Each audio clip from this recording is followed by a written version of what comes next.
Come in. Welcome. I'm E.G. Marshall. Come in. What's that? Yes, it is rather dark in here. You see, we never turn on the lights. We don't need any. At the Radio Mystery Theater, all we illuminate is your imagination. We fill it full of ghostly radiations, mysterious emanations, the eerie glow of terrifying images. And now we have a most unusual image for you. The image of a doll. Yes, I said doll. And a very pretty one, too. Long, silky blonde hair, innocent, round blue eyes, a charming dress of taffeta and lace. This is the central character of the story you're about to hear. Of course, you're asking, what makes a doll an image of fear and horror? You've got to find it, Jimmy. You've got to get that doll away from him. Okay, honey, okay. Give us a little time. I don't have any time. If something happens to that doll, I'll die.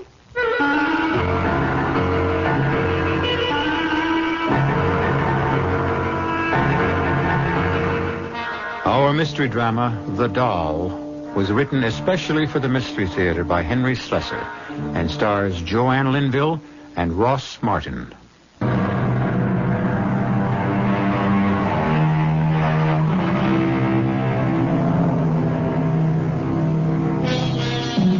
Our story begins in the classroom of a small coeducational university. Not a very unusual setting. But today, these young men and women are hearing an unusual lecture. The guest speaker is Professor Eric Douglas, and the subject of his address is written in chalk on the blackboard. Let's step a little closer and see what it says. Homeopathic magic, ancient and modern. Let's be quiet and listen. For thousands of years, people believed they could injure or destroy their enemy by injuring or destroying an image of him. And so they made likenesses in cloth, in wood, in clay. The ancient Egyptians used wax. The wizards would take a drop of a man's blood, clippings from his hair, or parings of his nails, and knead them into a wax figure. You mean like a voodoo doll, Professor? Voodoo belongs to the modern era, but the idea is exactly the same. Once the doll was made in this fashion, the victim was at the mercy of the sorcerer. So, you see, the doll is really man's oldest toy and perhaps his deadliest. You mean that stuff really works? Well, that is the strangest part of all. Sometimes it works very well. You got to be kidding, Professor. Young lady, I wonder if you'd like to help me with a little experiment. Me, Professor? Yes. Will you come up front, please? Now, just for the fun of it, shall we make a doll? Huh?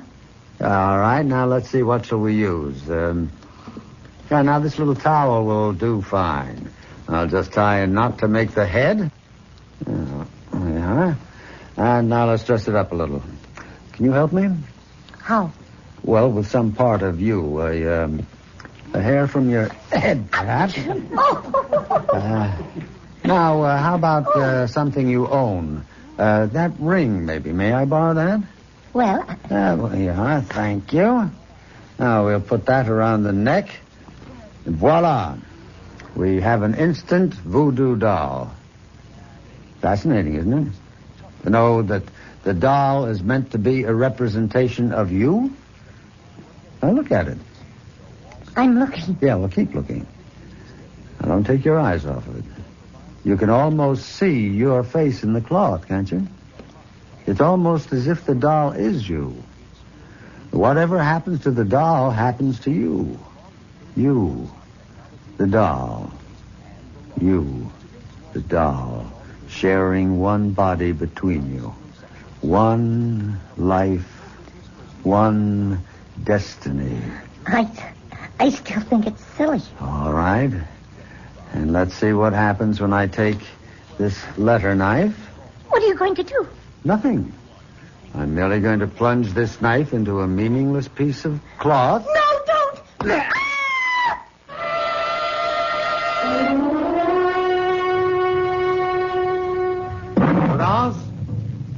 Prudence?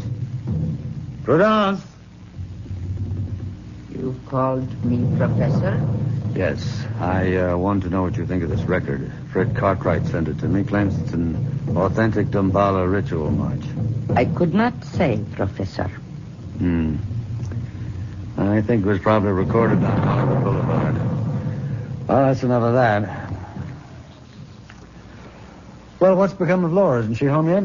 She's just arrived, sir. She's in the living room. Oh. Laura, darling. I didn't hear the door. You're very late. Oh, I'm sorry, Eric. The match wasn't over until 6. It went to 5 sets. And who won? You know you don't care the first thing about tennis. That's a young man's game, not for old birds like me. Oh, come on, stop that. You're far from old. Oh, Prudence, I hope I didn't spoil your dinner. It's all right, Miss Fletcher. I'll go see to it now. Eric, why won't she ever call me Laura? Oh, it's just her way. You know how it is in the islands. A servant's place is a servant's place. Tradition. It's more than that. It's resentment. You've got your father's sensitivity. Harry was always thinking that people resented him. Maybe he had good reason. He wasn't very popular among his colleagues. Your father was a renegade. That's why. It's one thing to investigate primitive cultures. That's an anthropologist's job. But to spend your life among them, to raise your child among them... No, I never complained. Well, you managed to turn out pretty happily. But you're still half savage, of course. Am I? You can't fool me, Laura. You're still a child of voodoo, just like Prudence. No, don't be silly, Eric. I know you, all right. When the full moon rises and the drums start to beat in the jungle and the serpent god Damballa raises his hooded head... Eric, stop it. What's the matter? I'm sorry. I have that awful headache. Again? Well, come on, let's take care of it. No, don't bother. I'll be all right in a moment. Best time to stop it is early. Right now. You listen to Dr. Douglas here, and we'll get rid of that pain in 2 minutes. Come on now. Lie back. All right. Now, just relax. Just remember how we've done this before. Yes. I remember. That's right. Now, shut your eyes, Laura. Think of your mind as a large, empty cavern. And in the cavern, you hear my voice. Very faint, as if I'm speaking to you from far, far away. Yes. You feel at peace, relaxed, happy. Your head is clear. Your pain is gone. Yes. It's gone. Oh, you're happy now, Laura. You're happy to be here with me. With me, my darling. Aren't you? Yes. I'm happy. You love me, Laura, don't you? Not in the way you loved your father. You love me as a man. I'll say it, darling. Say, I love you, Eric. I love you. Say my name, Laura.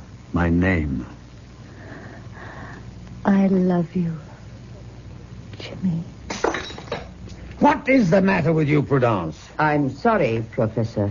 The dish fell from my hand. What is it? What happened? Nothing, my dear. You're fine. You're just fine. Prudence just dropped something. I came to tell you that dinner is ready.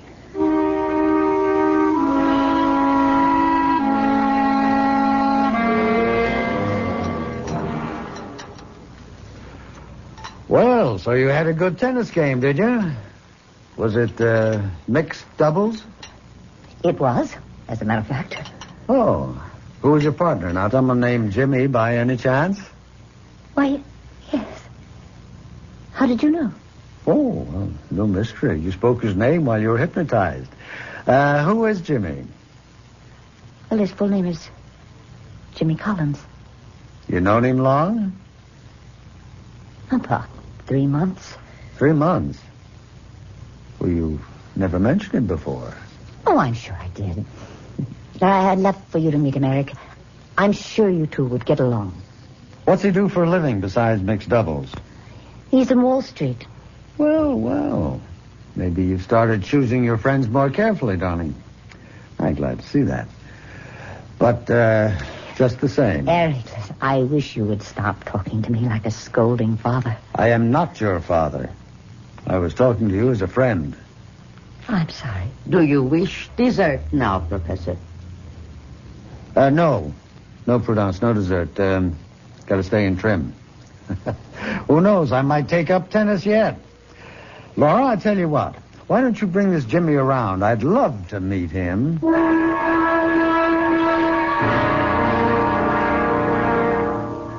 No, I'm afraid I don't know much about Haiti, Professor Burnside.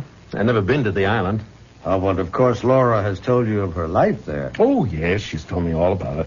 In fact, you spent some time there yourself, didn't you? Yes, a few years. That's where I met Laura and her father, as a matter of fact. You can see that Eric brought back half the islands with him. Well, I have my souvenirs, like this thing, for instance. What is that? Looks a little tacky to me. Well, they call it an Ouanga packet. It's a charm the voodoo men use for every purpose. Some good and some bad. We should throw out that awful thing, Eric. Well, it was a gift made for me by an old Mamaloy in Port-au-Prince. It's a protective charm, guaranteed to ward off the devil, and, of course, Laura can tell you more about it. Laura's much more of an expert on voodoo than I am. You mean just because she was raised on the island? Well, it's an interesting primitive study, otherwise sheer nonsense, of course. Oh, well, you shouldn't have said that. You've offended Laura dreadfully. Laura's a believer, you know. She played with voodoo dolls the way other children play with Chatty Cathy and Betsy Witsy. Eric, please stop it. Ask her, Jimmy. Go ahead, ask her if that isn't so. Oh, I'd feel very foolish asking that question. Oh, Jimmy, of course it isn't so. Well, that's good to hear, frankly. I mean, it'd be a heck of a thing on our honeymoon, waking up and finding an Ouanga bag in my slipper. Did you say honeymoon? Yes. Didn't Laura tell you? Laura and I are engaged. We're going to be married next week.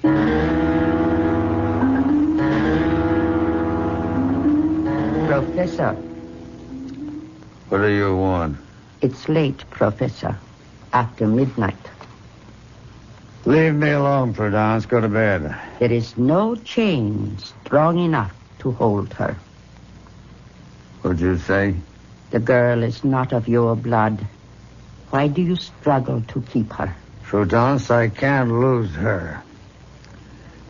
You hear me? If I lose Laura, I die. No, Professor. Oh, you've got to help me. If you want me to live, you've got to help me. There is nothing anyone can do. There is something that you can do. What is that? I've been thinking about it all night. Prudence, you can make a doll.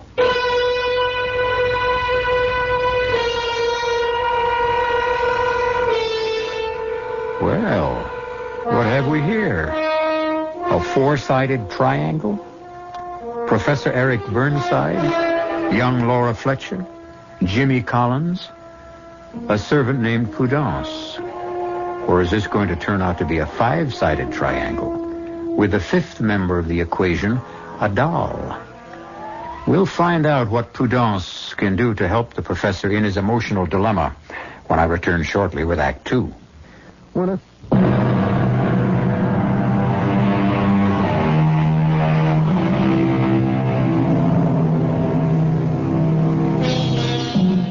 A week has passed since Laura Fletcher made her earth-shaking announcement to Professor Eric Douglas, the announcement which turned the professor's world completely upside down. But for a man who has looked into the future and found it bleak and empty, Eric seems like a happy man at the moment as he listens to the sound of the Damballa ceremony and waits for Laura Fletcher to enter the room. Eric? I'm here. Laura. Well, let me stop this racket. Well, don't you look lovely? And don't you look well? Eric, I can't tell you how good it is to see you smiling. Well, I've got something to smile at, all right? Myself.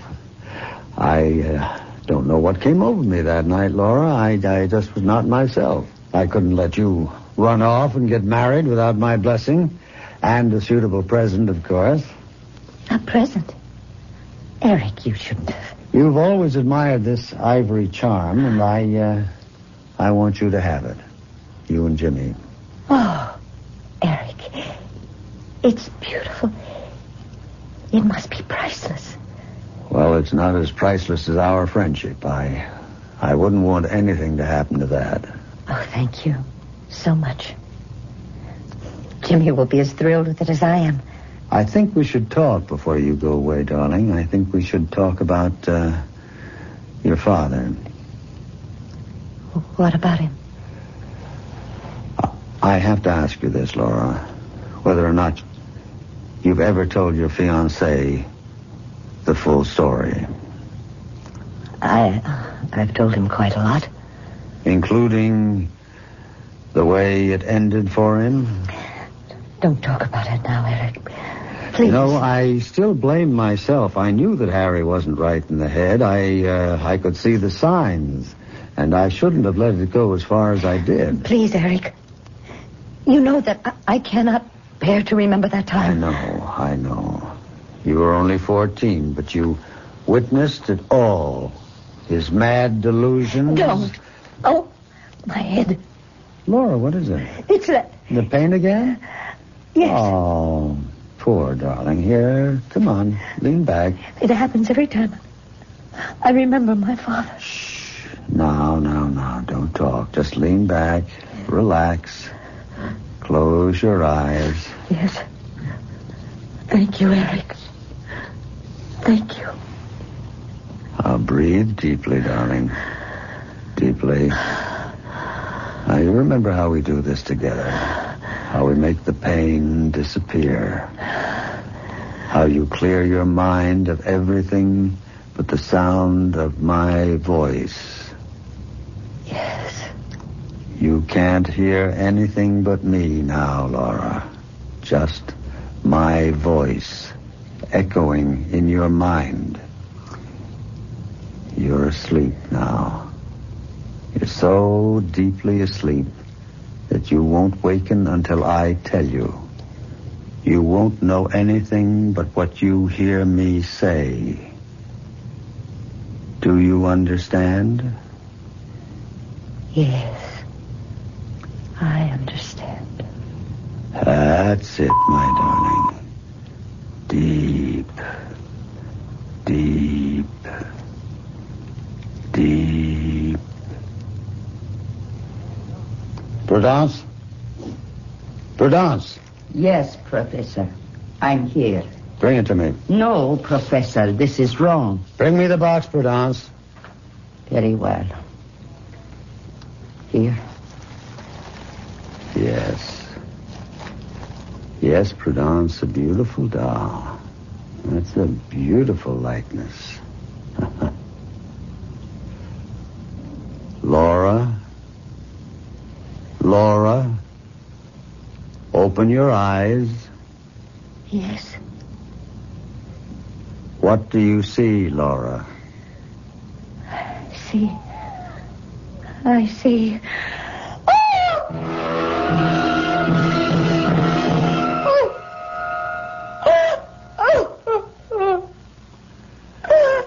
There, darling. There. It's all right. Don't cry anymore. What happened? What happened to me? Nothing at all. You were asleep and you had a bad dream. Asleep? Yes. You had one of your headaches, do you remember? And I put you under hypnosis, and then I decided to let you sleep it off. You seem so tired. Oh, I feel so strange. I know. The truth is, well, I'm not sure that you're well. What do you mean? When do you and Jimmy plan to get married? This weekend. I can't help wondering if that's wise. What do you mean? I wonder if you're well enough. You seem so run down, and the headaches are obviously worse. Took a long, long time to make you lose the pain. Eric, Jimmy and I are getting married this Saturday. We're driving to Crompton late, and we're getting married by the Justice of the Peace. Nothing is going to change that. Nothing.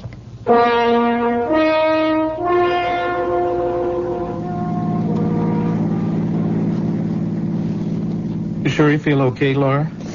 Yes, I'm all right. You hardly said a word since we started out.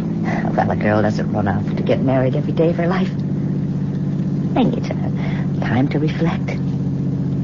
Haven't changed your mind, I hope. No, I haven't changed my mind. Well, then what's that cold sweat all about? It's not another one of your headaches, is it? No, it's just nerves. It's bridal jitters. Now, maybe if you didn't drive so fast. Can't help it. I'm in a hurry.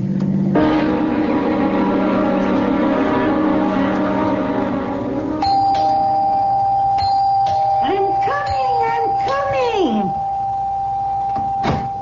Don't have to rip the bell off the door, young man. I'm sorry about that. My name is Collins. I called this morning about the wedding. Oh, the judge is inside. He's near deaf as a post, so better make the I-do's good and loud. I intend to. Oh, come in. Come on, come in, folks. Mom will act as witness. Fine. Young lady, you stand here, next to the young man. Honey, are you all right? Oh, yes, I'm fine. You sure you wouldn't like a glass of water? Oh, no. No, thank you. Steady, honey. It only hurts for a minute.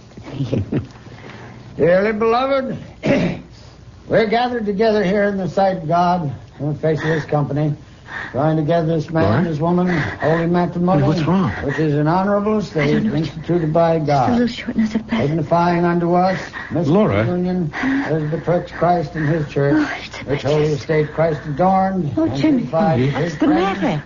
What's the matter? What? I've got this awful pain. This terrible pain.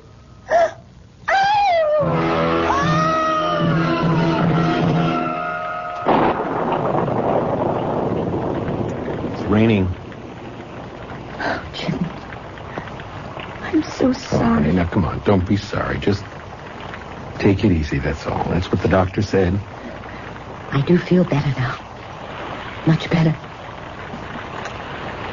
Oh, who would have thought the day'd turn out like this? Stuck in a cheap motel across the street from the Justice of the Peace. We're not even married yet. It'd be deliciously sinful if it weren't for this miserable room. Jimmy. What is it? Oh, God. Jimmy. Help me. What's the matter, honey? Is the pain again? No, it's something else. Jimmy, I have to get up.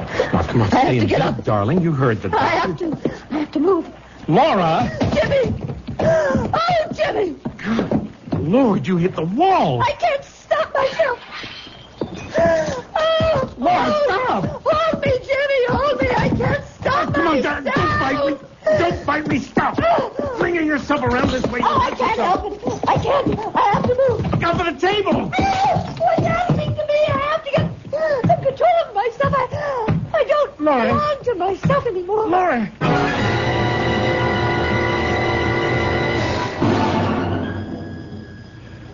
I can't tell you how sorry I am, Jimmy, but I also can't say that I'm surprised. Well, what do you mean? Well, my field is anthropology, but I'm not a complete stranger to the psychological sciences.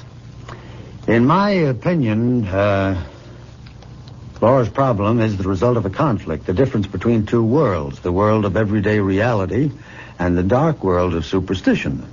No matter how much she laughs about it now, Laura grew up believing in devils and zombies and voodoo dolls. Come on, I just can't believe that. Well, that's why I feel so strongly that Laura, well, she just isn't ready for marriage. Well, here, let me show you something. What is that? It's a doll. Now, as you can see, it's a very good likeness of Laura. Prudence is an artist of sorts. Your servant made this? Yes, it's her hobby. It's a sort of sculpture. But what do you suppose Laura did when she saw this doll? She screamed. She was horrified. She thought it was a voodoo effigy. And whatever happened to the doll would happen to her. No, Professor, I'm sorry. I just can't buy that explanation. Yes, I was afraid that you wouldn't. Laura's too sensible. This is all such childish Would stuff. you care to test the theory? Test it? How? Yeah. Well, would you be willing to conduct a little experiment? That might. Depends on what it is. All right, I'll tell you. At exactly 9 o'clock this evening, I will take our little doll here and bring it to that fireplace. And I'll hold the doll over the flames, high enough so that it won't be scorched, but low enough so that it can feel the heat. Oh, dolls don't feel. No. Dolls don't. But Laura is another matter. You tell her what I'm doing. Tell her about the experiment. And then see how she reacts. I'm sorry, I don't like politics, Professor. I just want you to know what you're up against, Jimmy. Now remember, exactly 9 o'clock.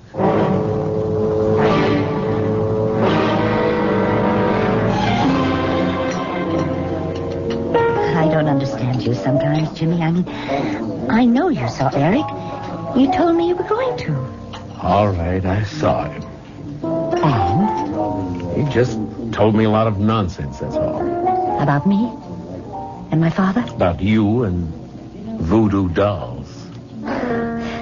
What did he say exactly? Laura, why did he have that doll made? What doll? You know, the one that looks like you. What are you talking about? You said you saw it, didn't you? No. I never saw any such thing, Jimmy. He must have been joking. He must have been putting you on. I saw the thing, darling. You what? I saw the doll. It was about this big and obviously hand-carved and... Well, it did look like you, Laura. Same long blonde hair, blue eyes, very much like you. That woman knows how to carve. Woman? You mean Prudence? The servant? Yes, that's what he said. She made the doll, and that you actually think... Laura, you can't believe in voodoo. Not really. Oh, dear God. Then that explains it. That explains everything. What? The pain in my chest, it was like the thrust of a needle. Oh, now, come on. And the way I lost control as if I did... Like I was being flung about like a doll. It was exactly like a helpless doll. Now, cut that out. You know that isn't so. You're just convincing yourself of this nonsense. It's all in your mind. But what else explains it, Jimmy? What else? As long as he has that doll, he has me. Shh. Honey, please. That's crazy. You've got to find it, Jimmy. You've got to get that doll away from me. Okay, honey. Just give us a little time. I don't have any time. If something happens to that doll, I'll die. No, Laura, you can't really believe that. I want you to prove that isn't true, and you can tonight. What do you mean? That nutty friend of yours said he was going to try a little experiment tonight, just to prove the point to me. Well, I want you to disprove it. What sort of experiment? He said that exactly 9 o'clock he was going to take the doll and bring it to the fireplace.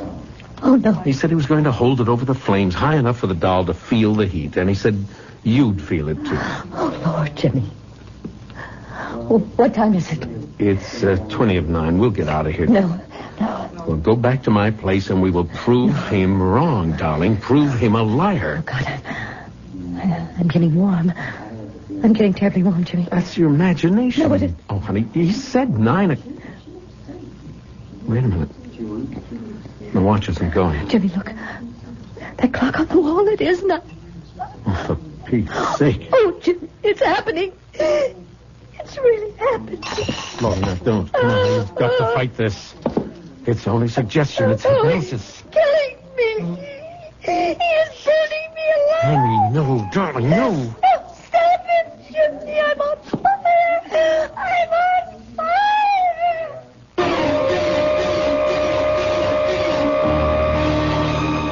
Yes, the mind is a powerful weapon. And when it's turned against ourselves, it's the most dangerous weapon on earth.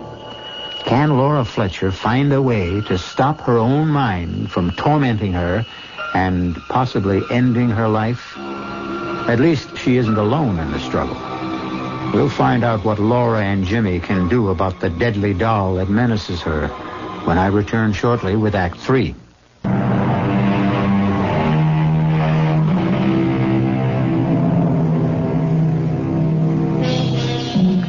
Professor Douglas's experiment has succeeded only too well. And it's also succeeded in convincing Jimmy Collins that something has to be done to save the sanity and even the life of the woman he loves. And that the best place to be in would be the home of Eric Douglas, his servant Prudence, and the doll itself. Oh. Hello, Miss Fletcher. Hello, Prudence. Is Professor Douglas home? No, miss. He's gone. Gone where? On a lecture tour. He took the early morning train not half an hour ago. When do you expect him back? Not for days, he said. Prudence, I have to talk to you. Please let us in. Yes, miss. Prudence, when my fiancé was here the other day, the professor showed him a doll. A doll, miss? He said you made it. I made no doll, miss. I saw it, Prudence. It was in a black cardboard box about this big. And he took it out of this break front here. I know nothing of a doll, sir. All right. Suppose we look for ourselves. Please, sir. Jimmy, is it there? No, it's empty. Please. I cannot allow this. All right, where's the doll, Prudence? I don't know. Please, you have to help me, Prudence. You don't know what he's doing with that doll. He's making voodoo magic with it.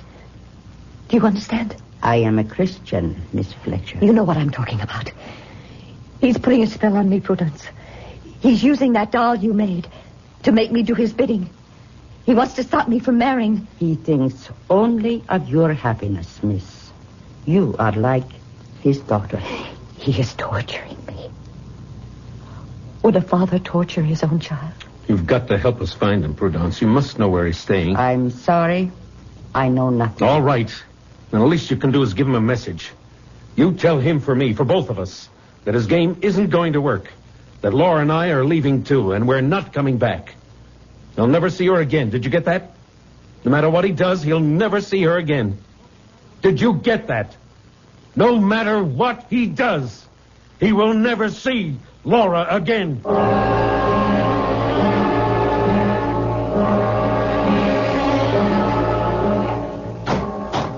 Prudence? Prudence? Where are you? Dear Professor, did you have a good tour? Yes. No. I don't remember. It was endless. Seems like far more than 3 days. They were here, Professor. Who? Miss Fletcher and her young man. They came to see you and to find the doll. You didn't let them? No. It is still hidden. Good. The girl says you are torturing her. Only for her own good, Prudence. I swear that. This man Collins is wrong for her, and I had to prevent the marriage. Why, Professor? Because her father asked me to watch over her, to protect her. That's why I asked you to make the doll, so that I could trick her into believing that I had some control over her. Nothing else would have worked. It was not a trick. Of course it was, Prudence. No, Professor. The doll was made because Damballa commands. With her image, her hair, a drop of her blood. Now the girl and the doll have become sharers of the same soul. Prudence, you're slipping back into the jungle. Doll has no powers. Laura reacted only to suggestion. The doll is her. She is the doll.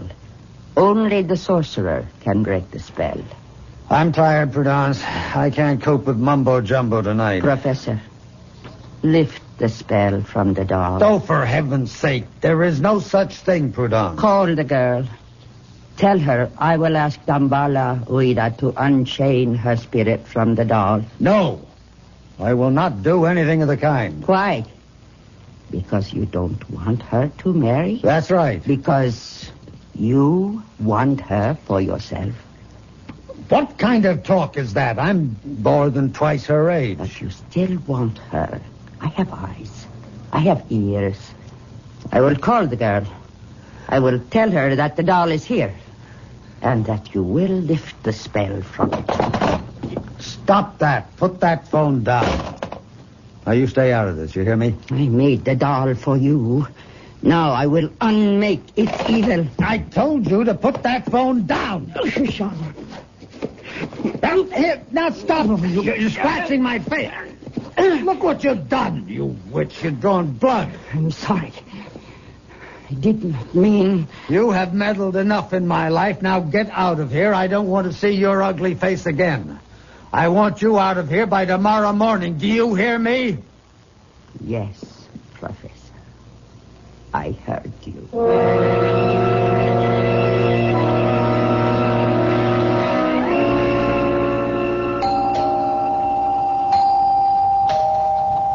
A moment. Laura. Hello, Eric. You know Jimmy Collins, of course. What are you doing here? Sorry to be such early arrivals, Professor. We wanted to make sure you didn't go off to another lecture this morning. I have nothing to say to you, Mr. Collins. Don't plan to stay long, Professor. Only until you give us that doll. The doll? That's right. But for heaven's sake, you're really serious, aren't you? You really believe that doll has some mysterious powers. It doesn't matter, Eric. I'd just feel better if you'd let me have it. I know it's here. How do you know that? Who told you? Prudence called me. Prudence? Yes, very late last night. She told us that the doll is in the hall closet. In a black box. She lied to you. Woman's gone crazy. I had to fire her. Want me to look in the closet, Professor? How dare you? I could have you arrested for what you're doing. Eric, please. We've been friends. Friends for such a long time. That is a beautiful word, isn't it? Friends, almost as good a word as father. That is all I ever meant to you. Oh, Eric. Let's have the doll, Professor. Oh, yes, the doll. The voodoo doll. Mr. Collins, I think that you are as mad as she is. Maybe I am mad, Eric. But I am afraid of the doll. I can't help myself. So please let me have it. I'll give you 1 minute to lead us to the doll, Professor. Oh, and then what will you do? Pump me full of lead? And I'll find it myself. In the course of it, I might break quite a few things. Quite a few things in the process. Things you may value. All right, I will show you the doll. There. Is that what you're after? It does look like me. I think I remember seeing it once before, but it's as if it was in a dream. I'll take that, Professor. Stop right there. What? Now, suppose I didn't give you the doll. Suppose I smashed its head instead. Eric. All I have to do is smash the head against this wall. One sharp blow, and the head is broken. The skull caved in. The pretty blue eyes shut forever. Huh? Shall I, Laura? Eric, why are you doing this to me? You smashed my life, didn't you? You didn't care what happened to me? Oh, Eric, but I do care. You walked out with him. You left me for him. Well, here's what he... Then... you, Laura? Eric, what's the matter? Jimmy, what's the matter with him? My chest pain. It's a heart attack. I think he's dead. Oh, my God. Are you sure? Look at his face. Oh, no. There's no sign of a pulse. He's gone, Laura. Oh, no. Lord, just like that. Must have been the excitement. No, it was not. Prudence. The spell is lifted, miss. When the sorcerer dies, the spell dies with him. What's that in her hand? Prudence, what are you doing with that knife? It was the only way, miss. Wait a minute. She's got something else. Some kind of doll. Prudence, you didn't. His skin and his blood from my fingernails. His curse from my lips and heart. Oh, Jimmy. How horrible. She killed him. Oh, no, Laura, no. It was a coronary. Only a coronary. I think. Well, personally, I don't think I'll ever trust a doll again. Not Raggedy Ann, or Betsy Wetsy, or even that paper doll they used to sing about. Of course, there's no question in my mind that Professor Douglas died of natural causes as opposed to supernatural. There's a great deal to be said for the power of suggestion, which, of course, is why you're about to hear the following suggestion.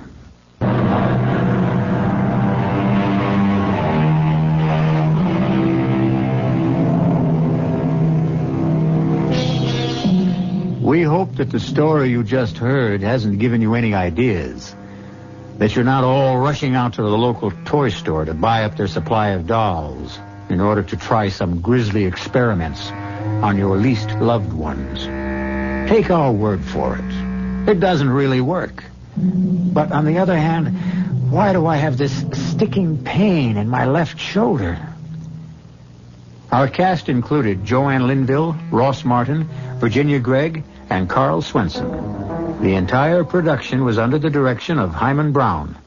This is E.G. Marshall inviting you to return to our Mystery Theater for another adventure in the macabre. Until next time, pleasant dreams.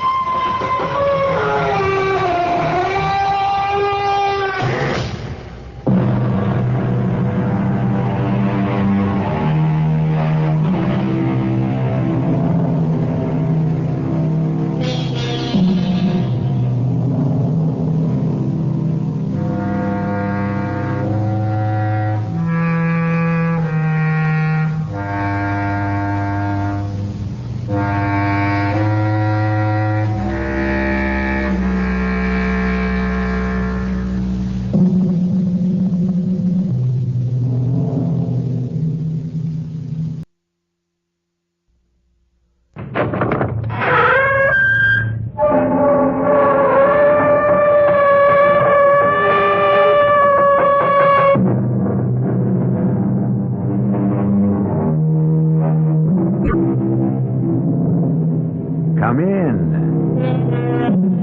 Welcome. I'm E.G. Marshall. Once again, it's open house here on your dial for mystery and suspense and the excitement of the unknown.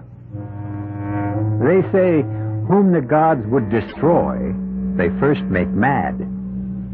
Yes, they do say that. But these days, it would be quite possible to take the opposing view. One could also say, whom the gods would preserve, they first make mad. More and more, we find our world dominated by the senseless, the irrational, the incongruous, the incredible. And if this is the way things are truly headed, perhaps a touch of madness may be absolutely necessary for survival. I'm sorry I crashed in on you like this, sir. Oh, I hope you're not injured. No, I'm fine. You're plain? I'll examine it in the morning. Then you'll join us for dinner, won't you? Well, thank you. If you'd like to go to bed early, we have a room ready for your convenience. You're very kind. Well, we don't usually have much here in the way of entertainment. We're so far away from everything, but if you care to stay up tonight, you're very fortunate. Really? Yes, you might enjoy it. Enjoy what? Tonight's entertainment. Oh, what is it? It might turn out to be a hanging.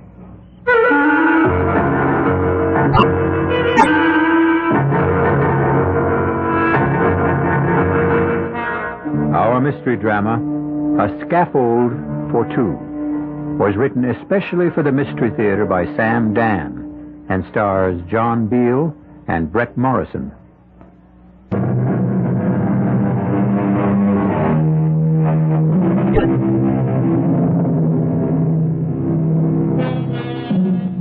It is written, where men are innocent, laws are unnecessary.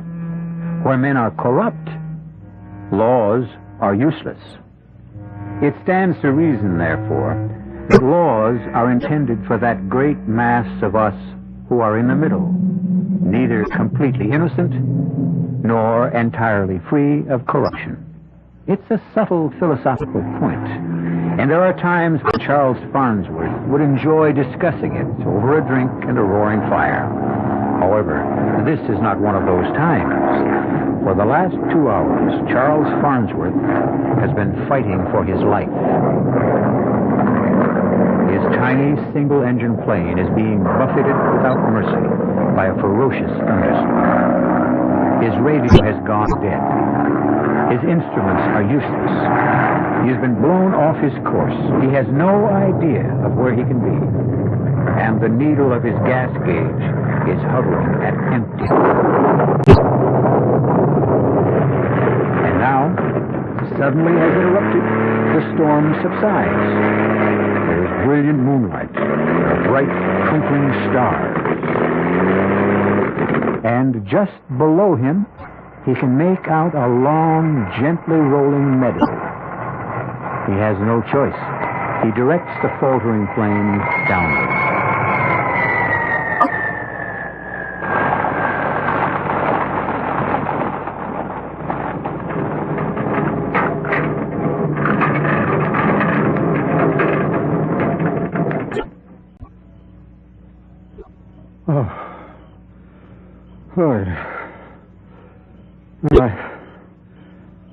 I guess I'm all right.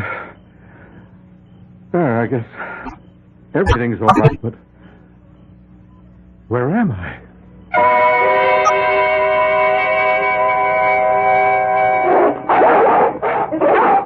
Easy, boy. Okay. All right. Who's that out there? Oh, sir, I need help. Down, Alexander. Down, Cedar. Be quiet. Quiet!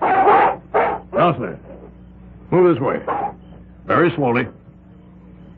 That's fine. I assure you, sir, there's no need of that rifle. Far enough. Now, sir, what are you doing on this island? Is this an island? I didn't even know How'd you get here?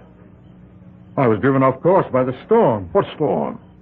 Well, it ended a few miles north of here, or south of here, or even east or west. I couldn't tell you. I was forced down in a meadow, but... You all right, sir? Oh, yeah, I'm fine. In your plane? It seems to be okay. I need gasoline. Oh, you alone? I guess they're all alone. I see. I wonder if I may impose upon your hospitality. It's yours, sir. Thank you. Step this way, won't you? Oh, my name is Bennett. Franklin Bennett. Welcome to Bennett's Island. My name is Charles Farnsworth. Oh, you're just in time for dinner, Mr. Farnsworth.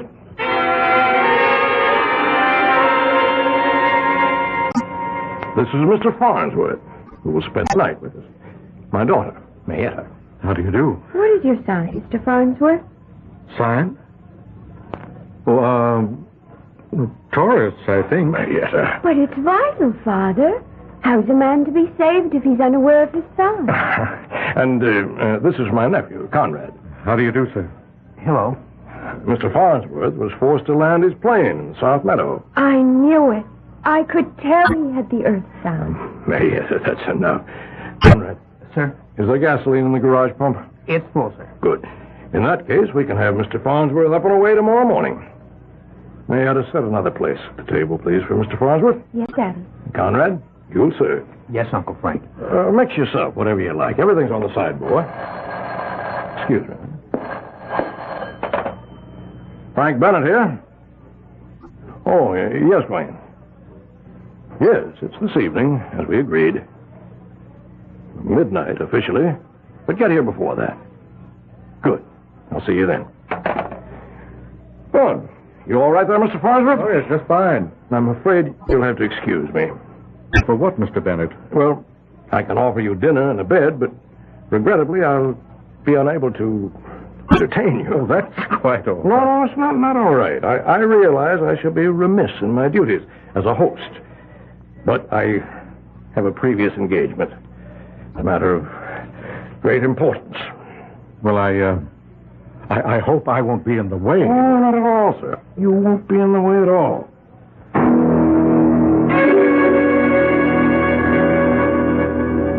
Well, if everyone's had enough, Conrad, may I clear the table.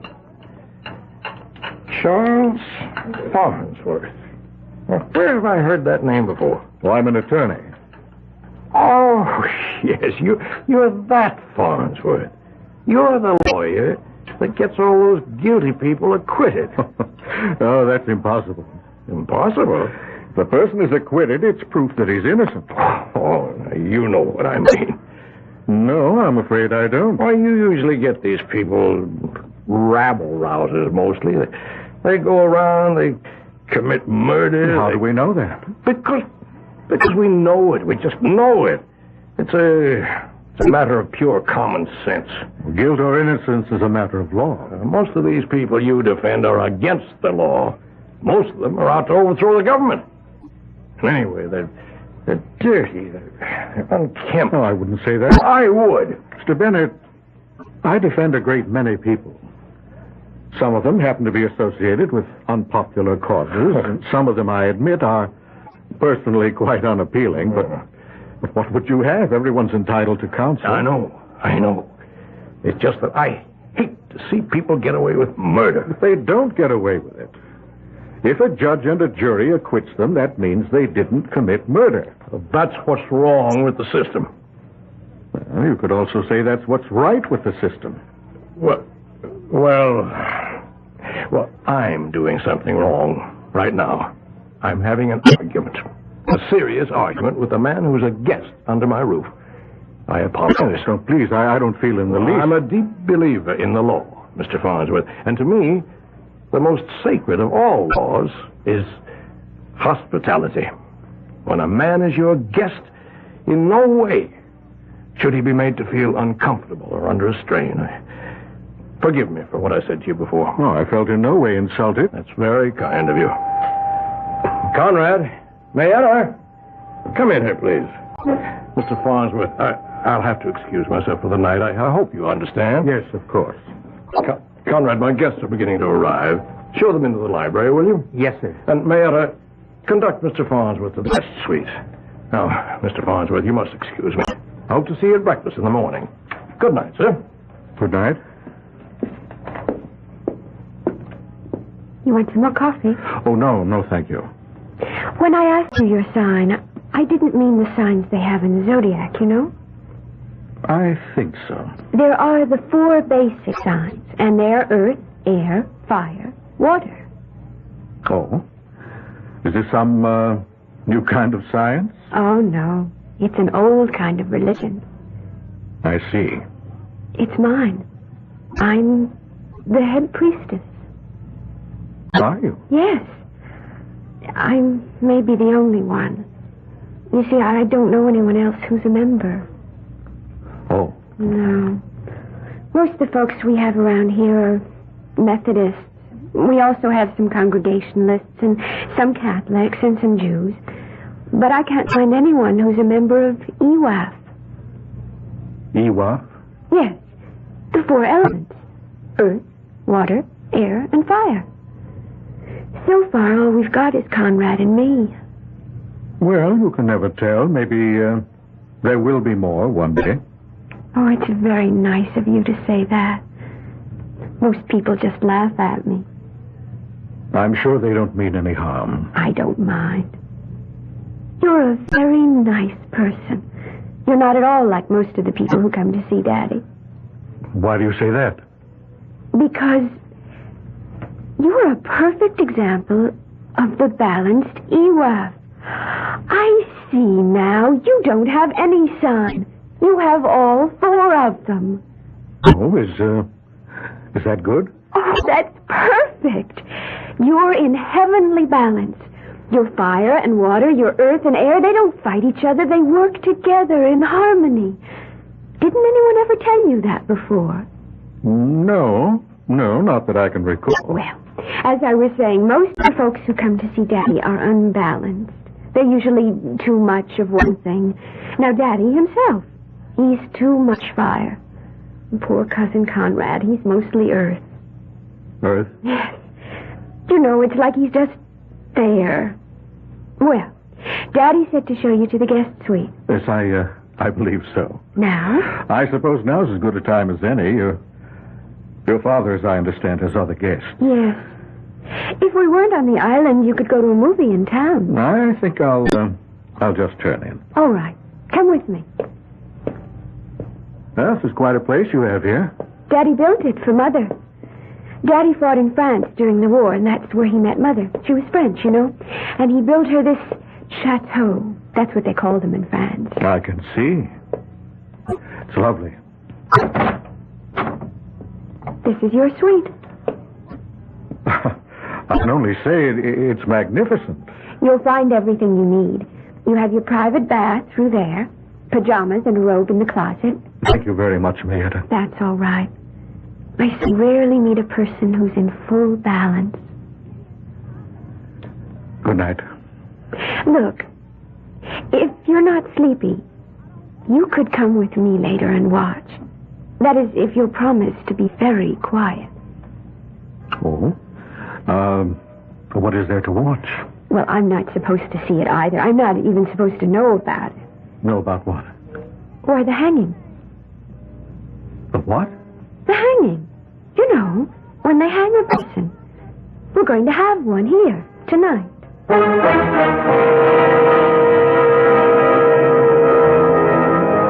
Just like that. How would you like to blunder into this kind of lodging for the night? Charles Farnsworth looks at Mayetta. She's young, but not a child. It's true she babbles a bit and has several, offbeat ideas, but she seems sane enough. What's this about a hanging? Well, you'll just have to wait until I return shortly with Act 2.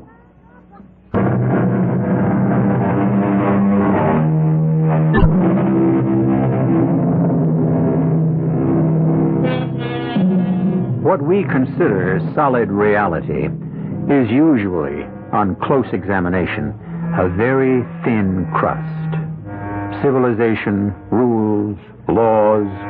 We think these are the powerful defenses that protect our lives from anarchy. We rarely consider how quickly, how easily, all the laws and rules can suddenly be suspended. Now, just a minute, Mayetta. Do you mean to tell me somebody's going to be hanged here? Oh, yes. Yes, indeed. But who? How? Why? Well, who, that I don't know yet. But how? Well, they use a rope, you know, and a scaffold. But why? Well, they're holding a trial. Daddy summoned all those people here for a trial. But what kind of a trial? I'm not sure I know.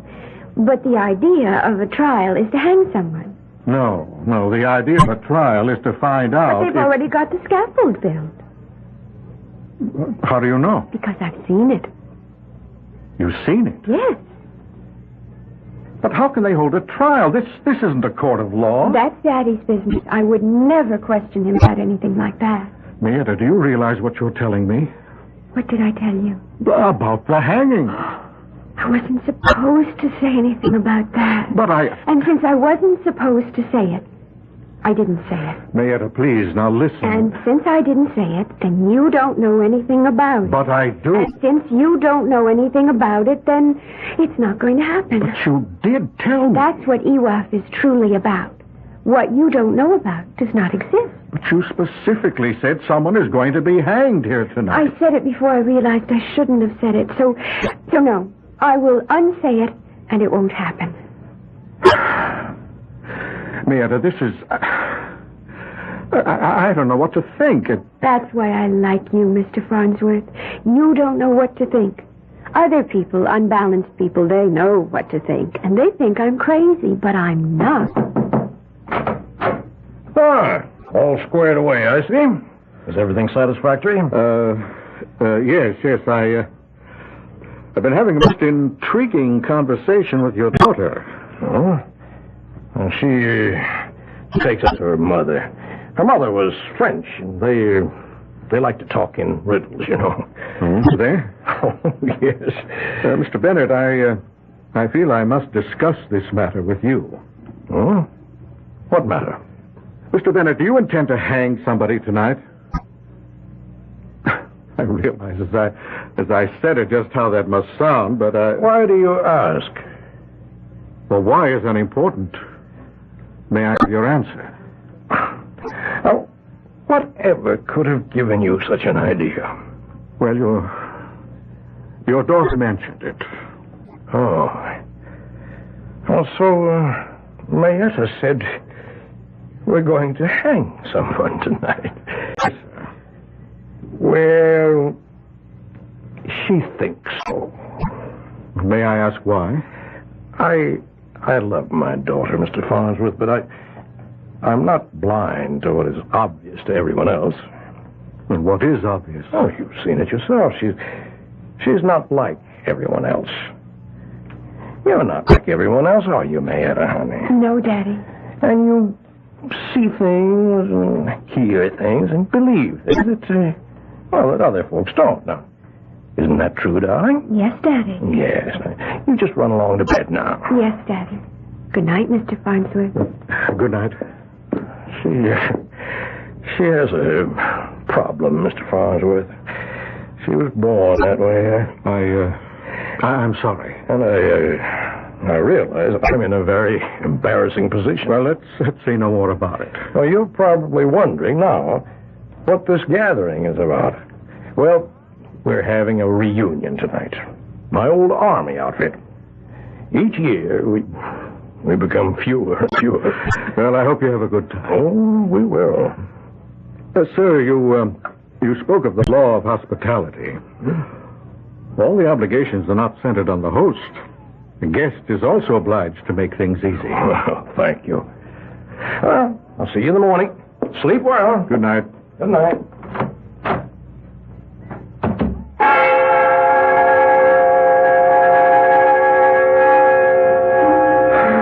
I was exhausted. It had been quite a day. I thought I'd sleep the moment my head touched the pillow, but for some reason I was wide awake. I kept wondering why sleep was eluding me so completely. Of course, I knew. I knew there was something mysterious going on in this house. Something was wrong. Maybe it wasn't as deadly as Mayetta had claimed. But I felt certain it wasn't as innocent as her father had asserted. And I also knew that I wasn't going to rest until I found out. And so I fought it no longer. I got out of bed and dressed myself. And I walked quietly to the door. And I turned the handle. And that's when I discovered that it was locked. Locked from the outside. I walked to the window. And I discovered that I couldn't open it. It was a large casement window made up of many small panes. And as I examined them closely, I discovered that they were made of very heavy, leaded, apparently unbreakable glass. And now I knew with crystal clarity I was a prisoner. distance, I could hear the sound of approaching cars and men's voices. Something was about to happen. But if it were only an army reunion, why was I locked in this room? And then I heard it. A key was being inserted in the lock, and I could hear it turn. And the door opened slowly. Was someone coming after me? Who? And for what reason? Mr. Farnsworth. Marietta? You just have to help.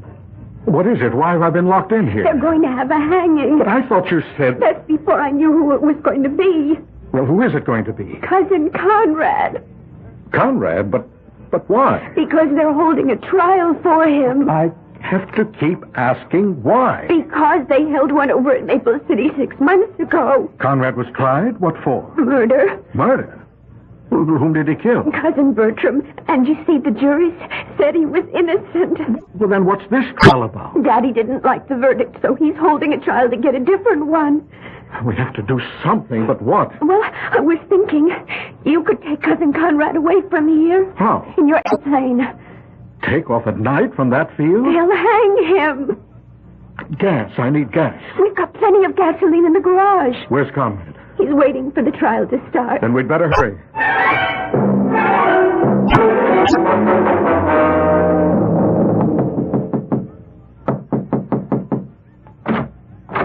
Conrad? Does Uncle Frank want me to come to the library now? He said he'd sent for me. No, it's me and Mr. Farnsworth. Conrad, what's supposed to be happening here tonight? I'm to be tried for murder. But I understand you've already stood trial in a court of law. Yes, sir, but Uncle Frank doesn't think it was a fair trial. Well, you were acquitted. I know, sir, but... Well, he doesn't think the people of the state got a fair trial. But There's something to what he says. What are you saying, Conrad? Well, sir, I had a very smart lawyer. But the lawyer for the state, he really wasn't much good. Well, are you innocent? Oh, Well, are you or aren't you? Did you kill him or didn't you? I wanted to kill him. And that's the worst kind of imbalance, but... Well, that's really the worst kind of all. That's right, because that's when all of your signs are just completely out of control. No, but there's a difference between wanting to kill and killing. Is there? I wanted him dead. I wished him dead, and he died. All right. Why did you wish him dead? Well, sir, because Uncle Frank wanted him to marry Cousin Marietta. Oh, and you were jealous? Oh, no jealousy. No, that's not it. That's against our religion. Well, what were you? Sir, I knew he would be mean to her. Just tell me this. How did Cousin Bertram die? Poison. He was poisoned. And if I may maintain my sanity, I would assume that you were accused of the crime. Now, is that it? Yes. How was he poisoned? Well, someone put poison into his iced tea. You see, we were all sitting around drinking iced tea. Who is all? See, me, Marietta, Cousin Bertram, and Uncle Frank. We'd better hurry. They'll be looking for Cousin Conrad soon. I'll go see if the coast is clear. Well, you see, sir, Cousin Bertram was sipping on his drink. And suddenly he fell forward dead. And they accused you of putting the poison in the drink. Well, did you? Probably. Please, Conrad, I have to know. Well, you see, sir, I did direct poison thoughts against him. But you can't kill a man with poisoned thoughts. Now, that's not true. You and me, what are we? We better get out of here. But I'll take my punishment. But Cousin Marietta, well, she says she doesn't like the way people look after they've been hanged, sir. They're still in the library. Come. No, wait. Just 1 minute. What is it, Mr. Farnsworth? Look, you realize what you two have said to me about a hanging. It's unbelievable. But that doesn't mean that it isn't true. Do you want proof? Well, it would help. We're headed that way anyhow. It's just in back of the garage. What is? Proof.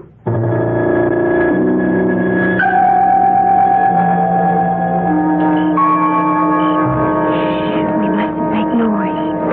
Now, right here. See? Some of Daddy's friends were here this afternoon. They put it together.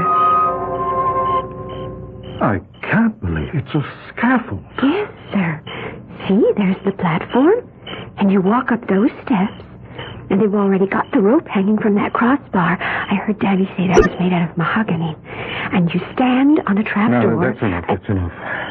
Now, hurry. Let's get the gasoline. I'm going to fly you out of here, Conrad. One moment, please, Mr. Farnsworth. Daddy! My associate's here, and as you can see, we're armed. Mr. Bennett, I intend to take Conrad to my plane. Now, if you want to stop me, you'll have to shoot. That's exactly what I'm prepared to do, Mr. Farnsworth.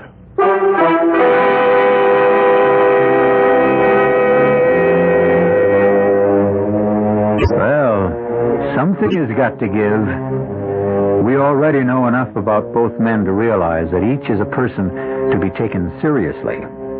What we have here is the old story about the irresistible force and the immovable object. I shall return shortly with Act 3.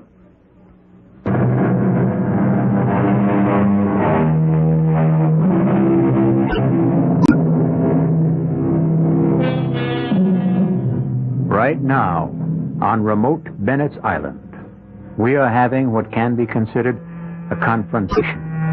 On one side, we have 12 men with guns.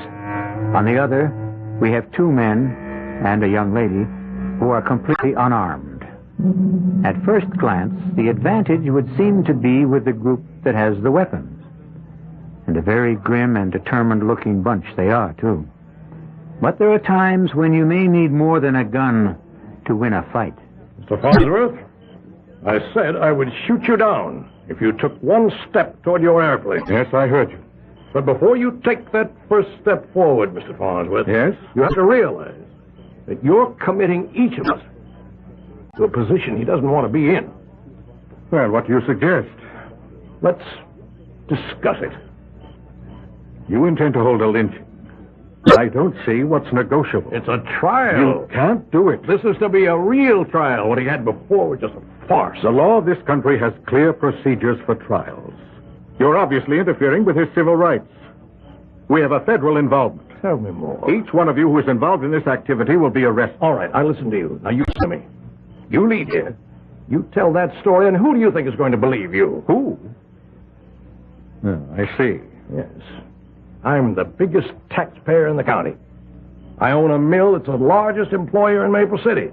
Yes? Well, I hope that you're beginning to get the picture. The people here with me, all upstanding, law-abiding citizens. Law-abiding? Law-abiding. We're interested in seeing that the laws aren't twisted and perverted. We want laws that punish the guilty. We'll deny every word you say. Upstanding, law-abiding, respectable citizens and willing to commit perjury. Who's going to believe? Is this what you wanted to discuss? Now, you give me your word of honor, Farnsworth. Your oath as a gentleman. That you'll never mention any of this to a living soul. But I thought you didn't have to worry about all that. Oh, why take chances? Give me your word. And you can gas up and fly out of here. Alone? Alone. You know I can't do that. Oh. Then I'm afraid you can't leave this island. Wayne, Bob, a couple of you. Get some rope. Tie him up.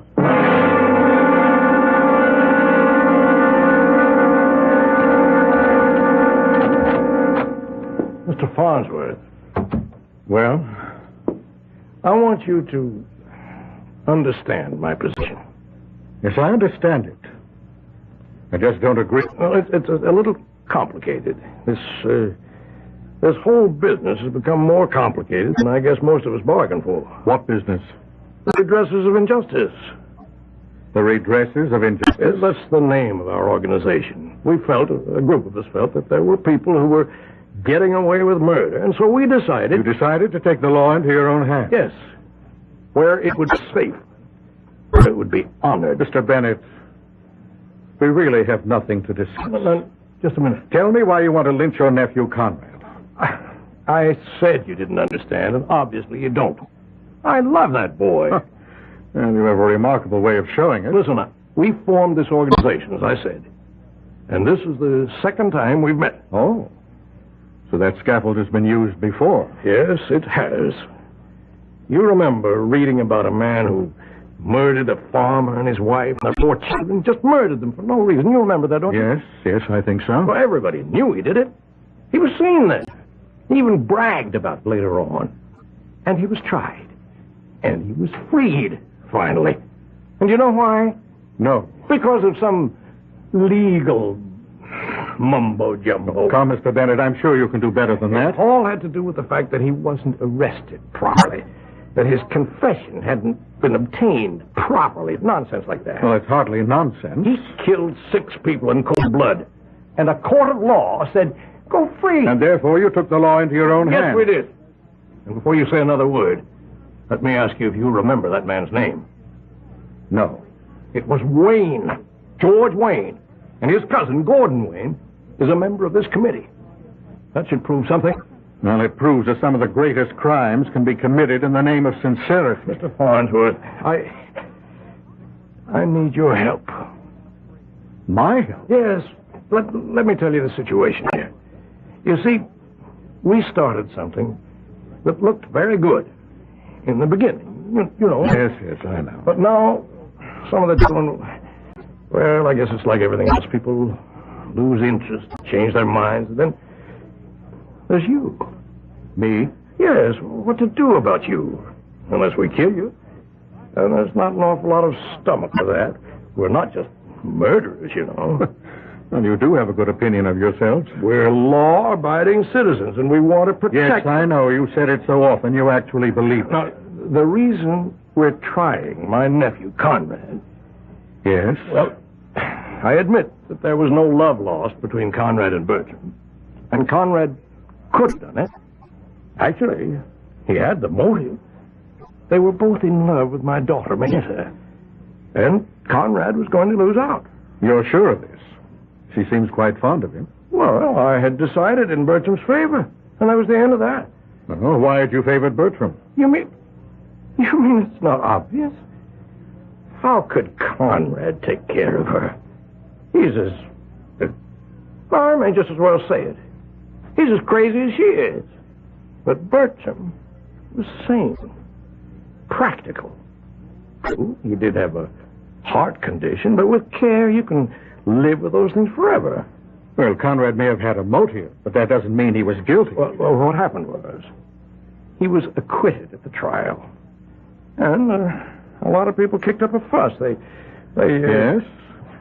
Well, they said it was my wealth, my influence that got him off. Pardon me if I enjoy this irony. Well, was your wealth and influence a factor? Never. But you know how it is. When a rich man's relative gets a murder charge, people talk. There's discontent. Yes, I see. And I had helped organize this organization. Oh, yes, the redressers of injustice. Yes, the redressers held a meeting and demanded action. Now, what could I say? It would look as if I were trying to make an exception out of Conrad. And Gordon Wayne, he said that if the redressers could try his cousin, they could try my nephew. Well, you're in quite a position there. I tell you, I wish I were out of it. Finished and done with the whole thing. And so do most of the others. But Gordon Wayne demands that if we... Now, I can see his point. And so you'll sacrifice Conrad? Oh, no. He's going to get a fair trial. Why do you say that? Because you're going to represent him. But I can't. I can't legitimize a lynching session. Please, Mr. Farnsworth, don't give me all that law. Just find us a way out.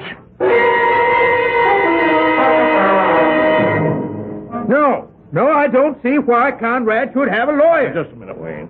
Just a minute. Now, you wait a minute. I thought the reason this committee was to get together was to get away from lawyers and their shenanigans. A man's entitled to counsel. I object to that. All right, we'll put it to a vote. All in favor of Conrad's having counsel, raise your hands. All opposed?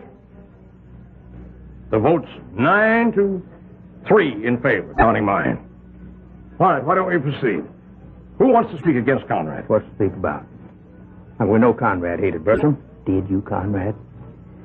Well, it was my one weakness, sir. Now, the idea of losing Mayetta drove him wild. Didn't it, Conrad? Yes?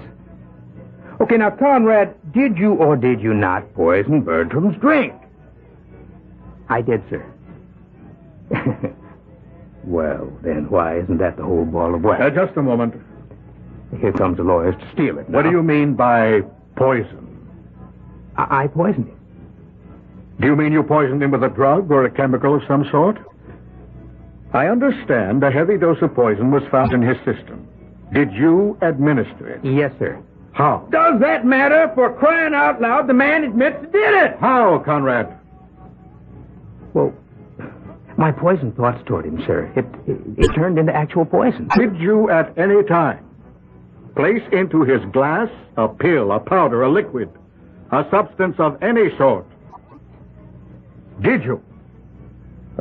No. I didn't do that. How did the poison get into Bertram's glass? Conrad, put it there. How? When? Where? Now, where did the iced tea come from? The kitchen. Bertram said, I'd like some iced tea. We were all sitting out on the patio. Yes, and I said, I'll tell the cook to make some. And Bertram said, nobody makes better iced tea than I do. And he went inside. And a couple of minutes later, he called for Mayetta to come in and help him serve. We heard all this at the trial. But it is important, Mr. Wayne. So Mayetta went inside and came back carrying the tray. She set it down, and Bertram set a glass in front of everyone's place. And then what happened? Well, there was a sound of an explosion from near the house. So we ran back to see what it was. Who ran back? All of us. In any particular order? I remember. Uncle Frank first. Yes, and then Conrad, and then Bertram and Mayetta. And what was the explosion? Oh, the cook's little boy. He'd found a firecracker left over from the 4th of July. I see. And then what did everybody do? Well, we all went back to the patio. And everyone picked up his glass and started to drink. And then, in a few minutes, Bertram just keeled over. Then how did the poison get into Bertram's glass? Conrad, put it there. He admitted it. But when? And how did he have a chance? He couldn't do it in the kitchen. Only Bertram and Mayetta were there. He couldn't have done it on the patio because someone would have seen him. He did it when they went out to investigate the noise. How? He was second man out. Bertram and Mayetta were still on the patio. When they came back. Did you all come back together? Yes, we did. This is the same kind of hocus-pocus the lawyer pulled at the trial. Now, Conrad admitted it. He can admit anything he pleases. It doesn't work unless and until we can show he put the poison in the glass. The thing was put into the drink after the glasses were set out. No, it wasn't. Mayetta, what are you saying? Yes, Mayetta? Well, you all should have asked me. Nobody ever asked me before. As I came into the kitchen, I saw Cousin Bertram place a pill into one of the glasses. A pill?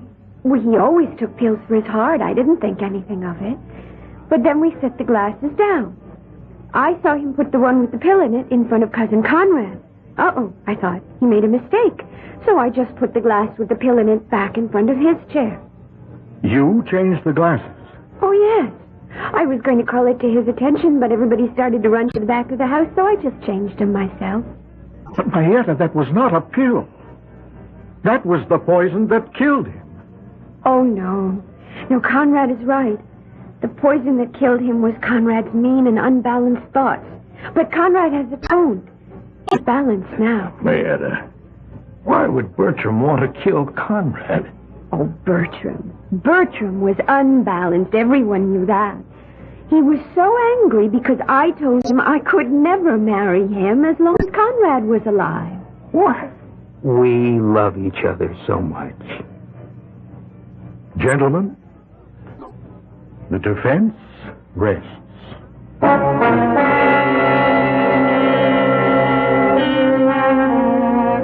It's tempting to consider people like Mayetta and Conrad as being somewhat out of focus. But how clear, how sharp are your motivations and mine? I may tell you that the redressers of injustice have been disbanded. That is, I think they have been. The weirdest of urges and desires and motivations can still make any number of people go bump in the night. Be sure of nothing, except that I shall be back in a few moments.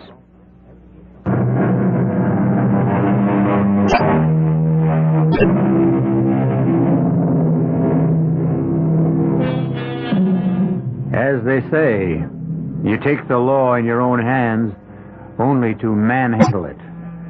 We hope Mr. Bennett has learned his lesson, as have Mr. Wayne and the rest of the redressers of injustice. Mr. Farnsworth won what he considers his most important case, but it's a secret between him and us, since he doesn't talk about it in public. You'll learn a great many more fascinating secrets when you visit with us again. Our cast included John Beale, Brett Morrison, Denise Alexander, and Casey Kasem. The entire production was under the direction of Hyman Brown. This is E.G. Marshall inviting you to return to our Mystery Theater for another adventure in the macabre. Until next time, pleasant dreams.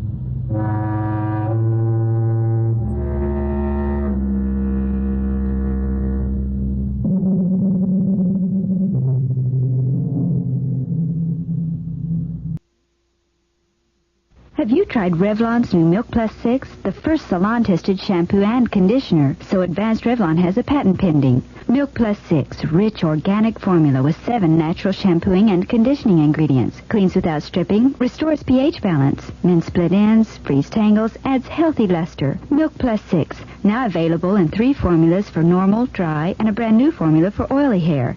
The newest concept in total hair care. Get it at your favorite supermarket or wherever fine hair care products are sold. Ice cream is better than anything in the world.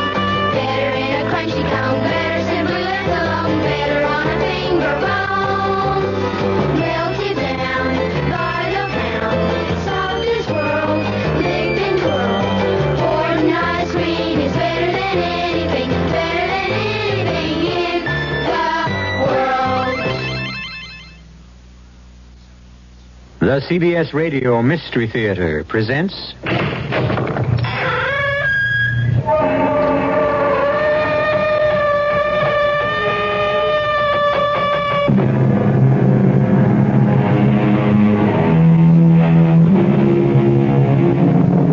Come in. Welcome. I'm E.G. Marshall. Welcome to the world of your over-self. What is the man talking about? Over-self. What's that? Well, you might say it's that part of you where your imagination resides. The truth is that, according to any number of religionists, you don't exist at all. Only your imagination. When you refer to myself, you're actually talking about an illusion created by your over-self. Confusing? Certainly is to me. And it was more than confusing to Amanda Phillips. You are not a ghost, Morley? Of course not, Amanda. Oh, I dare say you would call me a ghost, but ghosts don't really exist. They're people. They simply live on a different plane of existence. I don't know what to say. But then don't say anything. That's the trouble with people on your plane. They say too much. But these different planes of existence, Morley, it's confusing. I simply don't understand. You will, my darling. You will. If you dare.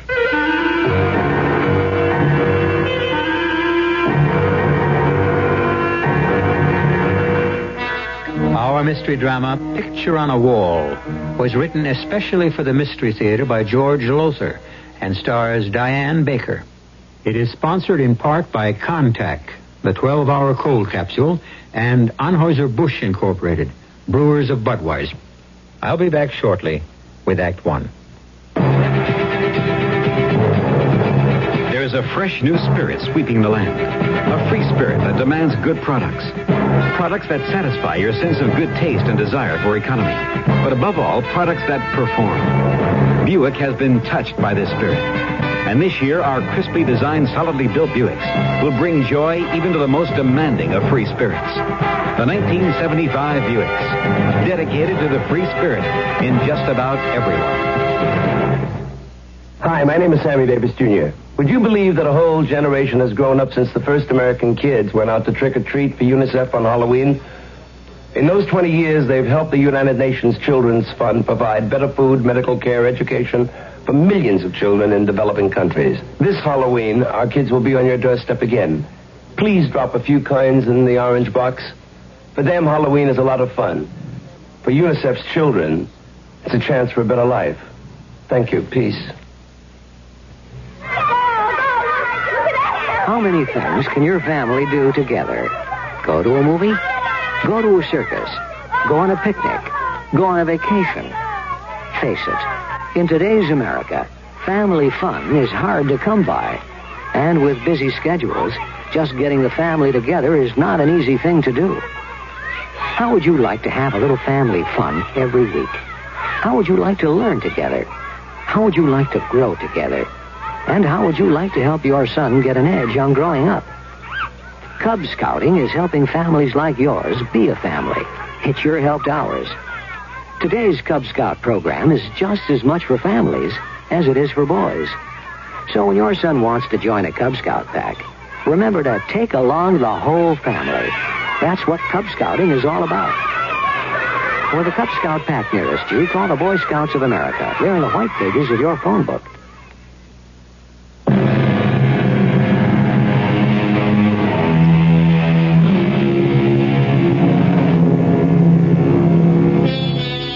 No, I didn't say you don't exist, that you are not really yourself.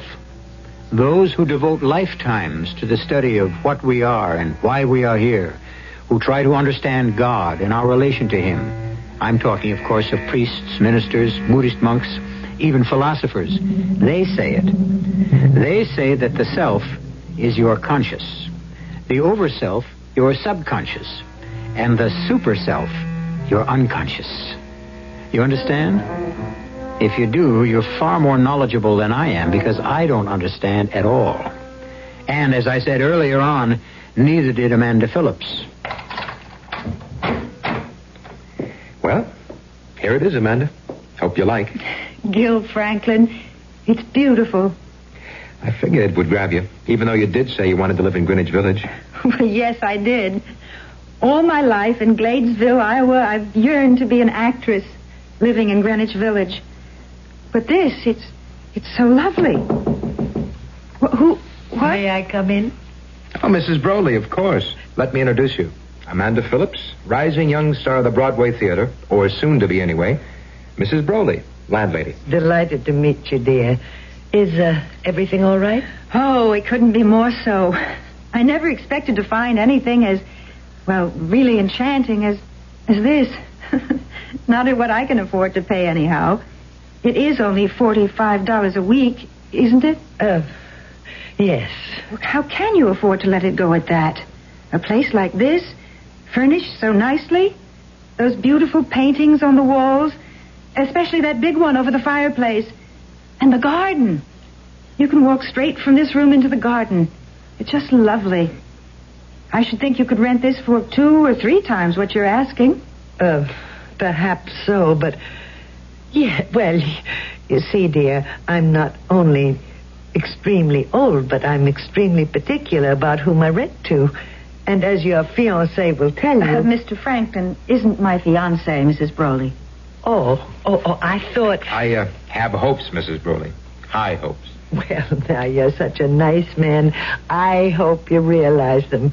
Because certainly Miss Phillips is a most attractive and desirable... something wrong, Miss Phillips? That smell. Smell? Aroma, I should say. A scent. The scent of lavender. Why, it's a cologne I use. Yes, a cologne, lavender. Now, if there's anything I can do to help you get settled in, dear, anything you need, you just pick up the telephone. Just to pick it up? It connects to a switchboard. I'll answer. Well, Make yourselves comfortable. Strange. What? The smell of lavender. I didn't smell it until at least several minutes after she came in here. And another thing, it seemed to come from that direction, out there in the garden. And Gil, Yes? she's gone, but the scent, it's stronger. You're imagining things. I don't smell anything. And no, I don't have a cold. Very strange.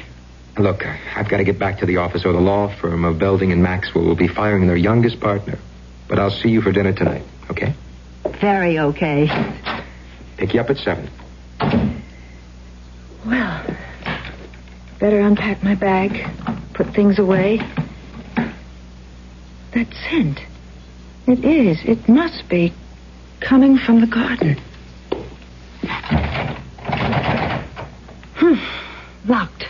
And no key. Yes, Miss Phillips. Mrs. Broley, the French doors into the garden, they're locked. Yes, dear. I keep them locked. You do? For your protection. You see, anyone who wanted to could get over the fence around the garden and, well, an ounce of prevention, you know. Yes, but I want to use the garden. What I can see through the French doors, it's enchanting. That fountain. The fountain doesn't work, I'm sorry to say. Hasn't in years. Even so, it'd be a nice place to sit. Those stone benches and everything. Would you bring me the key, please? Why, yes. If I can find it. Find it? I'm not quite sure what I did with it. But don't you worry now. I'll do what I can to find it. I certainly shall. Well, I never. I just never. Never what, man? Oh, what? Who are you? Norcross is my name. Morley Norcross. Do please forgive me. I had absolutely no intention of startling you. I turn around to find you leaning casually against the French doors. The open French doors. And you... How? How did you get here? Over the fence, you might say. And how did you open those locked doors? I didn't find them locked. Well, I did. Perhaps it's one of those knobs. You can open them from one side, but not the other. Let's have a look, shall we? I'd rather not, if you don't mind. I'm sorry. You're angry with me. I've offended you, Amanda. You know my name. Tit for tat. You know mine. But you told me yours. Then it's altogether possible that rather huge label on your luggage told me yours. Of course. See? For a moment, well, you won't believe it, but I thought you might be some kind of ghost or something. I believe it. Might I have the pleasure of showing you your garden? If you will step through your French doors into your garden, then, Miss Phillips, you can all but smell fall in the air. And lavender. Yet I don't see any in the garden. My cologne, I dare say. You use lavender cologne? Yeah, old-fashioned, isn't it? For a man, I mean. Why, perhaps, but I like it, Mr. Norcross. Oh, I say, call me Morley. If we're going to be friends, that is. And I hope we are. Do you? Why not? Why not, indeed? Beautiful fountain, isn't it? Yes. Yes, it's beautiful. It's simple. A peasant girl holding a tilted pitcher on her shoulder. A pitcher from which the water used to pour into that large stone basin at her feet. Used to? 60 years ago, or so, yes. 60? Well, how do you know that? Oh, how do I? Well, yes. You can't be more than, 40, say. Thank you, my dear. So how would you know that this fountain hasn't, fountained in more than, 60 years? 16 years, I said. 16. And, well, I know because I once lived where you're about to live. In that service flat, living room and kitchenette? Mm-hmm. Well, what did you do? What kind of work? I was a dramatic coach. You don't mean it. A dramatic coach? An excellent one, I might say. Would you, well, I hardly dare ask this, but, would you coach me? Of course. I fully intended to. You? Yes. Oh, now, Mr. Norcross. Morley? Morley. Well, you might have got my name off the luggage label, but you couldn't possibly know that I want to be an actress. No? No.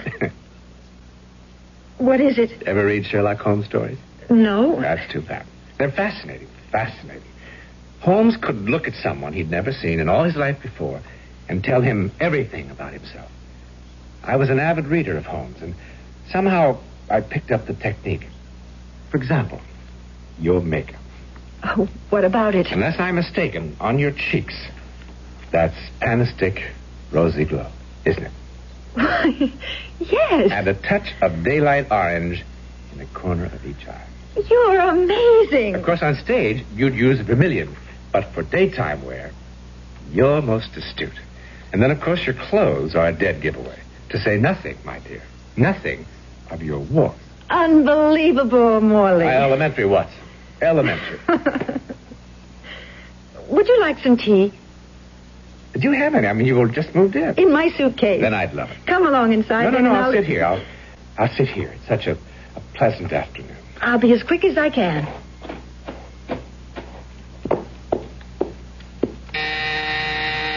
Yes? Come in. Oh, Mrs. Brawley. Found the key to the French doors, my dear. Well, thank you. Though I am not sure I'll need them now. Oh, I'm glad you've decided to leave them locked. Much safer. But I haven't decided to leave them locked. As you can see, the doors are... As I can see what? Closed. I didn't close them. And if Morley had, I'd have heard him. Morley? Did you say Morley? Mr. Morley Norcross. He's sitting in the garden by the fountain. There's no one sitting in the garden, Miss Phillips. No one? Why, he's gone. And the door's locked. Of course. Why are you looking at me like that, Mrs. Broley? Miss Phillips, finding this key put a very old woman to considerable trouble. Now, I don't mind that. I'm accustomed to it and delighted to make my tenants as comfortable as possible. But I don't like having games played on me, Miss Phillips. I don't enjoy being made a fool of. There are the keys you asked for. Please take care to lock those doors before retiring at night. But Mrs. Broley...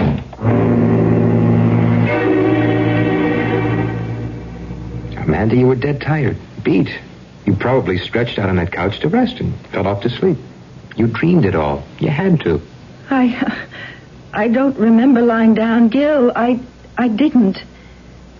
I started to unpack, and then the scent of lavender came to me even stronger than before.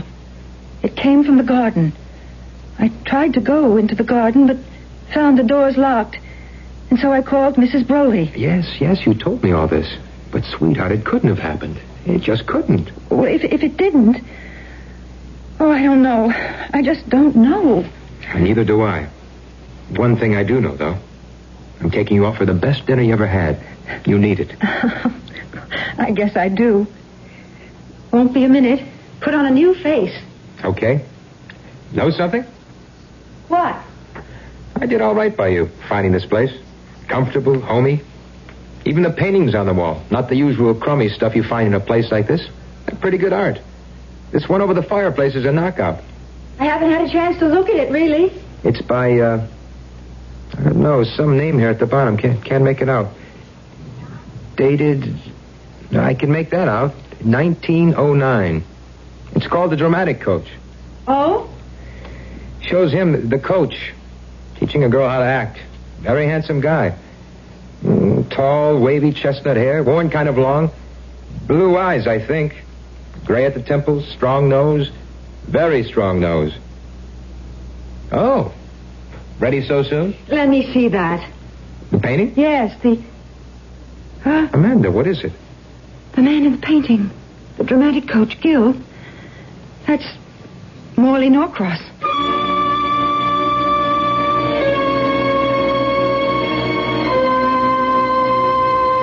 Well, We may be talking about the self, the over-self, and the super-self, but so far as I'm concerned, Morley Norcross is a ghost.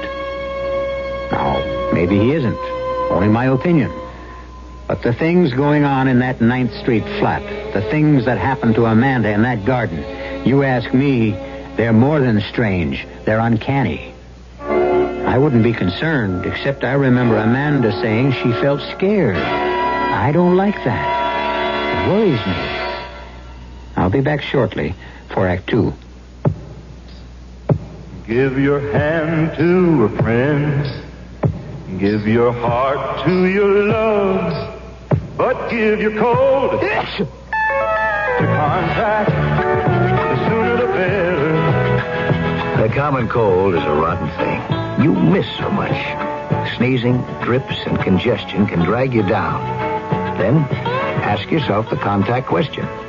6 or 3 or 1. You'd need 6 cold tablets, 2 every 4 hours, or 3 ounces of Cold's liquid, 1 every 4 hours, or just 1 contact for up to 12 hours continuous relief of those symptoms. That's daytime, then nighttime relief. Both the others have things for aches and fever, and the liquid, something for coughs. Not found in Contact 600 tiny time pills. Give your cold to contact. 6 or 3 or 1. Take Contact. Only as directed. Hot dogs, armor hot dogs. What do kids put on armor hot dogs? Mustard, ketchup, lots of relish too. Pickles, onions, even peanut butter too on hot dogs. Peanut butter? Armor hot dogs. Sure, kids and moms love armor hot dogs because they're made with fine meat. No cereal, no extenders, 100% government inspected. Hot dogs, armor hot dogs. The dogs kids love to bite. Yeah. If at times you suffer arthritis minor pain and its stiffness, get Deep Strength Arthritis Pain Relief Rub. Deep Strength is made especially to give fast, temporary pain relief, so you can move more easily. Deep Strength's strong, concentrated warmth vanishes deep into skin, increases blood circulation over the painful area. Brings relief for hours. Get Deep Strength Arthritis Pain Relief Rub, the modern rub from Mustero.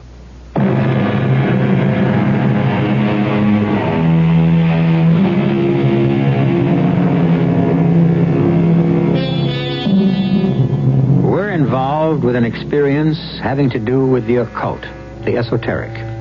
Or rather, lovely young Amanda Phillips is. As we know, she has come to New York City from Gladesville, Iowa, hopefully to become a successful actress. One can expect all sorts of things to happen to one in the Big Apple, of course. But what has already happened to Amanda on her first day is, well, to say the least, odd. The man in the painting is Norcross? The man you think you met out there in the garden? Gil, I know you think I'm spaced out. No, I just think you dreamed it all. Fell asleep and dreamed. Dreamed about a man who was the living image of the man in that picture? A dramatic coach to boot? Well, that figures, doesn't it? What do you mean it figures? Well, there he is in the painting. The painting is titled The Dramatic Coach. Your eyes may have just glanced at it, but your brain, it registered you clearly. You were tired, worn out from your trip. You stretched out to rest, fell asleep, and, well, dreamed of the man in the painting. The man who said he was a dramatic coach. Well, I don't remember falling asleep. But what you say makes sense. That's what must have happened, I guess. Sure. And speaking of getting rest, young lady, you've had a long, tiring day, so I'm going to split. Oh, it's only 10 o'clock, Gil. You don't have to... No, you're tired. And now that I've got you here in New York, you can count on seeing a lot of me, if you want to. Oh, of course I want to. You sound as if you really mean that, Amanda. Oh, Gil. Sweetheart, you know how I feel about you. It's just that... The great white way beckons. It's a career on Broadway or nothing. No, a career on Broadway or marriage and kids. Oh, Gil, darling, look, I've got to try it first. I've got to satisfy myself that I've got talent or I haven't. That I can make it or I can't. That... Look, I've just got to have my chance. Be patient, please. For you, I'll outdo the patience of Job. Good night, honey. Good night, my darling. I am tired. Into bed, Ethel Barrymore Phillips. What? Lavender. The scent of lavender again. From the garden. He's there. Sitting by the fountain. And I'm not sleeping. Not dreaming. Oh, locked. Keys.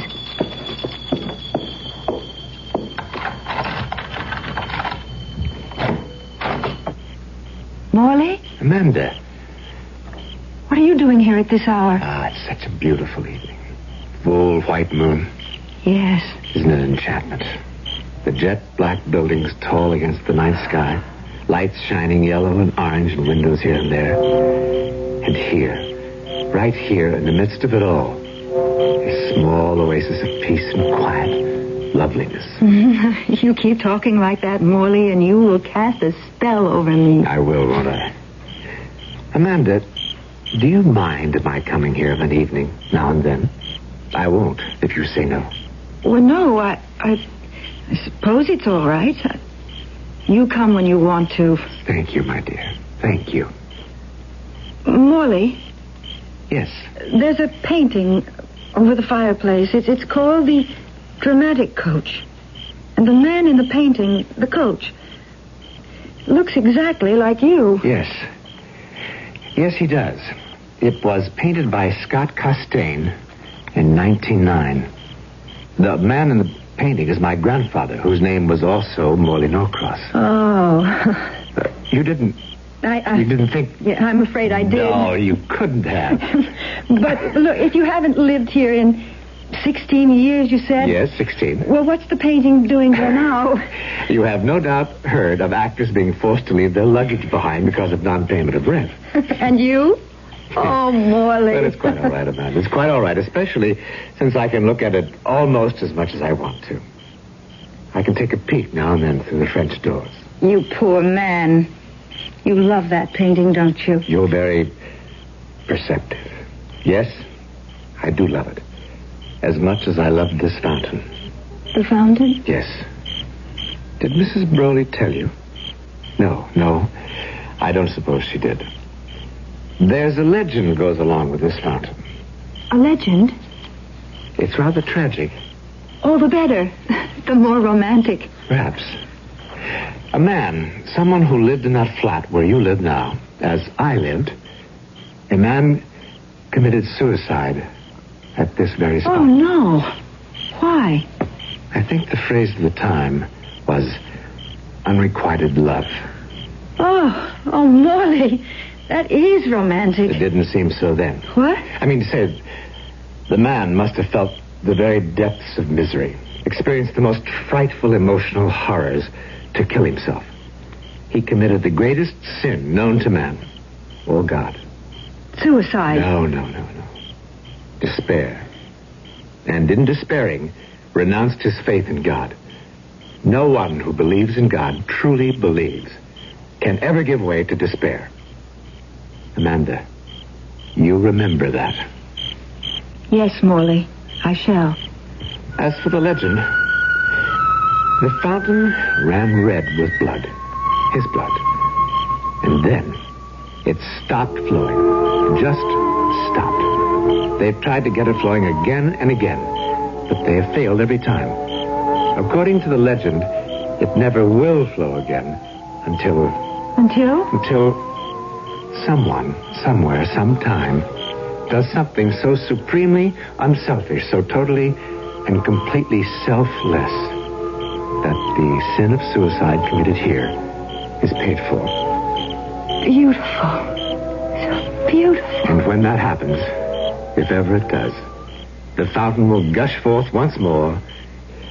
I was wondering... Yes?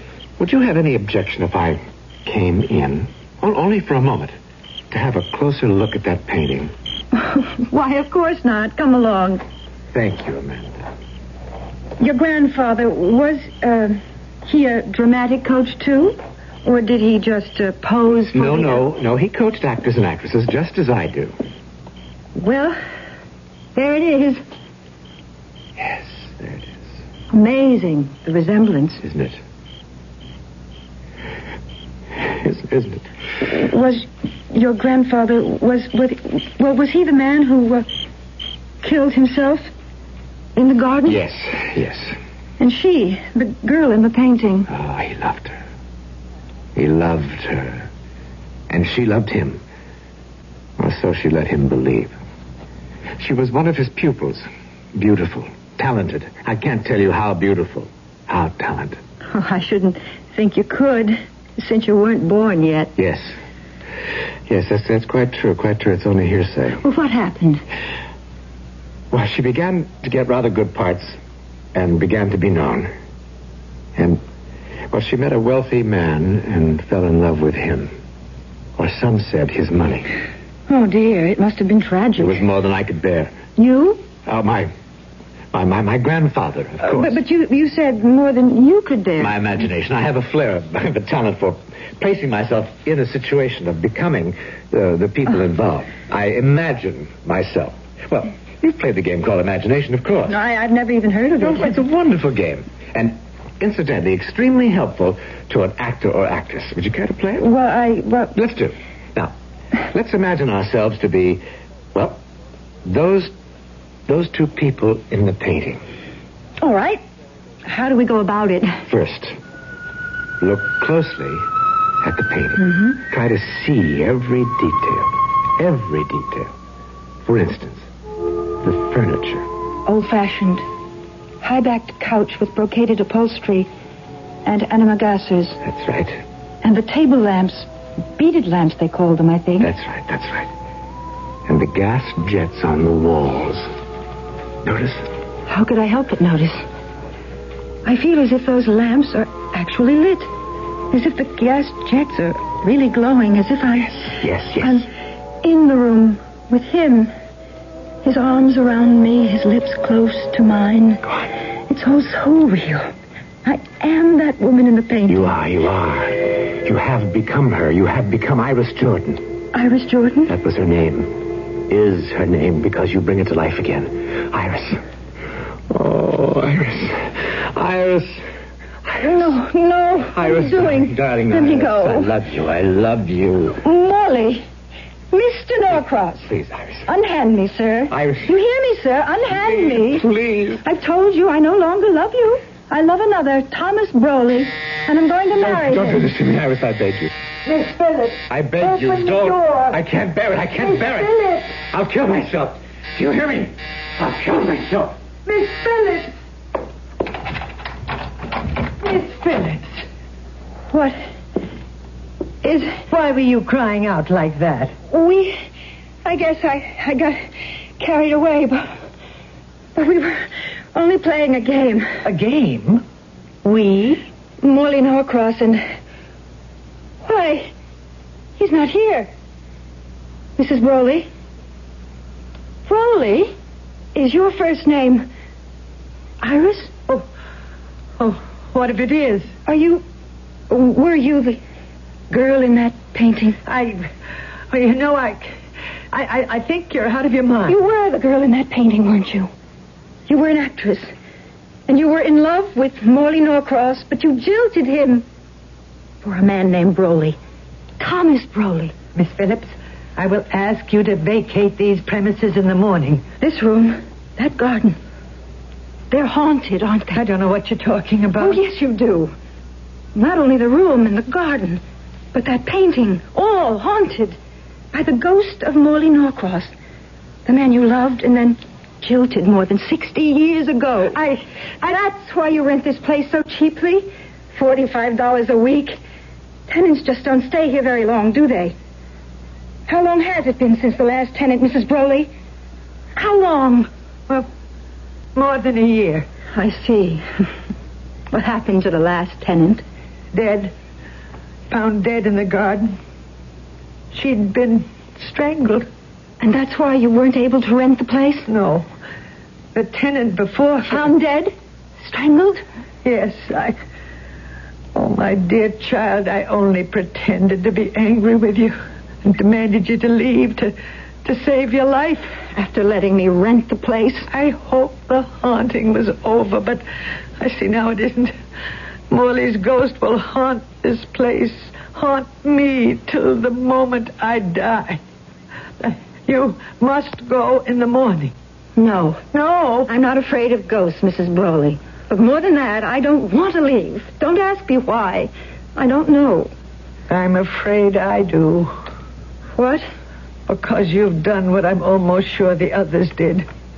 They couldn't bring themselves to leave either. And they didn't know why. Nor did I then. But I think I'm beginning to know that. You've fallen in love with Morley Norcross, Miss Phillips. You've fallen in love with a ghost.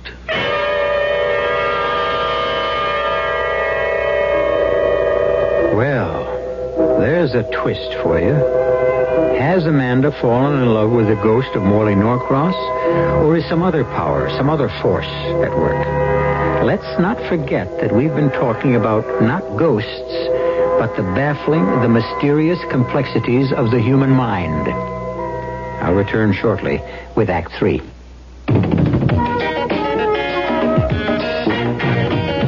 When you say Budweiser, when you say Bud, you said a lot of things nobody else can say. When you say Bud, you've gone as far as you can go to get the very best. Yeah. When you say Bud, you tell the world you know what makes it all the way. When you say Bud, you say you care enough to only want the king of peace. There is no other one. There's always something less. Because the king of peace is leading all the rest. When you say Budweiser, you said it all. You said it all. Anheuser-Busch, St. Louis. At McDonald's, our hamburgers are 100% beef. Lean beef. Leaner than most ground beef you could buy. And you can count on it. You can count on our beef. It's 100%. You deserve a break today at McDonald's. 100% beef. You can count on it. Hey, mellow, huh? Nice sounds like these are really sensational over a Delco car stereo tape system. The one with the tape deck concealed behind the radio dial. Ingenious. Order yours from your GM dealer. He can wrap it up in most models of GM's new 1975 cars and trucks. It's the only way you can get Delco stereo. Delco Electronics. The sound of General Motors.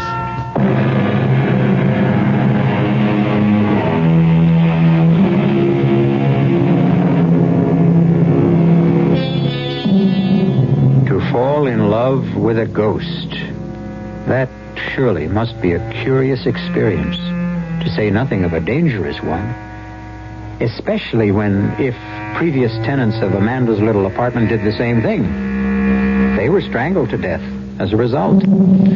But why?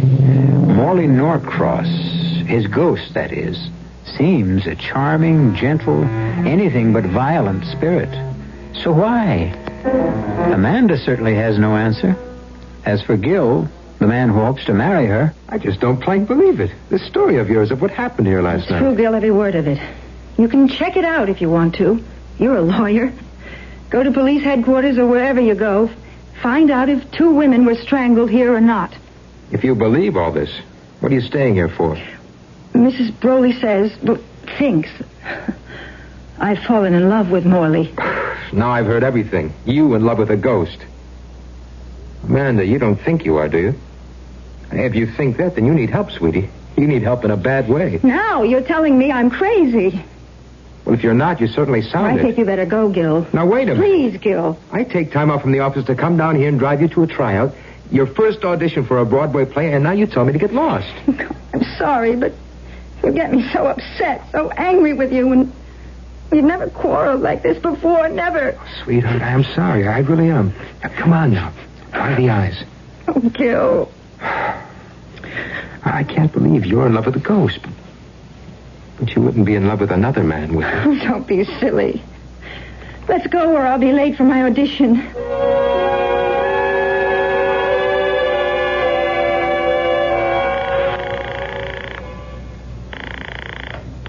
Building in Maxwell. Gilbert Franklin, please. One moment. Hello? Gil? Amanda. Oh, Gil, I'm so excited. You got the part. Not the little part, the walk-on. But Gil, they listened to me for the ingenue lead. And I got it. I got it. Ingenue lead. Hey, that's fantastic. I can't believe it. I can't either. Now, this calls for a celebration. I'll take you out to dinner tonight. A champagne dinner. No. Let's celebrate here. At your place? I haven't cooked in a week. I'll go out and do some shopping. Okay, and I'll bring the champagne. Enough for the three of us. The three of us? You, me, and your ghost boyfriend. I don't think that's very funny, Gil. Uh-oh, I put my foot in it again. Forgive me. Now, come on, tell me you forgive me. I forgive you. And, honey? Yeah? Ask Morley Norcross to forgive me, too. Well, I just never. I just never. You know, Amanda, that's virtually becoming a cue line for me. Morley. Why have you gone so white? Why are you trembling so? I know now that you're a ghost. Oh. It makes me feel scary. Oh, please, no. The last thing in the world I want is to frighten you. That you ought to know that, particularly since I did all I could today to help you get the ingenue lead in Hope Springs Eternal. You? Didn't you know? Yes, I did.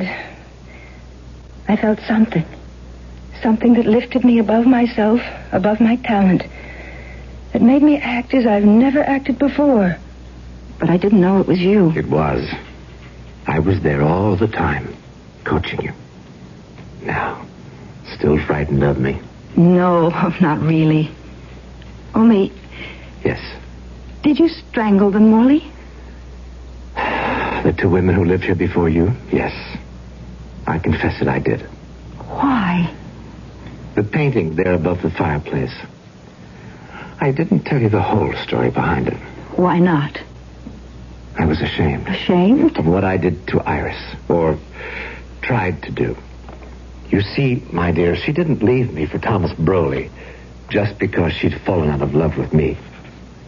I was the reason she fell out of love. My ungovernable temper. Temper? Rage is a closer word. Violent rage. Another word for it would be ego. My ego that demanded its way or I would fly into an insane fury. Iris, yes, the withered little woman who was your landlady, feared me. Loved me, but feared me. And that is why she left me.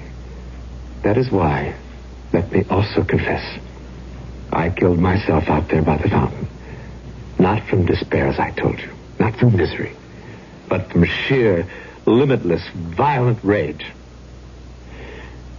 And I have been paying for it ever since. Oh, Morley. You helped me today. How can I help you? Amanda, are you sure you want to? Oh, yes. Very sure? Very sure. Then meet me by the fountain tonight at 10 minutes of 12 tonight. 10 minutes of 12? That was the hour I took my life. Promise you'll be there. I'll be there, Morley. I promise.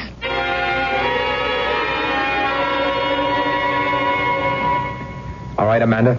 All right, I'll leave. Gil, don't be angry. What'd you expect me to be? I invite you to dinner to celebrate. You say, oh, no, come to my place. I'll make dinner. I come, I bring the champagne, and from the minute dinner is over, you keep suggesting I leave. Gil, it's late. 11:45 midnight is late? It is for me. I've had a long, nerve-wracking day, and Okay, I'm going. You want to know something? I may not be back. Oh, Gil.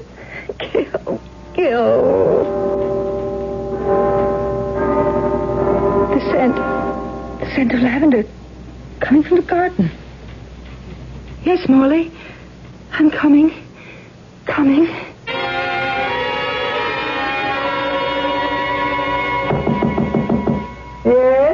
Yes, who is it? Gil Franklin, Mrs. Broley. Just a minute. What do you mean, disturbing an old woman at this hour of the night? I need my rest. And I need my girl, Mrs. Broley. The girl I intend to marry. What's that got to do with me? Maybe nothing, maybe everything. All I know, there's something queer going on here, especially tonight. And I intend to get to the bottom of it. Mrs. Broley, I want to know the whole story. The whole story, you understand? Of what's happened in that room since Morley Norcross committed suicide over 60 years ago. Morley. I startled you again. Not really. It's just 10 of 12. And a beautiful moonlit night. Very beautiful. You're ready. You're sure you're ready to keep your promise. Oh, yes. Oh, yes. What do you want me to do? Amanda, you think of me as a ghost. You are. Ghost, it's only a word, my dear, because I am dead doesn't mean I don't exist.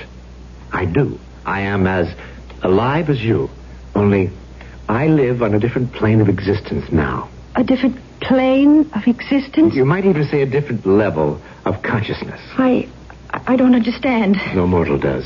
No mortal can. Try. It's as simple as this. Nothing is. Nothing begins, nothing ends. It's all the same. A continuum. Only on different levels, varying planes of life, of living. To sum it up, my darling, there is no such thing as life. No such thing as death. I guess I don't understand. You know, the level I'm on, I don't understand all of it either. This only do I know. The world that was once mine and is now yours is nothing but illusion. Illusion, my dearest. That is all it is. So it will be only an illusion you leave now. Leave? My world? To enter mine. Oh. You promised. Remember, you promised. Yes, but... Oh, Morley, how can I leave it? My world? Illusion.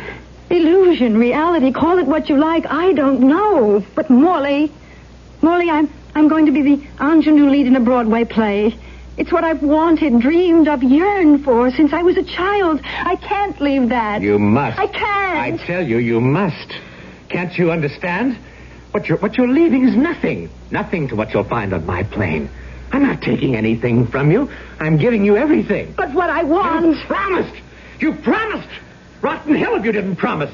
You're strangling me. You promised. Morley. You promised me. Dad, I'll keep my promise. I didn't say I wouldn't. Only that I wanted something else. So much. You wanted it? That much? You want it? That much? Yes. But you would give it up for me? A promise is a promise. Oh, and a selfless act is a selfless act. What? Amanda? She's not here in the room. The girl... Look, Amanda. Look. And listen. The fountain. It's flowing again.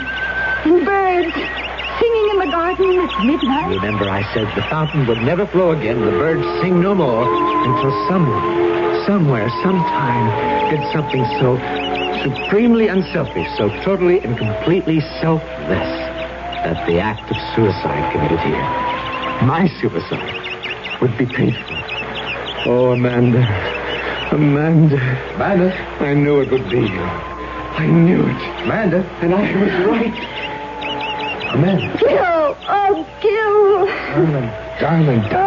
The fountain. Oh, my God, the fountain. Yes, it's flowing again, Mrs. Broley, and the birds are singing. I don't understand.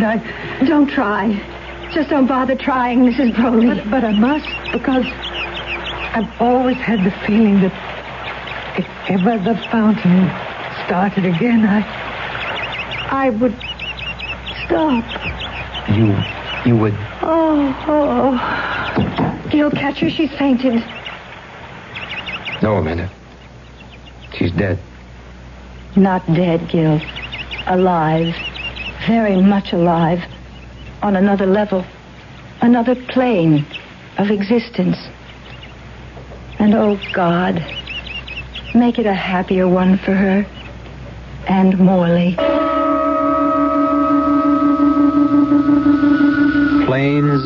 of existence, levels of consciousness, the self, the overself, the superself.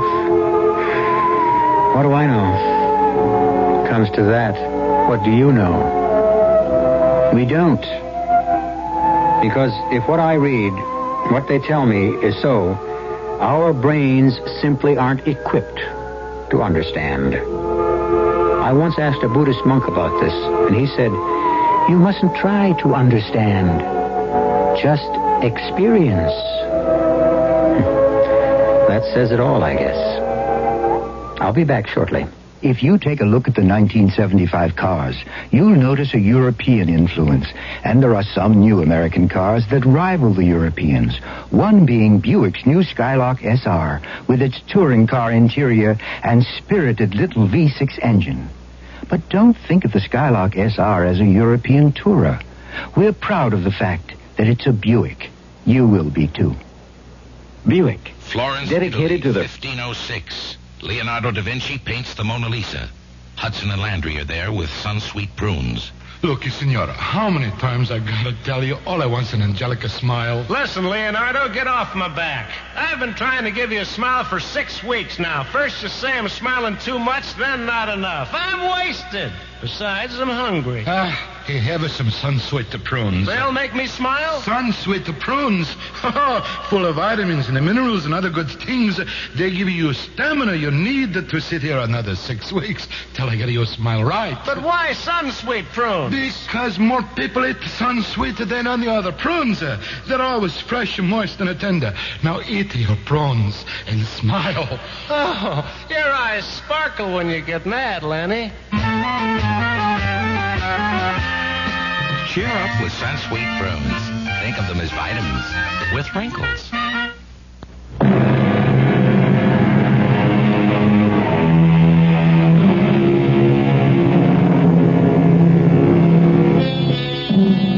Amanda Phillips didn't become a Broadway star. She became Mrs. Gilbert Franklin. Oh, she played the ingenue lead in Hope Springs Eternal, all right. But the play folded in New Haven. Well, if Morley Norcross was right, it doesn't much matter. After all, the world we live in, you and I, nothing but illusion. Some illusion. Our cast included Diane Baker, John Newland, Ann Seymour, and Dennis Cole. The entire production was under the direction of Hyman Brown. Now, a preview of our next tale. I'm not with the police, I swear it. And why all the questions, huh? Why all the nosing around? You're hurting me. Take it easy. I don't want no trouble in here. She's something. She's got to be. Bess told her I do business in your place, and now she shows up here the next morning. Don't that sound fishy to you? Well, it's funny. Come on, baby. Jimmy, don't. I was just the statue. Oh, I just wanted the statue. The what? I guess she needs this thing. What's the statue got to do with... Wait a minute. Wait. You're right, Wormer. She's not a cop. Yeah, she's been acting like a cop, but that's not what she is. Please. Oh, please let me go. I didn't mean any harm. Please let me go. No, Please. Sugar, you're not a cop at all.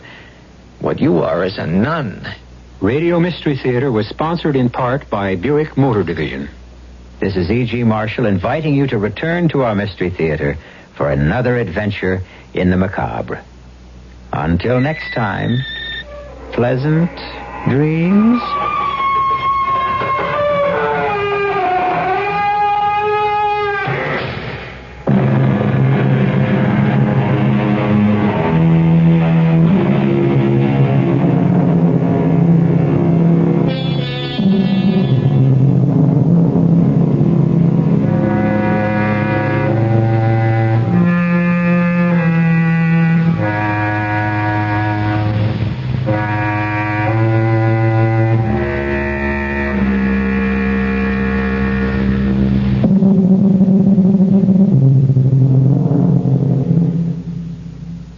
acid indigestion and this pressure. It's gas again. Digel has told you that acid indigestion and heartburn are often accompanied by gas. Digel calls it gasid indigestion. Now, a report from the U.S. government confirms that the only ingredients recognized effective against both acid indigestion and gas are an antacid combined with simethicone. That's what Digel is. No antacid alone relieves like Digel does. Use only as directed. Digel, in regular mint flavor, and now new lemon orange. The News Authority, KRLV, Dallas. Now, at Kroger, there's a brand new way to minimize your food costs with tender, lean, thrifty beef.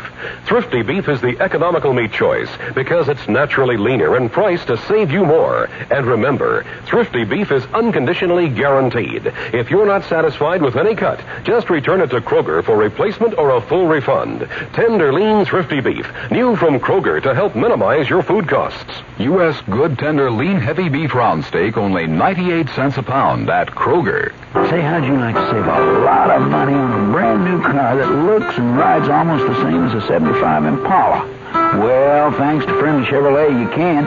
Several months ago, we realized the rising costs had forced large price increases on 75 Chevys, so we ordered cars. Enough cars to fill acres of storage. And now, when other dealers are out of 74s, we still have plenty. Come on down to Friendly and save a lot of money. That's just another reason why Friendly's the #1 new car dealer in the Southwest. The CBS Radio Mystery Theater presents...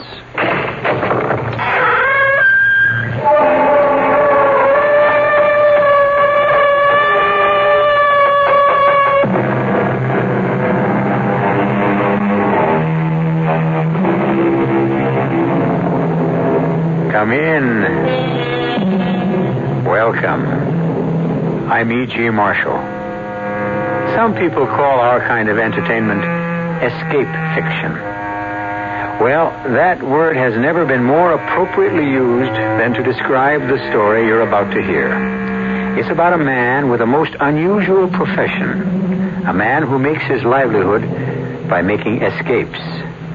But now, the great Fellini is going to cap his exciting career with the greatest escape of all, even if it turns out to be the last escape. And if you think Houdini took great chances, wait until you hear what the great Fellini has in mind. That's right. I'm going inside that box in a bathing suit, and they're going to dump me right into the middle of the lake. Joe, but that's crazy. It's too dangerous. What you mean is I'm too old for it, huh? But I'll show you, baby. I'm not too old for the trick. Or for you.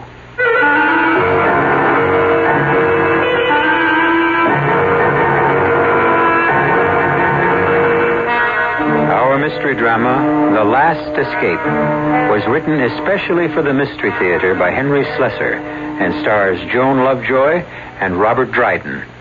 It is sponsored in part by Anheuser-Busch Incorporated, Brewers of Budweiser, and Buick Motor Division. I'll be back shortly with Act One. When you buy a mid-sized car, you expect certain things from it. Mainly, a reasonable combination of comfort and economy. Well, friend, Buick has a mid-size to meet your expectations. The 1975 Century Regal. It's a joy to look at. A joy to ride in, and Buick's new V6 engine makes it a joy to drive, especially past gas stations. Buick Century Regal, dedicated to the free spirit in just about everyone. Sure, I've heard that phrase, give to the college of your choice. Good idea. And I know all colleges need more money, what with inflation and all. It's just that since I graduated, I've been so busy, not just with my career, but with the community affairs, too, I haven't found the time to reevaluate. Take the time now and give more to the college of your choice. Now. A public service message of this station and the Advertising Council. Kitchen appliances are power tools, too, just as much as drills and jigsaws. Hi, Frank Lieber here to tell you True Value hardware stores have that kind of power tool, too. Kitchen appliances that help cooks create. A West Bend party percolator, for instance. It makes a lot of coffee, 20 cups, and then keeps it hot. If you ever had to make coffee for 10 with a 9-cup percolator, you know the advantage of that.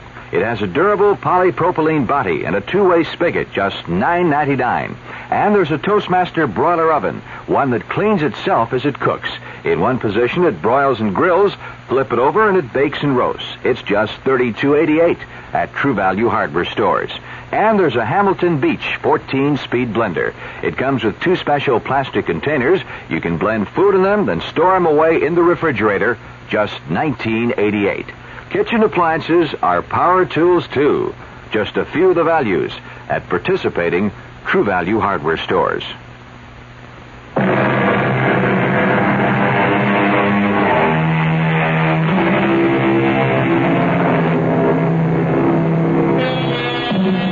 We're in the glamorous Tropicana Supper Club. The music is playing, the palm trees are swaying, but unfortunately, the music is being produced by a sleazy 3-piece band, the palm trees are papier-mâché, and the Tropicana isn't in the tropics. It's New Jersey. If there is any glamour here, it's the glamour of illusion. And that's what the customers have come to see. Ladies and gentlemen, here's what you've all been waiting for. Direct from command performances in London, Paris, and Rome, the man who defies ropes, chains, locks, handcuffs, steel boxes, and prison bars, the one, the only true successor to the immortal Houdini. Here he is, Fellini the Great! Thank you. Ladies and gentlemen, it's a great pleasure to be here with you this evening. You know, some people have asked me why I do these things. Why I continue to risk injury and even death in order to demonstrate my ability to escape from any bonds devised by mortal man. But let me tell you the reason. It's because of a deep, abiding love of liberty, to demonstrate the indefatigable spirit of man in his quest for personal freedom. A freedom which each one of us enjoys in this wonderful country of ours. And now I'd like to introduce you to a lovely young lady who is going to assist me in my demonstration this evening. Here she is, Miss Wanda Wilson.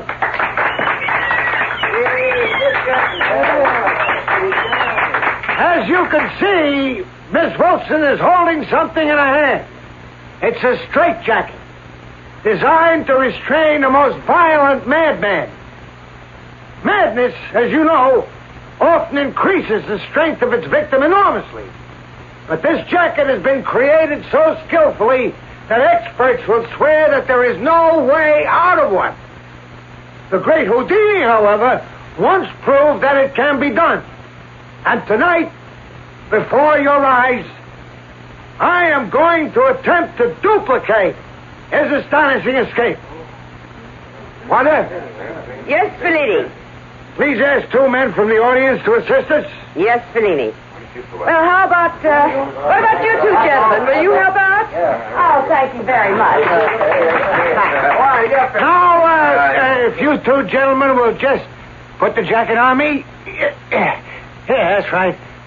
I fold my arms around my torso, and then you secure every strap. Yeah, that's it. Just as tight as you can now. Yeah, that's right. Every single one of them. A little tighter. Tighter. Make sure there's absolutely no way I could get out of it. Thank you, gentlemen. And now, ladies and gentlemen, to spare you a sight of my agonies, Wanda will place a screen in front of me. Here it is, Fellini.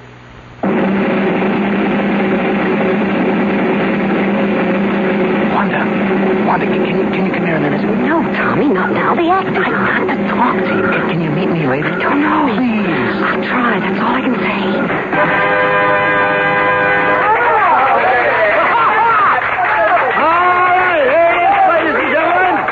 As you can see, now one strap is torn or broken. The straitjacket is in perfect condition, but I am free. I'll tell you one thing about this escape. You don't have to be crazy to try it. but it helps.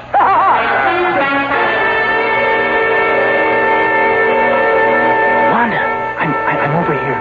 Tommy, I can't talk too long. Why'd you come out without a coat? You'll freeze to death. Well, I couldn't very well have put a coat on. Joe would have asked where I was going. Where is he now? In the dressing room. I gotta get back there. He really keeps tabs on you, doesn't he? And you know how he is. What did you want? You know what I wanted. To see you. To see you alone for a change. Oh, Tommy. They really liked your husband tonight, didn't they? Oh, it's that kind of a crowd. They liked you, too. Thanks. I didn't mean it that way. I mean, well, you know what I think of you, Tommy. Your singing, I mean. Is that all you mean? My singing? Tommy, don't. Not here, not in this filthy alley. Where, then? There's no place I can ever see you. No place at all. But it can't be helped. Joe has to know where I am every minute. He goes crazy if he doesn't see me around all the time. Not that he's jealous. He thinks too much of himself to be jealous of me. He just has to know I'm around, admiring him, waiting on him hand and foot. He treats you like a slave. Tommy, I got to go. He's probably foaming at the mouth right this minute. Wanda, please, listen. One kiss. One. All right. Oh, Lord, why does someone like you have to come along now?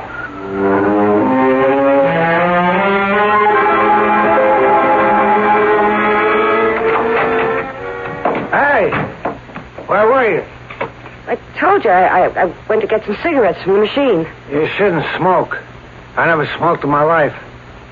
You think I could have lungs like mine if I smoked? I got the lungs of a 20-year-old, you know that? Yeah, I know. Boy, I really felt good out there tonight. I could have done a steel box bust out tonight. That's how good I felt. Hey, you see that little guy who put me in a straitjacket? Little guy thought he was going to fix me. See how tight he worked the straps? I was there, Joe. The little guys, they're the worst. It's a pleasure to fool them.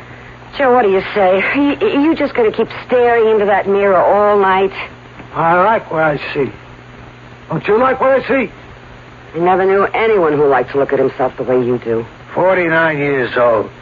Nobody would ever take me for 49. What do you say? You're a Greek god, Joe. And speaking of Greeks, we're invited out to dinner tonight. Roscoe is buying. Roscoe, he spoils my appetite. You hear him talk, the escape business is dead. He should have seen that crowd tonight, that's all I say. He's no different. Well, he booked you into this job, didn't he? He ought to know if it's dead or not. Only thing wrong with the escape business, it don't get enough publicity. That's the only thing. All right, Joe. Everything comes back. Old movies come back, old songs, even old clothes. Only you gotta make a splash. And I mean a splash. Joe, you're not going to start that again, are you?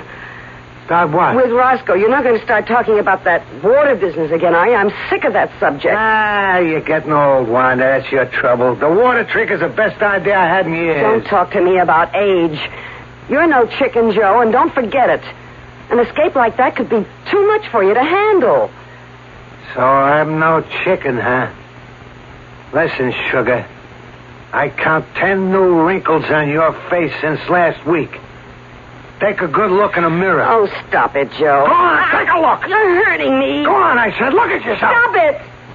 You calling old, huh? I'm younger than you, baby. On account I keep in shape. All right. Let me go. That's right. Turn on the tears. Not everybody thinks I'm old, Joe. Not everybody.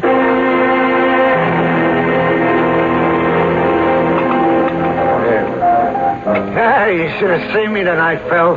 I was the best. That crowd really ate it up. Didn't they, Wanda? Yeah, it was a good crowd for that crummy joint. Don't knock crummy joints, not if they pay off every Friday. Listen, after tonight, I wouldn't be surprised if they booked me for another month. I'd be surprised. You close next week. What? I told you it was a 3-week engagement, Joe. Yeah, but you said...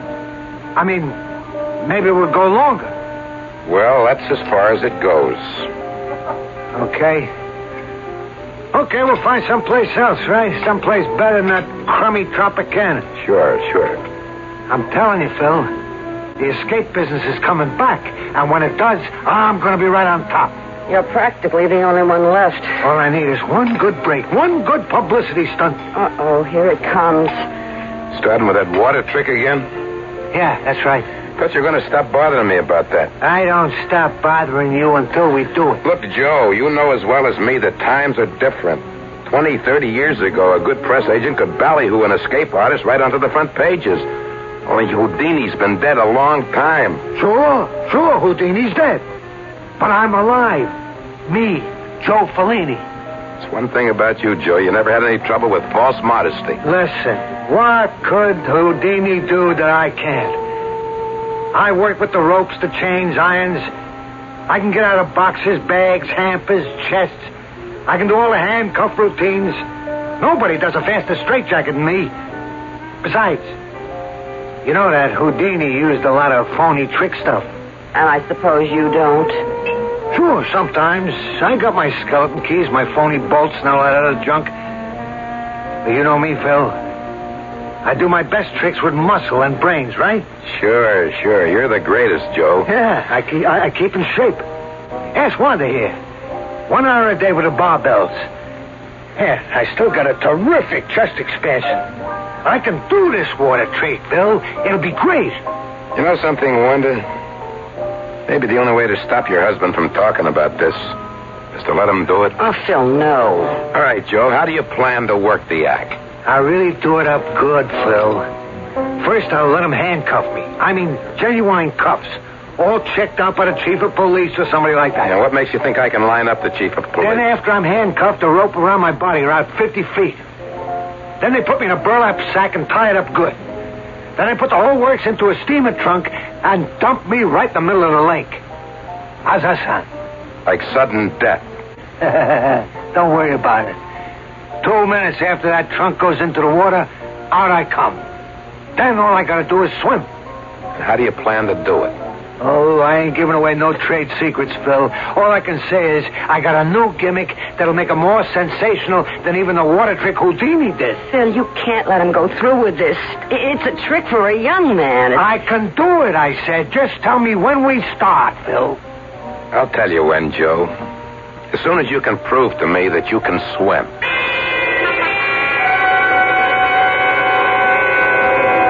It's really a miracle. I never thought you'd be able to get away from that guy, Wanda. Oh, Joe finally went someplace he couldn't take me. Where's that? To a men's gym. He went to swim in their pool. What for? Oh, he's going to do a trick. He calls it the water trick. He gets handcuffed and tied and all that, and they dump him into the lake in a big steamer trunk. Ooh. That sounds pretty dangerous. Well, the only danger would be Joe getting too winded to swim to the surface. I know he can get out of the cuffs and the ropes and all that, but... It seems to me that if the slightest thing went wrong... Oh, he'll take all the precautions, or we will, rather. We? Well, I help him out with the trick part of it. Oh. Then there is a trick. Part of it's a trick, naturally. But, even tricks go wrong sometimes, don't they? Yeah, they do. Did anything like that ever happen to your husband? Well, yeah, once. He couldn't open the lock on his handcuffs. See, he had a key hidden in the cuff of his trousers, but it slipped out of his hand and fell between the cracks of the floorboard. He wasn't hurt or anything. It was just a wicker basket escape on stage. I see. But if anything like that happened now, I mean, at the bottom of a lake... But that would be terrible. It'd be awful. Yeah. It would be really tragic, wouldn't it? I don't want to think about any such thing. I just don't want to think about it. No, of course not, Wanda. At least, we won't think about it tonight.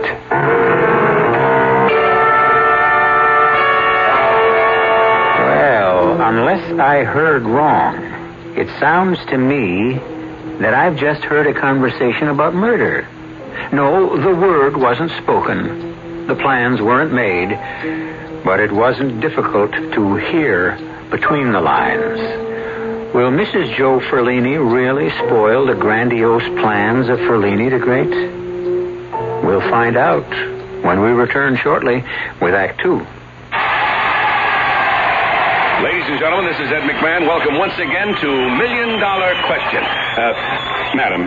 Yes. What is your name, please? My name is Jones, Geraldine Jones. Geraldine Jones. That is We're correct. about to ask you the $1 million question. $1 million? If you're correct, yes, if you're correct, you will win $1 million. Honey, hush. Are you ready? Okay. All right, here's the question. What is the largest selling beer in the entire world? Budweiser. You're right. You just won $1 million. Would you give it to me in Budweiser? Of course. Be sure and watch Flip Wilson. And the name of the special is Flip Wilson, of course. My guests are going to be Peter Sellers, Lily Tomlin, Richard Pryor. And, of course, Flip Wilson. That's Flip Wilson, of course. This Friday night on TV. Sponsored by Budweiser. Of course. What more can I say? When you say Budweiser. Of course. You've said it all. Anheuser-Busch, St. Louis. When's the last time you enjoyed a really big chocolate bar? A big Three Musketeers bar. A Three Musketeers. Thick milk chocolate outside. Fluffy chocolate whipped inside. Fluffy, not stuffy, so you don't feel full. A big Three Musketeers bar. Three Musketeers. When your mouth waters for chocolate, bite into a Three Musketeers bar. Big chocolate taste that's easy on your tummy. Light, whipped-up chocolate fluffiness inside. Creamy milk chocolate outside. Three Musketeers. They're fluffy, not stuffy, so you don't feel full. Enjoy the big chocolate bar that's fluffy, not stuffy. A big Three Musketeers bar. A big Three Musketeers bar. Three Musketeers.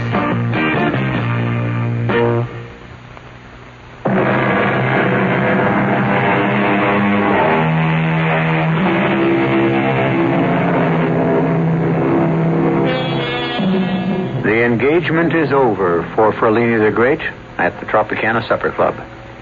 But now Joe Ferlini and his wife have a new address, a small and rather shabby hotel which bears the name of Lakeview, undoubtedly because it's located on the edge of Lake Paradise.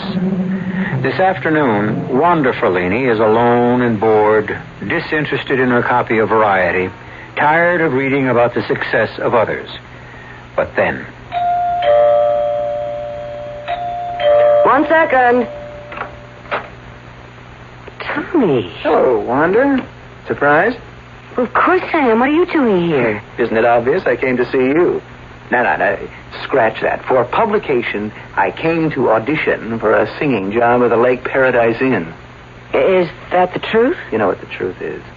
Look, can I come in? Oh, yeah, of course. I've already tried to get a job at the inn. Nothing doing there. But Ferlini doesn't have to know that, does he? You shouldn't have come here, Tommy. It won't look right. Where is he? Joe? He's at the lake swimming. That's all he's been doing for days now, practicing his swimming. Then he's really going to go through with it, the water trick. Oh, he's coming through with it all right. His agent, Phil Roscoe. Yeah, I know. Well, he's actually getting excited about it. Can you imagine? He's been doing a terrific job of lining up publicity. Publicity won't help Ferlini, Wanda. You know it won't. He's old hat. That escape stuff died when Houdini did. You never know, Tommy. I mean, he's actually gotten the local chief of police to cooperate. He's going to make sure that the handcuffs are absolutely genuine. But your husband can still get out of them, right? Well, yeah, he always does. How? Tommy, I told you I didn't want to talk about that anymore. I don't like what you're... Well, you know what I mean. You don't like what I'm implying, right? No, I can't blame it on you. I'm the one who did all the implying. I'm the one who said that if one little thing goes wrong, Joe's a dead man. He'll drown. One little thing. We've got to stop this. Good Lord, we can't talk about murder like it's something casual. Murder? Isn't that what we decided? Just because something goes wrong with the act, that isn't murder. We're not going to be arrested for it. Please, Tommy, I'm trying to forget what we said. Did you forget saying that you love me?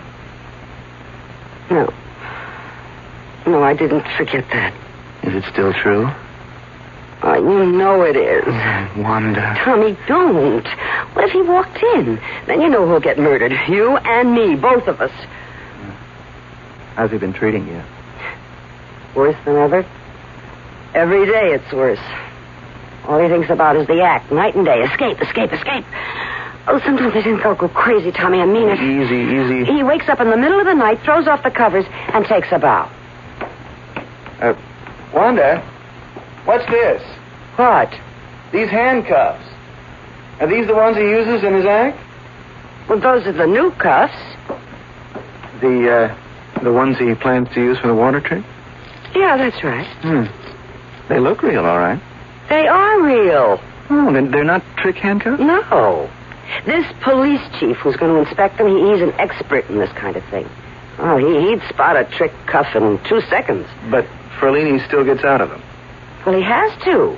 Or he can't get out of the ropes, or the sack, and then the steamer trunk. Okay. Then tell me how he does it. You must know, Wanda. Yeah, I know. Well, then show me. Okay. Hey, what are you doing? Putting the cuffs on you. I'm no escape artist. I'll show you how to be one, Tommy. There. Now, see if you can get your hands loose. I can't. It's impossible. That's right. It's impossible. Without this. Oh, a key. Yeah, just this tiny key. That's all it takes. Just turn the key, and it's open. Now, you telling me that he has the key with him when he goes into that lake? Well, of course. There's no other way. I mean, the key is hidden someplace, like in the trunk or the bag, someplace like that. Oh, he can't take the chance with this trick. Every single piece of equipment will be thoroughly checked out by the police. Well, then how will he manage the key? Well, he hasn't told me that yet. Usually he has it sewn into the cuff of his trousers. Uh-huh. And is that what he's going to do now? Well, I just don't know, Tommy. Well, all I know is this. What we talked about still makes sense to me. Very good sense. All you have to do is make sure that Ferlini the Great has the wrong key.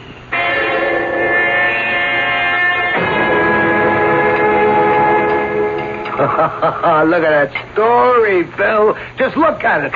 4 big columns all about me. Now, don't get carried away, huh? It's a big story, but a very little paper. Circulation 10,000, maybe. Oh, that don't matter. It's a beginning, just a beginning.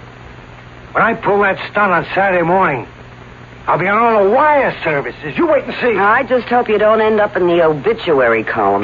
Stop worrying about me. Well, I'd worry a lot less if you'd tell us how you're going to do this trick, Joe. That's what I keep asking him. I've been working for this guy for 18 years, and I know every stunt he pulls. Only this time... This time, I'm doing something different, something really terrific. Look, will you tell us what it is, Joe?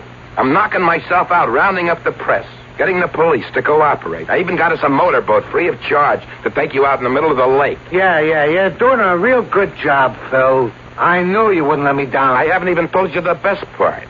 I got a big news magazine guy coming out. What? That's right. It's a guy I used to know a long time ago. He works on the show business section. I talked him into coming out. If he likes what he sees, well, who knows? You might get some pretty good national publicity. Hey, that's great, Phil. That's just terrific. Only I'll tell you this, pal. If I don't learn some details, I'm going to be tempted to call the guy and put him off. I don't want him to come all the way out here just to see a guy get himself drowned. That's not the kind of news I want to see printed. Come on, Joe. Tell us what you're going to do. Okay. Want the scoop? Here's how it goes. The steamer trunk is no problem. You'll have a phony bottom. The canvas bag is no sweat either. That'd be the usual type I use. Pull the thread on top, the whole seam comes open. Yeah, I know about those gimmicks. As for the ropes, that'll be pure muscle. I'll just make with the chest and muscle expansion. By the time they load the trunk on a motorboat, I'll be out of the ropes. By the time they're ready to dump me in the lake, I'll be out of the canvas bag. But first you have to get the handcuffs off. Sure. That's the most important part. What's it going to be, the key in your cuff? Well, what's so funny? There ain't going to be any cuffs. What? You heard me. I figure that's the first thing those smart guys will be looking for. Me having a key hidden. So I'll fool them. Completely. How?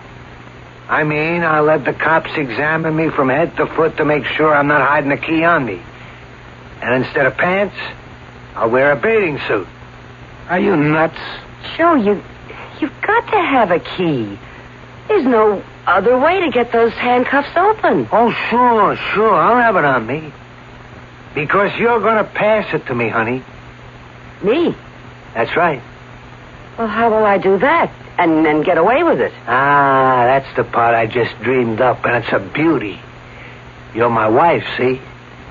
You're going to have to kiss me goodbye before I go into that steamer trunk, right? Yeah. Well, guess what you have in your mouth when you give me that kiss? The key.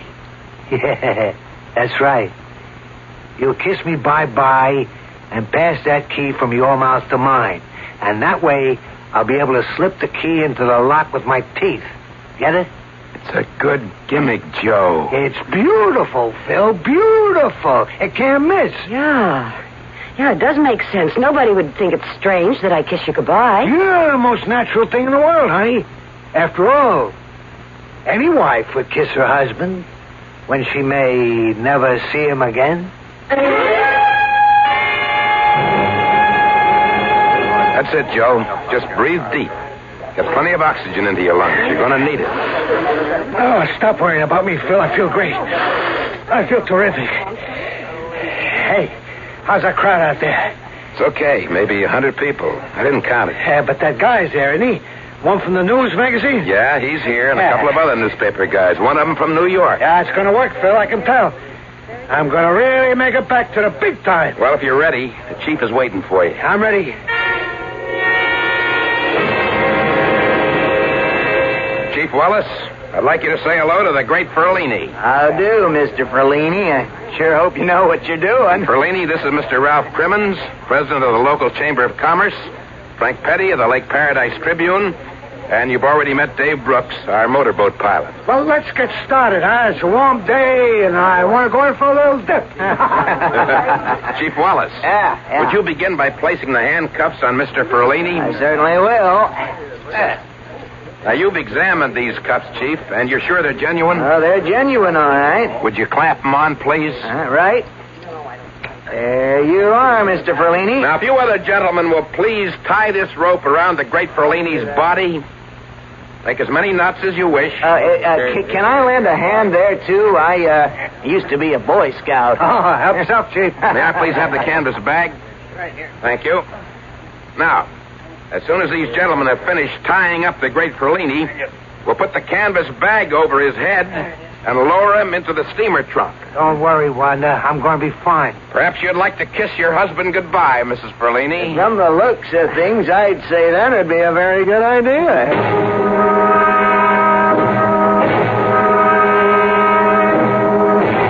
Ladies and gentlemen, the motorboat has stopped in the middle of the lake. Now, please watch carefully. Now the trunk has been brought to the end of the boat. Chief Wallace and Dave Brooks, our pilot, are carefully lowering it over the side. There it goes. Into the water. The steamer trunk has gone straight to the bottom of the lake like a stone. The great Ferlini is inside in the greatest life and death struggle of his career. Can he work his way free of those steel manacles? Can he escape from 50 yards of rope bound tightly around his body? Can he get out of the canvas sack that covers him from head to foot? Can he break through the solid locks of that trunk and manage to reach the surface on time? Wanda. Tommy, you shouldn't have come here. I just thought it would have been better. It's 15 seconds now. 15 long seconds for the great Ferlini. Wanda, what? Is everything all right? Please, don't talk to me now, Tommy. Not now. I'm sorry. I've missed you so much these past 3 days. I couldn't see you, even though we shouldn't be seen together. Well, I don't see why not. There he is. Everybody knows we're friends. We met at the Tropicana. 30 seconds. The great Ferlini has been underwater, sealed in that trunk for a full 30 seconds, and there's no sign of him. Is he all right? Wanda, I talked to the manager of the inn again. He thinks he may have a spot for me at the show at the end of next week. For God's sake, Tommy, how can you talk about show business now? Oh, isn't that what this is all about? Show business? Wanda, for God's sake, what's happening out there? I don't know. How should I know? Why doesn't he come up? He said he'd be up in 20 seconds, no more than that. I just don't know, Phil. 45 seconds and he's not up. It's got to be all right. It's got to be. Everything went just the way we planned. Hey, there isn't a sign of him, not a ripple on the water. He's gone. Bill, it didn't work. It didn't work. Not coming up. He's drowned. No. Joe's drowned.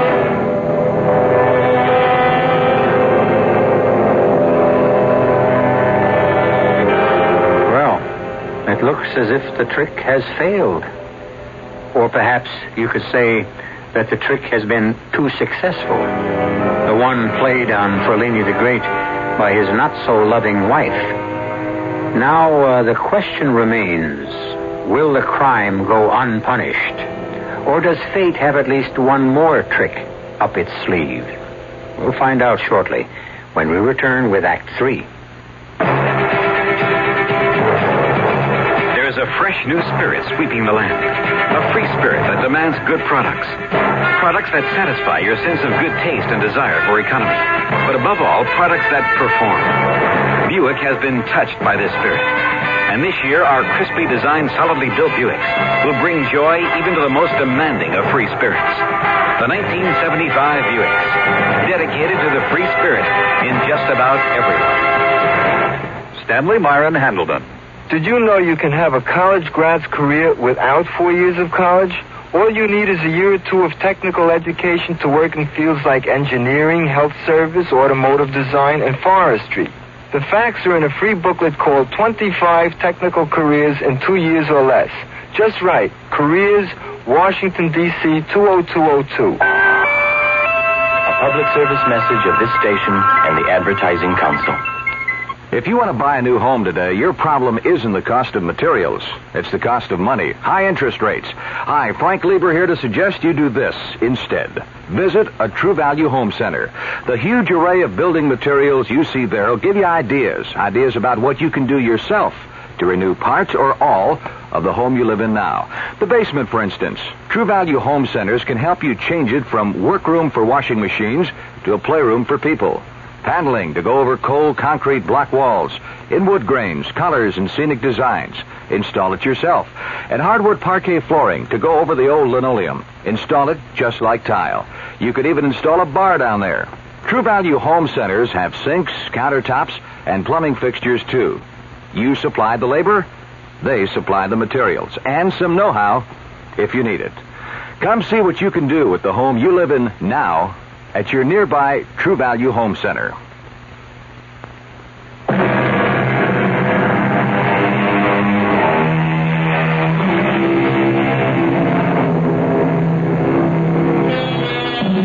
The great Ferlini is dead. His waterlogged body, still loosely bound in rope, still encased in a canvas bag, which became his shroud, still in the steamer trunk, which became his coffin, has been removed from Lake Paradise. Now it's a time of mourning and a time of questions. I'm really sorry to be bothering you folks at a time like this, but in cases like these, we need to produce certain facts for the coroner's office. You understand? Yes, of course, Lieutenant. It's just that there isn't much to say about Joe's death. Things went wrong. That's all there is to it. Well, that's what we'd like to know. What things went wrong exactly? Oh, how can anybody answer that? So many things can go haywire with an act like that. That's the truth, Lieutenant. An escape act is a matter of split-second timing. Everything's got to be done carefully, precisely. If one factor goes badly, well, you saw what happened. I told Joe not to go through with this. He was just too old for such a dangerous stunt. He'd never tried this water trick before? No, never. No. It was Houdini. Houdini did it. Joe always wanted to do something to make him better known than Houdini. Houdini's been gone a long time. Did he still consider him competition? Yeah, that's the way Joe was. Alive or dead. The only thing that mattered was reputation. Fame. Did you try to stop him from this attempt, Mrs. Ferlini? Yes, I did. I did everything I could. I pleaded with him. I begged him. Maybe it was my fault, Lieutenant. Maybe I should have listened to Mrs. Ferlini. But Joe just kept after me about it until... His reflexes were too slow. That was the real trouble. Well, that makes sense, I guess, Mrs. Ferlini. But it isn't a fact. I still need a rough idea of what might have gone wrong. I guess that means you'll have to tell me how he intended to get out of that steamer trunk. Well, I don't know if we can do that, Lieutenant. You mean you don't know? I mean, it's still a professional secret. The man is dead, Mr. Roscoe. Yeah, but just the same, I mean, you don't know the pride people like Joe Ferlini take in their work, in their methods. If I tell you how he did his tricks, it would be kind of a betrayal. Look, I appreciate how you feel, Mr. Roscoe, but I'm not going to publish any expose on the man. I've just got to supply some answers for the record. Well, I just don't see the point of it. It could have been any of a dozen things. Well, just name some. All right. Obviously, he couldn't get the handcuffs off. The key must have dropped out of his mouth. What key? You didn't find a key? We weren't looking for one. Well, there was a key, all right. Wanda passed it to him before he got into the trunk. But his arms were bound to his side. How could he open the cuffs, even with a key? With his teeth. Joe's done that 100 times. But this time, well, he couldn't make it. Well, we searched the trunk. It was empty. It probably fell out of the trunk when they opened it. It's only a tiny key. A fish probably swallowed it by now. I see. And if Ferlini couldn't get out of the cuffs... He couldn't get out of the ropes, or the canvas sack, or the steamer trunk. And then the air began to give out. Oh, Phil, that's enough, please. That's enough. Yeah, Mrs. Ferlini, okay. I guess that's enough for today. It's pretty obvious what happened, and I guess it'll be obvious to the coroner, too. Death by misadventure.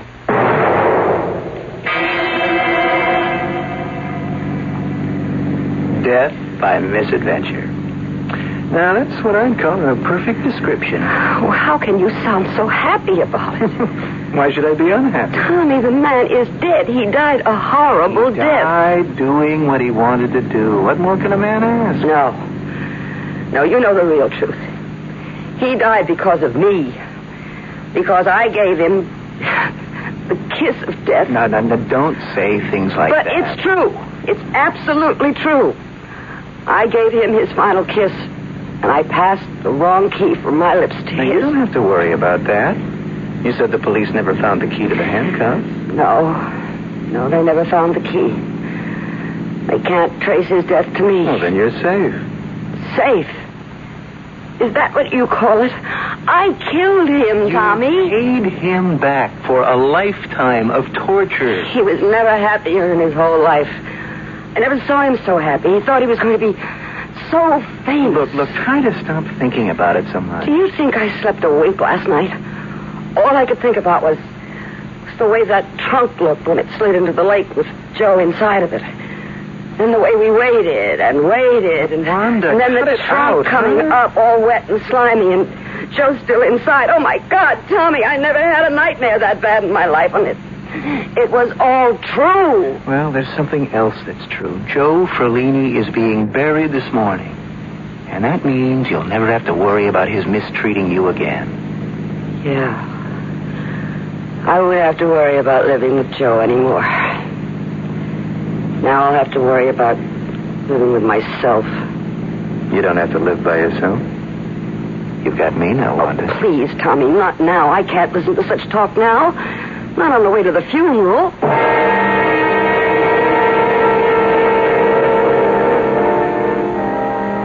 Dear friends, we are gathered here today to consign the mortal remains of Joseph Martin Ferlini to the earth which bore him. Joseph Ferlini was a man of courage and strength, a man who devoted his life to bring pleasure to others. He was, in fact, a man who sacrificed his life to that devotion. He used to say to his audiences, I wish to demonstrate that there is something in the human spirit which cannot be chained. And there is something called the human soul which cannot be kept behind bars. This was Joseph Ferlini, who died performing the work of his life. And who can say... Excuse me. Is this the Ferlini funeral? Right. I beg your pardon? I don't mean to interrupt you, Reverend, but this is the Ferlini service, right? Yes, that's true. Well, I'm sorry to break this up, but I'm from the county coroner's Phil, office. what's going on? I don't know. Let's go see. Really, I can't imagine what this is all about. I'm afraid the funeral services can't continue. You see, we have orders to attach the body of Joseph Ferlini. Yes, but surely... What's going on here? What's the matter? I'm sorry, ma'am. Are you Mrs. Ferlini? Yes? Why'd you stop the service? I have a court order. Now, the coroner is requesting a further examination of the remains. What? I'm afraid I'll have to open the coffin, Mrs. Ferlini. Open the coffin? You can't mean that. He's going to be buried. You can't open his coffin Come here. on, you can't get away with that. I don't have any choice. Now, there's a caretaker's cottage on the grounds, and we can use that for the examination. Would you gentlemen please pick up the coffin and follow me? Phil, don't let them do it. Hush, Wanda. It's all right. I'm sure it's just a formality. Please, the sooner we get this over with, the better.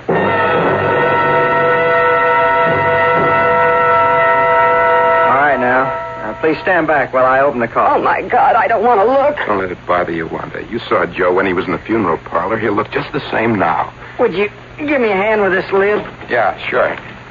Whoa, whoa. It's empty. Dear Lord in heaven. What did you say? Don't look, Wanda. But he's gone. Well, how could he get out of his own coffin? Gone? Did you say Joe is gone? He's escaped!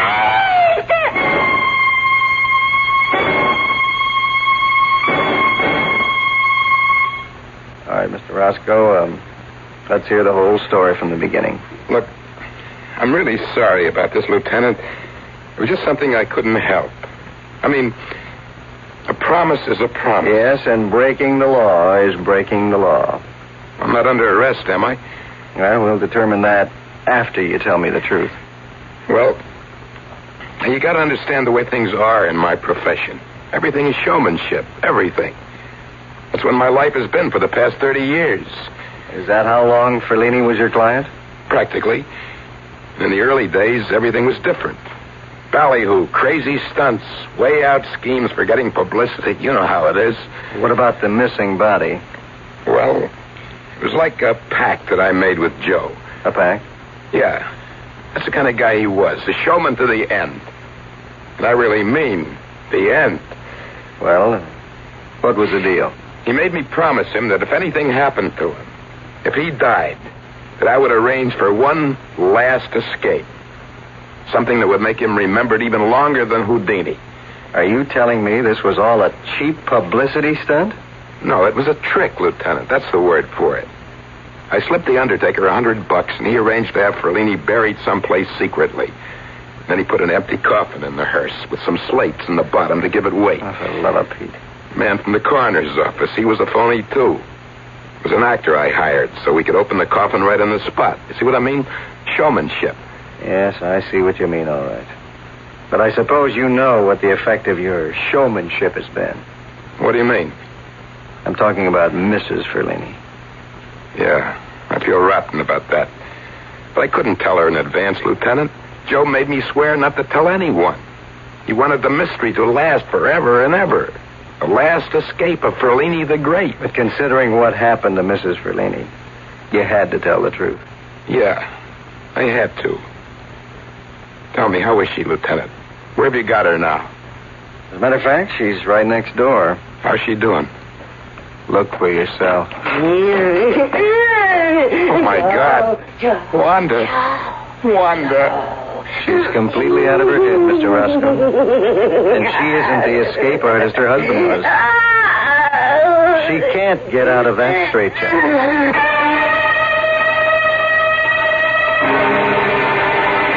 Well, so Wanda Ferlini does go to prison for her crime. But in this case, it's the kind of prison whose bars are created in one's own mind. And it may well be the most cruel and unusual punishment of all. By the way, you may be interested to know that some doctors prefer to call a straitjacket a camisole. I think it's a much more suitable word, especially if it's going to be worn by a lady. I'll be back shortly. Give your hand to a friend. Give your heart to your loves. but give your cold to contact. The sooner the better. A common cold is a rotten thing. You miss so much. Sneezing, drips, and congestion can drag you down. Then, ask yourself the contact question. 6 or 3 or 1. You'd need 6 cold tablets, 2 every 4 hours, or 3 ounces of Cold's liquid, 1 every 4 hours, or just 1 contact for up to 12 hours continuous relief of those symptoms. That's daytime, then nighttime relief. Both the others have things for aches and fever, and the liquid, something for coughs. Not found in Contact 600 Tiny Time pills. Give your cold to contact. 6 or 3 or 1. Take Contact. Only as directed.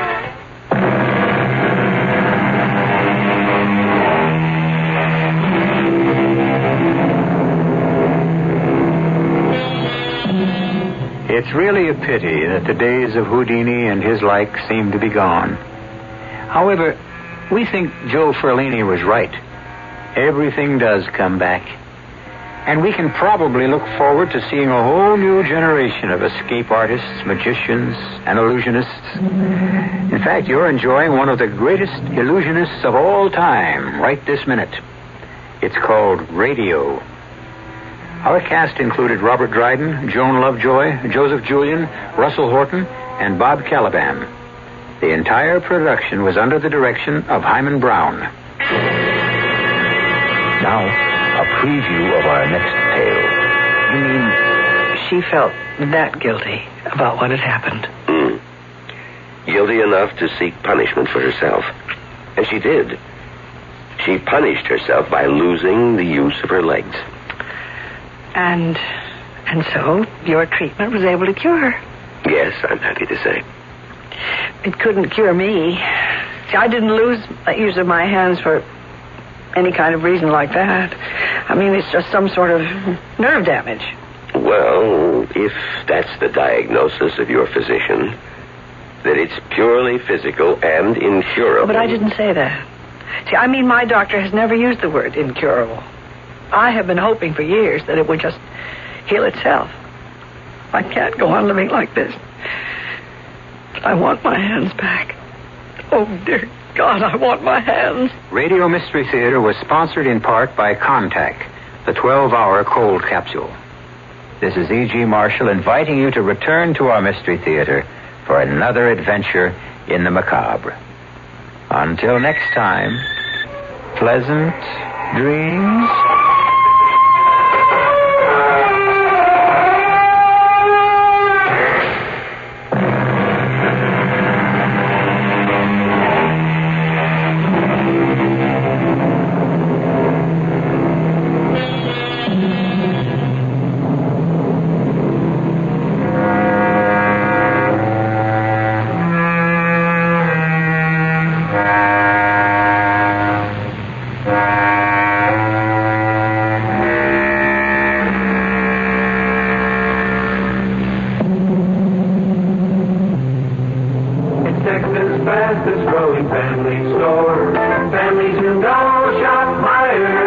Tremendous savings this week during Meijer's 20% off sale. House shoes and Western boots for all the family. Ladies' sweaters and sweater coats, a famous group of men's dress and sports shirts, and many other items all reduced 20% off the regular prices this week. And you always get S&H green stamps at Meijer's. Wherever you go, the families you know, shop Meijer's department store.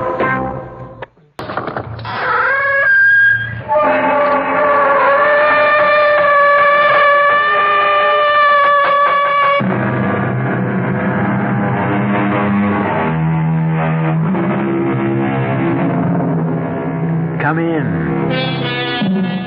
Welcome. I'm E.G. Marshall. Take a chair or stretch out on the sofa, whatever you like. Are you old enough to remember the opening of a popular daytime soap opera? And now, When a Man Marries, the tender story of young married life dedicated to everyone who has ever been in love. Of course, we've changed the title by one word and made it When a Man Marries. But everything is changing so fast these days, that shouldn't surprise anybody. The conventional wisdom is turning to nonsense before our astonished eyes. And the day may not be far off when the man, not the girl, walks proudly down the aisle to join his eager bride at the altar. Stranger things have not only happened, they are happening right now. Our mystery drama, Mind Over Matthew, was written especially for the Mystery Theater by Elspeth Eric and stars William Redfield. It is sponsored in part by Anheuser-Busch Incorporated, Brewers of Budweiser, and Buick Motor Division. I'll be back shortly with Act One. Never heard of beer on the rocks? No? Swell.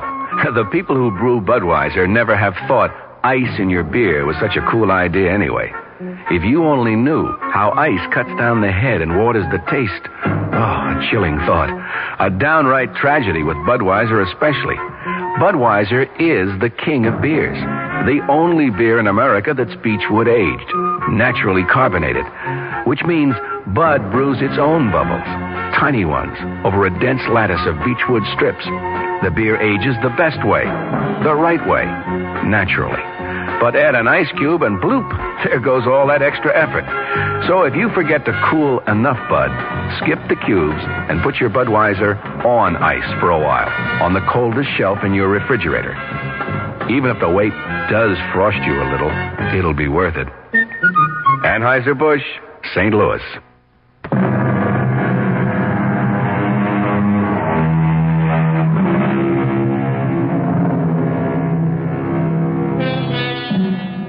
Someone who probably knows as little about it as anyone else once told me that if a man hasn't married by the time he's 35, chances are he'll stay single all his life. Well, our hero, Matthew Parker, being 40, is about to become the exception to that rule. If it ever was a rule, which I doubt.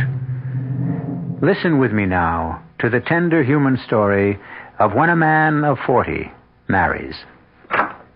Morning, Hester. Why, Mr. Parker, good morning. How are you, Hester? Oh, I'm fine. Well, I must say you're looking very well. Very well indeed. Oh, I feel very well. Well, so what brings you here? Is Dr. Caparata in? You didn't have an appointment, did you? No. I just took a chance. Oh, well, his 11 o'clock is late. He's in his office. Oh, good. Okay to go right in? I think so, just not first. Sure. I must say, I've never seen you looking better. Thank you. Yes? Hello, Fred. Oh, Matthew. How are you, fella? Well, you look great. Well, that's what Hester was just saying. Well, she's right. You feel okay? Marvelous. So what do you want with the doctor? Not that I'm not always glad to see you. Well, it's about my warts. Oh, Matthew. On my left hand, you know. I thought we'd about given up on those. Warts are pesky things. Oh, Fred, I can't give up, no. Well, I've tried everything, Matthew. Why don't you just resign yourself? I can't. I'm getting married. You're what? I know. I'm 40 years old, never been married, but, well, I'm in love. Do I know her? Mildred Cavanaugh? Well, she's only 20, Fred, but very mature. Mildred, well, her father's a patient of mine. Yeah, but you don't know Mildred. Well, she's never been to see me, no. Oh, Mildred doesn't have much use for doctors. No? Well, say, I feel that way myself sometimes. Yeah, Mildred says whatever's wrong with her, she can cure herself. Uh-huh. How does she manage that? By the force of her unconscious will. That's what she says, Fred. I don't necessarily believe it. Mind over matter, eh? Something like that. Oh, she's a very healthy girl. Most people are at age 20. You know, she never even has the sniffles. Or if she does, she dispels them. Yeah, well, all sniffles go away eventually. Yeah, but Mildred's go away in, 2 minutes, 3 at the most. She changes her thinking and they go away. Fred, I'm telling you, I've seen it happen. Matthew, any doctor is a fool who denies the power of the mind over the body, and I certainly don't. You won't tell Mr. Cavanaugh I was in to see you, will you, Fred? Well, I don't see why I should mention it. Well, he might say something to Mildred. So what if he did? She'd kill me.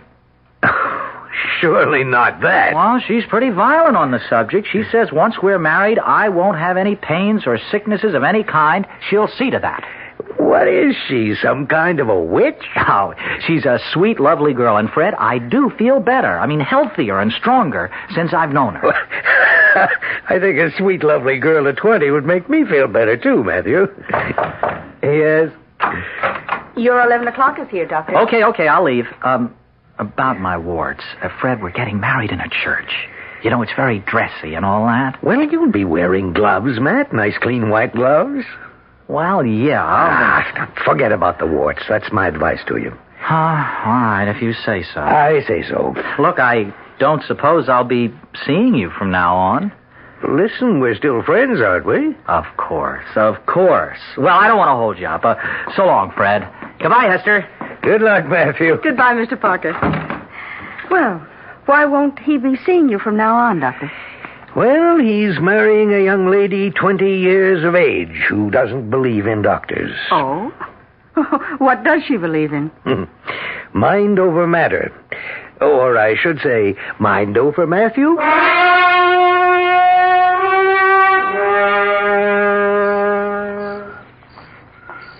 Come to bed, darling. In a minute. Now. Okay, Maddie. If you insist. Oh, Mildred.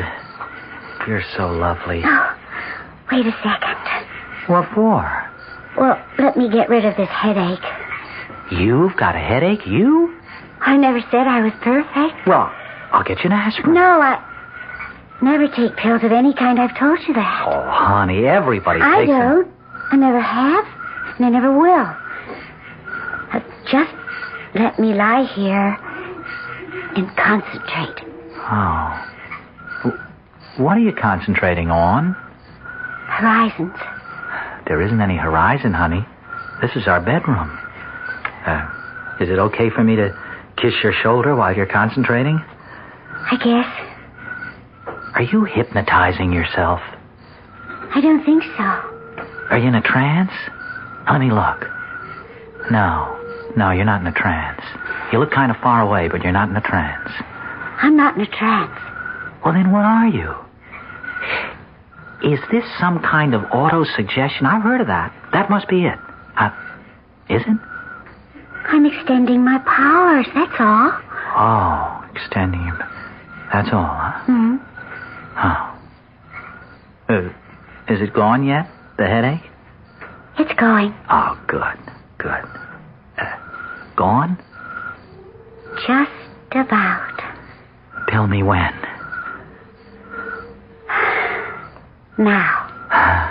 That's marvelous, the way you do that. It's nothing, really. I mean, I couldn't do it to save me. Oh, yes, you could. Anybody could. Didn't you say something before about kissing my shoulder? Oh, you know what? I'm going to start with your fingertips. I'm going to kiss them, and then I'm going to kiss your hand and your arm and your elbow and right on up to your shoulder and then your neck. Why don't you start? Start? Well, first little finger. Second little finger. Third little finger. Fourth little finger. Maddie. Don't stop, sweetheart. Oh, little wrist. Don't stop. Little arm. Maddie, don't stop. I said, don't stop. Oh, never. Why did you stop? Huh? I didn't. We felt so good. And then you stopped. I didn't. You did. Look, we'll start over, okay? One little finger. Two little fingers. 3 little fingers.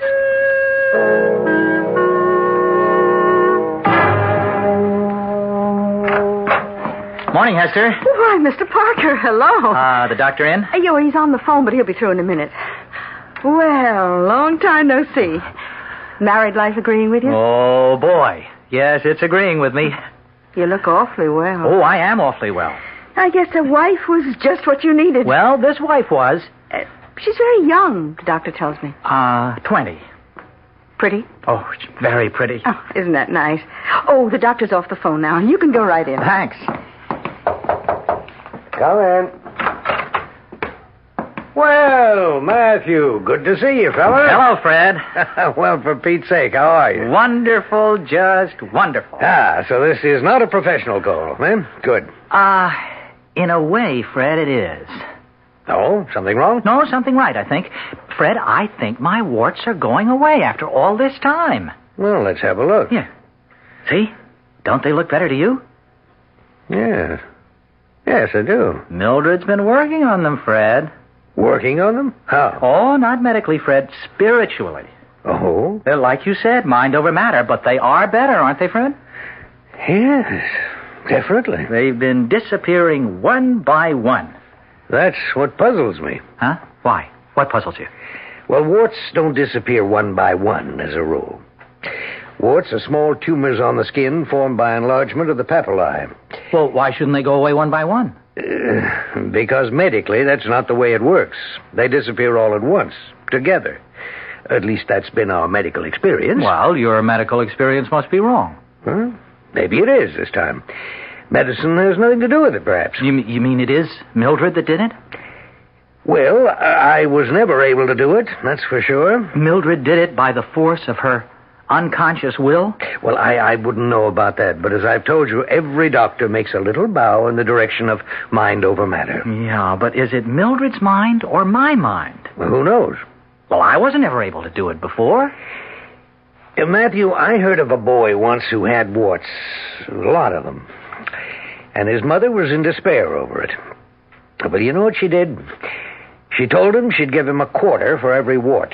You know what happened? The warts fell off one by one. Cost the lady about $15. One by one, they disappeared, like mine are doing. Did the boy's warts ever come back? Not that I know of. He and his mother left town shortly afterwards. It got a little uncomfortable for them. Everybody was saying she was a witch. Is that what they called her? Not that I think she was, necessarily. Fred, how do you tell a witch? Oh, I don't know too much about that, Matthew. Why don't you ask Esther? She knows everything there is to know about witches. Well, I'd rather not talk about it to Hester, if you don't mind. Why can't you tell me? Well, all right. Witches are very nice people, actually. So Hester says. I mean, they're not like sorcerers. Sorcerers tend to be malevolent, mean sort of people, making blood sacrifices and all that, weaving spells, concocting potions, holding rituals, all that sort of thing. That's sorcery. But witchcraft, well, witchcraft doesn't go in for any of that, Hester says.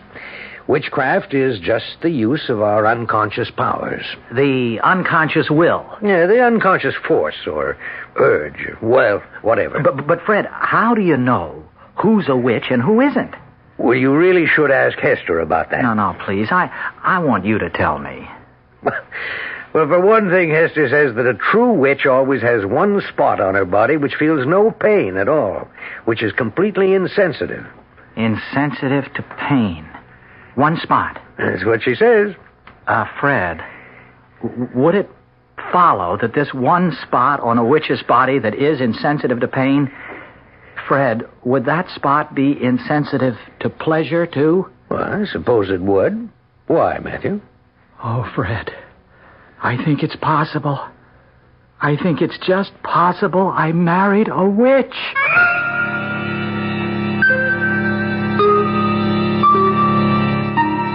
When a man marries, he takes a chance. That's all I can say. He can marry a woman with a better mind than he has, which is humiliating, or he can marry a woman with a mind inferior to his, which is boring.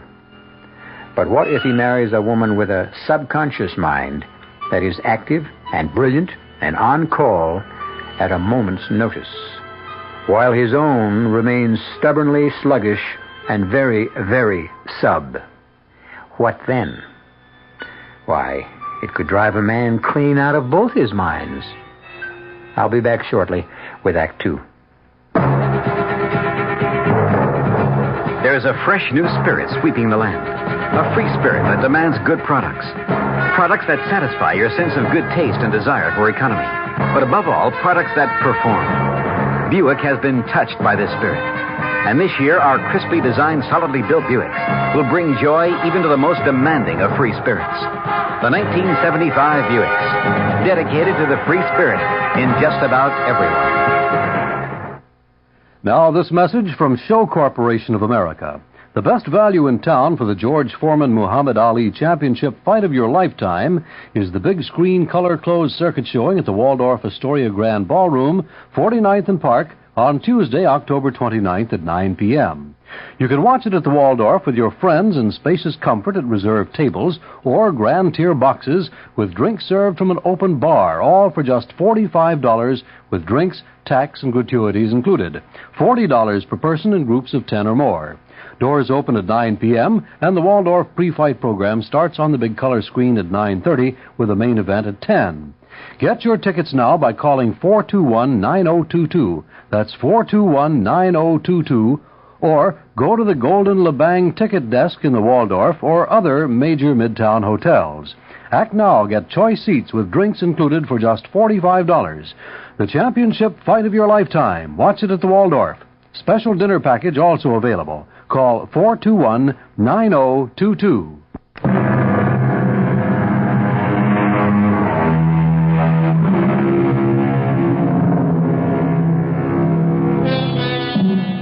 Our 40-year-old hero, Matthew Parker, has married a 20-year-old lady with an insensitive area on her right arm just above the elbow and a powerful subconscious mind. Matthew, on the other hand, has warts on one hand and a subconscious mind which has not shown signs of life in years. Mildred's subconscious is dispelling his warts, but the numb area just above her elbow is a mystery and a torment to Matthew's very conscious mind. I haven't come clean with you before, Fred. I was afraid to. Matthew, you can tell me anything. You know that. I'm your doctor. Well, you won't tell Mildred, will you? I don't even know your wife. Yeah, but you know her father. Don't tell him. Don't tell him what? You won't tell him? Well, I won't tell him. Now, what is it? Well, Mildred and I, Oh, boy, is this embarrassing.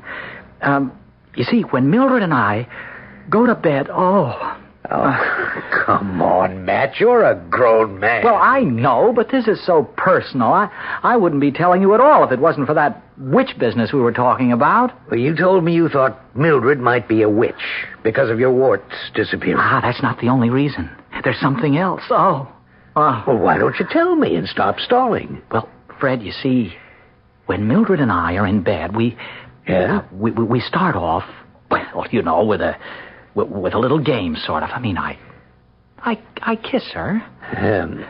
Well, that's a good way to start off. Yeah, I mean, I kiss each little finger, and then her wrist, and then her arm. Yeah, okay, I get the picture. Now, this is her right arm I'm talking about. Does it have to be? Well, it doesn't happen with her left arm. What doesn't happen? For Pete's sake, Matthew. Well, no, her left arm is okay, but you see, there's a little patch of skin on her right arm that, well, when I kiss it, she doesn't feel it. Well, how do you know she doesn't feel it? Because while I'm kissing her, Fred, I feel terrible telling you these things.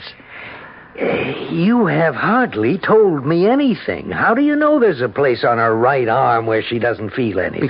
Because when I'm kissing her arm, she makes all these cute little noises. You know, she likes it. She keeps saying, "Don't stop, Matty."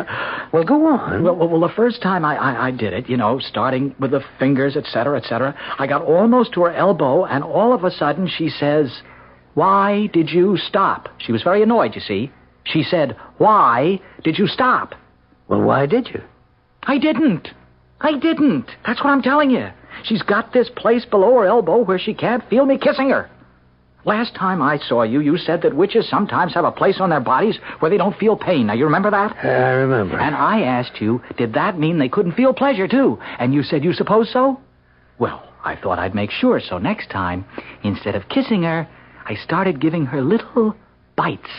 Bites? Well, I mean, not enough to really hurt. Not much, anyway. Oh, she loved it. They were more like nibbles, really. I see. Oh, Mildred was crazy about it. She kept saying, "Don't stop, Matty," just like before. And then the same thing happened. When you got to just below her elbow? Yes, I got to the same place just below her elbow, and all of a sudden she said, Why did you stop, Mattie? Fred, I couldn't believe it. I simply couldn't believe it, so I gave her an extra hard bite. Yeah? Fred, she didn't feel it. Well, I'll be... Fred, you think she's a witch? Well, how do I know? Well, you said one spot that didn't feel pain. I don't know if that's true, Matthew. Hester told me that. Well, I've got to know. Why do you have to know? Well, because I do. I mean, it's one thing to marry a girl 20 years younger, but then to find out she's a witch, I mean, it's spooky. Yeah. Look, I'll tell you what, Matt. Why don't you ask Hester? Well, you can't talk to Hester about my own wife. Well, just tell her that you've gotten interested in witches. Well, won't she think that's kind of peculiar? Witches are her favorite subject. She'll love talking to you about all that stuff. Well, I hope that's all it is, stuff. Go on. Go talk to her now. Right now? Yeah, I think she's back from lunch. Yes, she is. You want me for something, Doctor? No, but Mr. Parker does. He wants to ask you a few questions. Well, fine. Go ahead, Matthew. Okay. Well, what can I do for you, Mr. Parker? Well, Hester, Fred tells me you're interested in witches and that sort of thing. Well, I'm interested in witchcraft, yes. It's a fascinating subject. Have you ever known a witch? I think I've known several. Well, tell me, did they have places on their bodies that felt no pain? No pain at all? I suspect they did. Unfortunately, I never got close enough to find out for sure. Well, that's the ultimate test, of a witch, this completely insensitive spot. Can it be anywhere? I mean, does it have to be in any particular place or on her? I mean, on the body? Oh, any place at all. Like an arm? Any place. Oh, I see. Thanks very much. What? Is that all you wanted to know? Well, Hester, is that a sure sign that the person is a witch if there's this one spot that doesn't feel pain? And doesn't bleed. Huh. Doesn't bleed? That's right. No blood? No blood whatsoever. In that one spot, of course. Oh, thank you, Hester. Thank you very much. Are you leaving? There's lots more I could tell you. No, that's enough for today, Hester. Thank you very much.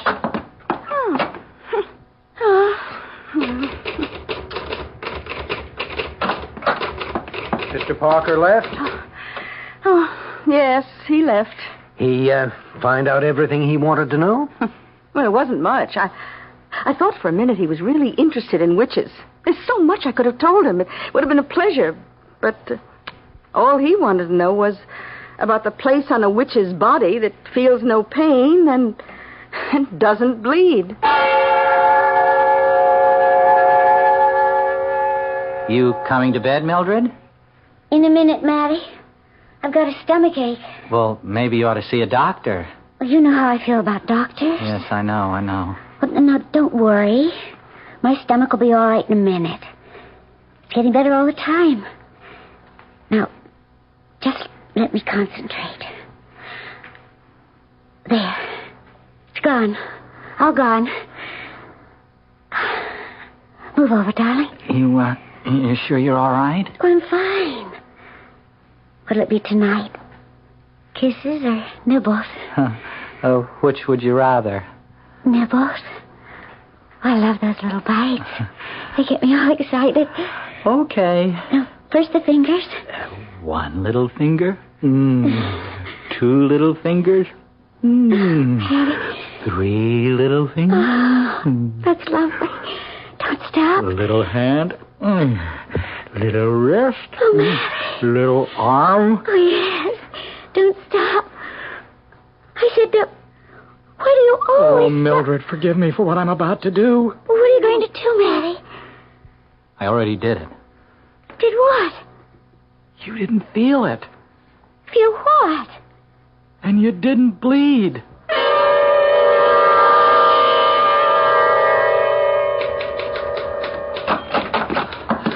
Is he here? Oh, Mr. Parker, what's the matter? I gotta talk to him. Is he here? Oh, the doctor's at the hospital. Office hours don't start till 9, Mr. Parker. What's the matter? Oh, here, come sit down. Well, you look awful. I feel awful. I feel terrible. You want me to get you a glass of water? No, Hester, don't leave me. Stay with me. Oh, Mr. Parker, what is it? Hester, can I trust you? Well, of course you can trust me, but what is it? I was going to talk to Dr. Caporata, but if he won't be here till 9, I can't wait that long. I could hardly wait till morning. I snuck out of bed at 6 o'clock. Oh, Hester, can I talk to you? Well, of course you can talk to me. It's about my wife. I feel so disloyal talking about her, but I've got to. You can talk to me. Believe me, you can. Hester, I think my wife is a witch. Oh? I'm practically positive. Well, what makes you think so? Now, first, it was the way she made my warts go away. You knew about that? The doctor told me. Then the way she makes all her own pains and things go away. Well, just last night she had a terrible stomachache, really awful, but she applied her subconscious will to it, and it went away. Just like that. Well, witches can do that. That and more. Well, I wouldn't have left her to come here if it hadn't gone away. I mean, I wouldn't have, no matter what she said, but she said she was fine, so I came. You think she's a witch just because her stomachache got better? Oh, no, that's not all. Oh, well, what else? Well, you remember when I was here the last time? You told me that a witch's body had a place on it that felt no pain? That's true.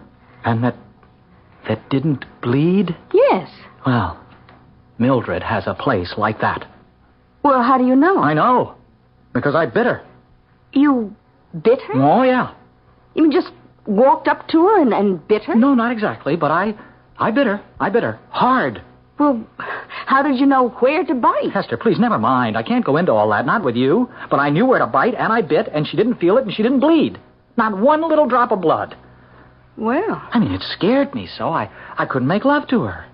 I told her I had a headache. She wanted to concentrate on it and make it go away, but I told her no, I wanted to keep it.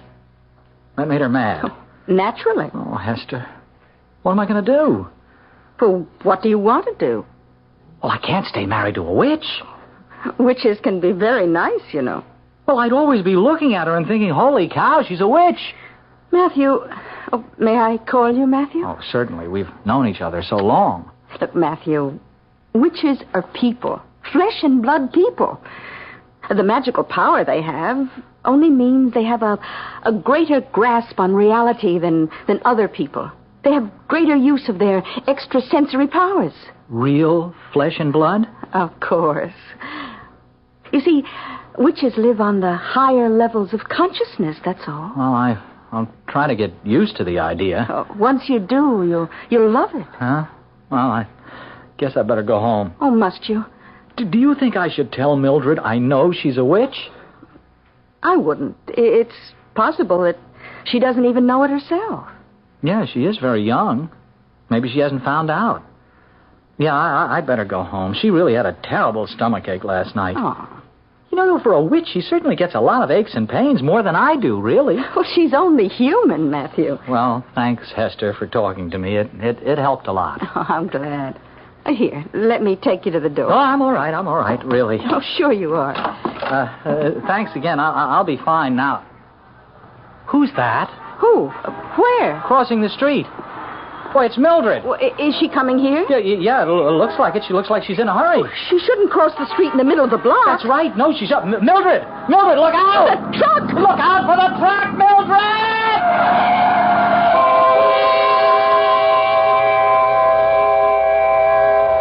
Anybody want to take the witch test? I know my face bleeds because I cut it while shaving this morning, and it both hurt and bled. But there's all that other flesh that covers the rest of my poor old body. Would you have me go over it every inch with even the tiniest of pins? Thank you, but no. I've other things to do, and frankly, I'm not keen on finding out.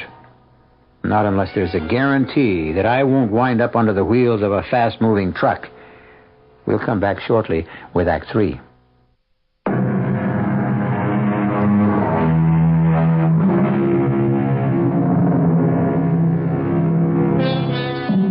Poor Matthew. Poor 40-year-old Matthew, who married Mildred, a 20-year-old witch. Poor Mildred, who could make warts vanish and dispel her own aches and pains by sheer force of concentration, but who died suddenly and carelessly, albeit painlessly, under the wheels of a 2-ton truck. What price being a witch? What price being the widower of a witch? Well, I can't tell you how much I appreciate this, Fred. You know, the two of you coming over here for dinner. Oh, How's the steak, by the way? Oh, it's great. Marvelous. You two are about the closest friends I've got now. You're the only ones who knew about Mildred. I mean, knew all about her. I'm really very grateful to you both. Don't mention it, Matthew. We're happy to be here. Oh, you know, this is the first time I've seen anybody at all since Mildred got run over. I've been in shock. Well, who can blame you? Where was the second sight witches are supposed to have? She didn't even see the truck, and it was a big one. Second sight doesn't mean sight with the bodily eyes, Matthew. Well, it should, I think. Well, the thing I don't understand is what she was doing on my street. Did she have any friends on my street? No, Fred, that's just it. Our friends lived over in our part of town. Mm-hmm. Well, then what was she doing there? Well, it looked to me as though she was coming to see you. She crossed the street right smack in the middle of the block. Yeah, directly opposite to your office. That's how we happened to see the whole terrible thing. She looked as though she was in an awful hurry. She didn't look to the right or to the left. Just put her head down and charged across the street right in front of this huge truck. Why should she be coming to see me? You think maybe she knew you were there? She didn't know I was still seeing you. Well, then why? She couldn't have been shopping in my neighborhood. There aren't any stores. It's got to be that she was coming to consult me professionally. It's got to be. No, Mildred wouldn't do that. Mildred took care of her own aches and pains. Well, maybe this time she couldn't. Well, she'd had a stomachache the night before. Was it a bad stomachache, Matthew? Oh, it was pretty bad. But she got over it. She didn't take anything for it. Mildred? Mildred would never take anything for anything. She just concentrated and the pain went away. Mm-hmm. Well, maybe it didn't. Oh, yes. She was fine in just a few minutes, and she was fine the next morning. Pain isn't always a curse, you know. Pain is a signal that something's wrong. If we didn't have pain, how would we know something was wrong? Well, it's our thinking that's wrong. That's what Mildred said. So when she had a pain, she changed her thinking. Sounds so simple. Yeah, for her it was. Nope. I'm not satisfied. Matthew, I want your permission to do an autopsy on your dead wife. An autopsy?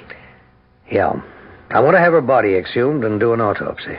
Well, will they let you do that? With your permission. I think I can get her father's. Yes, but what excuse will you give? Oh, that there's a possibility she was, well, maybe ill, maybe incapacitated before the truck hit her, something like that. Do I have your permission, Matthew? Well, Hester, should I say yes? Well, I think you should. But look at it this way. It'll be the first autopsy ever performed on a known witch.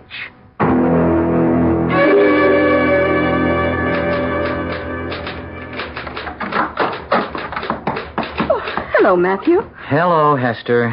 And how are you? Oh, I'm not too good. I'm sorry. Is anything wrong? In particular, I mean? Oh, I miss Mildred. Well, of course you do. You know, it's a funny thing. I was a bachelor all my life. I mean, I was 40 when Mildred and I got married, and we weren't married very long. You'd think I could just go back to being single. Well, I guess it doesn't work out that way. No, not for me. The only really good time I've had since Mildred died was the night you and Fred came to dinner. Oh, that was very nice. Did you really enjoy it? I know I'm not much of a cook. Oh, I loved it. Well, good. Maybe we could do it again sometime. Look, how would you like to come to my place for dinner? I'm a very good cook. Or so I'm told. Say, I'd like that. I'd like that a lot. Sometime next week? Or this week? Tomorrow night? Great. And look, we won't talk about Mildred at all, okay? If that's the way you want it. Well, sure. I've got to forget all about her and her being a witch and all that. You think Fred's done the autopsy yet? I'm darned if I know why he wanted to do that. Well, he was curious about why a witch like Mildred would be coming to see a doctor. Well, I don't know why I said, okay, go ahead, and then why her father said okay. Matthew, Mildred's father knew. Knew what? That Mildred was a witch. No. Well, he suspected something. He knew she had these self-healing powers ever since she was a little girl. Now, she'd fall, skin her knee, and then she'd go off somewhere by herself, and in a couple of hours it would be all healed. Can all witches do that? Not all witches choose to do that. Some witches choose to do other things. Like what? Oh, like seeing into other people's minds. Reading their thoughts? Oh, what's so bad about that? We all have the same thoughts, more or less. Well, I don't want anybody reading mine. I wouldn't care if you read mine. Oh, I wouldn't do that. Why not? Well, I just wouldn't. You could, if you tried. No, I wouldn't try. Listen, why didn't Mildred cure her father of anything? Tell me that. She cured my warts. Her father didn't choose to be cured. Not by witchcraft. He was afraid of witchcraft. He chose to come here instead. Why wasn't I afraid? Oh, well, for one thing, you were in love. And for another... Yeah? What's the other thing? I think you'd better find that out for yourself.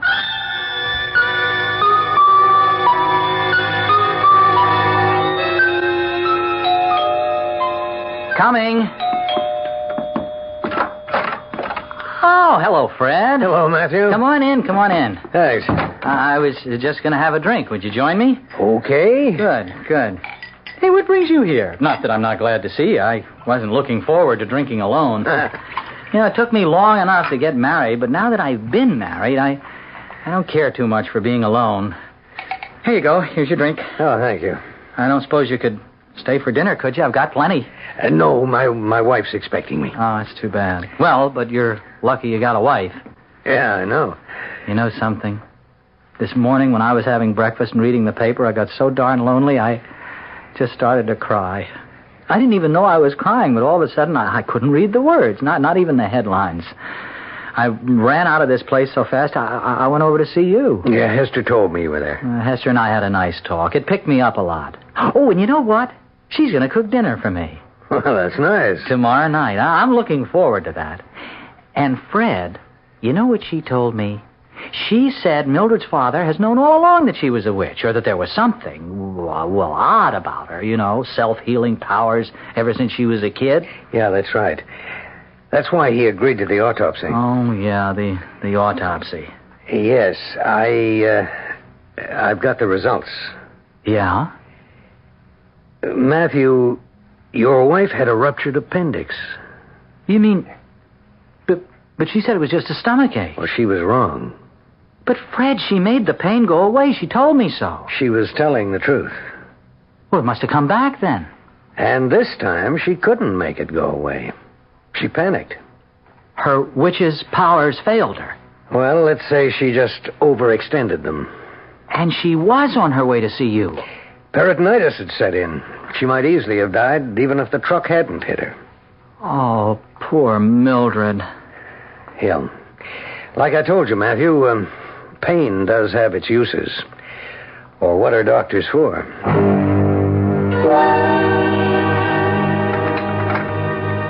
Hester, I want to help. Now, there must be something I can do to help, huh? Well, now, you want to peel the potatoes? Sure. Well, just sit down here. All right. Now, here's the potatoes. Oh, peel about 4. Uh-huh. Here's a knife, and here's a lovely paper bag for the peelings. Okay. Hey, this is great, sitting in your kitchen, peeling potatoes and everything. You know something? It's good that we're sort of the same age. Don't you think so, Hester? I mean, Mildred was so darn young. Boy, was she ever young. Of course, that made her attractive in a way, but in another way it didn't. I mean, you never heard her talk, but she had this sort of squeaky voice. I used to think it was cute, but I don't know. I mean, I think after a while it might have gotten on my nerves. Now, you, on the other hand, have a very well-modulated voice. Do I? Maybe Mildred talked that way from being a witch. Oh, I don't think so. No? Matthew, you must understand that witches are not harpies or hags or conjurers or shamans. I mean, they are quite simple, ordinary people, really. Only they maintain contact with the deepest powers we possess. Other people lose that contact, but witches hold on to it. Contact with what, Hester? With the unconscious mind, Matthew. With that reservoir of strength and passion and feeling. with the simple, uncomplicated drives to fight, to conquer, to possess, to love and be loved. Well, is that what it's like down there in the unconscious? Well, don't you feel it is? Oh, yes, I do. You see? Hester, I want to conquer you. I want to possess you. I want to love you, and you should love me. Oh, I do love you, Matthew. You do? I always have. Well, you never told me. I wanted you to find out for yourself. Well, say. I think I better get back to peeling the potatoes. This is all kind of overwhelming. Oh, darling, well, you'll get used to it. Matthew, hey, look what you've done. What have I done? What's this? What's what? Here on the table. Well, I don't know. What is it? Well, I believe it's the tip of your thumb. Well, yeah, the tip of my thumb? Give me your hand. Your left hand. Here, put the potato down. What? There. You see? You've cut off the tip of your thumb. Well, how'd I do that? Well, when did I do it? A few minutes ago. Hester, it isn't bleeding. There's no blood. Not a drop. But that's impossible. No. It's not impossible, is it? Not for us witches, it isn't. Us witches? Nothing is impossible for us witches. You too? Me too. Oh, darling, don't look so unhappy. Witches are just like ordinary people. Only better.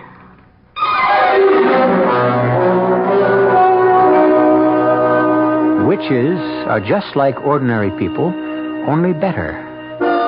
You know, that sets me to thinking. Not always, but at various times, I have felt that I was, far from ordinary. The feeling never lasted very long, but while I had it, it was very intense. Could it be? Oh, no. And yet, perhaps it's true. I am a witch. And you? How about you? I'll be back shortly. If you take a look at the 1975 cars, you'll notice a European influence. And there are some new American cars that rival the Europeans. One being Buick's new Skylark SR, with its touring car interior and spirited little V6 engine. But don't think of the Skylark SR as a European tourer. We're proud of the fact that it's a Buick. You will be, too. Buick, dedicated to the free spirit in just about everyone. Dodge is right on target with great buys. See the friendly Dodge boys. They're good guys. Surround yourself in quiet elegance for 1975 in the Dodge Royal Monaco Brougham. Never more beautiful than now. Royal Monaco Brougham. Luxury you can afford to enjoy. Dodge is right on target with great buys. See the friendly Dodge boys. They're good guys.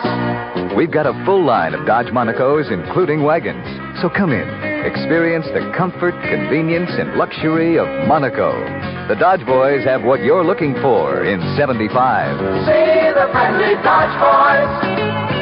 They're good guys. Scarsdale Dodge, Scarsdale, and Ocean Spray Motor Sales, Island Park.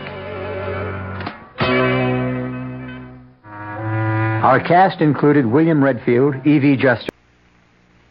The CBS Radio Mystery Theater presents...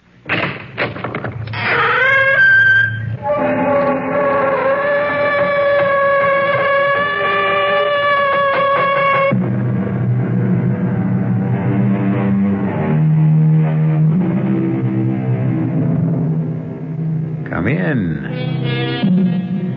Welcome. I'm E.G. Marshall.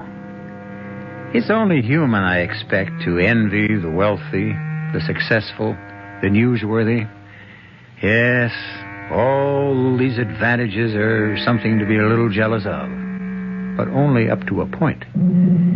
Beyond that, a host of problems, very different from ours, and far more disturbing and deadly, haunt the fabulously rich, the superstar, the headline maker.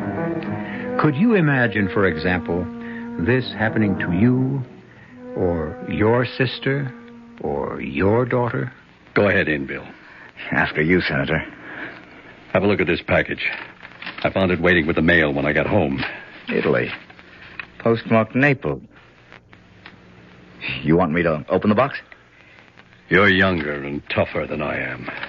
I don't think it'll make you throw up. A finger. With a ring on it.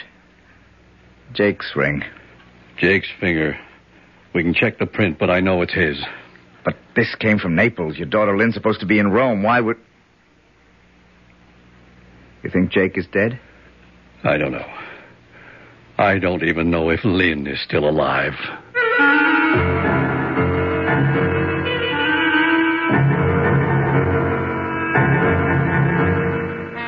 Our mystery drama, See Naples and Die, was written especially for the Mystery Theater by Ian Martin and stars Michael Wager. It is sponsored in part by Buick Motor Division and Anheuser-Busch Incorporated, Brewers of Budweiser. I'll be back shortly with Act One. When you buy a mid-sized car, you expect certain things from it. Mainly, a reasonable combination of comfort and economy. Well, friend, Buick has a mid-size to meet your expectations. The 1975 Century Regal. It's a joy to look at, a joy to ride in, and Buick's new V6 engine makes it a joy to drive, especially past gas stations.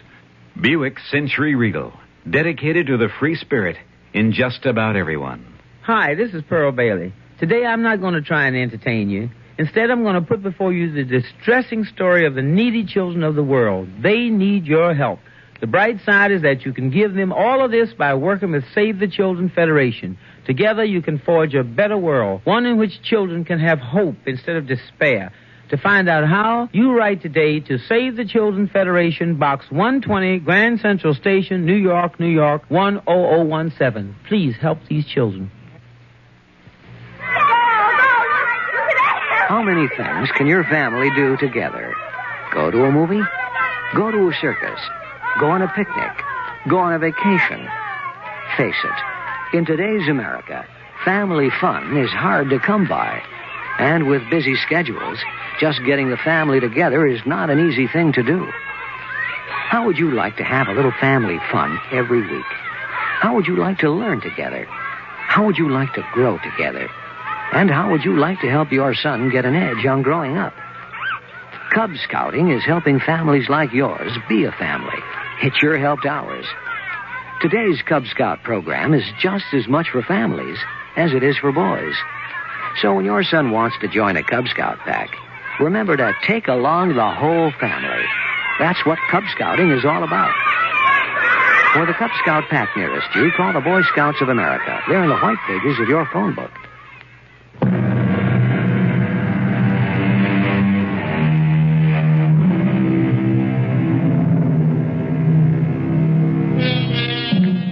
Senator Henry Chalmers Winstead, born 1918, of a wealthy and distinguished family, which contained in its history 1 Secretary of the Treasury, 8 congressmen, several judges.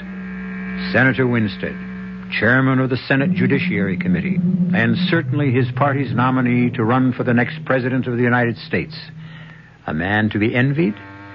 Let's find that out from someone who knows him perhaps best of all, Bill Desmond. When the senator calls, I jump. He's that kind of man.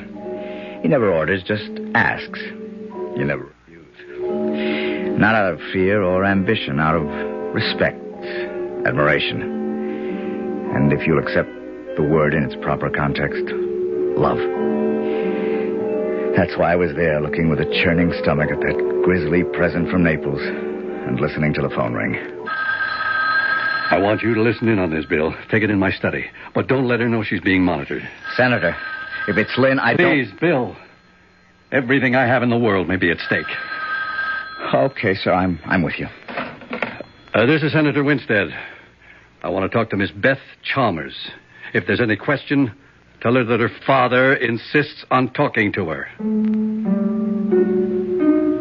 I hurried into the senator's study and picked up his extension, quietly, without any telltale click. You learn a lot about that sort of thing these days in Washington. They had just started to talk. Lynn? Yes, Daddy? There really isn't anything funny about this, Lynn. Why did you refuse to take my call? Well, I thought you might be some smart aleck reporter that had... What's the phrase of choice today? Cracked my cover. Blown it. Oh, is that all? What else? Where are you, Dad? In Washington. Was something wrong? You can tell me that in person. I want you home on the next plane. Lynn, did you hear me? How could I miss? So did most of Rome. May I ask you why I'm being bullied like a witness before one of your subcommittees? If it hadn't been for special circumstance, I wouldn't have been soft enough to allow you to go barging around Europe alone and, well, confound it, I really despise the word. Incognito. But it's such a lovely word. It's so romantic. It's my affair. The word I get from my sources is exactly that. Affair. Daddy, I'm 25 years old. Isn't that way beyond the time it's anyone else's business? Vittorio Tedesco is a criminal. Why? He's been cited by one of my subcommittees for income tax evasion. Who isn't these days? Well, now, that's pretty childish for 25, Lynn. And you're pretty damn self-righteous. How'd you feel if Vic and I came on home and got married? You do me a favor. Bring him. The moment he sets foot on U.S. soil, he'll be indicted for income tax evasion, and that's only the beginning. You don't know Vic, Dad. I think you've been witch hunting too long. What I'm beginning to feel is that I'm hunting one right now. You get yourself home here alone, or I'll come and get you. With Congress in session? Aren't you afraid the country would fall apart without you? I'm sorry, Daddy, but you can't make me jump like all the disciples anymore. I'm going to do what you did. I'm going to make my own life. Don't you hang up on me. Mom left me independent. You brought me up to be that way. Nobody knows who I am here, and I'm about to get out of your way for good, and I won't surface till you have everything you want. Ciao. Lynn? Lynn? Damn it. Bill, you still on? Yes, sir. You better get in here. What we need is a council of war.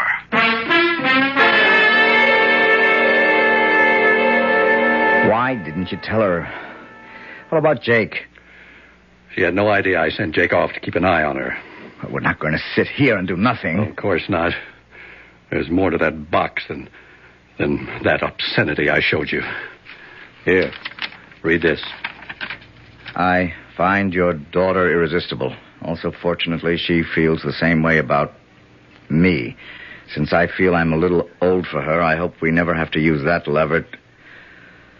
Why don't you let me go right over now and take care of that dirty... That's what I want, Bill. But I couldn't be the one to suggest it.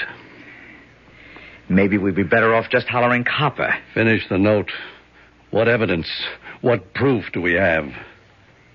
Well, the note came with the finger, didn't it? Oh, no. Completely separately. Read. I think you might want to reach me after you read this. Any evening between 12 and 1 a.m. Washington time, I will try to reach you at Rose's hideaway. The phone is safe. Marriage, naturally, is not the only option. Unless we can make a bargain. I hope Jake put his finger on that. No signature. And typed. And no doubt who it's from.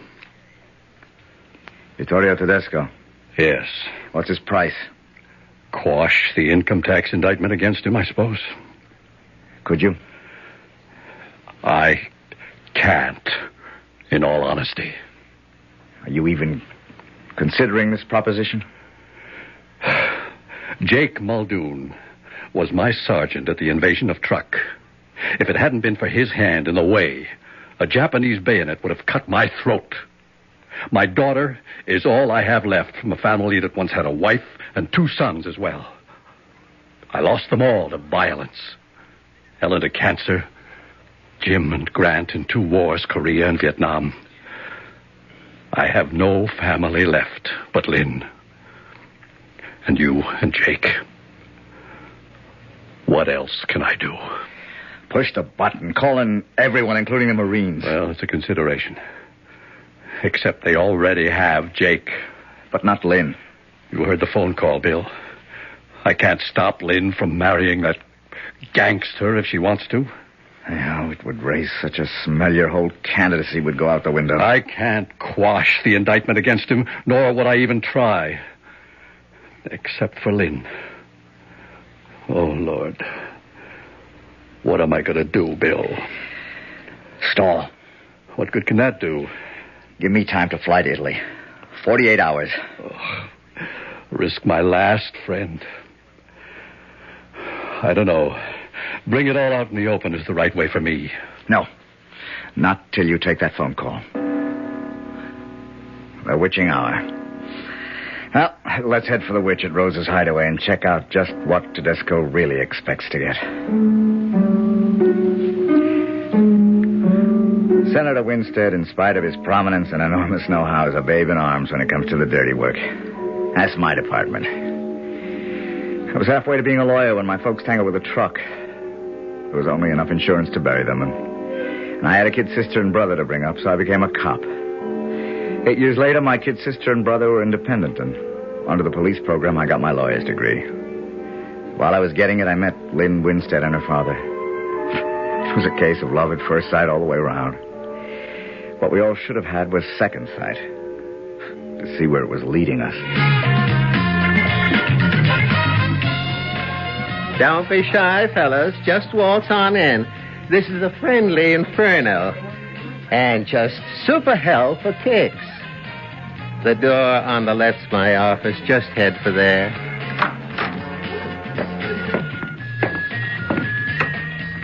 I'm Rose, Senator. I was expecting you, not the BF. This is my administrative assistant, Bill Desmond. I don't go for gonzels. Except on your side. No rods in here. I have a license for it, Rosebud. Well, don't let my name at the club fool you, Mac. I wanted to, I could take it away from you. No need. We're only here for a phone call. The Senator, not you. Bill is in on all of this. I brought him in. I don't know, but... Hold it.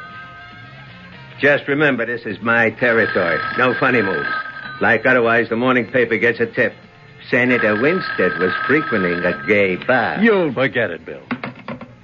Yeah. No, that's fine. Put it through. Then switch it on my office phone. A certain party looking to reach you, Senator. Now, the next time this phone rings, he'll be on the line from overseas. You want to tell your bully boy here to join me at the bar for a drink so as you can have some privacy? Think I'll be safe? As long as you're under Mother Rose's wing. Go with him, Bill. I'll take the call. But I want Bill if I need him. You hear that? Yes, sir. We'll handle him with TLC. Tender loving care, sir. It's the nurse's credo. But it better be the way you're handled. Hello? A call from Naples? It's your call, Senator. Come on, Desmond.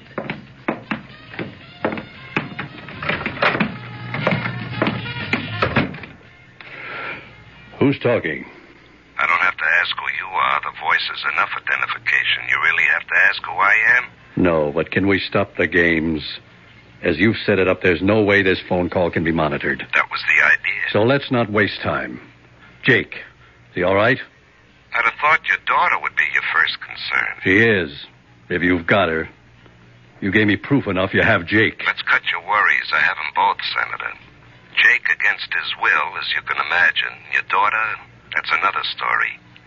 What do you want, Tedesco? I want back to America. My skirt's clean. That income tax evasion judgment reversed. I want to be a free citizen, and you can do it. And if I can't? I'll send you your friend Jake piece by piece. I'll marry your daughter and make sure you couldn't be elected dog catcher. I need time. How do I get in touch with you? I'll call here tomorrow and the day after, same time. If you're not there 48 hours from now, well, I sent you Jake's finger because I wanted to be sure you understood we weren't playing any games. I'd hate to get into the same sort of thing with your daughter. But I have too much at stake to have any scruples. You'll have my answer within 48 hours. If you feel you must wait. But what else can it be?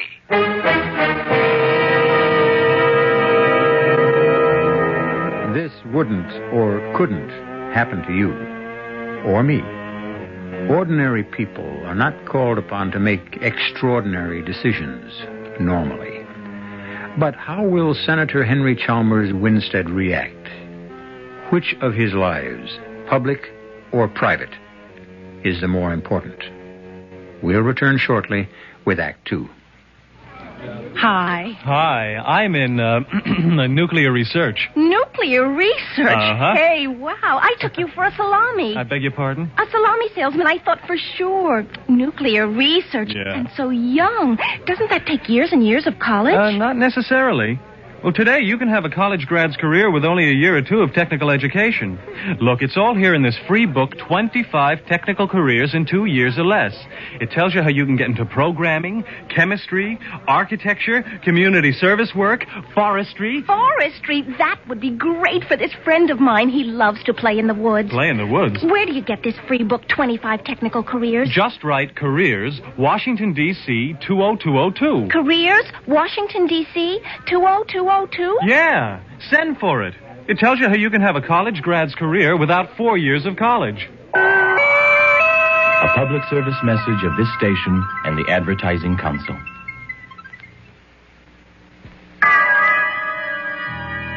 Who knows how to help you solve your shopping problems? Your Better Business Bureau knows. Sam Spud, private investigator. Oh, Sam, I'm so glad you called. You sound rattled, Angel. I'm frantic, Sam. I went to buy the carpet for the office, and I got so confused. There are too many kinds. I didn't know what to ask or what to buy. I'll help you, young lady. Mercy, who are you? I'm the man from the Better Business Bureau. Now, when you're choosing carpet, make sure you pick a long-wearing one that'll go with your walls, draperies, and upholstery. Beware of so-called fantastic bargains. And don't buy a carpet that isn't labeled as to fiber content. Oh, Sam, now I know what to look for and ask before I buy a carpet. You floor me, Angel. Just another helpful tip from your Better Business Bureau.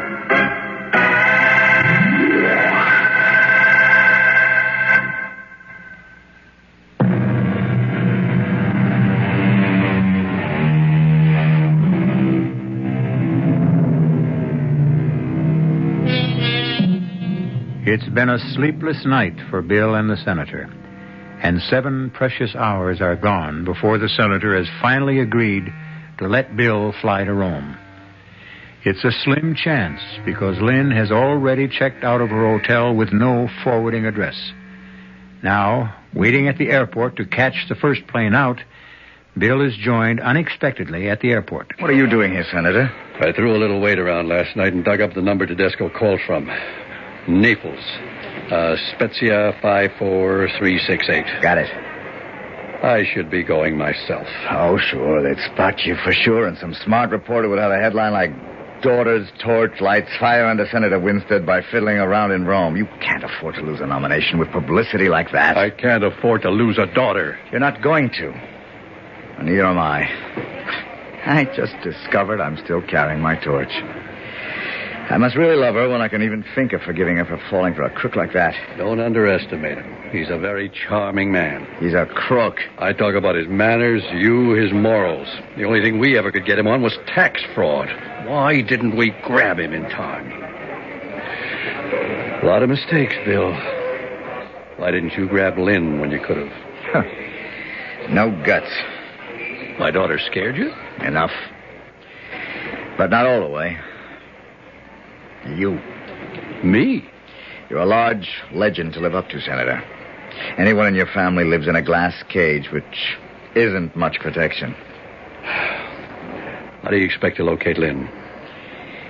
I'm heading for that Spezia telephone number in Naples. I got some channels of my own. Watch your step, Bill. He fights dirty. So do I. I came from the same slums.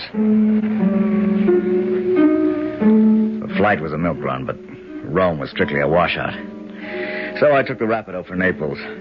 The Spezia phone number turned out to be a waterfront joint called Zia Maddalena. Bingo. Right off the bat. Lynn was sitting at a table with Vic. I was headed for them when about 220 pounds of muscle and a tuxedo got in my way. Buonasera, signore. E benvenuta a Zia Maddalena. I'm Guillermo. The signor wishes to sit at the bar. The signor wishes to join Mr. Tedesco. You're a friend of his? No, the ladies. Ah, but the evening is warm. Tonio, take his coat. Don't try to move, amigo. Just a little, what you call it, precaution. A frisk. Old American custom. Guillermo? You can call me Willie. Let him go, Tonio. He's clean now.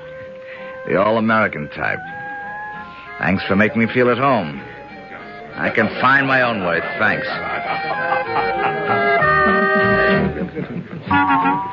Beth Chalmers. Imagine bumping into you. Bill!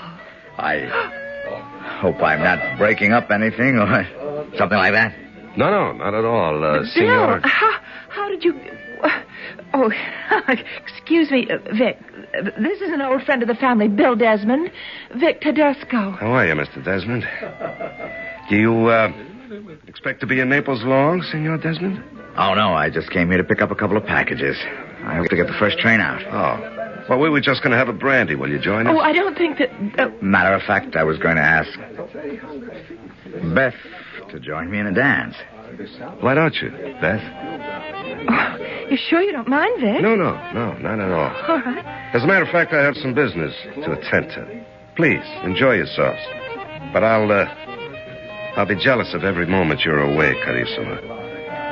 I expect to marry La Signorina, so treat her very carefully, huh? Bill, I want you to get out of here. Just as soon as you do. Oh, I'm not leaving. So be a good little bird dog and stick your tail between your legs and run back to Dad and tell him it's no good. I agree. The whole thing stinks. I don't want to talk about it. Then why are you dancing with me? I was afraid you'd tell Vic who I really am. He knows, knucklehead. He knows. No, he doesn't. He thinks... Where are you taking me? The terrace. Out! I'm not going. That's what you think. Bill, you hurt me just now. What do you think you're doing to your father? Dad? He can take care of himself. He's above us all in an ivory tower. And don't talk to me about his career. For 25 years, that's all I've ever lived. My father's life. Never my own. I've had to fight off charlatans, lounge lizards, fortune hunters, and social climbers. And as for any real man, the very thought of trying to live up to my father has turned them off. You ought to know that. Well, it didn't turn Vic off because he doesn't know who I am. I'm just the girl he loves. Can't you understand that? For once, I know I'm loved for myself alone. Oh, Lynn, what do you use for a brain? He doesn't love you. He just wants to use you. How? To blackmail your father. Oh, he'll be ridiculous. He doesn't know who my father is. And Vic doesn't need money. He's got all the money. It isn't the money he wants. Then what? He needs your father's influence. To suppress the evidence against him on an income tax indictment. What are you trying to do to me, Bill? I'm just trying to get it through your fat head that if... I thought you were dancing. Enjoying the view? Not particularly. Not what I'm looking at, anyway. Now, that's not very polite. Apparently, Mr. Desmond doesn't care for me. I suppose he's been trying to tell you what a monster I am. Oh, it doesn't matter what he's been saying, because I don't believe him. You might as well know that once I gave Mr. Desmond the gate, and he seems to be suffering from a bad case of sour grapes. Oh, well, Beth, I'm sorry. Don't let him spoil our evening, huh? It's already spoiled. I'd like to go back to my hotel, please. I'll go along with you and see that you get packed. I think you have a train to catch, Mr. Desmond. Guillermo, prenda la signora Macassino e cuidala con l'altro, eh? Si. Guillermo will take you to the train. Now, just a minute. I brought your coat and the package you checked. Okay, Willie, don't crowd me. I know when I'm licked. Arrivederci, Beth. The word for us in Italian or any other language is goodbye. Come on, Vic. Oh, don't you worry. I won't let you out of my sight again. In Italian, she meant addio, Mr. Desmond. I always wanted a trench coat like this here. Yeah. Good all-purpose coat and real handy for covering a gun, huh? Which is covering you, so let's just play it cool, huh? And why not, Willie? My girl just stood me up. You and me can go steady now. A clown. That's me, Willie. Always good for a laugh. So, which way to the warehouse? You speak Italian, huh? I know a magazzina ain't no train. Down the steps to the end of the terrace. And just take it easy. I wouldn't want a cold turkey. I like the view better from up on the terrace. Yeah, real pretty town. I was born in Napoli. You like the place? My most favorite. What is it they say? See Naples and die. Like I said, a clown.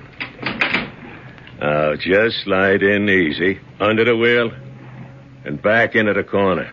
Okay. Now cross your hands and put them up there above the dashboard. Oh, that's a good boy. And now, you move one finger, and I put a bullet in your gut.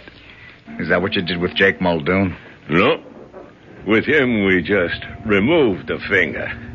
That's a hot one, ain't it? Funny, Willie. Real funny. I guess the real clown is you.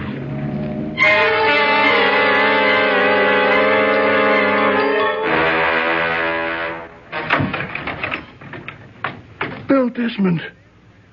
Well, glory be to God, ain't you the sight for sore eyes? Jake Muldoon. Okay, Jake, you got company.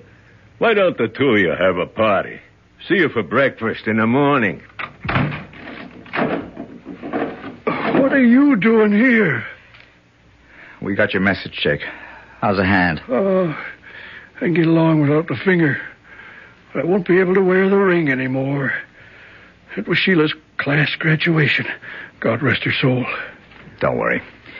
The senator has the ring. What about Lynn? Oh, I'm so ashamed of myself the way I was taken. Right now, I'm more ashamed of Lynn the way she's let herself be taken. Have you seen her? I have. Maybe I shook her up a little. How do we get out of this, Jake? Oh, you mean the room? I don't see no way. We're 4 floors up, and there's only that skylight I can't reach, and the angle is so steep, you'd never be able to climb to the roof. This window. You see the crossbars outside? I can see something else. What? There's a pole for the power lines not so far off. If I could get out the skylight, I might be able to jump to it. Yeah, it has foot braces all the way down. We'll try it. We'll need this table. Me on top, and you on top of me. I may have a bad hand, but I still have a good pair of shoulders. But I'm not going to leave you behind, Jake. Since I lost my Sheila 2 years ago, there's only been the senator, you, and his little girl. I'm expendable, Bill, like we used to say in the forces. Well, this isn't the army, Jake. At least they had a kind of decency. There's none here. And I'm looking to do more than try to rescue Lynn from her own pig-headedness. I want to nail that over-sexed godfather at the same time. You think I ain't with you on that? Do you know where Lynn is staying here in Naples? Well, sure. Digging that out was what got me nabbed. Okay. Now, if I can just get out of here, I think maybe I could get us all out of this, including the senator, if Lynn will cooperate. She always walked in your footsteps and worshipped the dust blew out of them. Not for some time. Sure. She was only waiting to be asked back. And when you didn't, what would she do but tempt you a little, get your dander up? Well, maybe you're right. Get up on the table, Jake. Here, I'll help. Brace yourself against the wall. All right, I am. Can you close your good hand over the other wrist? Okay, give me a lift up. I'm going up on your shoulders. All right. Hang on. All right. Let's see. You got it open? Yeah. I can get up on the frame and jump for the pole. How are you getting me up there? I'm not. Huh? You couldn't make the jump, not with that hand. Anyway, I've got to come back tonight and be here in the morning. If my scheme works. Give me the hotel address and the room number. It's a long jump. Suppose you don't make it. To coin an old Air Force joke, you'll just have to repeat slowly over me, Our Father who art in heaven. The classic escape. Will the hero's desperate leap bring him safety, or will he smash to death on the cobblestones 40 feet below? Except that isn't the real question in this story. What has to be saved is the career of a senator who aspires to the highest honor his country can offer. I'll return shortly with Act 3.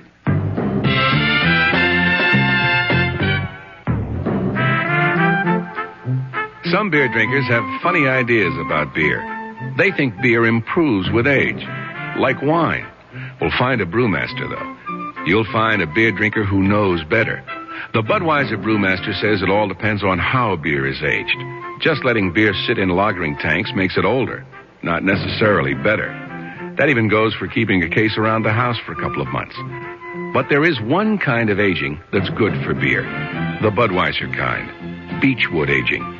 In this kind of aging, something happens. It lets all the flavor of the choicest hops and best barley malt that go into Budweiser get through to you. Sure, it takes more time and trouble to brew Budweiser that way, but brewing beer right does make a difference. Anheuser-Busch, St. Louis. Some people think we play ping pong all day. They're wrong. The USO isn't all fun and games. Today, the USO has millions of problems like this one in Germany. My family's going crazy living in a tiny apartment. Where can we live? Today's USO has millions of problems like this one in Asia. I'm hooked on drugs. Where can I get help? Or this problem in Athens. Our marriage is breaking up. Can you help us? Today's USO has little time for ping pong. We've got serious work to do. We've got lots of new problems here and overseas. The problems are big. How big? Well, if someone asks you, who needs the USO? Tell them, we do! We do! Over 5 million American military personnel and their families need today's USO. And because we get no government funds, we need all your support. Please give to USO through the United Way or local USO campaign.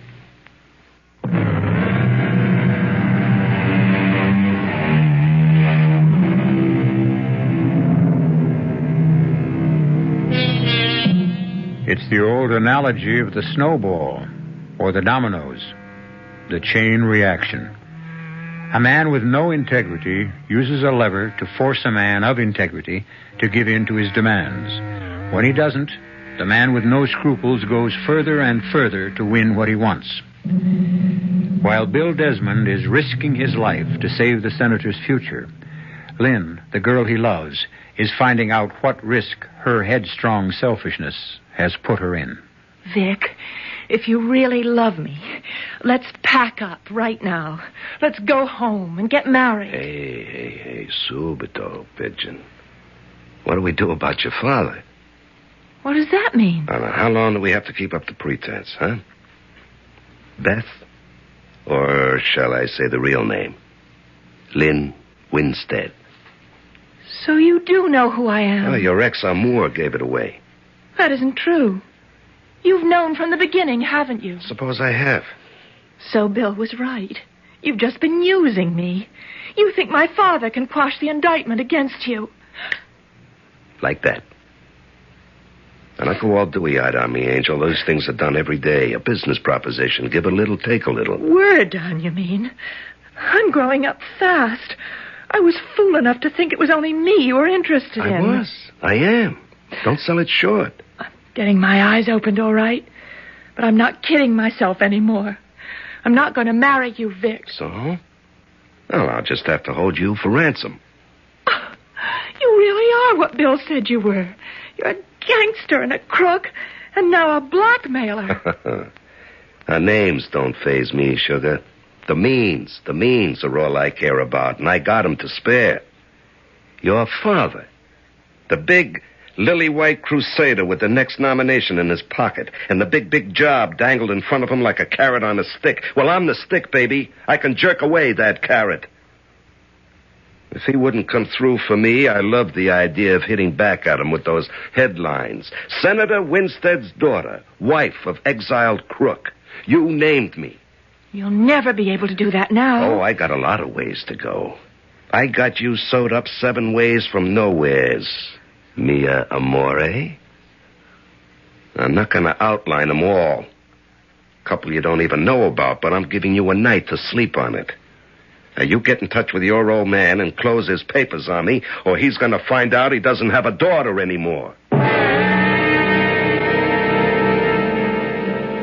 I didn't know about all this then. I was too busy making the jump, which turned out to be easier than finding my way back to Naples and Lynn's hotel.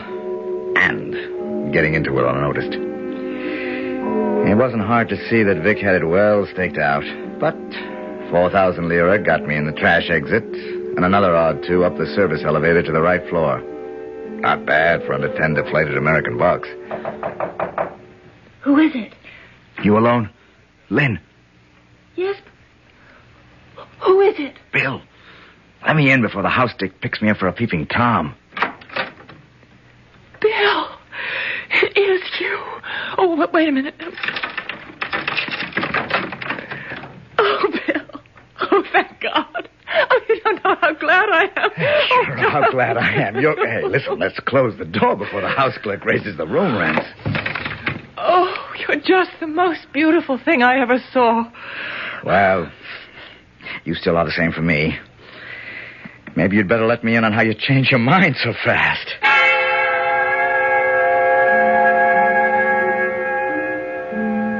I won't go into the next 15 minutes or hour or whatever it was, except that it brought us both up to date on a lot of things.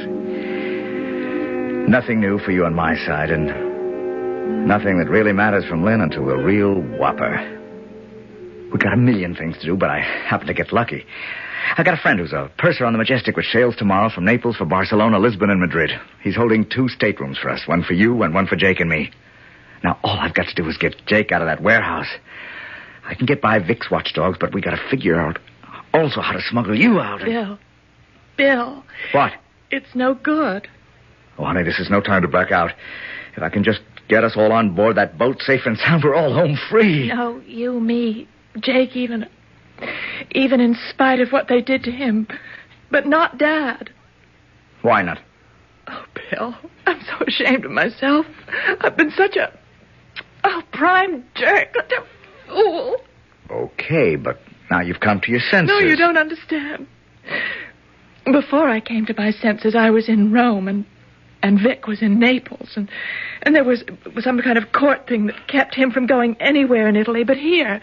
Damn good thing kept him away from you. No, except that he kept writing me letters, and I... You wrote him back. Oh, what kind of letters? That's what I'm ashamed of. I don't know what happened to me, Bill, but I lost a lot more than my heart over here. Some of the things that I said in those letters, I wouldn't want anyone to see again, not even me. And he's threatening to release them to every punk magazine and yellow rag in the U.S. if you don't get Papa to come through with clearing him. My papers for his papers. That's his threat. Lane, you are a dope. Now, what in the name of... Wait a minute. What is it? Silence, dope. A genius is at work. You're sure you understand? Yes. It's your chance to wipe everything out. Make up for every half-baked thing you've done. Think you can pull it off? I'd better. Uh-huh. Yes, but how can you trust a dope? Well, because that's what you've got going for you. Oh, Vic still has every reason to think you're one. Thanks. It's okay. You're my favorite dope. So, you got Tedesco's number, huh? Yes, it's Spezia 3. No, I'm going to do it all by myself for once. Now, remember, not till 10 o'clock tomorrow night. I've got to get Jake and me out of the coop and have time to sneak aboard. Shh. Pronto. Oh, Vic, it's Lynn. Oh, hello, Lynn. Keeping pretty late hours, huh? I just got through calling Dad, and I told him everything. So what do I expect? The Marine landing to rescue you? The CIA? The local police? No. He's agreed to what you want. Everything. Only one way, baby. I want him here. I want a piece of paper from him in his handwriting with witnesses. You can have it tomorrow. How? Well, there's some gossip circulating around Washington about us already. So Dad booked me a passage on the Majestic, sailing from here tomorrow night, in the name of Beth Chalmers. So? You think I'd let you leave just like that? No, Dad's flying in, secretly, later today. He's hitching a ride with the MATS, and from the military airport, he'll get down here by helicopter. He'll be in my cabin by 9 p.m. You just bring the letters with you, and he'll make the deal. What time does the boat sail? Not till midnight. Why not my place? Oh, Vic, he can't take a chance. He's going to be suppressing evidence. Well, why should I take a chance? What chance are you taking? We're the ones. Dad and me are caught in the sleeve. We've got to keep this under wraps. Okay, baby, you got a deal. But just remember, I'm not coming alone. I'll be there with plenty of protection. Well, I'll leave visitors' passes for you at the gate. It's Pier 12, Cabin 24, A deck. 10 o'clock. Now make it 4 passes, and I'll be there. Oh, I've been so scared.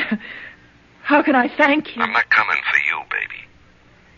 I'm coming to watch the senator crawl.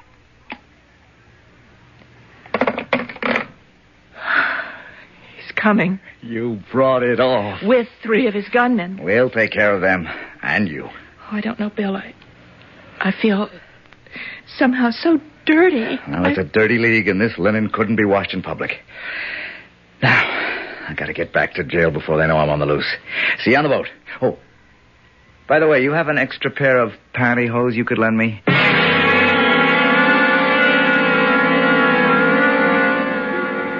If the situation hadn't been so tense, I could have laughed out loud at the expression on Lynn's face.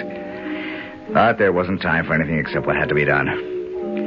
I sneaked out of the hotel the same way I got in, carrying with me the pantyhose, 2 oval bars of Lynn's scented soap, and a coil of rope from one of the fire stations. I spotted what looked like one of Vic's men at the back door, hid in the shadows, till he stopped to light a cigarette, turning away into the wind. And I was around the corner and gone, back to the warehouse and my career as a prisoner. Jake! Jake! That's you, Bill? Yeah. Look out. There's a rope coming through the skylight. Okay. Got it. Pull it tight and hitch it to something solid. I'm coming across and back in. After I got in, from Jake's shoulders, I unhitched the noose and the rope after a couple of flips from where I'd had it around one of the foot bars on the power pole. I hid it carefully under one of the beds. I'd need it later to lower Jake with his bad hand. I'd go out the same way as I had tonight. With the soap bar and the legs of the pantyhose, we had 2 blackjacks. We hid those safely. Now all we had to do was wait out the day and act like model prisoners.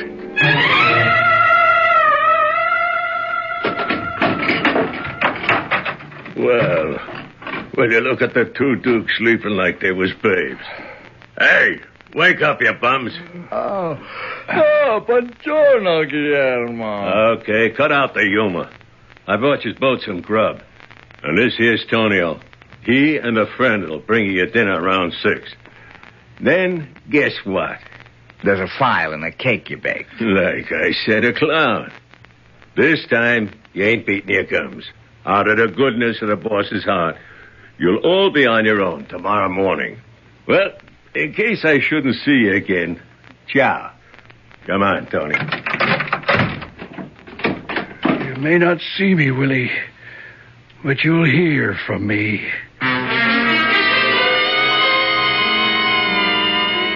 Tonio heard the first bells that night as he brought our food. Oh. A bar of soap in the toe of a sock is as effective as it's safe.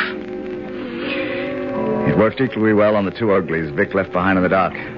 Jake told me later. By that time, I was already in Lynn's cabin, waiting behind the door.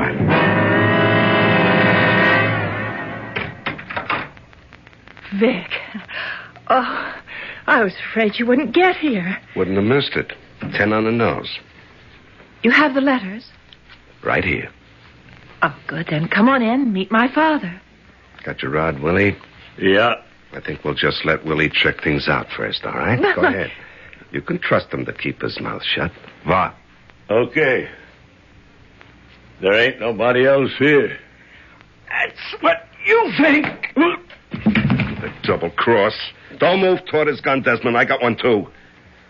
I'd like to ram it right down your lying little throat, sweetheart. All right, now the three of us are just going to stroll out real casually. And this time, no surprises. Oh. Jake! Hi, Miss Winstead. Long time no see. I don't think I hit Willie quite hard enough, Jake. Would you like to do the honors? With pleasure. Didn't I tell you, you ugly spalpeen, you'd be hearing from me again?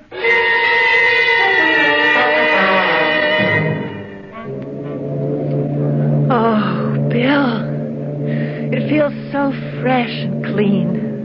I feel as if I'd just broken out of a spider web. Nothing like a sea breeze to blow away all kinds of cobwebs.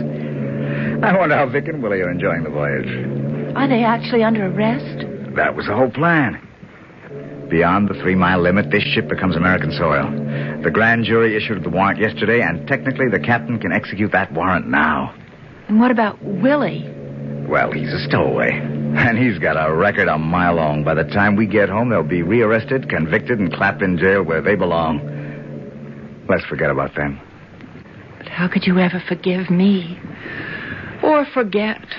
Well, we made up the story that your father was going to be here when he wasn't.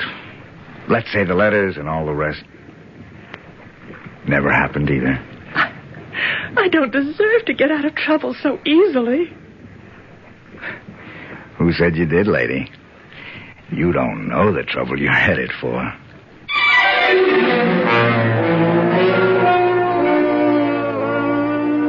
Jake, keeping a faithful watchdog's eye on them from behind the ventilator, turns away.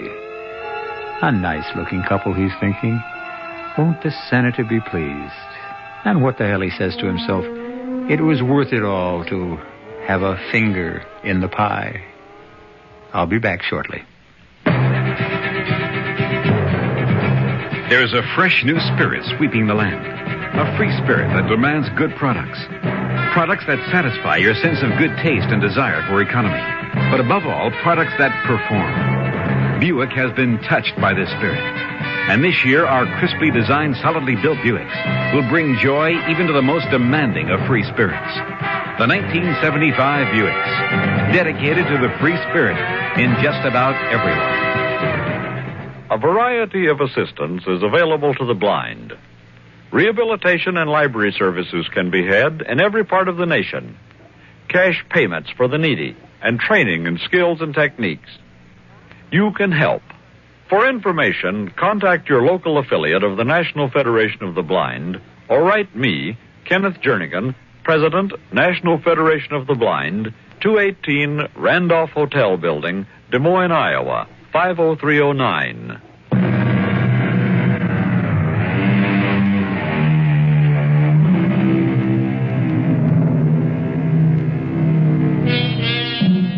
By the time Lynn and Bill had gone below for a nightcap, Jake had circled around and taken their place at the rail. Putting one arm along it, he could almost feel the wraith of his own Sheila, warm and loving, nestling in it. The Lord taketh away, but the Lord giveth. Lynn and Bill were his children.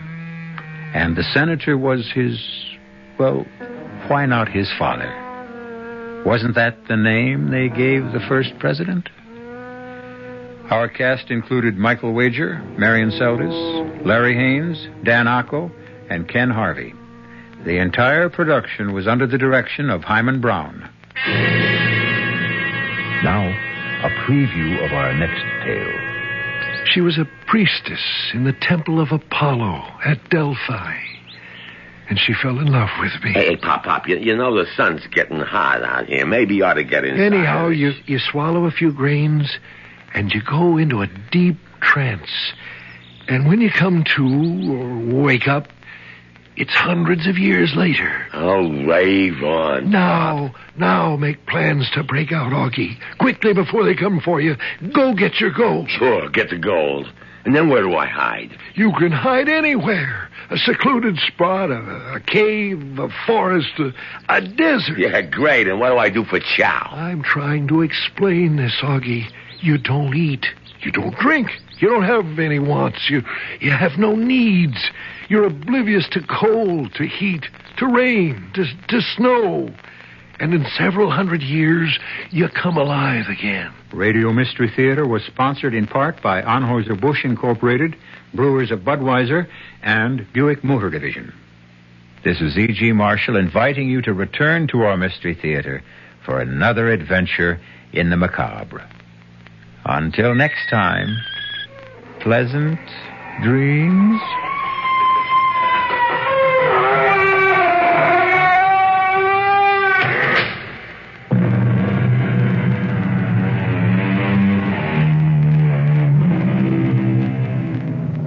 WHCU-FM Ithaca, 97.3.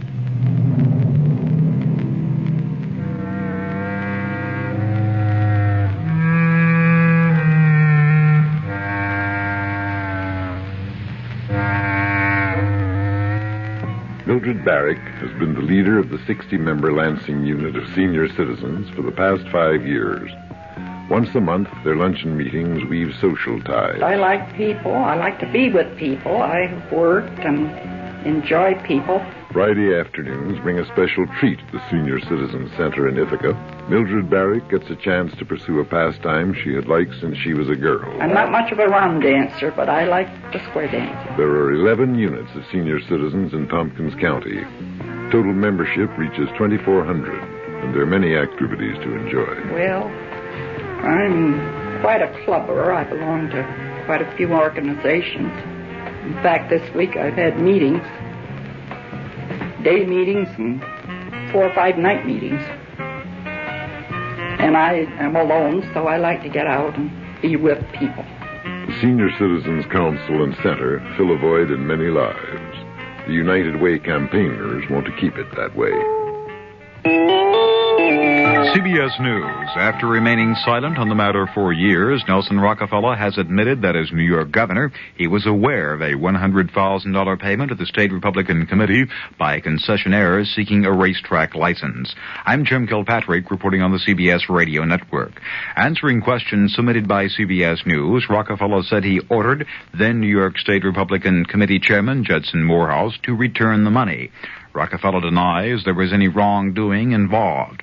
The $100,000 was returned on orders from Rockefeller, but the contributors were allowed to keep the racetrack license, and the entire incident remained secret for 6 years. Rockefeller had refused publicly to confirm or deny knowledge of the $100,000 until just recently. Former New York State Republican Committee Chairman Judson Morehouse pleaded the Fifth Amendment when questioned about the payment by a New York grand jury.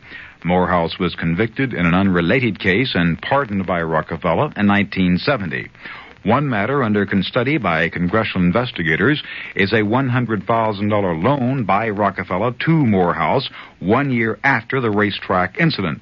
Rockefeller strongly denies any connection between the loan and the $100,000 contribution he ordered returned. A detailed report on Nelson Rockefeller's income taxes today was given to congressional committees considering his vice presidential nomination. The report was prepared by the IRS and the Congressional Joint Committee on Internal Revenue Taxation. More after this. Time Magazine. What's in it for you this week? Cover story. Rhoda and Mary. Love and laughs. A happy look at MTM Enterprises and its brightest stars, Valerie Harper and Mary Tyler Moore. 2 beautiful clowns who double-handed, says Time, are bringing a new sophistication back to television. Hurricane Rhoda may be the best thing to happen to Monday night since pro football. And Mary, whose life was once a string of situations without comedy, now practically owns Saturday night. Time takes you behind the scenes of a spectacular success to show you why, on television, all that glitters is not old. Also in Time this week, 3 exclusive interviews. With Leon Jaworski, Nelson Rockefeller, and Greek Premier Konstantin Karamanlis. In Economy and Business, the year that the building stopped. A wide-ranging survey of the high cost of housing in America. And on the first anniversary of the Arab oil embargo, 2 new studies of oil imports that strike a surprising note of long-range optimism. It's all there this week in Time. Pick up a copy. For Time makes everything more interesting. Including you. President Ford has come under strong criticism for his remarks in Oklahoma City yesterday, in which he said heavy Democratic gains next month in congressional elections would threaten bipartisan foreign policy and that world peace would be in jeopardy. Criticism came from both Republicans and Democrats. Connecticut Republican Senator Lowell Weicker put it this way. Let me make this clear insofar as this Republican is concerned. Everybody down there that I've talked to, they might have differing views, but gosh knows they want peace in this world, and I don't think that's a valid issue at all. I think we have a lot we can campaign on, but that type of statement has a familiar ring to me, and I don't like the ring. Republican Senator Lowell Weicker of Connecticut. Democratic Senator Hubert Humphrey called the president's remarks an unfair and regrettable attack on the Democratic Party. I recall that in 1970, Mr. Nixon and Mr. Agnew tried to use the same scare tactics to help elect Republicans to Congress, and the American people then registered their disapproval of this campaign technique when they went to the polls. I think they are going to do the same thing again. Senator Humphrey. White House News Secretary Ron Nessen says Mr. Ford is surprised by the criticism. Nessen said President Ford did not intend to say the Democrats are a party of war. FBI Director Clarence Kelly says today the Bureau of Investigation remains stumped in its search for Patricia Hearst. The newspaper heiress was abducted last February in California. The Boeing Aircraft Company has confirmed that a delegation of Soviet officials are in Seattle to discuss the possible purchase of Boeing 747s, but the company will say a little more. Boeing says the talks are consistent with the June Nixon-Brezhnev-Moscow agreements, which call for a continuing orderly expansion of economic and technical cooperation between the two countries. More after. The CBS Radio Mystery Theater presents...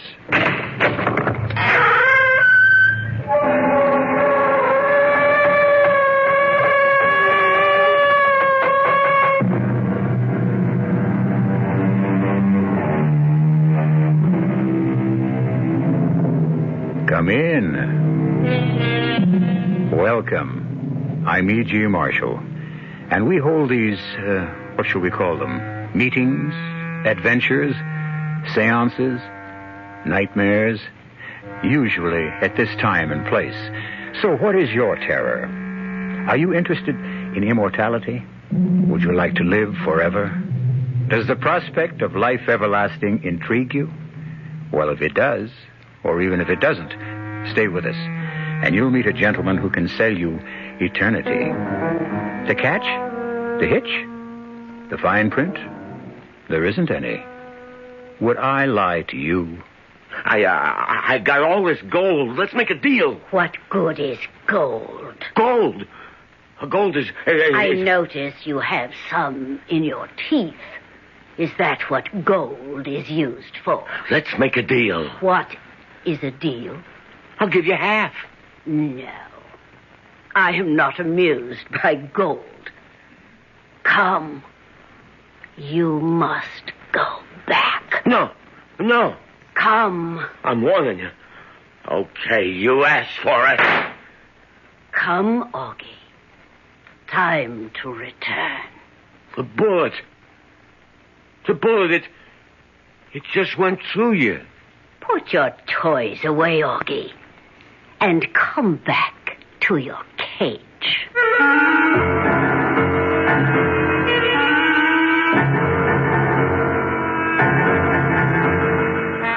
Our mystery drama, A Cage for Augie Karo, was written especially for the Mystery Theater by Sam Dan and stars Leon Janney. It is sponsored in part by Buick Motor Division and Contact, the 12-hour cold capsule. I'll be back shortly with Act One. When you say Budweiser,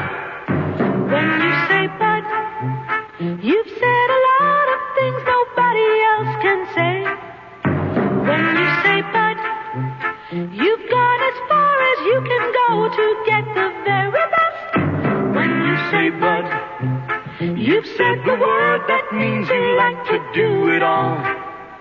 When you say bud, it means you want the beer that's got a taste that's number one. When you say bud, you tell the world you know what makes it all the way. When you say bud, you say you care enough to only want the king of beers. There is no other one. There's only something less. Because the king of beers is leading all the rest. When you say Budweiser, you've said it all. Anheuser-Busch, St. Louis. Come on, kids. Your eggs are getting cold. Hey, honey, you know what I heard last night? Your own snoring. No, seriously. You know what I heard? There's a new health plan that covers all the doctor bills we'll probably ever have. Even a physical? Uh-huh. You're kidding. No, I'm not. Its name is, what's its name? RHN. Your good health plan. A good name to remember. Well, that's it, the RHN plan. You know, honey, it really is time you had a physical. Hey, kids! Oh, come on. Don't start that again. Haven't you heard about the shortage? I mean the shortage of clean air. Not only that, but you may be causing somebody a lot of health problems. Because air pollution is responsible for aggravating a growing number of respiratory diseases. Now, you sure this trip is necessary? Thanks. I was hoping you'd do that. Join with your lung association in the fight against air pollution. It's a matter of life and breath.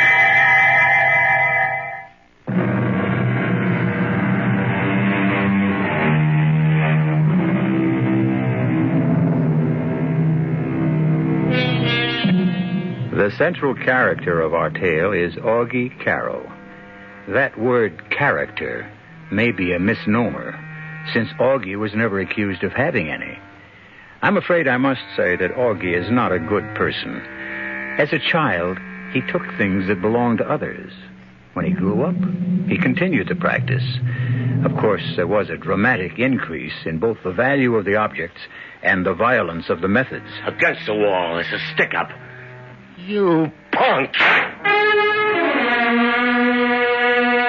It is true, of course, that the wages of sin is death. But those are the final wages, the severance pay, so to speak. And the fact is, our Augie possesses quite a fortune. However, Augie is unable to enjoy his wealth at this point in time. There's a stumbling block, or I should say a cell block. For a jury of his peers has awarded Augie the status of non-paying, of involuntary guest at a leading state penitentiary for the next 99 years. However, Augie is no ordinary inmate. Even here, he's a great man. And even here, he has what is known as clout. Let us meet Augie in the exercise yard of the great prison. Hey, Augie, you need cigarettes? Okay, beat it. All of you guys. Except you, Pop. I want to talk to you, Pop. The rest of you clowns, take off. Sure, Aug. Okay. Sit down, Pop. Take a load off your feet. What do you want with me, Aug? You know who I am, huh? Doesn't everybody know who you are? Well, how come you never come around and see me, Pop? Why should I do that, Augie? Come on, you're an old jail rat. Who's looking out for you, Pop? Who's, giving you protection? Who? Nobody. Listen, Pop. You're talking to me. Augie, I'm the oldest one in here. I can't do anybody good. I can't do anybody harm. I want nothing. Nobody wants anything from me. Pop, there's got to be organization. You know what I mean? I know, but I'm just out of it. Nobody's out of it. Everybody's got to be part of the organization, that's all. All right, Augie, count me in. You got to pay your dues. Dues? I don't have a cent. Come on, Pop. You get stuff from the outside. Your folks send you cigarettes, a little dough, this and that. I don't know a soul on the outside. I'm all alone in the world. All I own are the clothes on my back. You're lying, Pop. And I don't even own those. Those belong to the state. My boys can make it rough. Augie, I'm going to die soon. I'm so tired. You'd be doing me a favor. Okay, but the joint's got to be organized. You gotta give me something. Like they say, a token of good faith, you know? Yeah, I know. Come to think of it, I do have something. Hey, now you're talking. Tell me, Augie, what do you want more than anything else in the world? You nuts? Tell me. I want to bust out of here. No, you just say that. Because that's what every con is supposed to say. But you really don't want to break out. Yeah, how do you know? Because if you wanted to escape, you'd do it. Huh? You've done it before, but you don't want to. And I know why. Yeah? Why? You're a dead man on the outside, Augie. That's what 99 years means. You have no friends now. They all want you for the gold. What gold? The gold you stole on your last job. The gold you got hidden away. Everybody knows about it. Cops, crooks, they'll all hunt you down for the gold. You stay here because it's the only place you're safe. Anybody ever tell you talk too much, Pop? But even here, how long can you be safe? You're scared stiff. Some mobsters will come in and bust you out. You better shut up. I can give you the one thing money can't buy. Yeah. What? What you need. A hideout. A hideout? That's right. A place where you'll be absolutely safe and secure and comfortable. Where is it? Where? Well, that's hard to say. Come on, where is it? Right now, it's in my cell. What are you talking about? Hey, okay, pull it on the door. What are you talking about, Pop? You'll see. I'll bring it here tomorrow afternoon. Bring what? Your hideout. How can you bring... Okay, there's no more talking. Button up, and that means everybody.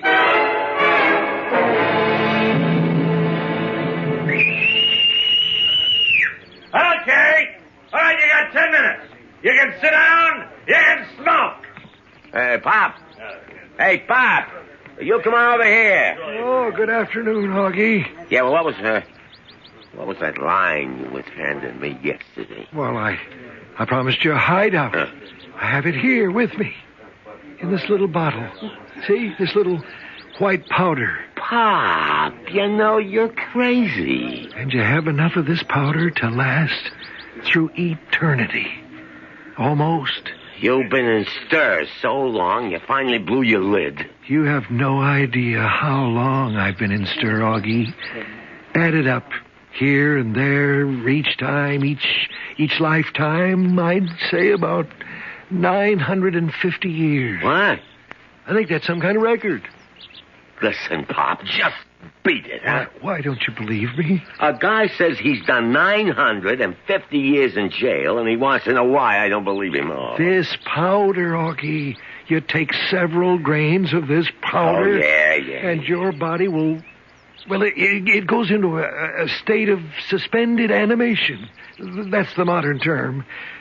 She called it a trance. She? Who you talking about? Yes, it's at least 2,600 years ago. But I'll never forget her. Oh, for crying out loud. I never knew her name. She was a priestess in the temple of Apollo at Delphi. And she fell in love with me. Hey, Pop, you know the sun's getting hot out here. Maybe you ought to get inside. Anyhow, you swallow a few grains, and you go into a deep trance. And when you come to, or wake up, it's hundreds of years later. And it's a new world, a new society. Nobody knows you. Nobody wants you. You start life all over. Oh, rave on. Now make plans to break out, Augie. Quickly before they come for you. Go get your gold. Sure, get the gold. And then where do I hide? Oh, you crazy old nuts. You promised me a hideout. You haven't been listening, Augie. You can hide anywhere. A secluded spot, a cave, a forest, a desert. Yeah, great. And what do I do for chow? I'm trying to explain this, Augie. You don't eat. You don't drink. You don't have any wants. You have no needs. You're oblivious to cold, to heat, to rain, to snow. And in several hundred years, you come alive again. But how can you go for... Augie, don't question. What do you mean, don't question? The ancients, they lived close to the gods. All the gods. Those were the days of marvels and miracles and wonders. Today, we don't believe anymore. So we use science to try to duplicate what the gods... Never mind all that. Just tell me, Pop. If this is such a hard item, how come you ain't using it, huh? Oh, I have. Yeah? Many times. Well... I was a galley slave in Greece. A gladiator in Rome. I was in the Tower of London. The Bastille. No matter how I tried... No matter how many times I started fresh, I always wound up in prison. Well, wouldn't you have enough brains to learn? No, Augie. And you won't have enough brains either. Once a jailbird, always a jailbird. Oh, I'm sick of it. I haven't been able to stay out of jail for over 2,500 years. Huh? All I want to do now is die. Guys like you and me, Augie, we never learn. Okay, break it up. Fall in. Augie. Let's go. Remember, I'm not a nut. Yeah, sure. When your time comes, just go somewhere. Take a few grains of that powder. Yeah. Guard that powder with your life, Augie. It's your ace in the hole.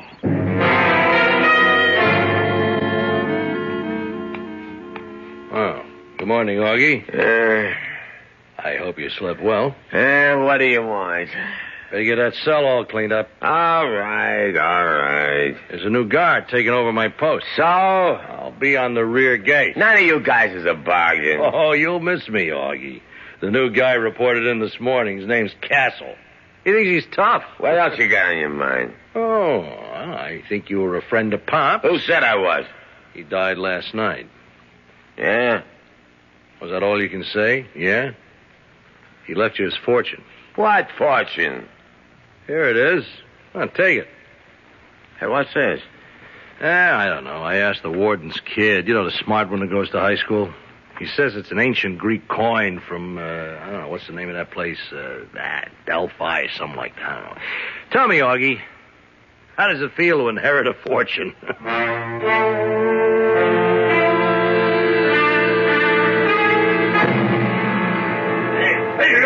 Bring it up. What do you punks think this is, a town hall meeting? Start walking. So, not you. You're Augie Karo, huh? And you're the new screw, huh? A little tap across the gut.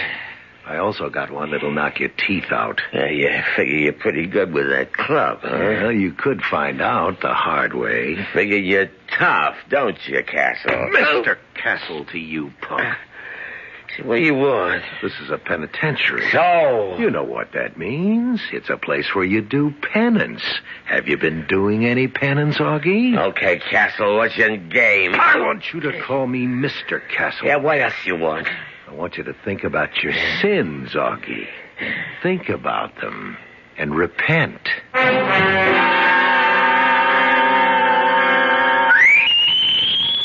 Okay, you got 10 minutes. Sit down, smoke. He was wrong, wasn't he, Augie? Oh. The man that wrote stone walls do not a prison make, nor iron bars a cage. You know better than that, don't you, Augie? What's on your mind, Castle? You must have been one of those slow learners in school. I guess these days they call them underachievers. What do you want? I want you to call me Mr. Castle. Yeah, well, what's on your mind, Mr. Castle? You're on my mind, Augie, night and day. Yeah? Why? Let's go talk to the warden about it. Hey, wait. What are you charging me with? I'll think of something. Hey, all you guys. You're witnesses. I'm being framed. Shut up, punks. Now, Mr. Augie Karo, start walking. Officer Castle and one prisoner headed for the warden's office. Walk through, Augie. Quick, Augie, duck in here. What? do as I tell you. What's the big idea? Shut up. We'll head this way. This ain't the way to the warden's office. What do you care? You don't want to go there anyhow. Where we headed? Out. Out? Out where there's booze and girls and 2-inch steaks. What are you talking about? We're headed for the rear gate. Hey, wait a minute. Right now there's only one guard. Hold it. You mean you don't want to go? Why am I getting into Castle? My name isn't Castle. What do you mean your name isn't Castle? And I'm not a prison guard either. You ain't a... Hey. What? Who? What are you?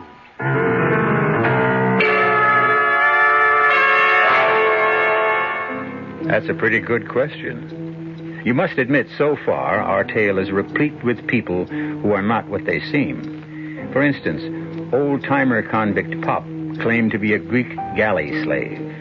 And here we have prison guard Castle suddenly disavowing his identity. Well, at least you can depend on me to come back shortly with Act 2. What can you do to a family car to make it more than just roomy, comfortable, and utilitarian? Well, you could call it a Buick LeSabre, for starters. That'll get you the kinds of things you'd normally expect from a family car, plus some pretty uncommon family car traits. Like a level of exterior and interior elegance befitting a night on the town. The distinct formal roofline on the 4-door hardtop LeSabre is highlighted by opera windows on either side. On the inside, you'll find comfortable cloth or vinyl seats, plush carpeting throughout, plus available options such as tilt steering wheel and automatic climate control air conditioning to turn ordinary errand running into motoring for pleasure. The 1975 Buick LeSabre. Consider it a family car as well as an instrument of pleasure. Buick's LeSabre. Dedicated to the free spirit in just about everyone.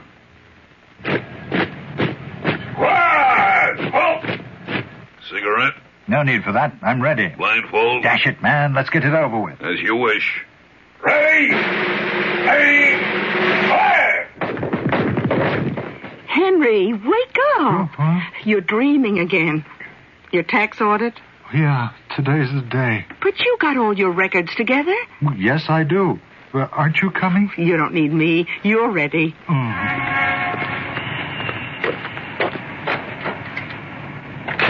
Can I help you, sir? Well, Oh, you're here for an audit. Uh-huh. Won't you have a seat? Thank you. Well, now, let's see. If you have good records of your income and receipts for your deductions, an audit of your federal income tax return can be easier than you think. How did it go, Henry? Ha! No problem. Nothing I couldn't handle. This message presented on behalf of the Internal Revenue Service.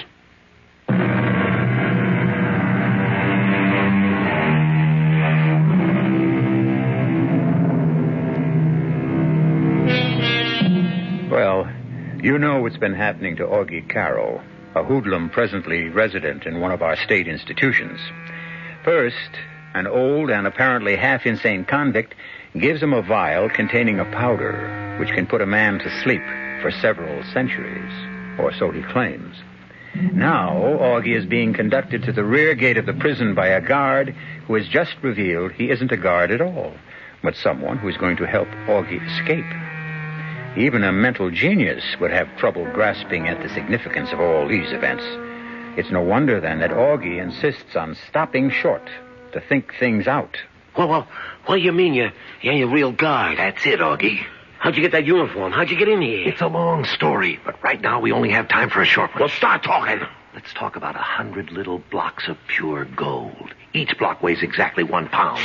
So you freelance that one, Augie, and the big guy wants his piece. My deal with him was I could operate on my own, too. I don't owe him nothing. But this was his idea, Augie, to spring you. It's worth a piece, isn't it? What's he want?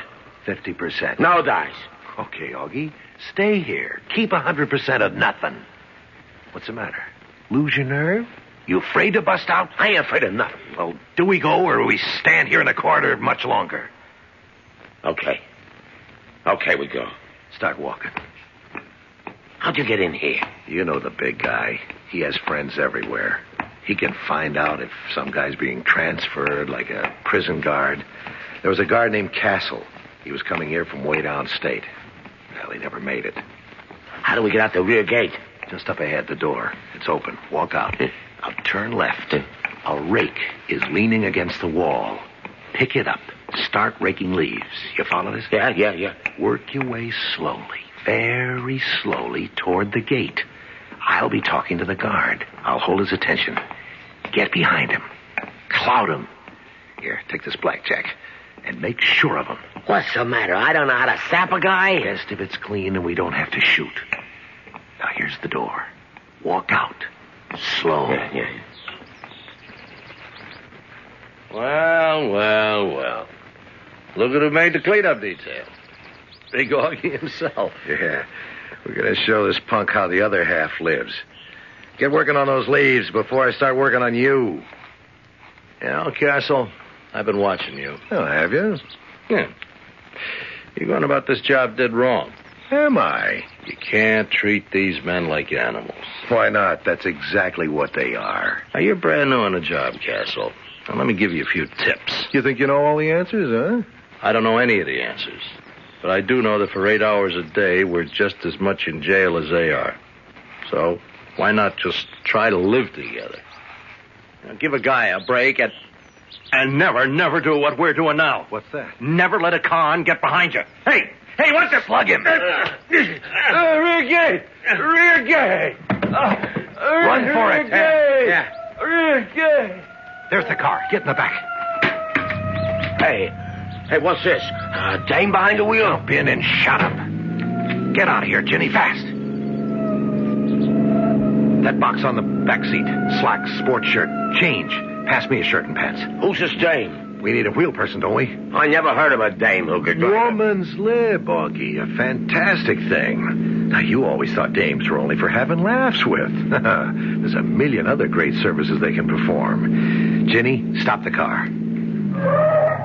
Augie, your jailbird suit and my uniform. Toss them behind those bushes out of sight. Yeah, that's it. Okay, good deal. Okay, get going, Ginny. Wait a second. Head back toward the jail. What's the matter, Augie? Changed your mind? Busting out of jails is something I know more about than anybody in the country. In 2 minutes, you'll have cars, motorcycles, helicopters heading this way after us. But who's going to bother with a car that's kind of loafing along toward the jail? So we pass the jailhouse, pick up the pike, and head south instead of north. Move out and go slow. Slow, you understand? She understands. And why don't she say so? What can I tell you? She just isn't a talker, that's all. Looks like we lost everybody, so now let's head for the gold. The gold, huh? That was the deal. We spring you, you get those little blocks of gold, and we split 50-50. We, the big guy, and you. And, you and her, what do you get? Ginny and I are on the big guy's payroll. We get a salary every week. Is that so, Ginny? Yeah, she really don't talk, does she? Well, she's a very serious person. Very deep. She can't be bothered with trivia. Yeah? What does she talk about? It depends. On what? On whatever suits her mood of the moment. I don't like a dame that never opens her mouth. It may very well be, but the fact is you don't have to like her, Augie. So to business. Let's head for the gold. Now?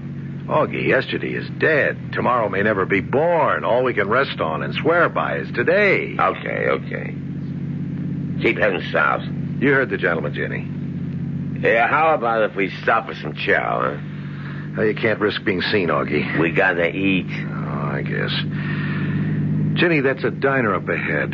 Pull into the parking lot. I'll go in and pick up some food. Augie, you try to keep out of sight. This ain't the first time I've been on the lam. Augie? Huh.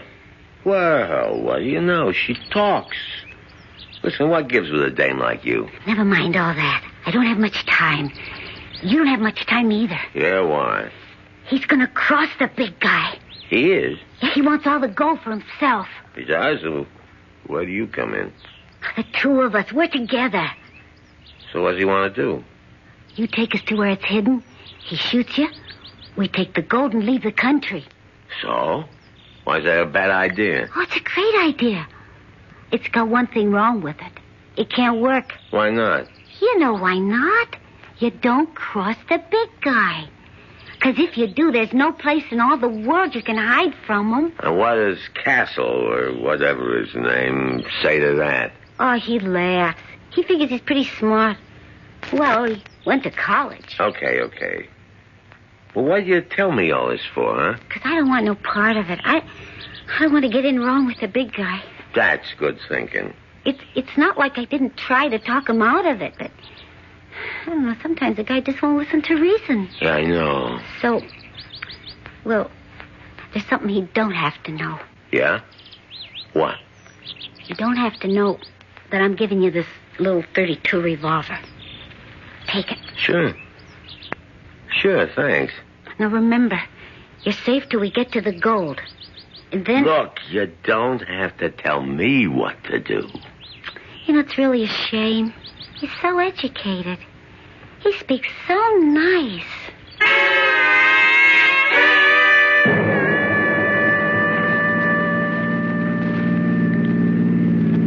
Now, why would you ask a question like that, Augie? Well, why would a mug like me want to know about stuff like trances? Yeah, that's right. Ancient Greeks and Romans. Well, I done a lot of reading in jail, you know. You could read. You're so smart. But you're just a hood yourself. Why ain't you teaching college? There's not enough money in it. Yeah. So what about them ancient Greeks? Well, there were legends, stories of magic, miracle healing, trances. The ancients knew many secrets. But all knowledge of them has disappeared. Maybe we're rediscovering those secrets through science. Yeah, that's what he said. Maybe what the gods revealed to the priests in the ancient temples, they now reveal to the scientists in laboratories. Hey, slow down, Jenny. Up ahead, is that the country road where we're supposed to turn off? Yeah, it looks like it. Go ahead, Jenny.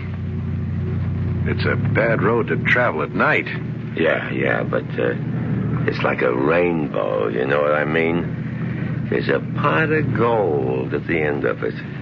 You said there was a hut just off to the right. Yeah. Stop the car, Jenny. Maybe we passed it.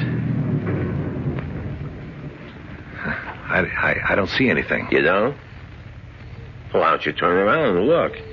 Hey, what the... I never like to shoot a guy in the back. Where'd you get that gun? Wait. Ginny. This is one of them times she got nothing to say. Listen, Augie. Now, listen. Maybe we could discuss... Sure, but me, I always discuss things best with this. No! Well, that's one down, Jenny. What do you mean, one down? One down, one to go. But I saved your life. So I say thanks. But you can't. You can't kill me. I can't? Why? Because you can't. You can't double-cross a big guy. Who says?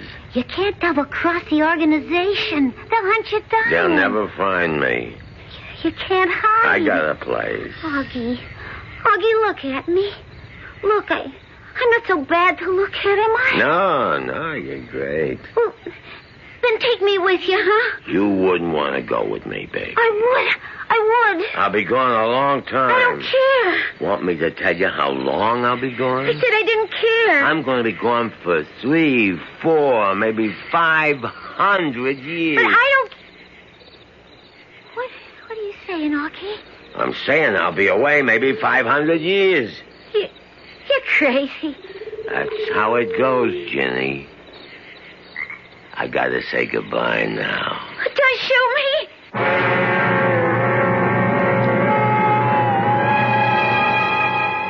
Well, the die, as they say, is cast. Augie has reached and decided to cross his Rubicon. The vial of white powder is in his pocket. Now, to pick up the gold, find some remote spot, and sleep, perchance to dream, for 3, 4, 500 years. We'll see how this all works out when I return shortly with Act 3. Give your hand to a friend. Give your heart to your love. But give your cold to contact, the sooner the better. The common cold is a rotten thing. You miss so much. Sneezing, drips, and congestion can drag you down. Then, ask yourself the contact question. 6 or 3 or 1. You'd need 6 cold tablets, 2 every 4 hours, or 3 ounces of Cold's liquid, 1 every 4 hours, or just 1 contact for up to 12 hours continuous relief of those symptoms. That's daytime, then nighttime relief. Both the others have things for aches and fever, and the liquid, something for coughs. Not found in Contact 600 Tiny Time pills. Give your code to contact. 6 or 3 or 1. Take Contact. Only as directed. We're about to join Hazelton Chevrolet's recreational vehicle team, and the coach is setting the fall lineup. All right, man, I'm going to set the fall lineup now. As you know, this is the time of year when we here at Hazelton Chevrolet really pull out the stops on the deals on motorhomes, mini motorhomes, and truck and tent campers. And sportsmen, of course, will be able to set their sights on special offers on Crown tent campers, open road mini motorhomes, Titan motorhomes, and Layton truck campers as well. Now, we've got to keep in mind that folks will be taking their fall vacations, too. So remember, guys, this year, Hazelton Chevrolet's recreational vehicles will be the best team in the league. And the prices may never be lower. Now that's a winning combination. Well, you just heard it, folks. Join the winning team at Hazelton Chevrolet Recreational Vehicles, just east of Rochester on Fairport Road, 1 minute from Expressway exit 31F East, serving the automotive needs of this area for over 55 years.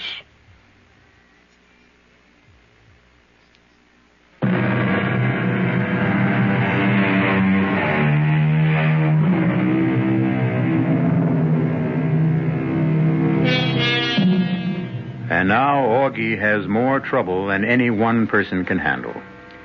An escaped convict, he is urgently wanted and pursued by the law. Since he has a suitcase containing 100 pounds of pure gold, he is being avidly sought by the underworld. He also has a vial of white powder, the contents of which can enable him to go into a death-like trance for several hundred years, or so he has been told. But can he believe such a thing? And does he have an alternative? That white powder could be the answer. But what if it's a phony? Suppose it's a poison. These are the thoughts that spin about in Augie's head as he drives along the road to, well, so far, to nowhere. We interrupt to bring you this latest bulletin. Killer Augie Karo, who escaped from the penitentiary yesterday, is still at large. However, a spokesman for the authorities is confident that Augie will be captured. As the spokesman said, too many people want this guy. He'll turn up in a day or two, dead or alive. Yeah. And I can also turn up in 300-400 years, too. And how do I know Pop was on the level? Can I just take that powder and go out like a light? And come back just like that? Yeah, and if I can, what'll it be like all in years from now? Maybe I can find a hideout. There's got to be somebody I can trust. Somebody. Not everybody's a rat. Jerry, sure. Sure, Jerry.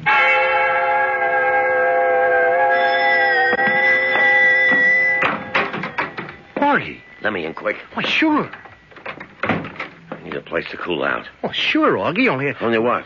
Well, only the cops will be sure to check here. So what? You're clean. You are clean, ain't you? Sure. So they got to take your word. You ain't seen me. Now, first thing I got to do is hit the sack. Just go in the bedroom. Let me take that suitcase. No. It looks heavy. Hey, keep your hands off it. Okay. Sleep as long as you like. And there's plenty to eat in the refrigerator. I'll see you later. Where you going? I'm working tonight. The band's still playing at the Silver Slipper? Oh, yeah, sure. We're in solid. Who got you the job? You did. And who staked you to all them music lessons? You did. I just want you to remember what you said a long time ago. You said you'd never forget it. I haven't. Okay, beat it. I want to sleep. Sure, Augie. I'll see you. Jerry? Yeah? Come here. Well, what is it, Augie? Hey, tell me, Jerry, what's this card? Card?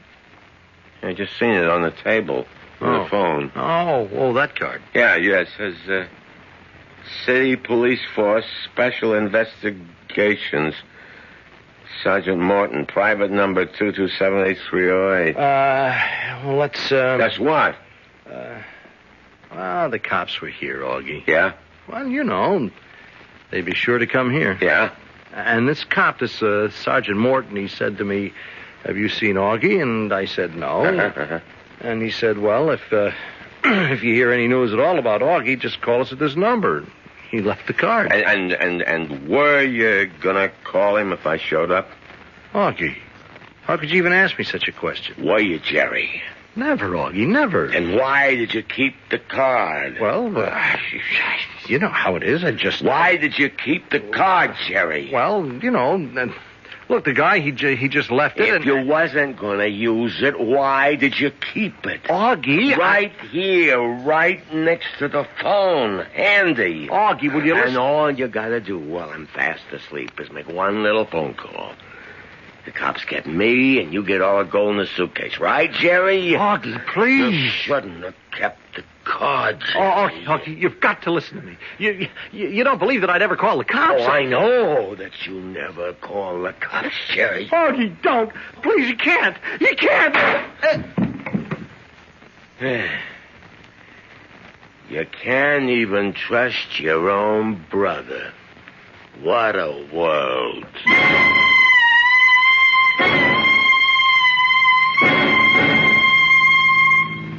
Escaped convict Augie Karo has been traced to Mountain City.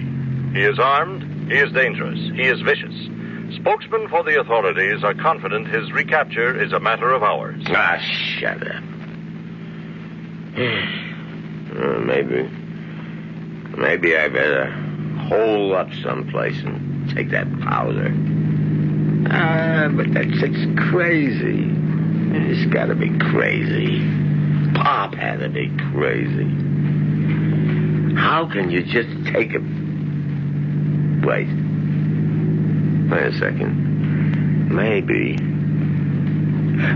I could get a deal on a big guy.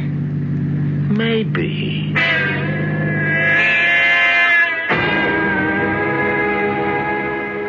Yeah, it's me, Augie. Yeah. Never mind where I'm at. Now, just tell me, what kind of deal can we make? What do you mean 75%? Castle, or whoever he was, said 50. Yeah? Yeah, come over just like that, huh? And how do I know I don't get bumped off the minute I walk in, huh? Tell me. How do I know? What am I gonna do now? What?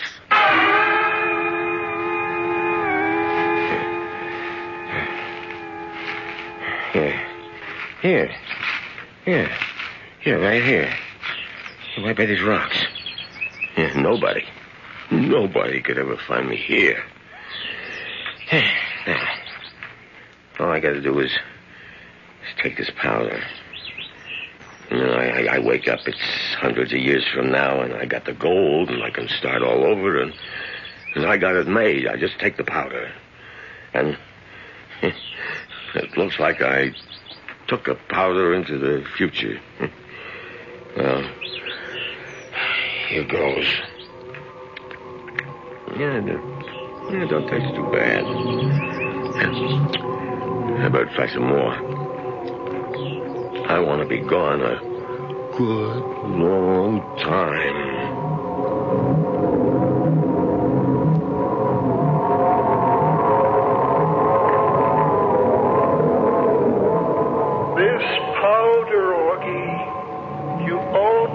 To take this powder. Repent your sins, Augie. Please, Augie, take me with you. You can't kill me. Take me with you, Augie. You can't hide, Augie. Take me with you, Augie. Can't hide. Don't kill me, Augie. Take no me matter with how you, many Augie. times I took that powder, I always wound up in jail. Don't kill me, Augie. Once a jailbird. Take me with you. Take me with you, Augie. Sins, Augie. Take me with you, Augie. Once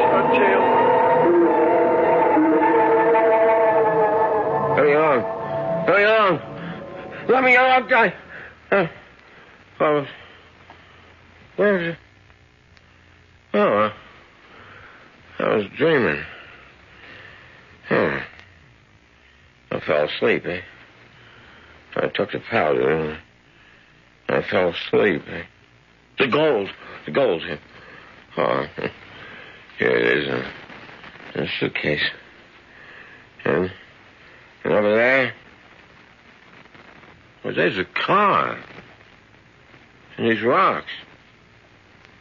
And if it's 500 years later, the car should be a heap of rust. But it ain't. And my clothes, they should be rotted away. But they're still brand new. Oh, so the powder's a phony. How could such a crazy thing work? And I can stay here and die. Or I can go back to jail. Augie? Huh? Augie? What? Augie, give me a lift back, please. You? Well, you're Ginny. Yes. You can't be Ginny. I killed you. I killed you. Yes. You killed me. You're dead. Oh, I've been dead for... It must be 800 years. 800 years? You took a lot of that powder, Augie. Well, if you're dead 800 years, where'd you come from? I've come from out of your head, Augie. Huh? They found me inside your head. They? Who's they? They? The schoolmistress and her people. They found me. And Castle and Pop and Jerry and the jail and the gold. They looked inside your head, Augie, and they found it all. No. You ain't my head. You're real. I didn't kill you. You did, Augie. You did. I must have missed. Well, I won't miss this time. Don't shoot me, Augie. This time I'll make sure of you. You'll only foul up my circuits, and I'll have to go to the repair shop, and the mistress will be angry. This time... Augie, we're due back at the jail for another performance, dog. Oh, Augie, why did you do that? You never said. What the... Huh. Well, you ain't real. You're nothing but a doll. You ain't real. Augie. Huh? Well, who are you? You know very well who I am. I am the schoolmistress, Helena. Yeah? And you must come back to the cage. Where am I? I realize you're a member of a lower order of life with an undeveloped mentality. But still you could try to learn. But I don't understand. I don't know. You are the only remnant of a primitive race that once inhabited this planet. What are you talking about? Whether you kill yourselves off by war or disease or some other stupidity. Hey, listen. Or whether all of you simply left this planet, taking all your records with you, we shall never know. But you are the sole survivor. In your head, we can read the only clues to your race that remain. This ain't happening. It can't be happening. You had two classes of people as we reconstruct your thoughts. Those in prison and those outside. Look, it's a gag, huh? Tell me it's a gag. Those in prison always try to escape. Those outside always tried to bring them back.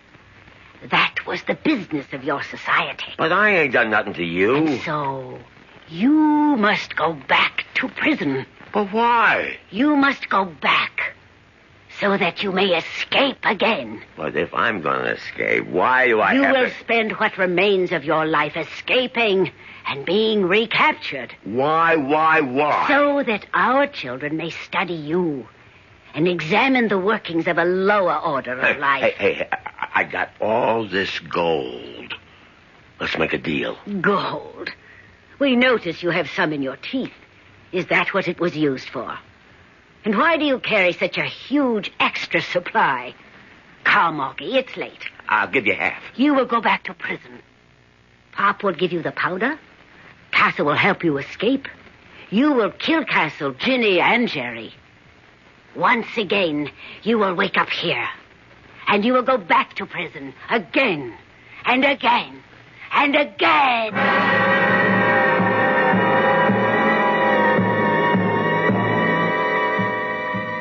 As they say, there is no armor against fate. Poor Augie, condemned to eternal escape and recapture. But isn't that everyone's fate?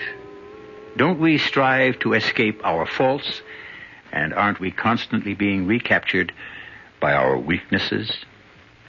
Let me recapture you in just a few moments. You're 17. Well, that's plenty old. Old enough to know about things like grass and speed and acid and smack.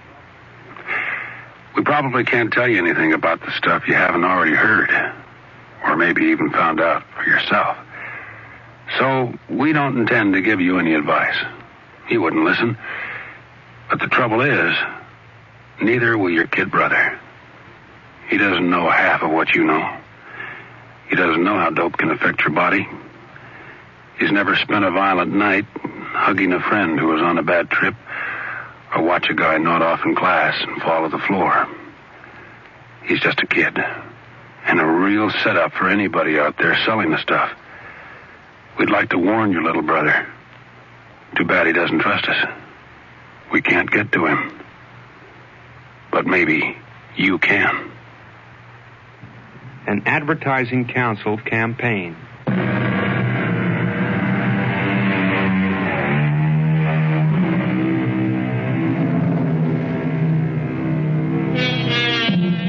And so, Augie Karo. Can you imagine? Augie turned out to be the sole survivor of the human race and the only repository of our accumulated culture and wisdom. And it was from Augie that another race received its entire concept of our civilization. A bum rap for mankind, you say? Well, suppose you were the only survivor. What could be learned from you? From me, you can learn that we'll be here again with another mystery. Our cast included Leon Janney, E.V. Juster, Robert Maxwell, and Earl Hammond. The entire production was under the direction of Hyman Brown. Now, a preview of our next tale. Artie, you sounded just like Handsome Harry. I am Handsome Harry, sweetheart. What? Just using Stupid's body for a while. You are using Artie's body? Until I learn how to materialize, if I ever do. They told me on the other side, in that limbo joint, it takes a lot of patience and practice. Yeah, what do they know? They even told me I'm getting this hate out of my soul the wrong way. Well, I haven't wanted to say anything. All right, but, so don't. They say taking out my hate on Tex and Dory only make my hate grow bigger. Said I gotta find forgiveness in my heart. I told them to take a powder. I know what I'm doing. I hope so. Radio Mystery Theater was sponsored in part by Anheuser-Busch Incorporated, brewers of Budweiser. This is E.G. Marshall inviting you to return to our Mystery Theater for another adventure in the macabre. Until next time, pleasant dreams.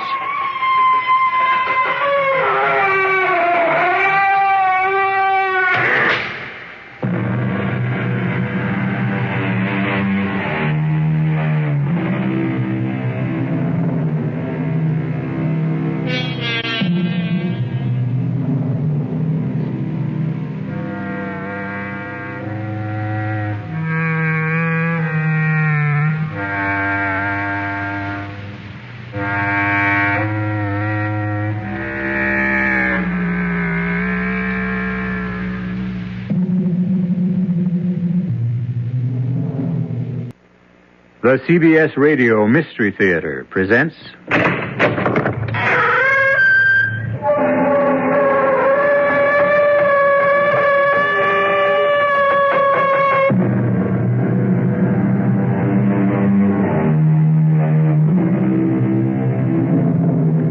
Come in. Welcome. I'm E.G. Marshall.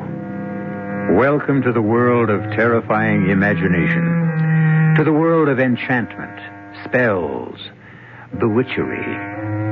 These are all words from our childhood, pleasant memories of nursery stories before bedtime. The dark side of magic we knew nothing of, and when we grew old enough to learn, dismissed as ignorance and superstition. But once again in our times, incantation, exorcism, and the haunting belief in demonic possession are alive and abroad. They are what this strange tale is about. I tell you, Doctor, it's the God's honest truth. They brought the young man in on the rolling stretcher to the emergency room, and he had this big sort of dent in his head. Oh, he didn't look like he was breathing at all. There was me with me bucket and me pail trying to clean up. Just me and the young man on the stretcher and the old wino repeater we called PJ they brought in earlier, snoring and dribbling. And that's when it happened. Came right out of old PJ's mouth and across the room and right up the young man's nose, like that. With a burny, cindery smell, like the old scissor grinder stone wheel used to make. Oh, a great black cloud with red eyes in the middle and a long forked tail. Oh, I'd take an oath of it on me mother's grave. It was the devil himself.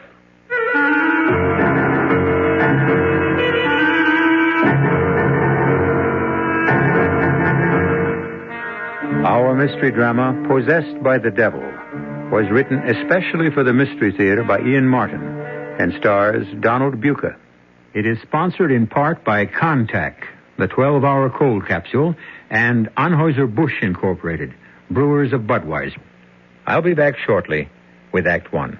If you take a look at the new 1975 cars, it doesn't take long to notice the European influence is strong. And to be sure, there are some new American cars that rival the Europeans, one being Buick's new Skylark SR. But don't consider a Skylark SR because of its touring car interior or its rather rakish profile. Consider it because it's a Buick, possessing many of Buick's nicer innovations, like the new Buick V6, a peppery little engine that spits out a plentiful amount of torque while sipping a surprisingly small amount of gasoline. And if you wish, Skylark SR can abound with creature comforts seldom found on cars this size, with available items like Cruise Master speed control, AM/FM stereo. But you've heard enough. Now you need to see and drive a Skylark SR. And try to remember, it's not a European touring car. It's a Buick. Buick, dedicated to the free spirit in just about everyone. Who knows how to help you solve your shopping problems? Your Better Business Bureau knows. Oh, dear. All of this furniture is so beautiful. Look at this beautiful leather chair and this gorgeous oak table. And the prices are so low, I don't know which one to buy first. I'll help you, madam. But who are you? I'm the man from the Better Business Bureau. Listen carefully. New federal regulations require that furniture be properly labeled, describing what it's made of, plastic, wood, veneer, and so forth. Be sure to read the labels on the furniture. They'll help you. Oh, I see. Why, look, the label on this marble table says made of marble dust. No wonder it's cheaper. Oh, thank you for telling me. Think nothing of it, little lady. Just passing along another consumer tip from your Better Business Bureau.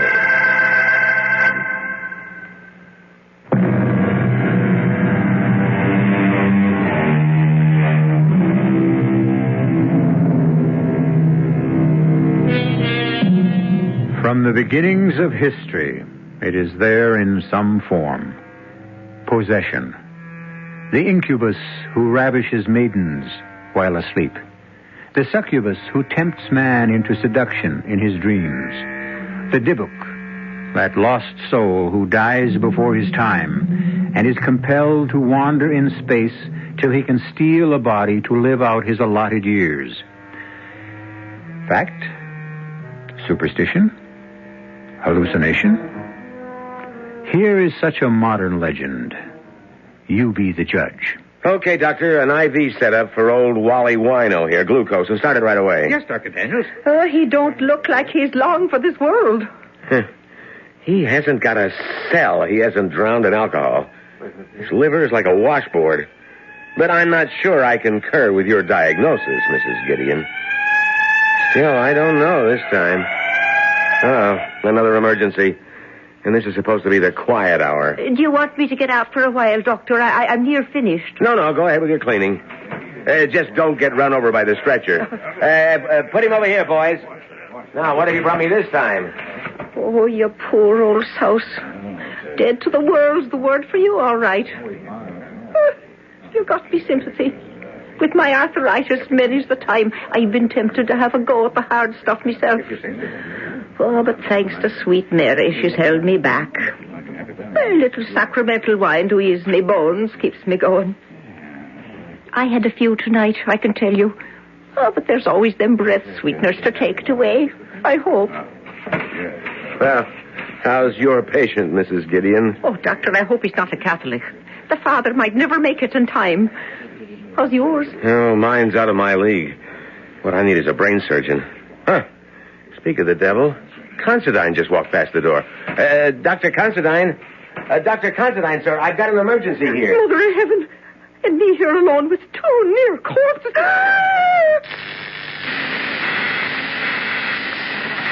I didn't see it. I couldn't have. Oh, but I did. I seen it. Oh, the good saints preserve me. Hey there, Mother. Well, where am I? Oh, in the Mercy Hospital. Oh, you shouldn't be getting up. Oh, ma'am, you're sure a different kind of nurse. Oh, I'm no nurse. I'm the cleaning woman. Oh. And you hadn't oughtn't to be sitting up. Not with that clout on the head someone's after giving you. Huh? What clout on the head? Why, that great big dent as big as a soap plate they brought you in with. What are you talking about? I'm late for the operating room already. Dr. Considine, he has a depressed skull fracture. I don't even know if he's still alive. Good Lord, what are you doing on your feet? Dr. Considine, will you help me get him back on the... Hey, hold up. Wait a minute. Look, there's nothing wrong with me. Mister, an ambulance just brought you in here with a skull fracture. You were out cold in deep shock. But there's nothing wrong. There's nothing the matter with my head. Look. Holy mother. Excuse me, Mr. Mike. Michael Damon. Oh, well, I'm Dr. Considine, Chief of Neurological Surgery here at the hospital. Would you mind sitting down on this chair for a second and letting me check you out? Well, sure, Doc. Look, I've got to admit I don't remember how I got here to the hospital, so maybe you ought to have a look at me. Mrs. Gideon, what's the matter with you? You look like you just saw a ghost. It wasn't no ghost, sir. Dr. Daniels, get over here. Yes, sir. Would you mind casting your eagle eye over the back of this young man's head and show me one scintilla of evidence of skull fracture or concussion? Doctor, all I know is Jake Bronstein brought him in on the wagon and he had a decompressed area you could have laid your hand in. That's right, sir. I saw it myself. Someone here has been drinking. Daniels, look. If this is your idea of a joke, No, never mind. We'll discuss this later. Mr. Damon? Yes, Doctor? For your own protection as well as the hospital's, may I suggest that we take some x-rays of your head? Oh, nurse. Yes? You can let Dr. Daniels take over on the IV with the old man. And wheel Mr. Damon straight to x-ray. I want a full set of head plates. Yes, Doctor. Now, Mr. Damon, there are a couple of questions I'd like to ask you. Excuse me, sir. Dad? Mike, are you all right, son? Oh, I feel fine, Dad, except for a headache. Oh, Dr. Considine, this is my father, Reverend Damon. Oh, how do you do? Nurse, can we get going? Yes, sir. Dad, what happened? How did I get here? Well, perhaps you can explain, Reverend, as we walk along. I want to get to X-ray. Well, I wish someone could explain to me what happened. I can, sir. Let me check the IV on old PJ. Wait a minute. What is it, Doctor? PJ here. He's bought it this time. Oh, this is not my night. We might have pulled him through. Oh, there's going to be the devil to pay around here. Oh, you can say that again.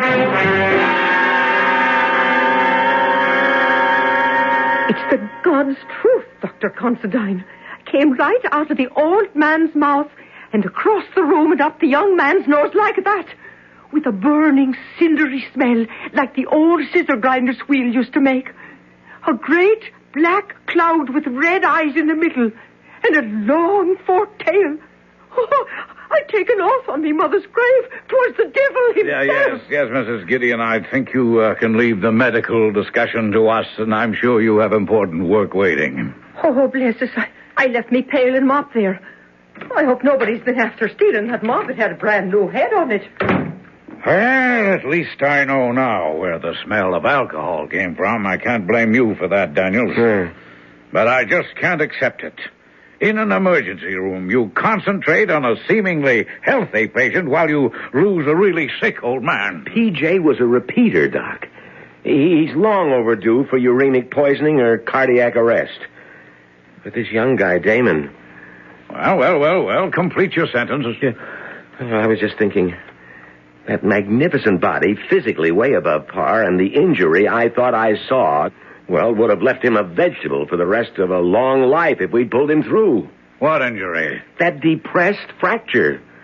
Most of the brain should have been injured beyond repair. You say what you thought you saw. Apparently you didn't see anything. You heard Mrs. Gideon back me up, Doctor. Come in.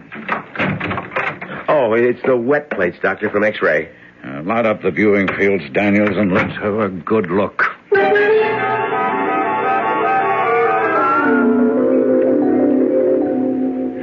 Satisfied? Well, sir... Oh, somebody gave him a knock on the head, all right. There's some exterior evidence of that, but of any fracture? None I can see. Well, you're the doctor of record. Shall we send him home? I see no reason not to. Okay. Now I'd better get up to OR.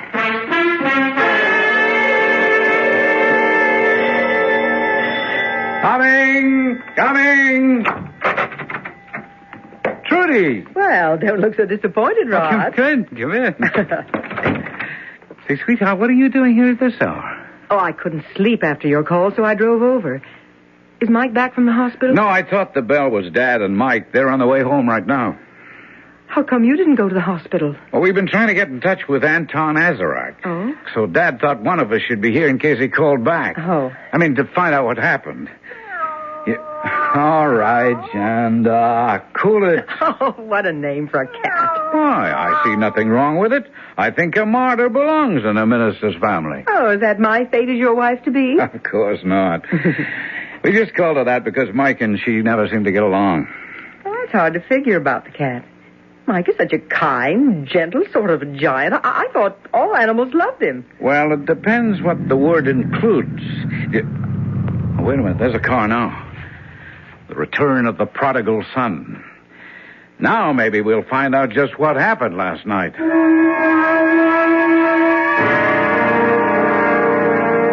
And that's honestly all I can tell any of you. You were making a fresh fire in the fireplace at 5:30 in the morning and straightened up too fast and knocked yourself cold on the underside of the mantelpiece? Well, what other explanation is there, Rod? Well, it is solid oak, and that big round ornamental sphere is a menace. I've regretted it every time I've bumped my own head on it. Yeah, but Dad, you never hit your head hard enough to knock yourself cold. Mike, why were you making a fire at that time in the morning? Well, I wasn't actually making one. I was replacing one. Professor Azarak was with me last night, coaching me for an exam I have coming up, and, well, he got cold. Oh, come on. It wasn't cold enough for a fire last night. Well, maybe when you went to bed, but we were up all night. And the professor's a pretty old man. What were you doing up at that hour in the morning, Dad? I really don't know. Something woke me, and I... Are you all right, Reverend Jays? Excuse me, Trudy, dear. Yes, yes, I'm fine. I'm just recalling that moment this morning. How vivid it was. I was startled out of the depths of my sleep to wide awakeness. I had a vision of Mike surrounded by flames. It was so real, I even said a little prayer. Then I hopped out of bed, went to the window. It wasn't very dark anymore. And looking across, I could see that all the studio lights were on and the front door open. And I thought I'd better go and have a look. And when you got there, you found Mike on the floor unconscious? Yes. Lying on his face, white as a sheet, and deathly cold. Oh. Yeah, but what made you call the hospital? It's not like you to panic. Well, I realized that, but the back of his head looked as though he'd been felled by some superhuman mailed fist. It was all bent inward. I thought the hospital said Mike was all right. Oh, I am, Trudy. A clean bill of health. Nothing to worry about. My fault. It must have been an illusion, of course. Well, I think if the Inquisition is over, I'm going to make up on some sleep. Oh, that damn cat! I've forgotten about her. Will you keep her in there away from me? What's the matter with her? It's been a very strange night and morning, and I have a hauntingly uneasy feeling. You mean about Mike? About Mike. I hope the hospital was right to give him a clean bill of health. He doesn't seem himself at all. Not at all. Hello. Azarek? Michael. What the hell happened last night? Okay, not on the phone. I'm going to rest now. But you be sure to be here tonight.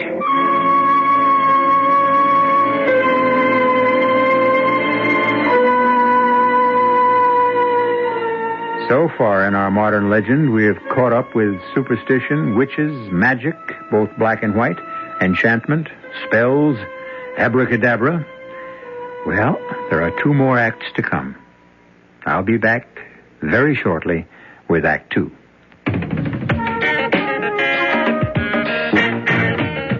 When you say Budweiser, when you say Bud, you've said a lot of things nobody else can say.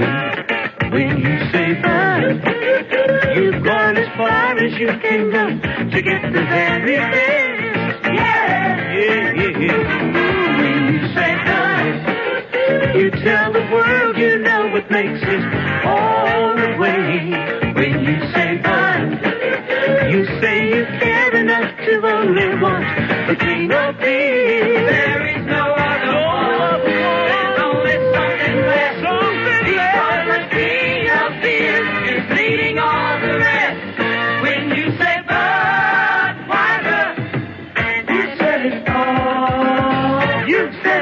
Anheuser-Busch, St. Louis. Who will cope with tomorrow for a brighter new day?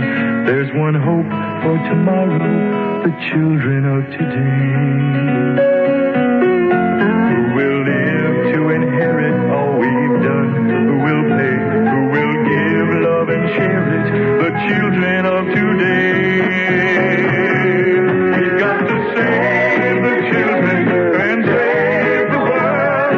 Help them to grow to know that life is worth living. Save the children and teach the world to reach out with open arms and spread their love to others. Return to sanity. You can reach out to help a child. For information, write Save the Children, Box 120, Grand Central Station, New York.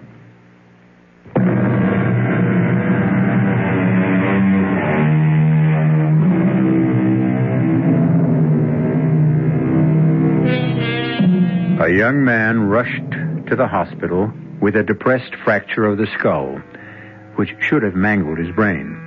A chronic drunken repeater back in emergency on the edge of fatal acute alcoholism, and an aging cleaning woman who thought she saw a malign spirit pass from the drunk to the young man. Now, apparently in full health, we'll be able to appraise just how healthy the young man who made his remarkable recovery is. Be right there. Professor Azarick, please come in. Must you be so formal? After last night and today, I'm taking no chances. Maybe with your superior intelligence, you have no worries about our abortive attempt at Satanism. But I have. Look, I was the victim, and since a crack on the head denied me any knowledge of what happened, I'm only hoping you can give me the straight goods. The straight goods. A peculiarly inept term for what we are engaged in, my brother in Satan. Damn it, it's not a deal in semantics, Anton. Now, what happened after I summoned up the fiend? I mean, how did you escape, and how could I have been harmed? As long as I was safe in the magic triangle within the circle. I warned you to keep your feet still. If you touch any part of the circle itself or the triangle within it, you are at the mercy of all the devils in hell. And if I'd known what I was getting into when I picked your philosophy course, I'd have quit. You made the mistake of not realizing how vulnerable your soul was as the son of a minister. All right. I'm not crying over what happened. I just want to know what it was. Now, where was I? By the fireplace, lying prostrate. The way you fell after he hit you. Who hit me? The devil you summoned. But where did he appear? Outside the circle here. The inner or the outer? Beyond the outer, of course. There was water scattered between the circles, and wolfsbane scattered through it. And within the circle you had the brazier burning. Everything as you ordered it and arranged it. Yes, but... But what went wrong? Your ego. My ego? What does that mean? You lost your head. Or at least almost did. This was a simple experiment by someone who seemed a true psychic to raise a minor antichrist. The motive was strong enough to create belief. Or at least the hope of belief. You wanted a familiar to procure your brother's woman for you. Beshal, you were to call forth. Why did you call on Ashtaroth, a giantess beyond your control? I don't know. Look, do I have to explain? No. Ever since you became my disciple, you told me that you have lusted after the woman your brother brought home as his bride. The only thing I've never been able to take from Rod whenever I wanted. When you finished the incantation and summoned Ashtaroth, I thought the house would come down about our ears. The earth rocked like the San Francisco quake. And suddenly she stood without the circle, a huge figure in chainmail and medieval armor. Meddler and slave, she said, how dare you summon me for your petty desires? Learn this lesson once, if not for all. Turn your face from me in shame. And as you turned, she reached out with her mailed glove and struck you on the top and back of your head. You dropped like a stone. Across the magic circles? They weren't designed for major devils. You swore no presence could cross them. Nothing but her arm and her fist. But it's 5 feet from that outer circle to the center of the triangle where I was standing. I told you the circle was for lesser demons. What happened after she struck me? The spirit disappeared. The room was clogged with smoke. I opened the door to let it out and came back to you. You had fallen almost into the fireplace. I pulled the rug back, arranged the furniture as best I could, and fled. I thought you were dead. Oh, I'm alive. Yes, but it's not possible. When I left you just before sunrise, you were dead. What witchcraft can do, it can undo. Whoever and whatever I am, I'm alive. Make no mistake about that. Goodbye, Anton. I don't need you anymore.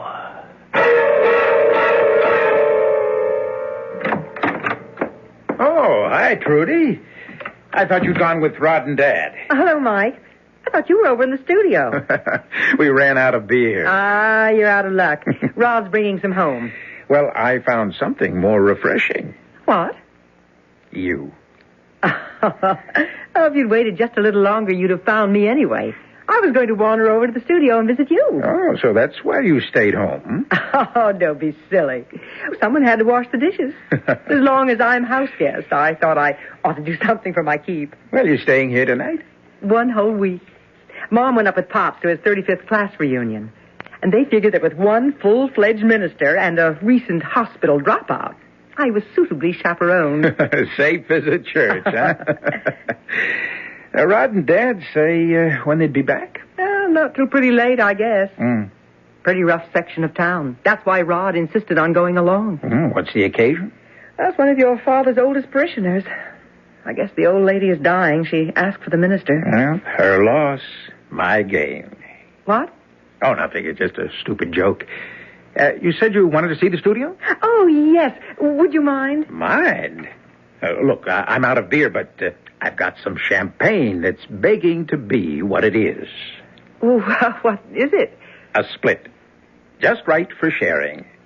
Shall we go?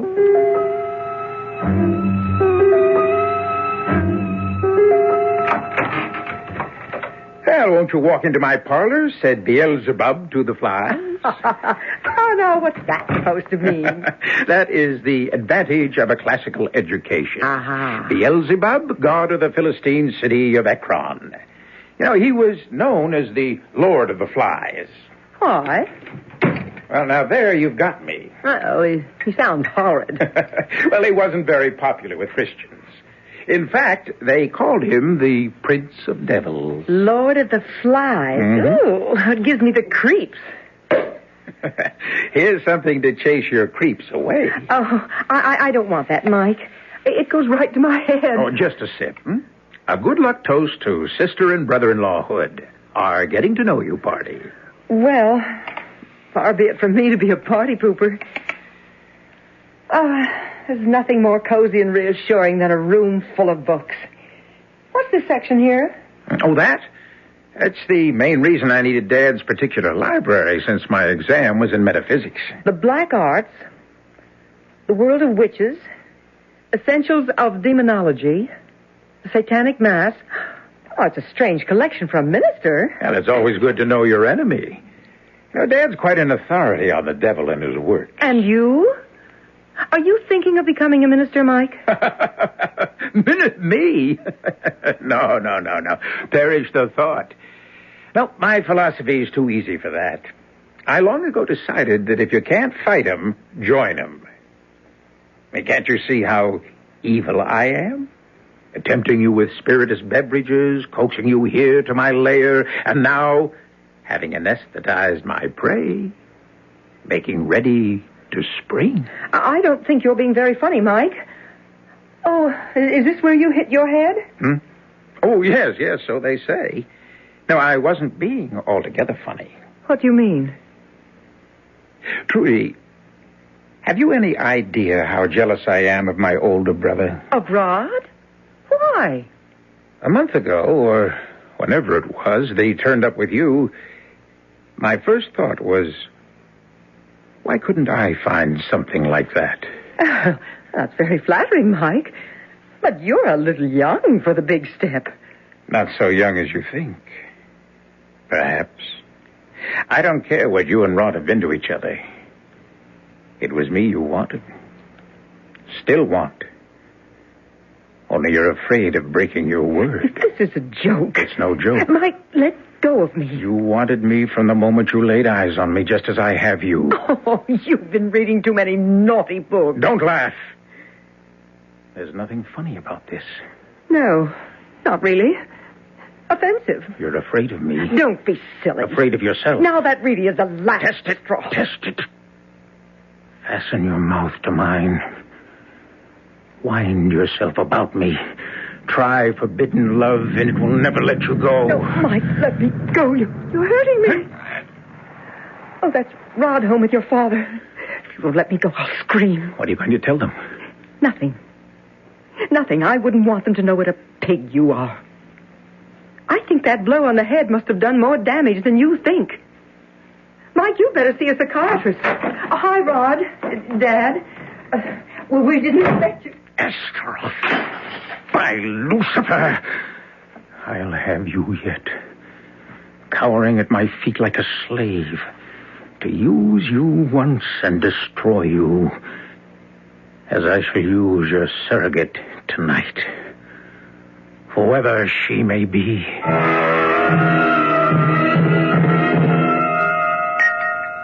Oh, dear. How bestial. What, Reverend Damon? Just something that happened to a girl on the other side of town. Let me see. Raped? Oh, awful. Well, now you got me going. You too, Jean? Well, since you can't read, I'll read it to you. The body of Elizabeth Migler, 21, was discovered in Marsden Park today by a passerby. Although it was later determined the girl had been raped, the strange features of the case are that she was not robbed, and as though by some ferocious animal tooth marks, showed that her throat had been literally ripped to pieces.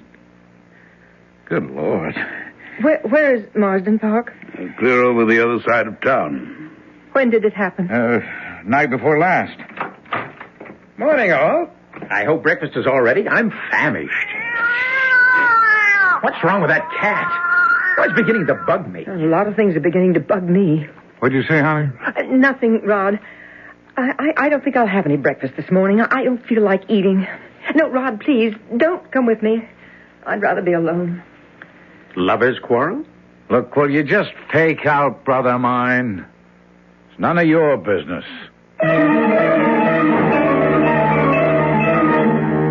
For Trudy's sake, for everyone's sake, would that it were. But, unfortunately, we know better. Or do we? The crime happened miles away, and the devil that may possess Mike is there only on the evidence of a tipsy charwoman. Who summons the devil never calls for him in vain, and once met, few are lucky to get rid of him again. I'll return shortly with Act 3. Give your hand to a friend. Give your heart to your love. But give your cold to contract. The sooner the better. The common cold is a rotten thing. You miss so much. Sneezing, drips, and congestion can drag you down. Then, ask yourself the contact question. 6 or 3 or 1? You'd need 6 cold tablets, 2 every 4 hours, or 3 ounces of Cold's liquid, 1 every 4 hours, or just 1 contact for up to 12 hours continuous relief of those symptoms. That's daytime, then nighttime relief. Both the others have things for aches and fever, and the liquid, something for coughs. Not found in Contact 600 Tiny Time pills. Give your cold to contact. 6 or 3 or 1. Take Contact. Only as directed.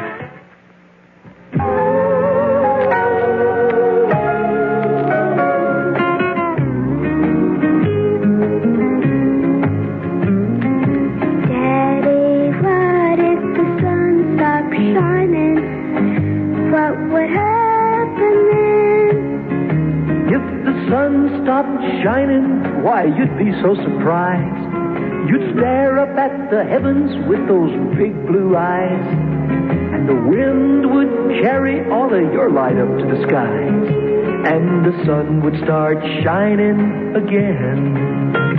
And the sun would start shining. You can help make the sun start shining again through the United Nations Children's Fund. This is Bill Anderson, asking you to be generous when the neighborhood youngsters come to your door to trick or treat for UNICEF this Halloween. Please drop a few coins in their little orange boxes and help UNICEF bring better food, medical care, and education to millions of needy children.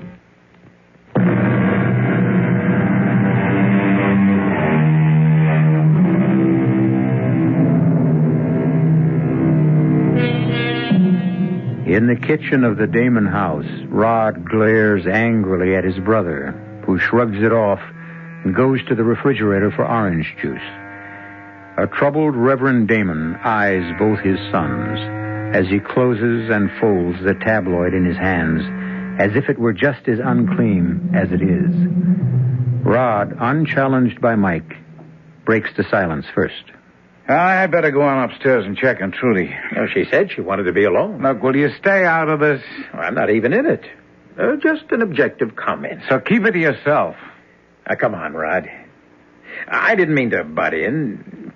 Catch me up. What's all the hostility about? No hostility. Just a reaction to a peculiarly unpleasant crime. I think I'll go up and apologize to Trudy for spoiling everyone's breakfast. That's a good idea, Dad. If I can leave you two alone. Well, I have no quarrel with anyone. Now, forget it, Dad. I just got upset over Trudy. I shouldn't have jumped on Mike. Well, then, let me see if I can make our future in-law a little happier in our house. What happened, Rod? Oh, it all started over this tabloid story about some poor kid who got raped and mangled in Marsden Park. Oh? Here, read all about it. Kind of gruesome, all right. But there's one of these every day. Yeah, but not in such gory detail. It really got to Trudy. I've never seen her upset like that. I mean, so subjectively involved. Oh? What do you suppose triggered that? Oh, I don't know. I just sure wish I did. Maybe it's better to let sleeping dogs lie. Who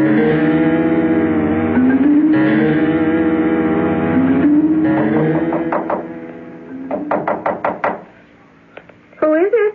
Your future father-in-law. May I come in for a minute? Just a sec. The door's locked.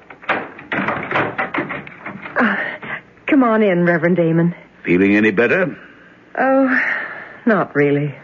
Oh, I should be ashamed of myself reading that yellow sheet. I like to think it helps keep my sense of balance, but maybe I'm just a seeker of vicarious excitement. Like that rather complete collection on Satanism and the occult that you have in your studio? Ah, you noticed that, did you? Night before last, when I was over there with Mike while you and Rod had gone to see your old parishioner who was dying. Did she? As a matter of fact, no. She made a remarkable recovery. Oh, really? Well, you looked so sort of worried when you came home. I thought I was worried about you, Trudy. And Mike. Why? You, because I knew you were upset about something. Well, you can't be a minister for over 40 years without learning to read something about people. And Mike? Mike is an enigma to me since I brought him back from the hospital. A rather terrifying thought to realize I've lost contact with my own son. I'd like to ask your help, Trudy, and I'll lay it right on the line. Why were you at the studio with him? And what happened there? You won't tell Rod? Not if you don't want me to. Then what I'd like more than anything is to tell someone, most of all you. For Mike's sake. Because I think he needs help. And you're the only one who could bring it to him. Or make him go find it.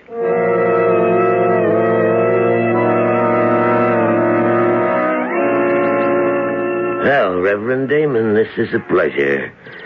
I'm on my way to a class. Can we talk as we cross campus? Yes. Just, what is the name of your course that Mike is taking? Philosophy. Perhaps more specifically, metaphysics. Rather freewheeling. I mean, it's advanced, and we spend more time on the perimeters than we do on the core subjects. Just what were you and Mike up to that long night before his injury? I was coaching him for an examination. An examination in what? On what subject? Why, the class I teach, general philosophy. And you left before Michael was hurt? Oh, good Lord, yes. Would I have left the boy if he were injured? Would you have fled the scene unless you were up to something dark and vile enough to stain your reputation? I am sorry your boy was hurt. I had no part in it. And I resent your holier-than-thou accusations. If you'll excuse me, I have a class waiting for me.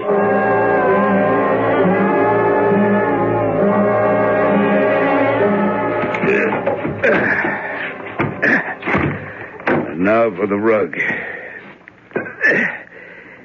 There. That does it. Oh, my dear Lord. Just what I was afraid of. What are you afraid of, Dad? You, Mike. That you turned away from God to seek the devil. Why, Mike? Why? Who knows? Well, what shall I tell you, That life's a drag. It has no purpose, no goals, no triumphs that aren't tarnished. That there's no good in man. Nothing but pettiness and meanness and me first and the devil take the hindmost. That's not what I brought you up to believe. No one blames you, Dad. But Trudy was the last straw. That Rod could find the woman he wanted, and she could turn out to be the one that I need. So I chose his worship. And here we built my altar. Don't desecrate that name. The altar belongs to God. This altar belongs to Satan. See the circle traced in vermilion paint? Exactly 9 feet wide, an 8-foot charcoal one within. Light the votive candles, burn the incense, let the mass begin. Mike, what are you doing? I won't tolerate this sacrilege. You can no more move than the woman I desire can resist my power. I am the way. I am the darkness. I am the truth. Lord of the universe, whom the winds fear. I am he whose mouth ever flameth. You answer me. The I invoke, the bornless one that did create the darkness and the light. Thee I command to serve me and send me the woman I desire. Trudy, don't come in here. But the rain. What's going on here? Rod, it's your brother. He's gone mad. Spawn of the outer world. Stay back. Stay back. Or I will smite thee dead where thou standest. Leave except the woman who is mine. Dad, what's going on? Look out. He's going for Trudy. Now, look, don't you Oh, he hasn't died. Would you murder your own brother? Okay, that's enough fooling around. Don't you know I could always take you? Oh, Rod, I hope you haven't hurt him too much. Oh, don't worry, baby. He always had a glass jaw. He had something more perishable than that. Call the hospital. And better tell them to bring a straitjacket.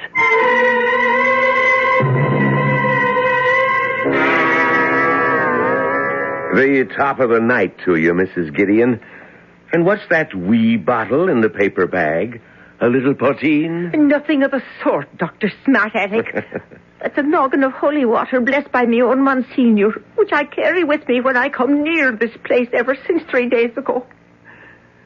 What happened to old P.J.? Did anyone ever turn up to claim him? No. Oh, by the way, while we're on the gossip column, guess who's back in the hospital? Oh, not the other one. Mm-hmm, the same. Lying in the emergency room under a deep sedation in a straitjacket. Oh, what did they bring him back here for? That's what Dr. Considine and his father, the Reverend Damon, are discussing now in the prep room. Well, if you're going to swap out the emergency, you'd better get at it fast. Well, I'll tell you something, Doctor. If I'm to be there and alone with that devil, you'll never see emergency this clean again. For I'm adding the Monsignor's holy water to me pail right now, just in case. Of course, we'll run every neurological test in the book on him under the circumstances, Reverend Damon. I'm not sure it will do any good. I'm afraid the trouble is psychiatric. Well, it has to be one or the other, unless we're to accept Mrs. Gideon's diagnosis of possession. Mrs. Gideon? Oh, I remember now. She was one of the people, like the intern, who remembered that they thought they saw a considerable skull compression. Which never existed, believe me. Just an illusion like Mrs. Gideon's. What was Mrs. Gideon's illusion? Well, I'm afraid she'd had a drink or two, and she had some wild story about a black devil streaming out of an old dipsomaniac who was also in the emergency room and being sucked up through your son's nostrils. I'm really even embarrassed to mention such nonsense. Come in. Excuse me, Dr. Considine, but the patient is coming too. Mr. Damon? Yes, sir. He's still in the straitjacket. I think, Reverend, if you don't mind, until we see what state he's in. I don't mind. You might as well both know that the police are by now well aware that my son was responsible for the violent death of a young woman the night before last while under the possession of whatever devils or devil owns him. Shall we go? By Nergal and Tammuz and Belphegor, no one can hem me in. I am Belial, Lord of the Flies, and your bonds cannot hold me. Good Lord, he's out of the straitjacket. I'll get help. What's going on here, Mrs. Gideon? Oh, the Lord preserve us. It's the devil incarnate. Oh, stay away from him, Doctor. He'll burn you to a crisp with his fiery breath. All of you, stay away from him. Leave him to me. Michael, my son. Call me not by that filthy angel's name. Stay away, old man, for I carry death in my hand as a sword. Michael, I warned you. Oh, you administer man of the cloth. Get back! Get back! What happened? Oh, sure, 'twas the Monsignor's holy water. It's as strong as life. Michael, no. All right, boys. All right, Daniels, you're too late. What? Excuse me, Reverend. Let me see. Daniels, come here. Yes, sir? Was that the depression you were talking about when this man was first brought in? Yes, sir. That's what I thought I saw. Well, at least it's what we all see now. But how? I haven't any answers. I only know... I'm sorry, Reverend Damon, but your son is dead. He hasn't been my son since his first visit here. The mercy of God is that whatever possessed him died with him. Thanks to this lady here. Oh, if I hadn't had the holy water, the Lord does move in mysterious ways. Don't he, Reverend Sir?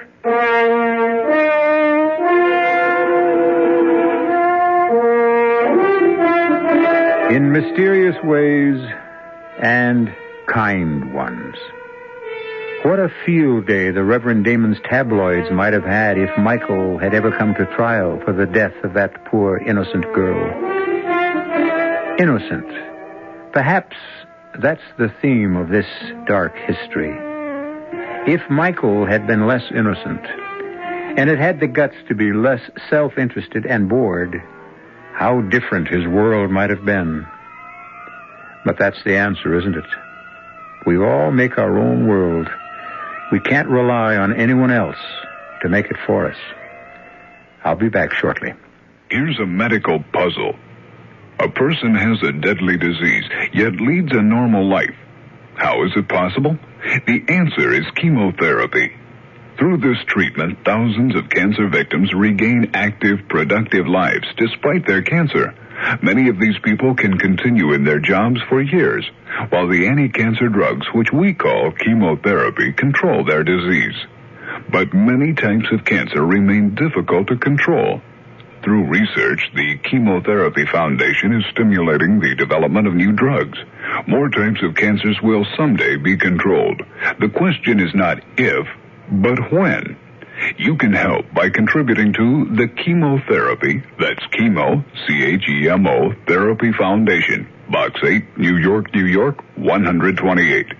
That's the Chemotherapy Foundation, Box 8, New York, New York, 128. This is a public service message from the Chemotherapy Foundation.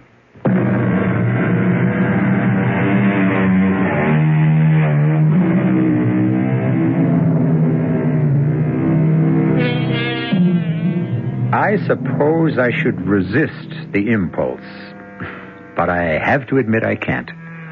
It's one of the rewards for being host, particularly with guests who can't answer back, at least directly.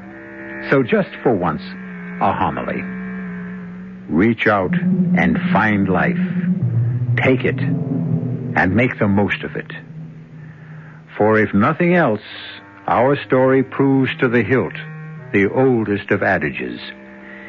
If you don't, the devil finds work for idle hands to do. Our cast included Donald Buca, Joan Shea, Ian Martin, Guy Sorrell, and Leon Janney. The entire production was under the direction of Hyman Brown. Now, a preview of our next tale. No trouble, though. He went numb pretty fast. I thought he would. He wanted me to give you a message, but then he couldn't remember what it was. And he thinks you're some kind of a warden, poor man. You know, Mr. Z, I didn't much like it inside that room. You knew you were coming out. Who ever dreamed up the Black Room anyway? I've no idea. Somebody must have. There's always been a Black Room, far as I know. Hell of a place. Yes. How long will he last, do you think? Matter of days. Weeks, possibly. Then what? He'll go mad. Or die. Wonder what he's doing now. Oh, counting by twos, then by threes, then by fours. Anything to keep from thinking. That's what they all do. Radio Mystery Theater was sponsored in part by Buick Motor Division. This is E.G. Marshall inviting you to return to our Mystery Theater for another adventure in the macabre. Until next time, pleasant dreams.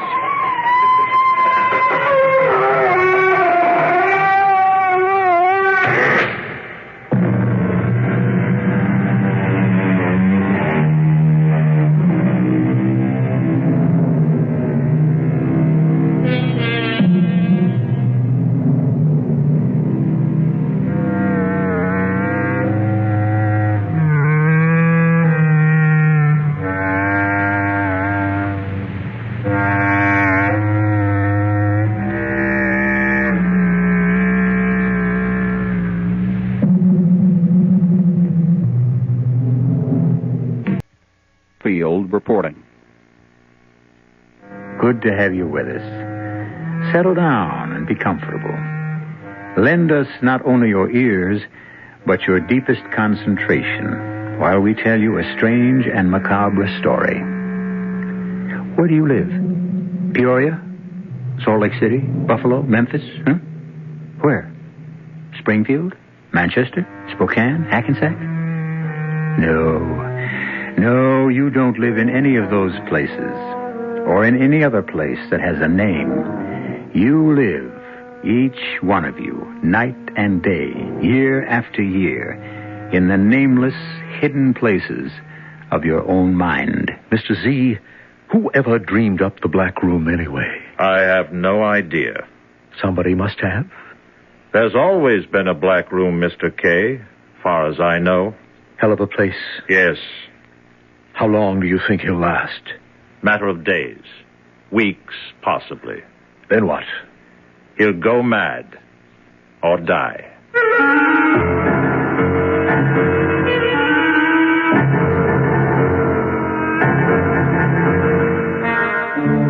Our mystery drama, The Black Room, was written especially for the Mystery Theater by Elspeth Eric and stars Larry Haynes. It is sponsored in part by Buick Motor Division and Anheuser-Busch Incorporated, Brewers of Budweiser. I'll be back shortly with Act One.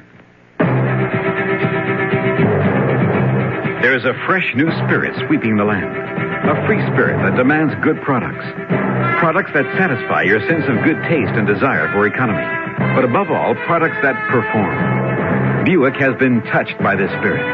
And this year, our crisply designed, solidly built Buicks will bring joy even to the most demanding of free spirits. The 1975 Buicks, dedicated to the free spirit in just about everyone. Hi, this is Pearl Bailey. Today I'm not going to try and entertain you. Instead, I'm going to put before you the distressing story of the needy children of the world. They need your help. The bright side is that you can give them all of this by working with Save the Children Federation. Together you can forge a better world, one in which children can have hope instead of despair.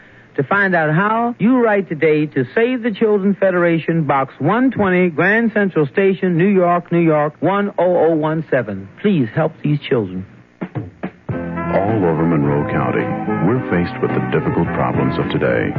If we're going to solve them, we'll all have to get involved. We need leadership more than ever before, but we can't do it without you. So if we all get together, we can put it all together. So let's all join together and vote with us. This message has been brought to you by a lot of Monroe County Republican people. 10 minutes. It isn't a lot of time, but it can be forever.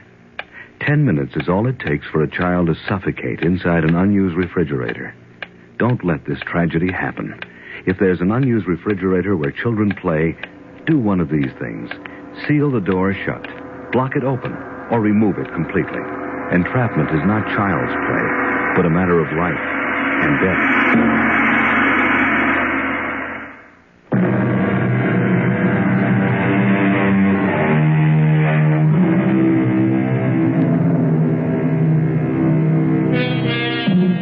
Somewhere, in some unspecified place, are three men.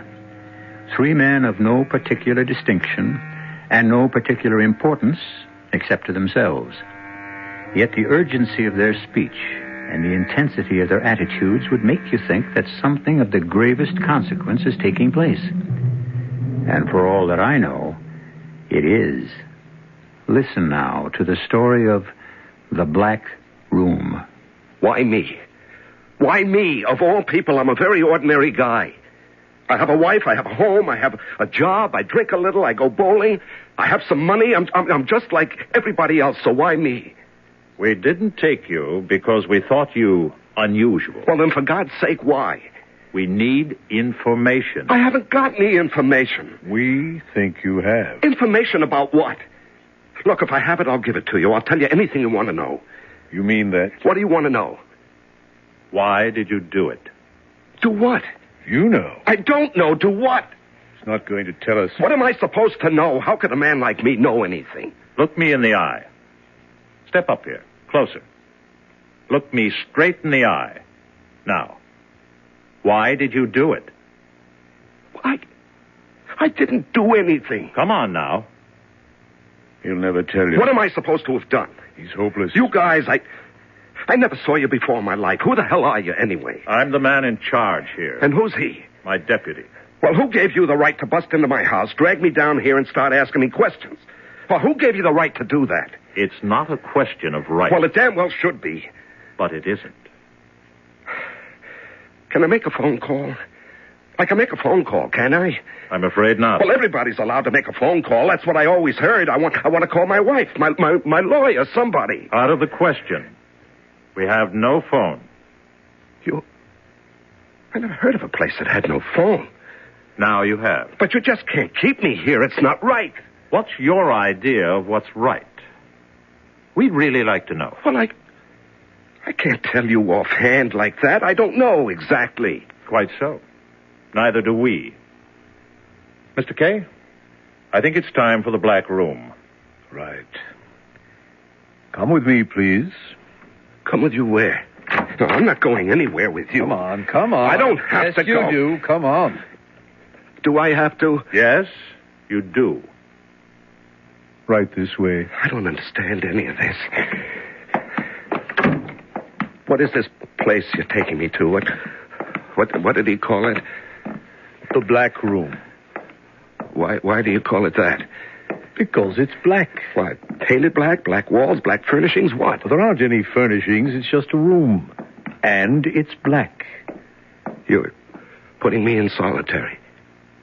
You'll be alone. There we are. Step in, please. Well, I can't see a thing, nothing. It's black. That's why it's called the Black Room. Well, switch on a light. There is no light.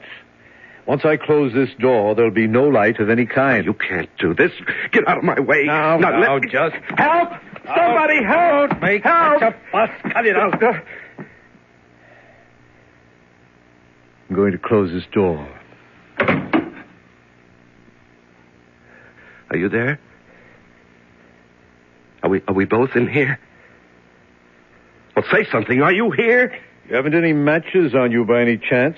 Or a lighter? No. Once I go out that door, you'll be in total darkness and total silence. No light, no noise, no sound of any kind. Only what you make yourself. I don't see why. You'll be fed once a day, never at the same time. How will I know when? It'll be either before you get hungry or after you've stopped being hungry. You'll bring it to me? You'll find it somewhere on the floor. Well, how will I find it if I can't see it? You'll feel around till you come to it. There'll be bread and water, and once in a while, if I'm in the mood, some cheese or a piece of fruit. Okay. Got it? Will you tell the warden something for me? The who? The warden? Well, whoever he is, the keeper. Keeper? Well, you know who I mean, the man in charge. That's Mr. Z. The end of the line. Tell him what? Tell him that That you what? I've forgotten it. Well, that's a good beginning. Keep it up. Oh, wait a second, wait. What now? Let me look at the light. Look at it. Okay. That's all.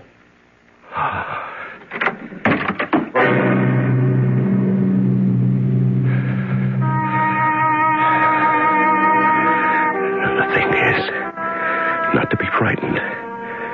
Only thing to fear. Fear itself. Yes. Why am I whispering? I should be shouting. What's that? I hear something. I hear. What is that?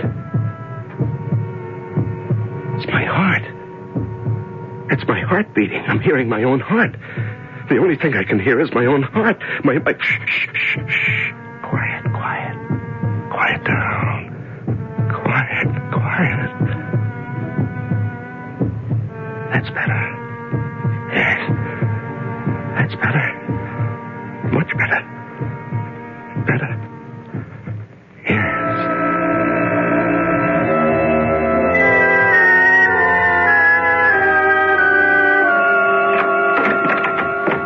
How did it go? Very routine. Good.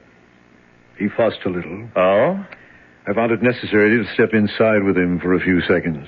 No trouble, though. He went numb pretty fast. I thought he would. He wanted me to give you a message, but then he couldn't remember what it was. And he thinks you're some kind of a warden. A warden? Or a keeper. Poor man. You know, Mr. Z, I didn't much like it inside that room. You knew you were coming out. Who ever dreamed up the Black Room anyway? I've no idea. Somebody must have. There's always been a Black Room, far as I know. Hell of a place. Yes. How long will he last, do you think? Matter of days. Weeks, possibly. Then what? He'll go mad. Or die. Wonder what he's doing now. Oh, counting by twos, then by threes, then by fours. Anything to keep from thinking. That's what they all do. Remember things. Beautiful things. Remember the ocean, the sand, the sounds of the sea, the waves, winds, running on the beach. Oh, God, I'm crying. These are my tears. Now, come on, now, let's not have any of that. None of that. No, just remember other things. The house. No, not the house. I'm not ready to think about the house. School. Oh, Yes, school. Matthew Arnold. English poet, 1822 to 1888. Yeah, something like that anyway. Is it so small a thing to have enjoyed the sun, to have lived light in the spring, to have lived, to have thought, to have done?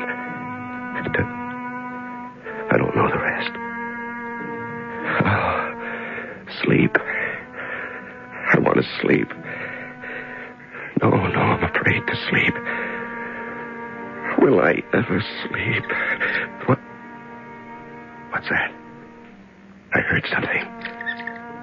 Yes, I hear something. Shh. Quiet. Shh.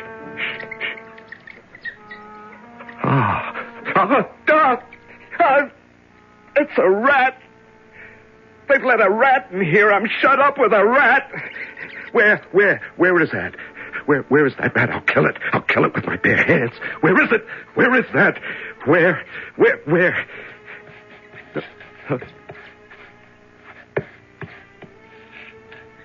Can't hear it anymore. Where is that rat? Where is it hiding? What'll it do? No, that's enough of that. Just lie down on the floor. Stretch out. Just let go. What'll happen will happen. Just let it happen. That's the best way. Don't fight. Don't struggle. Just lie quiet. Empty your mind. Yes. It doesn't matter if my eyes are open or closed. Isn't that funny? They're not really funny. When I go to sleep, will my eyes close or will they stay open? Yes, I can feel my eyelids raise themselves up. Now I feel them come down. But everything's the same. Black, just... It ran over my hand. The rat ran across my hand. Where is it now? I don't hear it. Did I imagine that? Did I ever hear it? Did I really feel it? There. I hear it again. Now, why would they do that? Why would they put me in a black room with a rat? They must be devils. Where is that rat now? Shh. Wait till it makes a noise. Shh. Again. Ran across my hand again. And wait. Just hold on now. Hold on. It's not so bad. The rat didn't bite you, did he? No, he simply ran across the back of your hand. That's all. You're not hurt. You're perfectly all right. Perfect. Oh, you don't sound like such a big rat. Oh, you sound like kind of a very small rat. Oh, you could be a mouse.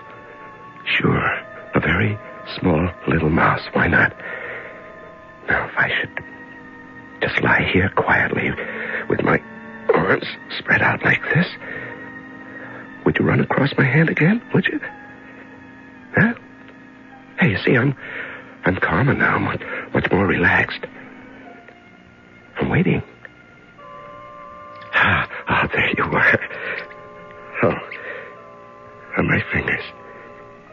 Oh, such light little feet, so delicate.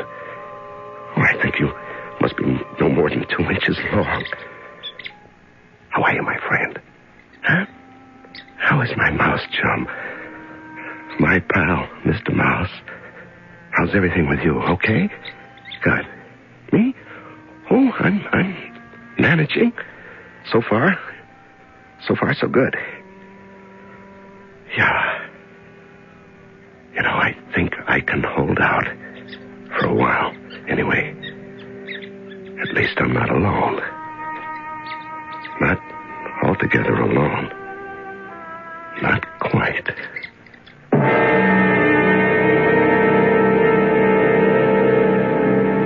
The great horror is the fear of being alone. Man will do anything, suffer anything to avoid it, and to postpone that crucial moment when, no matter what he does or what he suffers, he must face his own essential aloneness the very last moment of his life. We'll be back shortly with Act 2. Who knows how to help you solve your shopping problems? Your Better Business Bureau. I'm Inspector Pry, Miss. Violet, Inspector. Miss Violet. According to the report, you say someone is hiding in your house? Oh, I'm sure of it, Inspector. I've found things. Sweaters, blouses like mine, but they're not mine. They're much too small for me and all faded and torn. I'll help you, Miss Violet. Who are you? I'm the man from the Better Business Bureau. Those are your clothes, Violet, and you aren't taking very good care of them. Before you buy your clothes, understand what's on the label. For example, if you buy a garment which is labeled pre-shrunk, make sure you understand the cleaning instructions on the label before you wash. And I thought, from now on I'll read the labels before I buy. And no more shrinking, Violet? Just another helpful tip from your Better Business Bureau. Some people think we play ping pong all day. They're wrong. The USO isn't all fun and games. Today, the USO has millions of problems like this one in Germany. My family's going crazy living in a tiny apartment. Where can we live? Today's USO has millions of problems like this one in Asia. I'm hooked on drugs. Where can I get help? Or this problem in Athens. Our marriage is breaking up. Can you help us? Today's USO has little time for ping pong. We've got serious work to do. We've got lots of new problems here and overseas. The problems are big. How big? Well, if someone asks you, who needs the USO? Tell them, we do! We do! Over 5 million American military personnel and their families need today's USO. And because we get no government funds, we need all your support. Please give to USO through the United Way or local USO campaign.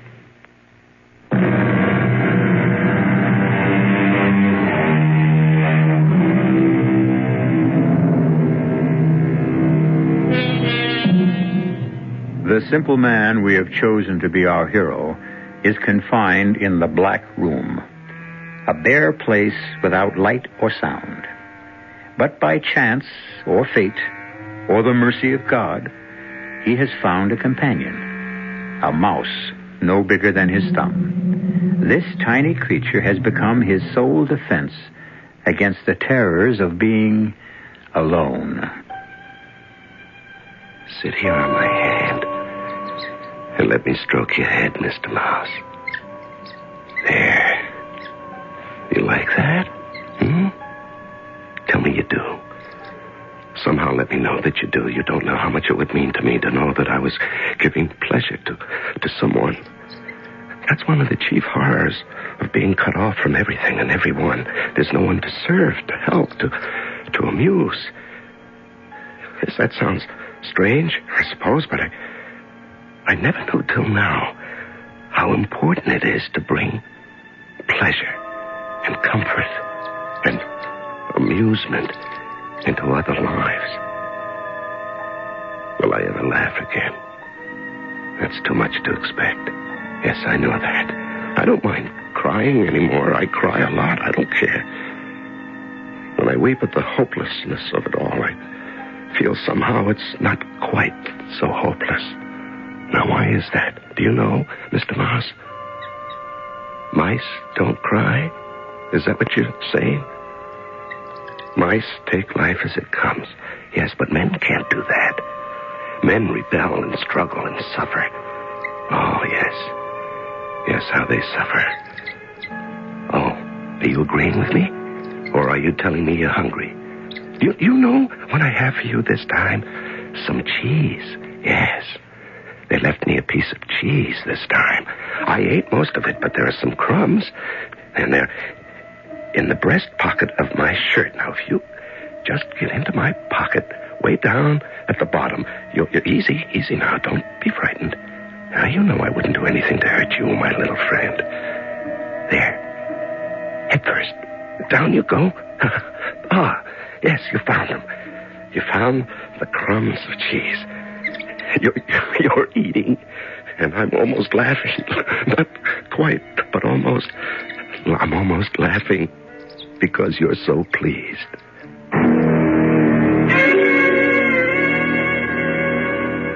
I gave him a piece of cheese this time. What for? Oh, I don't know. Just to give him a little hope, I guess. Well, if you want to drag it out. Bread and water get so monotonous. I imagine the last thing in the world that concerns him is monotony. Well, it gets monotonous for me, too. You say he's eating well. So far, every crumb. That won't last. I suppose not. Not if he's like the others, it won't. A few more days, then.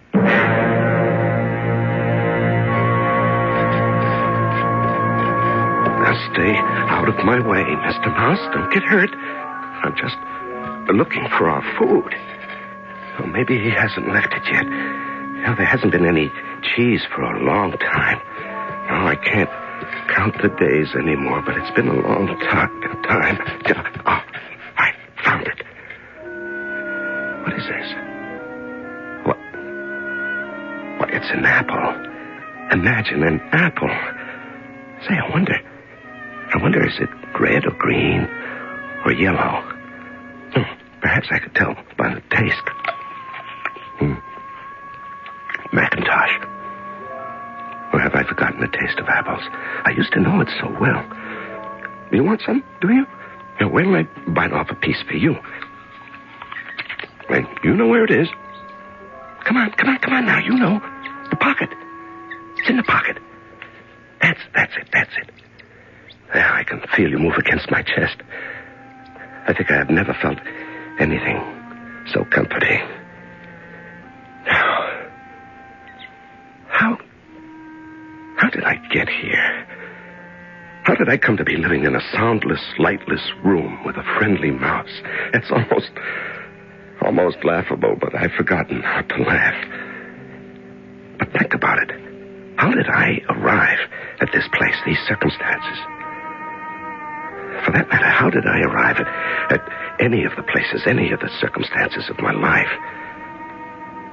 I planned, yes. Yes, I made plans. But they never seemed to work out precisely as I planned them. The marriage. It looked all right, but it wasn't quite what I meant.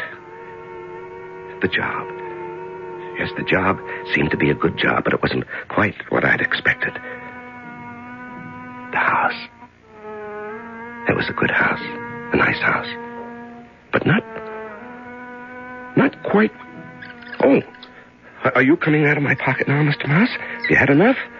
Huh?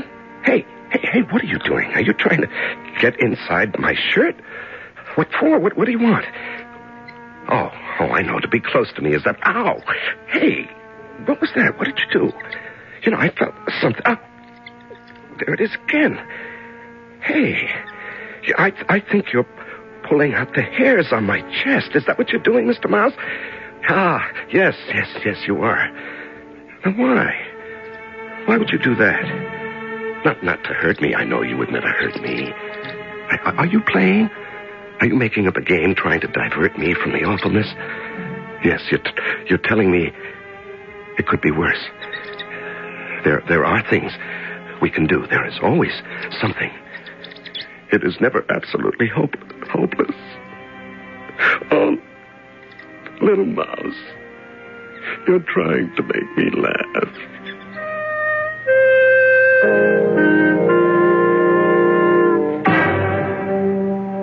I gave him an apple today. If you want to play the game that way, I can't stop you. He ate every bit of it. There wasn't a thing left on the plate. No core, nothing. I wonder how he manages to keep up his appetite. Maybe he exercises. After this long, they lose interest. Yes. After all, what's the point? Hope can't last forever. It's got to die, sooner or later. Well, with this one, it looks as if it's going to be later. Yes, but eventually. What makes him hang on? I wish I knew. I'd give anything to know. It's darn near 2 weeks. 2 weeks tomorrow. Should I go in after him? No. Wait a while longer. He can't last. You're sure about that? No one ever has.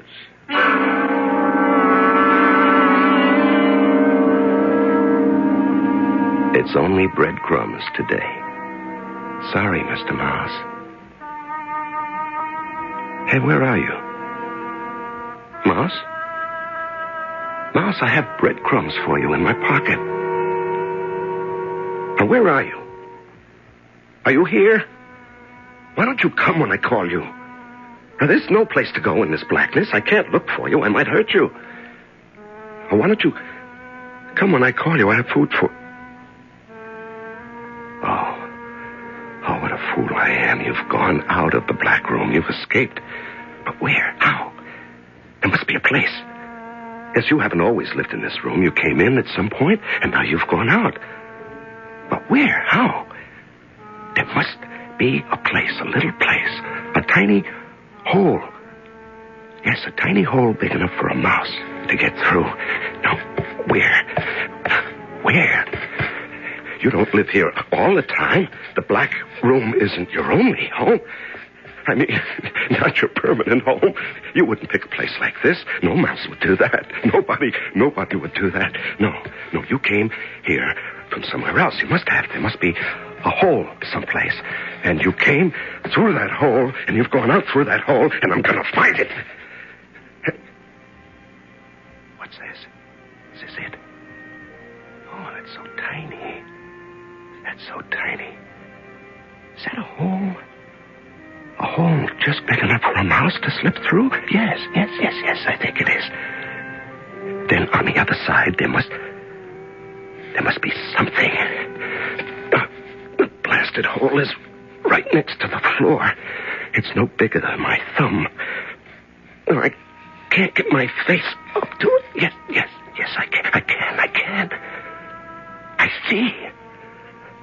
I see a light. I see light. A very little light. Oh, thank you. Thank whoever you are for this little bit of light. And what's happening? What's happened to the light? There's still a little, but there's something gray, something milky gray. What? It's my mouse. He's on the other side of the hole. I'm looking into the small gray eye of my friend.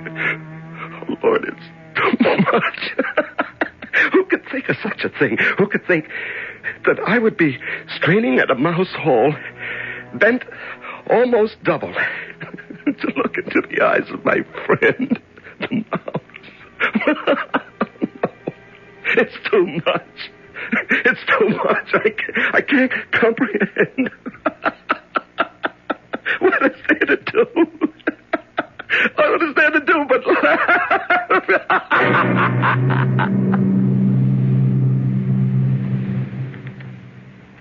He's off his feet. Hardly ate anything the last few days. So, it's starting. What's starting? The decline. I knew it would, sooner or later.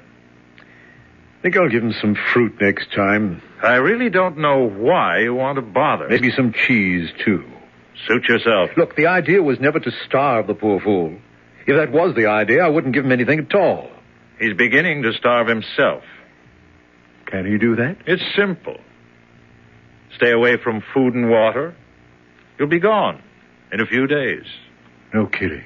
Animals know that. Well, I never knew it. There's lots of things animals know that men don't know. Especially you. If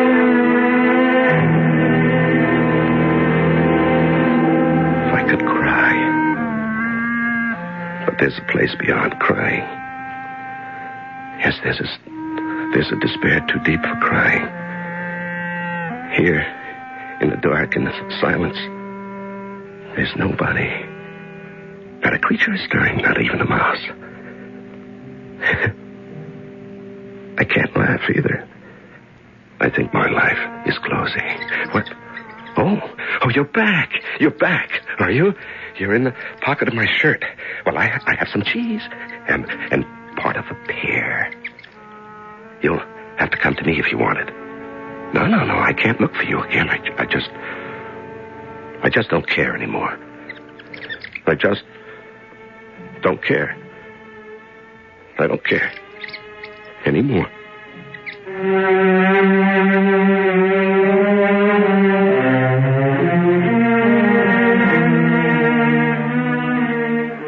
We all know it, but nobody says it. The drama of life is not in battles or elections or crimes or even in love affairs. The drama of life takes place in the dark, silent soul of every man or woman who has had the luck or the misfortune to live. We'll be back shortly with Act 3. There's nothing wrong with drinking Budweiser sip by sip, is there? Well, the brewers of Budweiser think there's a better way. Sipping's fine if you're drinking wine. But Bud is the king of beers, a hearty drink. Look, rinse a 10 or 12-ounce glass with cold water. Then, open a can or bottle of Bud and pour it right down the middle so it kicks up a good head of foam. Now, take a big drink and then swallow big. No sips. That's how it should be done. More taste, more beer drinking enjoyment. Thanks to exclusive Beechwood aging, Budweiser has a smoothness that lets it go down especially easy. Sure, it's an expensive way to brew beer, but brewing beer right does make a difference. That's why, when you say Budweiser, you've said it all. Anheuser-Busch, St. Louis.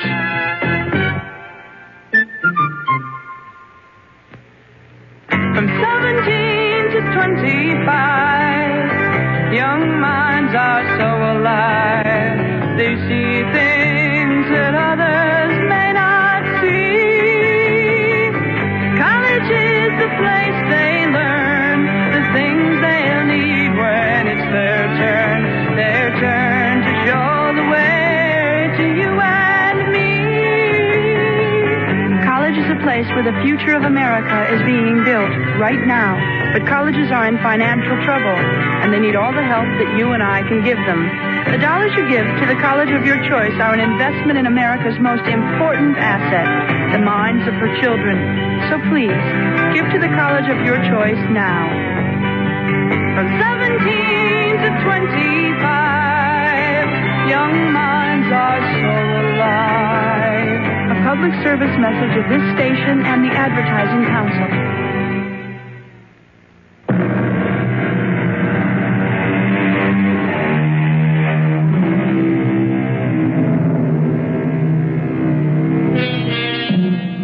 I just don't care anymore. These words were spoken by our nameless protagonist a few minutes ago, and I suppose they are the saddest words anyone can utter. I just don't care anymore. The struggle is over. Life is over when we just don't care anymore. He hasn't eaten anything for 2 days. Oh? Last thing he ate was that pear. That was 2 days ago. He's starting down the slide. You sound as if you enjoy this. I don't. I think it's terrible, really terrible. It's necessary. I don't see why. I swear I don't. We need the information, don't we? But do we absolutely have to have it? I don't see why. It's the most important information in the world. I just think maybe it's not worth all this.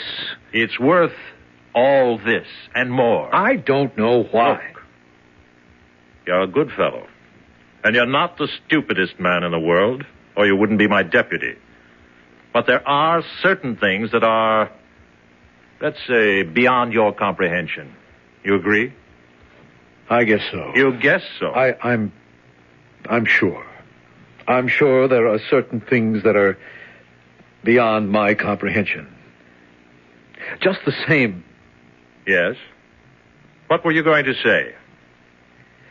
How do I know they're not beyond your comprehension, too?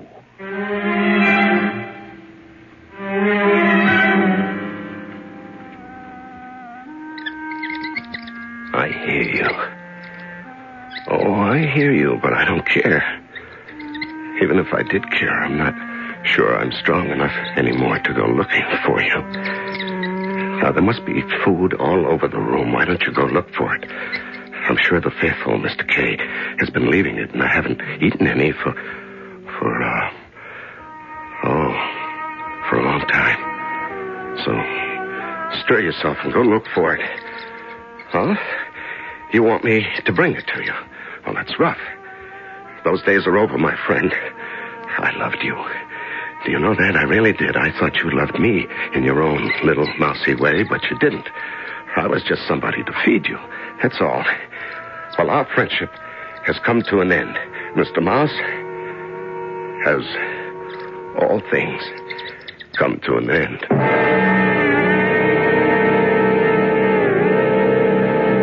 He isn't drinking any water either. That's too bad. You feeling sorry for him by any chance? Now, don't start up with me, Kay. It's not like you to go soft. I'm not going soft. It's just that... Yes? What? I don't know why exactly, but I had such high hopes for him. That he'd be different somehow. I really had very high hopes for that man. Well, maybe one day I'll learn. Nobody survives the Black Room. Absolutely nobody.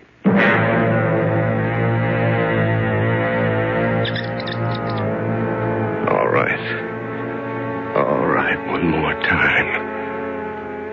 One last time I'll look for you. I'll bring you the cheese and the pear. My legacy to you, Mr. Mouse. My last salute, Mr. Mouse. Morituri te salutanos. Well, why wouldn't you come to me? You used to come to me. Why did you stop? You knew I needed you, that's why. I needed you more than you needed me. And when that happens... After all, you had a way out of the Black Room, and I didn't. Where is that little hole of yours, Mr. Mouse? I found it once. Where is that? I'd like to see the light once more before the darkness closes in. Where is the little mouse hole? Is this it? Is it? Yes. Oh, I'm much too weak. I can't get my eye to it. I forgot how hard it was. I can't.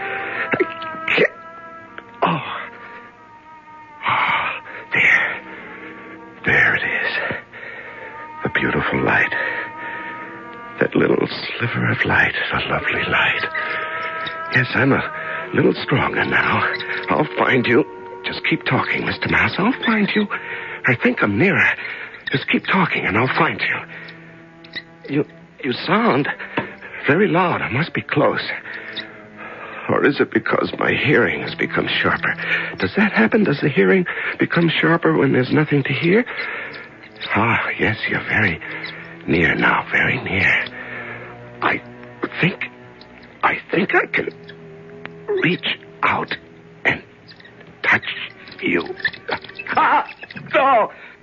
No. Oh, no, that didn't happen. I won't believe it. It happened. I won't believe that I reached out my hand and you bit me. I won't believe that. Not that, no. Oh.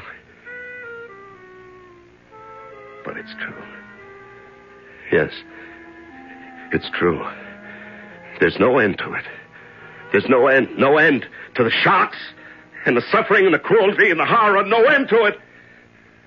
When you think you've borne it all, there's more and more and more.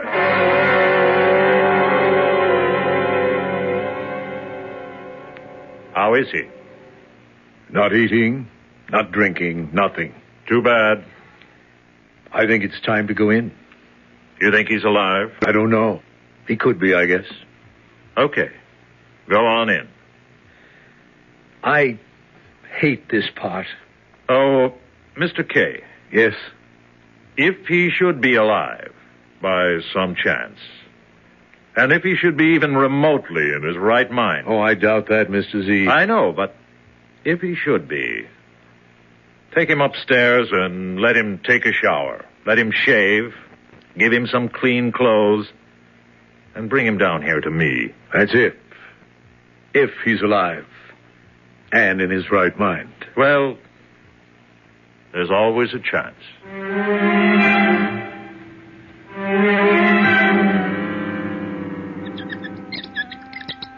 Why did you bite me? I meant you no harm. Why should you turn on me? Explain that to me. I need to know this one thing before I die. Here, look. Here's what I brought you. See? 3 little pieces of cheese. And I'll put them down right here. You know what? Do you know what? I could kill you if I wanted to, but I don't want to. Now, for a little while, you kept me from going mad. And for that, I'm grateful. Yes.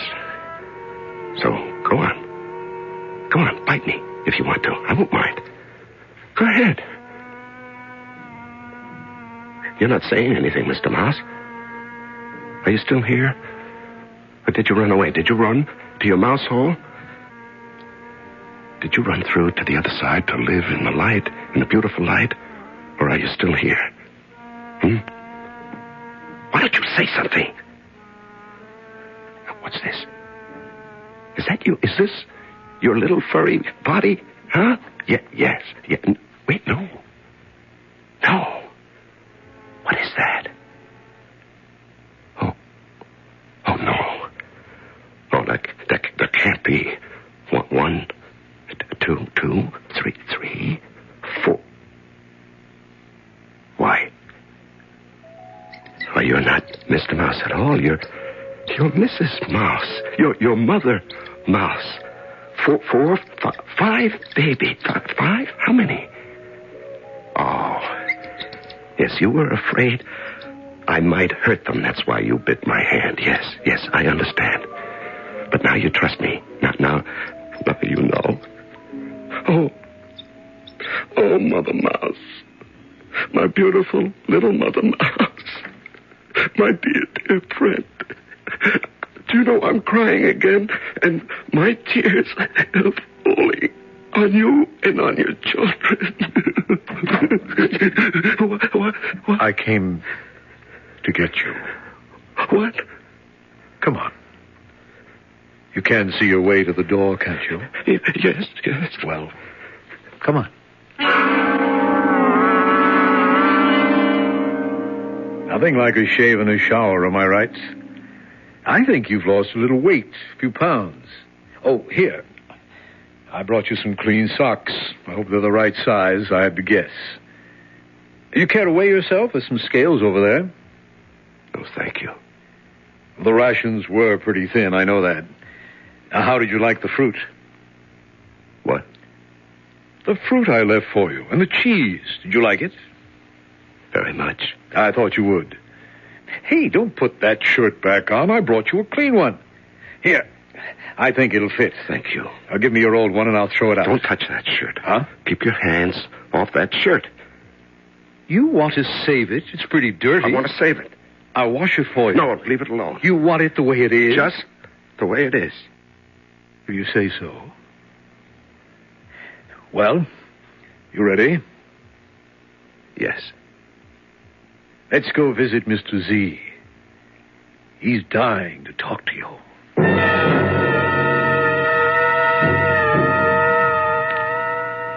You look rather well. Surprisingly well. Please, sit down. I'm glad to see you. Are you really? Yes, really. Very glad. You've no idea how glad. It's been, 26 days. That's remarkable. Truly remarkable. Tell me something, if you can. How did you do it? How does a man survive 26 days in the Black Room? Can you tell me? I really want to know. What does a man need to have to come out of there intact? He needs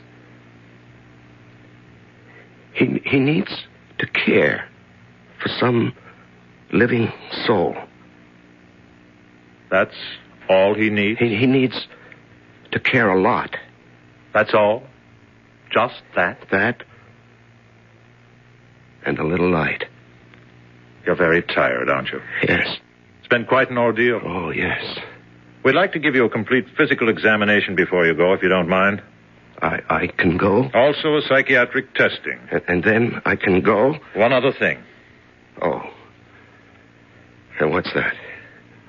After we've completed the examinations, would you be so kind, sir, as to address a few words to the membership? Not a long speech. We wouldn't expect that. But if you'd expand a little on what you've told me here. Now, wait a moment.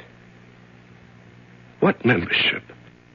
Don't you know? How am I supposed to know? I thought you'd guess. Is this a club? Some kind of a cult? Not precisely a club. Certainly not a cult. Well, then what is it? Who are the members? People in trouble. Troubled people. But that's practically everybody. Quite so. Yes. Will you talk to them, sir? They'd be ever so grateful. Then you can go home.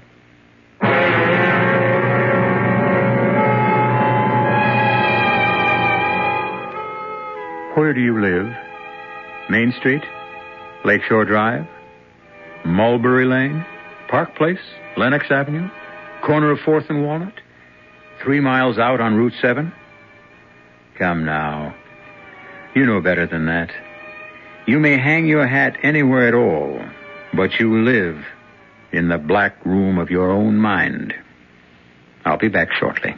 If you take a look at the 1975 cars, you'll notice a European influence, and there are some new American cars that rival the Europeans, one being Buick's new Skylark SR, with its touring car interior and spirited little V6 engine. But don't think of the Skylark SR as a European tourer. We're proud of the fact that it's a Buick. You will be, too. Buick, dedicated to the free spirit in just about everyone. A variety of assistance is available to the blind. Rehabilitation and library services can be had in every part of the nation. Cash payments for the needy and training in skills and techniques. You can help. For information, contact your local affiliate of the National Federation of the Blind or write me, Kenneth Jernigan, President, National Federation of the Blind, 218 Randolph Hotel Building, Des Moines, Iowa, 50309.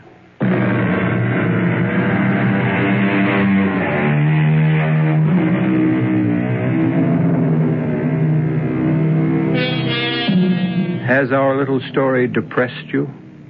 Made you unhappy? I hope not. And if it has, I'm sorry. I'd like to leave you with a piece of gentle advice. As long as you must live in the black room at the center of yourself, get to know it. Know it well. It will frighten you, yes, but it will reward you, too, in ways you would hardly believe.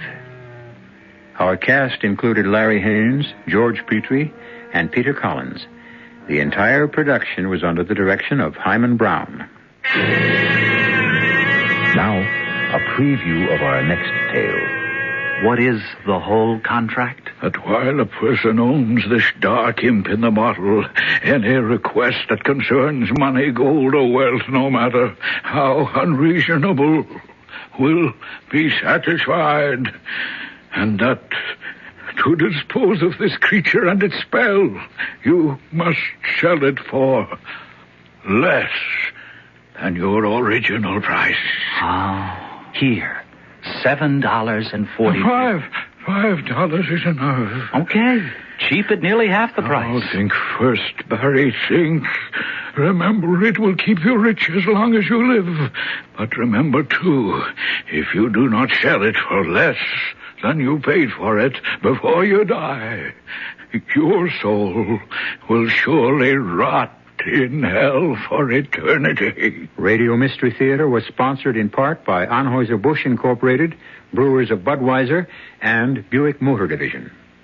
This is E.G. Marshall inviting you to return to our Mystery Theater for another adventure in the macabre. Until next time, pleasant dreams.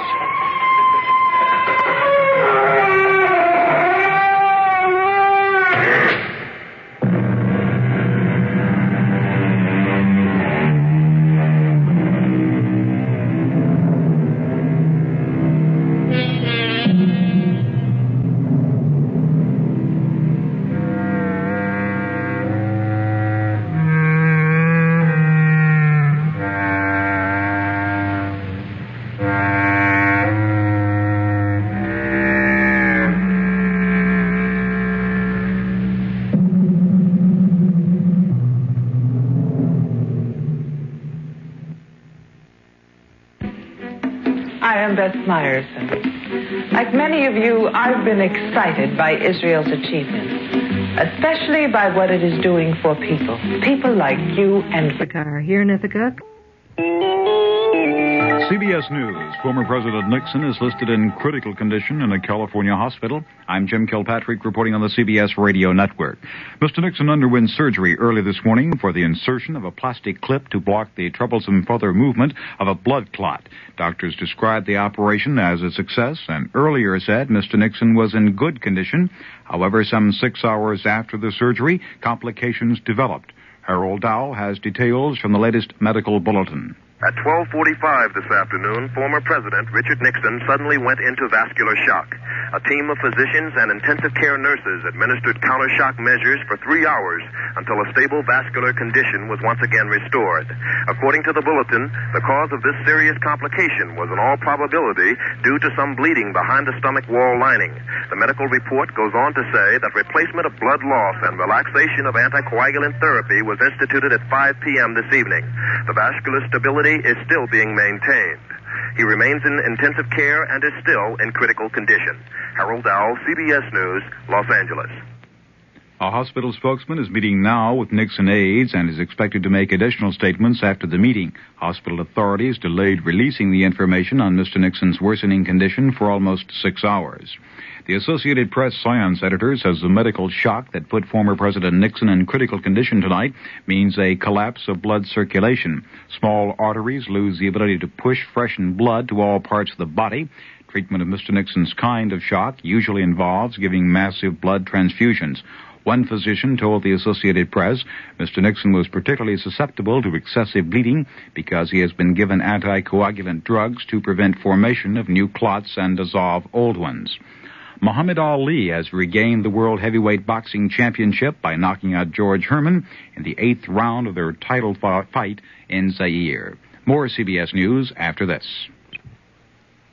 I'm Art Linkletter. I believe in close family ties. You know, one way to make it happen is for the whole family to play games together, particularly Milton Bradley games.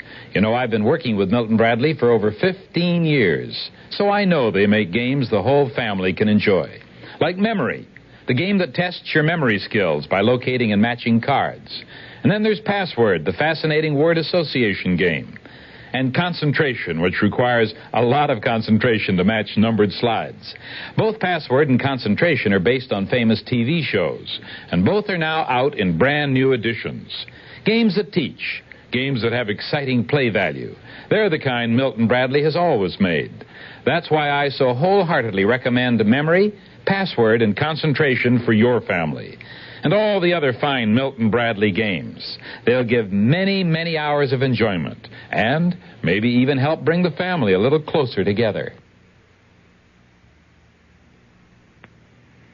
President Ford returns to Washington within the hour. He spent the day campaigning in his hometown of Grand Rapids, Michigan, where he learned of former President Nixon's condition. Robert Pierpoint reports.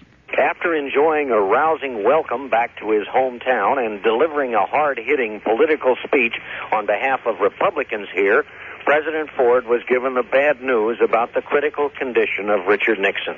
The president then issued a brief statement declaring, "I am deeply concerned about the former president's health, and I pray for his complete recovery." Earlier, the president and Mrs. Ford had sent flowers to the hospital in Long Beach, California, where Mr. Nixon is being treated. Asked if President Ford plans to change his plans for a campaign trip to California this coming Thursday in view of the illness of his predecessor, a White House aide said that he knew nothing of any such changes. Robert Pierpoint, CBS News, with the presidential party in Grand Rapids, Michigan. Queen Elizabeth told the British Parliament today the Labour government plans to nationalise key industries, including aviation and oil, in a socialist bid to revive Britain's economy. The Queen's address, written for her by Prime Minister Wilson's cabinet, said a national enterprise board will be proposed to direct the resurrection and reorganisation of British industries. More after this. Give your hand to a friend. Give your heart to your love, but give your cold to contact. The sooner the better. A common cold is a rotten thing. You miss so much. Sneezing, drips, and congestion can drag you down.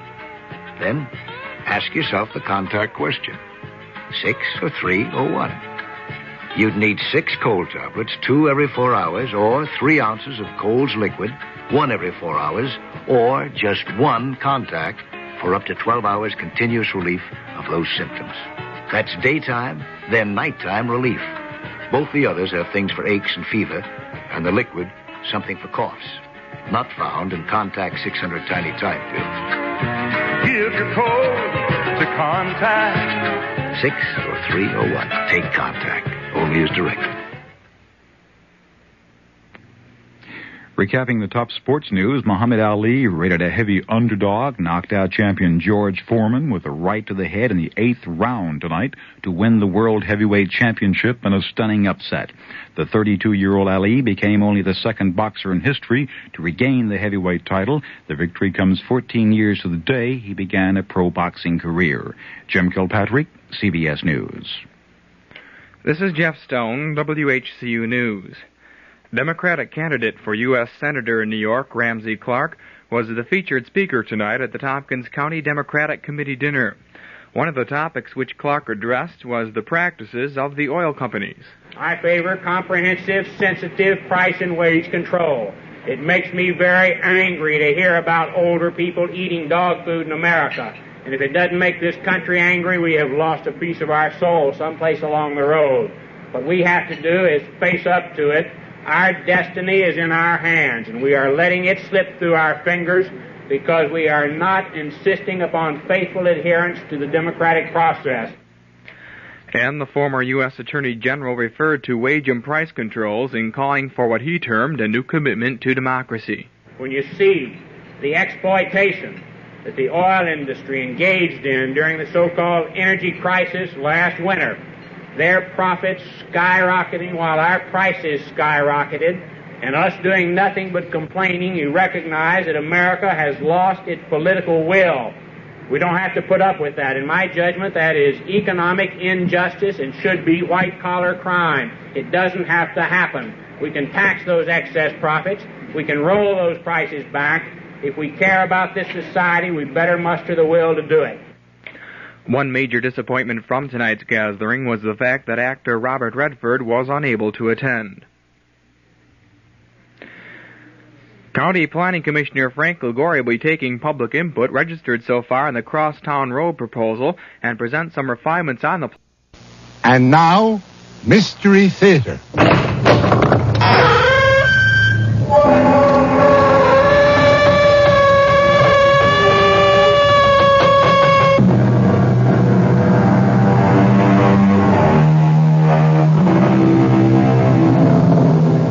Come in.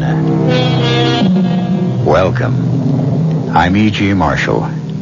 Welcome to the universe of the uncanny. We live on such a tiny surface of space and time and try so hard to shut out the mass that lies beyond. But when the whispers die out and the echoes cease, a force still fills the void that remains. Evil spirits, malignant and destructive, waiting in limbo to be summoned by the foolhardy. In our tale, a young and talented student of the Talmud turns to a secret body of occult doctrine, the Kabbalah, to conquer death itself. Simon, why do you punish yourself so? To reach an exalted state.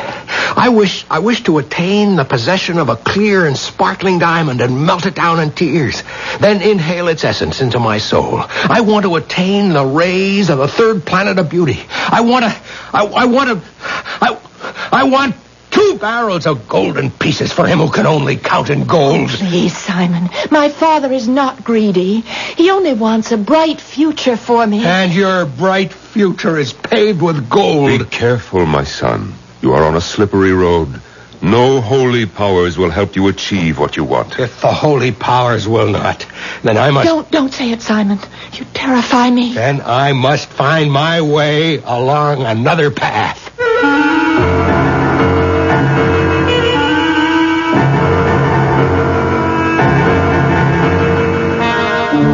mystery drama, The Demon Spirit, was especially adapted from the classic S. Ansky play, The Dybbuk, for the Mystery Theater by Milt Wisoff, and stars Norman Rose and Mason Adams.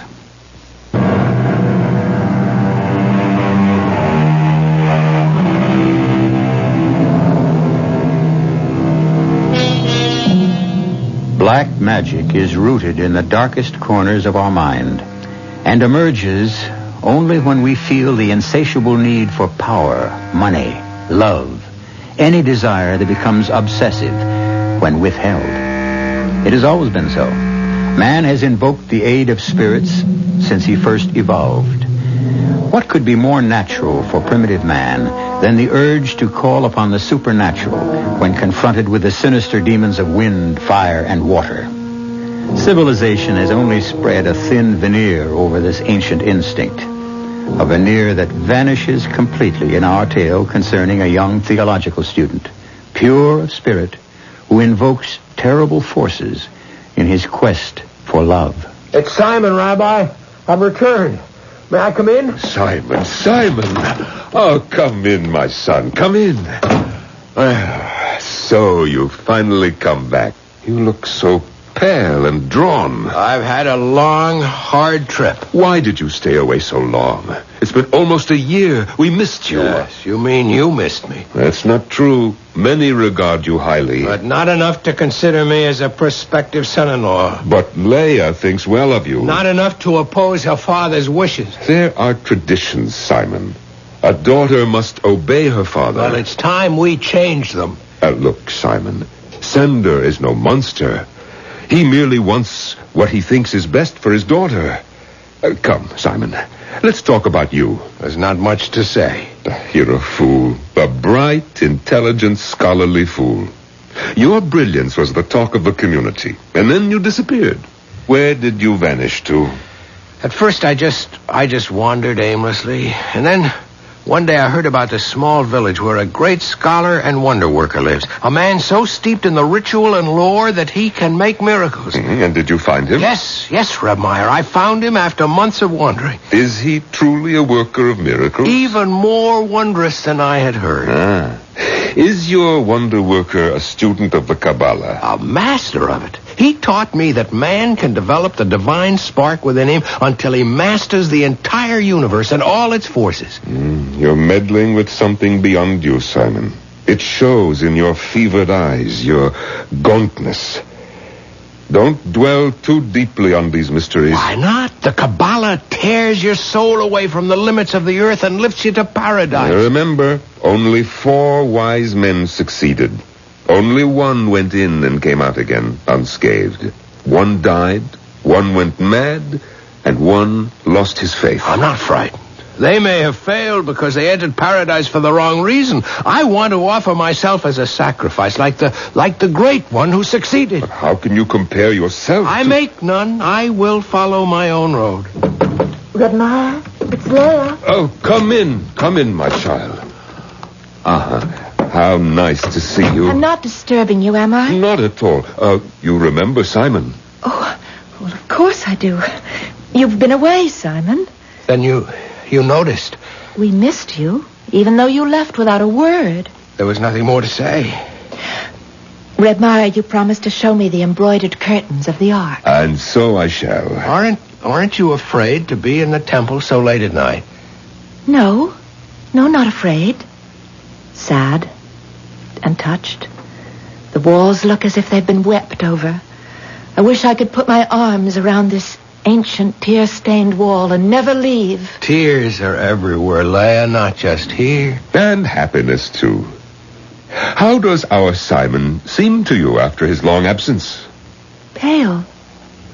Have you been ill? Yes, but not of the body. But why do you punish yourself so? To reach an exalted state. I wish to attain the possession of a clear and sparkling diamond and melt it in my tears. Then inhale its essence into my soul. I want to attain the rays of the third planet of beauty. I want 2 barrels of golden pieces for him who can only count and draw. Please, Simon.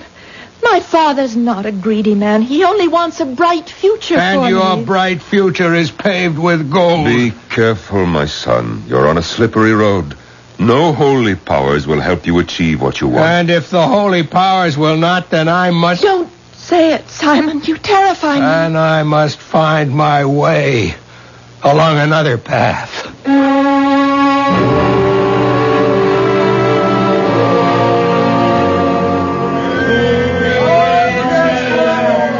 Reb Meyer! Ah, good day to you, Sender.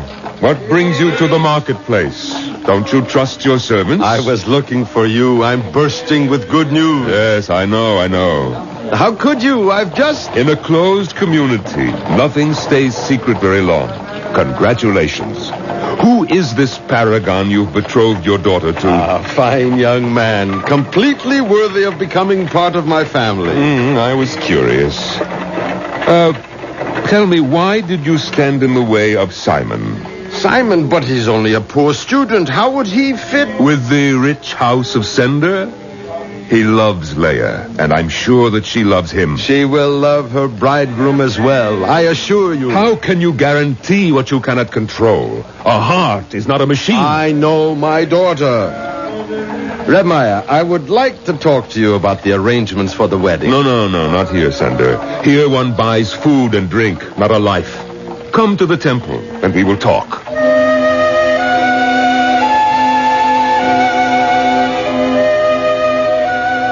Simon, I have some food for you. And some news. Reb Meyer, I'm not hungry. I'm afraid the news I have for you will It's not news to me. I was there with you at the market. I was there in spirit. I heard everything. Reb Meyer! Lord's name, open the door! Let her in, Simon, before she tears the walls down. Help me with your prayers. Intercede for my daughter, the forlorn widow who is at death's door. Please, I beseech you, help me. We will pray and hope for the best. No, I need more than hope. I need help. And you shall have it. No, please, don't interfere, Simon. I must. Now, take this diagram I've drawn, mark it out around your daughter's bed, the circle completely around, and the six-pointed star with a point toward her head. Slaughter a young fowl and touch her forehead with its freshly drawn blood. Stop that, I forbid this. What am I to do? He offers hope. I give you your daughter's life. Give me the diagram, Simon. I will follow you, and God bless you. Simon, I asked you not to interfere. You have gone too far. Not far enough. I still have a long way to go. But I am drawing nearer all the time. Watch, Reb Meyer. This is the Lord of the gods, Lord of the universe, he whom the winds fear. Thee I invoke, the bornless one, thee that didst create the earth and the heavens, the night and the day. Thou art the truth and matter. Into the magic circle, power the hazel wand. Shroud me with a cloak of darkness. Simon, come back before it is too late. He has covered me with a raven's wings. He has whispered the unnameable to me. I am master of many arts and skills. The black arts. No, Reb Meyer. When the curtain parts, all is visible, black and white alike. No, Simon. It is time to sleep now. I am tired. You must go now. I'm no longer welcome here. You are to me, my son, but not to this temple. Go now.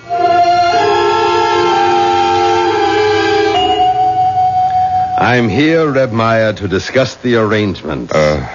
Sender, you are certain that you want to go through with the marriage? As certain as I have been of anything in my life.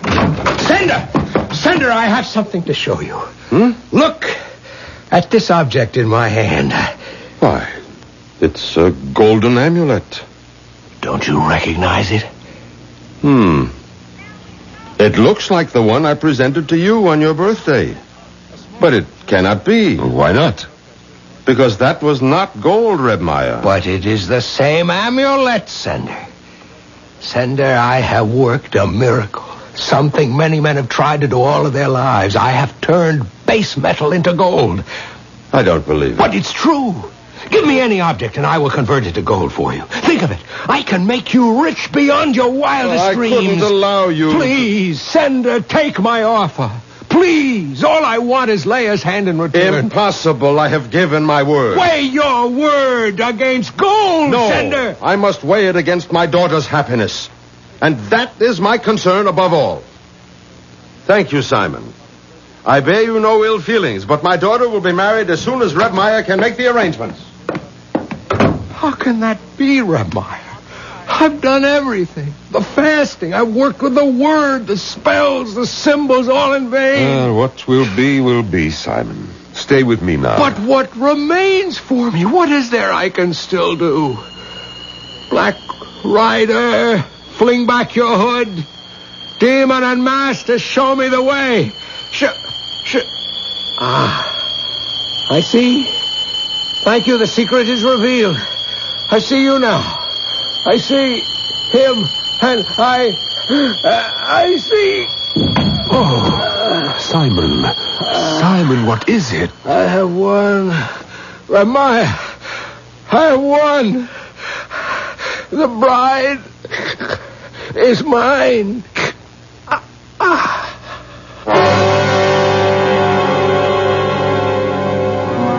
It is said there are 4 indispensable conditions to knowledge and power in the black arts. An intelligence illuminated by study, an intrepidity which nothing can check, a will which nothing can break, and a steadfastness nothing can corrupt. Simon, it seems, was master of all. Will he then prevail even after death? We shall know more when I return shortly with Act 2.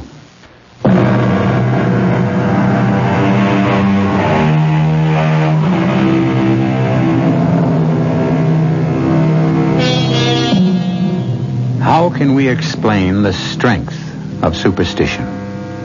Shall we ascribe it to the primitive, the ignorant? Then how can we explain the fact that British witch covens celebrated All Hallows Eve before tremendous crowds with rites involving the magic circle, the magic knife, weird incantations, and all the other trappings of the occult? Many believe the origin and development of superstition are rooted in fact, that it exists and makes itself known to us. Perhaps we can shed some light on the subject. Reb Meyer, it's so hard for me to believe that he's gone. He is, my child. He's buried there. Poor Simon. Everything he did with such intensity. He studied longer, prayed harder than any of my pupils. And his love? Was deeper than most. He died for it. I had a dream that I was wandering in the meadow when a storm arose, and I hid in a small hut until the rain stopped. It was very early morning, and the vapors rose over the fields. And as they swirled, they took shape. Reb Meyer, it was Simon that appeared in my dream. He called to me, but I couldn't hear. And then he beckoned to me to follow him. But when I did, I awoke. It was a dream. Nothing more. We must leave here at once. Answer me, Reb Meyer. Is Simon stronger than death? Is he still here? No, Leia. He is dead. You must remember that. He is dead and he will never come to life again. And you must live, my child. You must live with the living. Come now, let us go. I thought I heard him so clearly. We'll meet again, my bride, my beautiful Leia. No one can take you from me now.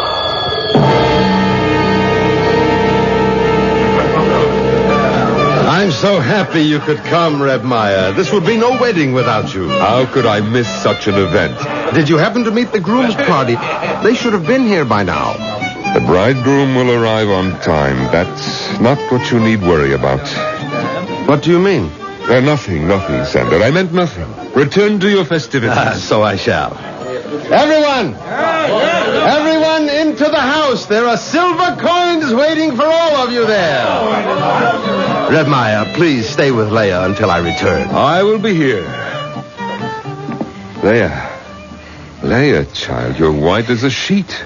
Did they tire you with the dancing? Well, it was all so violent. My head swam. I grew faint, and then someone lifted me high in the air and carried me far, far away. Perhaps you should rest a while. I'll wait outside. No, Reb Meyer. Stay. Don't think about demons and evil spirits. Go, Leia. Change your dress. The dancers have stained it. Freshen your beauty and prepare to meet your bridegroom. No, not yet. Will you come with me in the cemetery? Why? To visit my mother. She died when I was still so young. I want to invite her to join my father in leading me to the wedding canopy. And afterward, she will dance with me. No, Leia, I forbid it. But it's the custom, Red Meyer. Customs are not rigid, my child. You will not dwell with the dead, but with the living. Then I will invite her from here. Beloved mother, I invite you to my wedding. Come and stand near me under the canopy.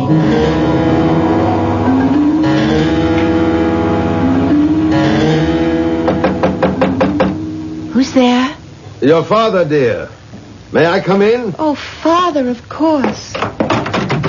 Why are you still sitting here, child? Oh, I was just thinking. Grandmother says I must go to the graveyard. You have my permission. But Red Meyer says I should not go. He's an old man, set in his ways. Go, child. Go to your mother and shed your tears. May I invite her to the wedding? Of course. And your grandfather as well. And I would also like to invite someone who is not related. It is forbidden. If you invite a stranger, the other dead may take offense. He's not a stranger. In our house, he was like one of us. I think I hear... Yes, it is the wedding party. Your bridegroom, Menashe, he's arrived at last. But, Father, I wanted to Not now, Leia. I must meet the wedding party. Hello. Wait there. I'm coming. Welcome, Menashe. How was the trip? Oh, we had a hard and bitter journey. We lost the road and wandered about the fields for a long time. Menashe, you're shivering. Are you cold? Yes, I felt this chill since I approached your town.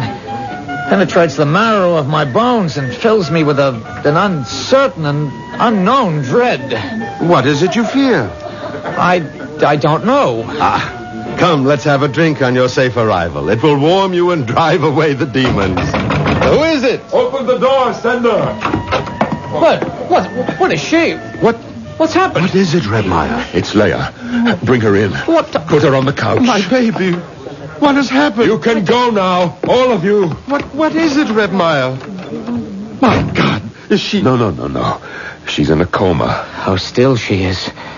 How lovely. How did this happen? She went to the grave, despite my warning, and wept. And then suddenly she started to talk incoherently. No one could make out a word she was saying. And then she fainted. Oh. Leia, do you hear me? Everything will be all right. Who is this man? This is Menashe, your bridegroom. No, that's a lie. He's not my bridegroom, nor will he ever be. My child. What has come over you? I will not marry Menashe or any other man I do not choose. Sleep now, Leia. Sleep and rest. We will talk about this in the morning. But we were to be married at noon. Yes. Is it wise to delay? Not wise, perhaps, but necessary. If you value the life of your daughter.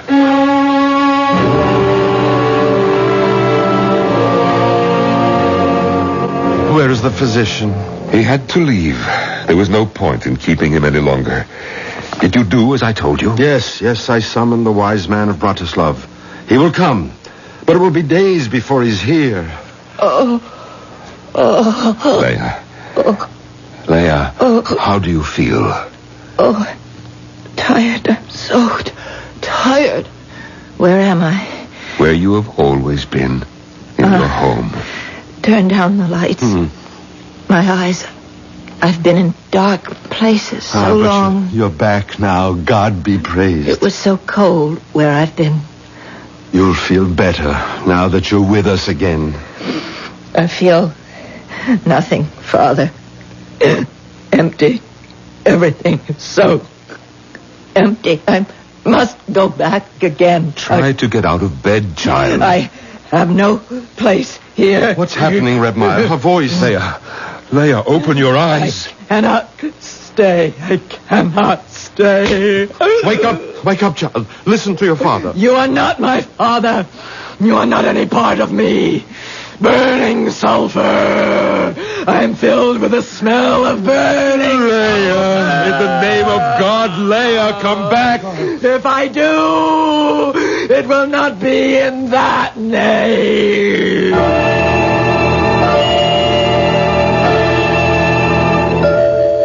2 days, Red Meyer. 2 days she lies there.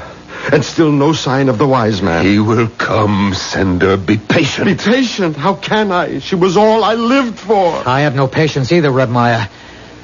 I love her so deeply. I cannot wait until we are man and wife. But you hardly know her. I know her as well as I have ever known anyone. She is dear to me. What more can I say? Open the door, Menashe.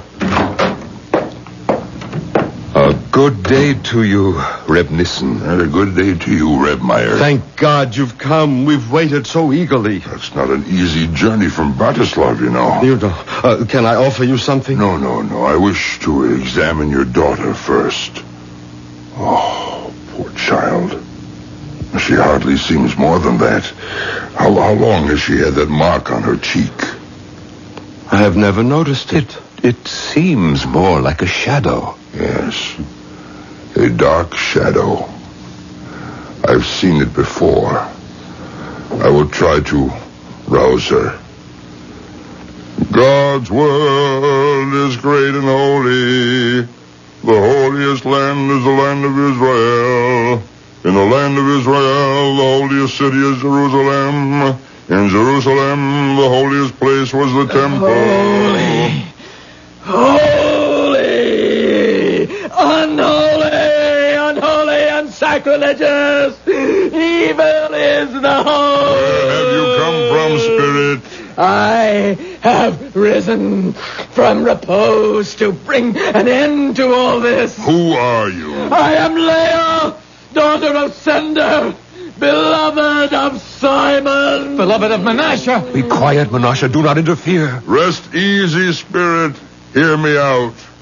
At the edge of the world stands a tall mountain, and on the mountain lies a great rock, and from the rock flows a clear spring. At the other edge of the world is its heart, and it gazes at the cool spring, and cannot have its fill of looking, but it cannot take the slightest step toward the spring. But I can't. You are awake, my child. Have I been sleeping? Yes, you have for several days. I feel so tired. I'm so tired. Is she all right? Yes, she sleeps naturally now. Oh, thank you, Reb Nissen. When she awakes, can we have the wedding ceremony? We must wait and see, Menashe. No, Reb Meyer. We must not wait. We must try the wedding as soon as possible. There is no time to lose. Help me, Father. I feel so weak. Of course, my darling. I should have known. Here, take my arm. Stand by me, Mother. It is such a difficult way for me. She is here with you, as are all who love you.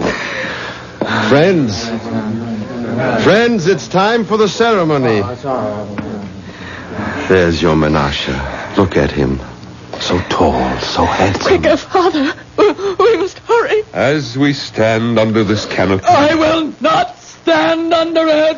Come, closer, Leah. No, come under the canopy. I will not. Sender, usher her under. Ready the candles for the sleeping dead to wake till they are burnt down and spent. This is our final song until we return where we belong. Be still, my child. In the name of the King, our Lord, be still. Mount the steps carefully, for this place is chosen ground. 7 times we turn around within the magic circle. 7 times we turn about. Malasha, do you take this woman to be your wife? With all my heart. Leah, do you take this man for your husband? Never! Leah! Never! He's not my bridegroom! Red Meyer, continue. Never! Holy bridegroom, protect me! Holy bridegroom, save me from this, I call upon you! Save me! Red Meyer, pronounce them man and wife. Red Meyer, you will never pronounce them man and wife. They do not belong with each other. Simon, is that you? Aye.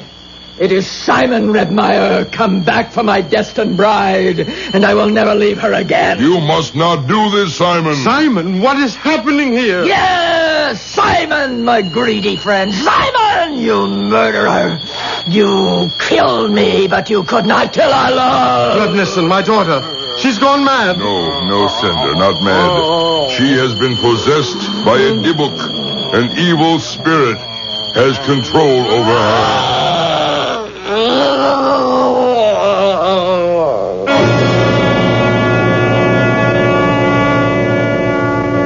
The belief in possession is an ancient one. From the earliest times, men have been fascinated with the possibility that our earthly shell can be taken over by an alien form. And the horror of it haunts us, even today. How does a body become possessed? And how can we exorcise it? We shall find out when I return shortly with Act 3.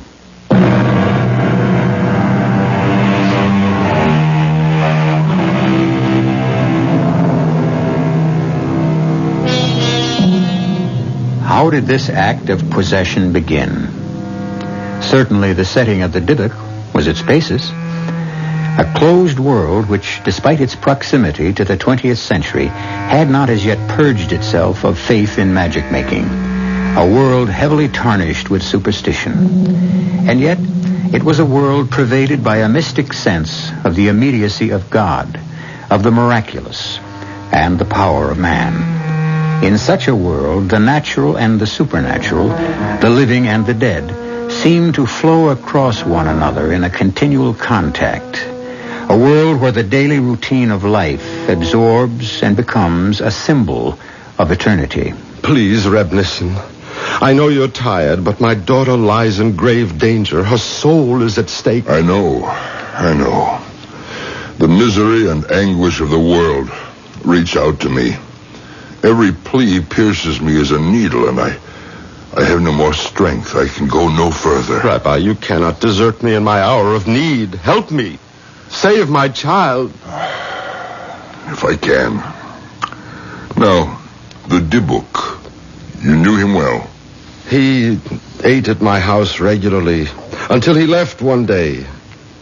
When he returned to our town, he was meddling with the Kabbalah and came to grief. By what powers? They say by evil spirits.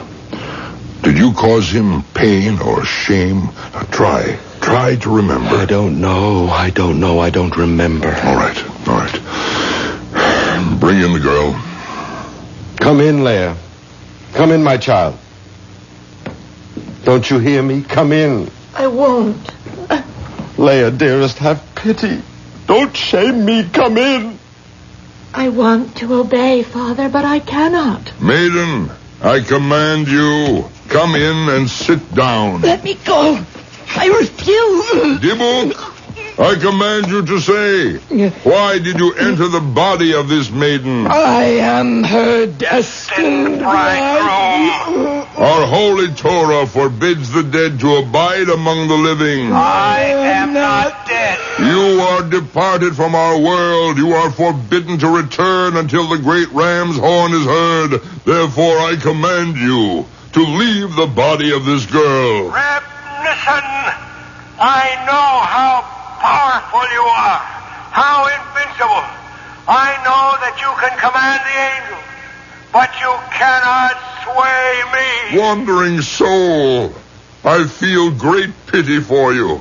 I will try to release you from destroying angels, but you must leave the body of this girl. I will not leave. Dibuk, soul of one who left our world, I command you to leave this body, and in leaving not to harm her nor any other living creature. If you do not obey, I will proceed against you with anathema and excommunication, with all the powers of exorcism. I do not fear your anathemas, and I do not believe in your assurances. In the name of Almighty God, I charge you for the last time. Go, or I will give you over into the hands of the destroying angel. In the name of Almighty God, I have joined with my destined bride, and I will not part from her forever. Send her, have white robes brought. Bring 7 ram's horns, 7 black candles. Then take from the holy ark the 7 sacred scrolls. Wait, Rebnison, do you believe in justice? In justice and in truth. Then I demand that Sender be brought before a rabbinical court. I demand a trial. On what charges? I charge Sender with spilling my blood. I am the son of Abraham ben Rivka. I bring charges of an obligation that Sender had to my father, which he did not fulfill. In that case, I will postpone the exorcism until tomorrow noon. Sender, do you remember the Dybbuk's father, Abraham? But he's dead these many years. Know then that you will be summoned to trial to answer his charges. Heaven help me. What does he want of me? What should I do? You must accept the summons. I will do as you say. Send for the bridegroom Menashe. He must be at the trial as well.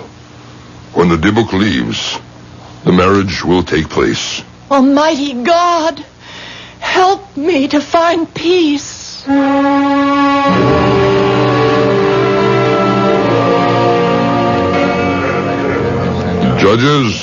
Judges, sit beside me.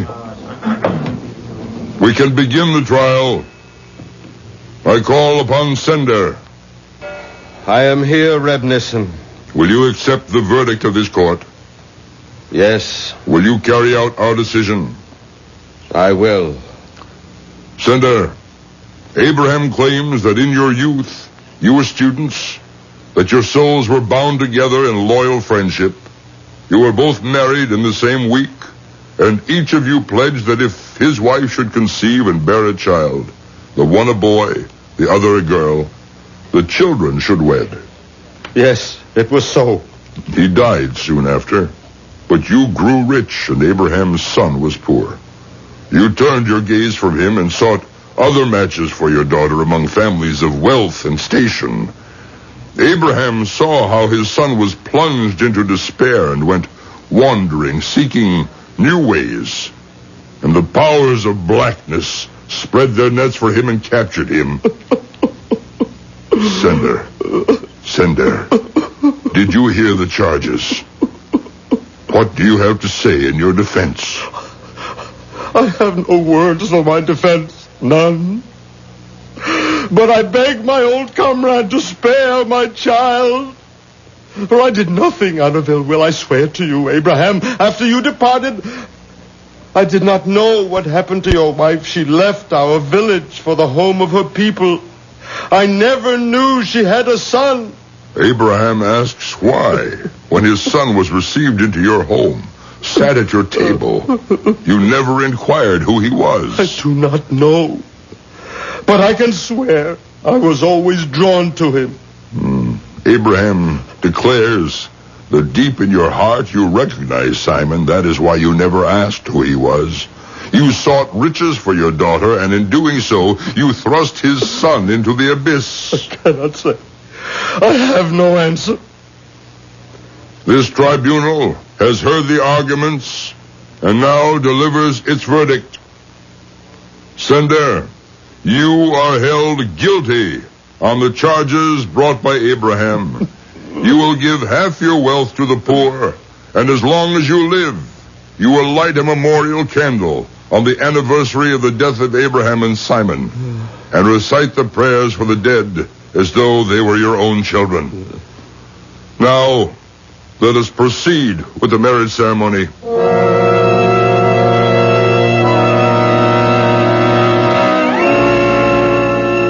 Dybbuk Chibuk, in the name of this holy congregation and the great Sanhedrin of Jerusalem, I command you for the last time to depart. I will not leave. Members of the congregation, don your robes. Sender, distribute the 7 horns and the 7 scrolls. Yes.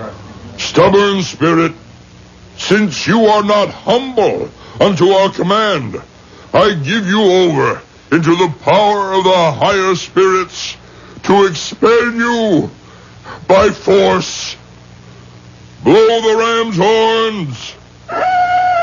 Let me go. Do not drag me.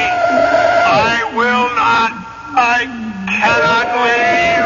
Since the higher powers cannot conquer you, I will give you over into the middle powers that are neither good nor evil. Let them, by whatever cruel means at their disposal, tear you out. Sound the horns.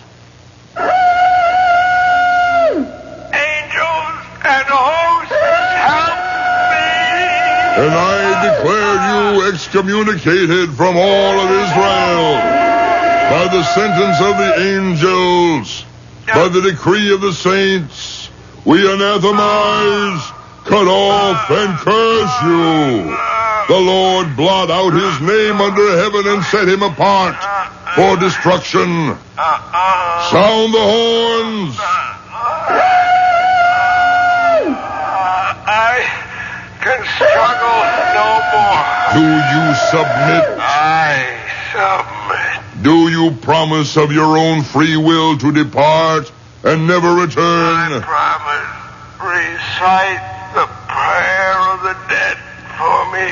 My appointed time runs out. Say Kaddish for his soul.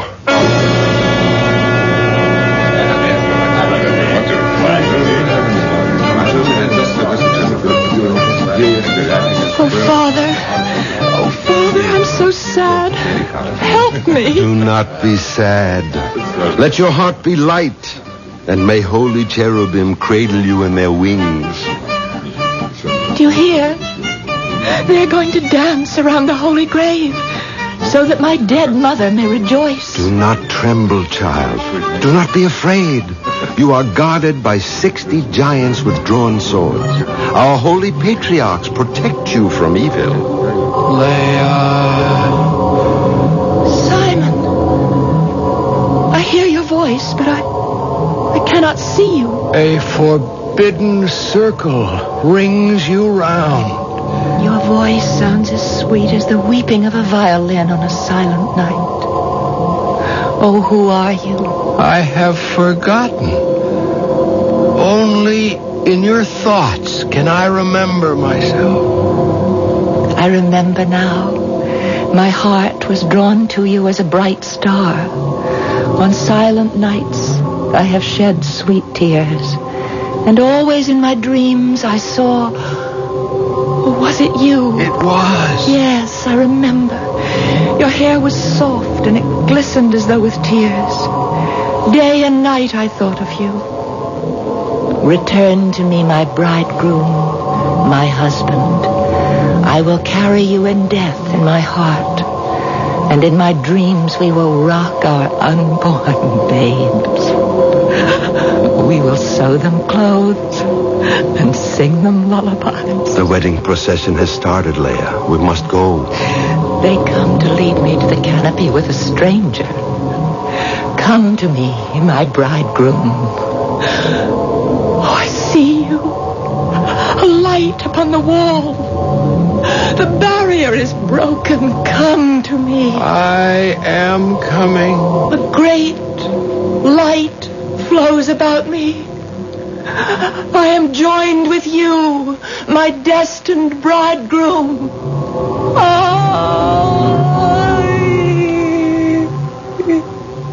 Too late. Blessed be the true judge. May their poor souls find rest.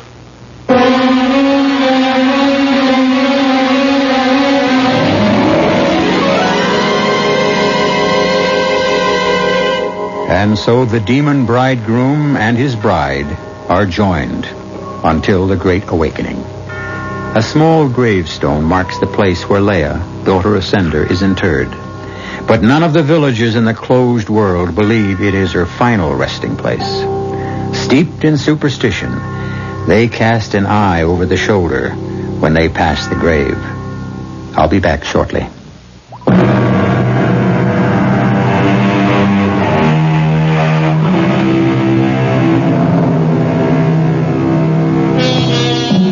We scoff at the supernatural, but not in the dark, when strange sounds echo. And even the most rational of us find more and more natural what was once deemed the supernatural.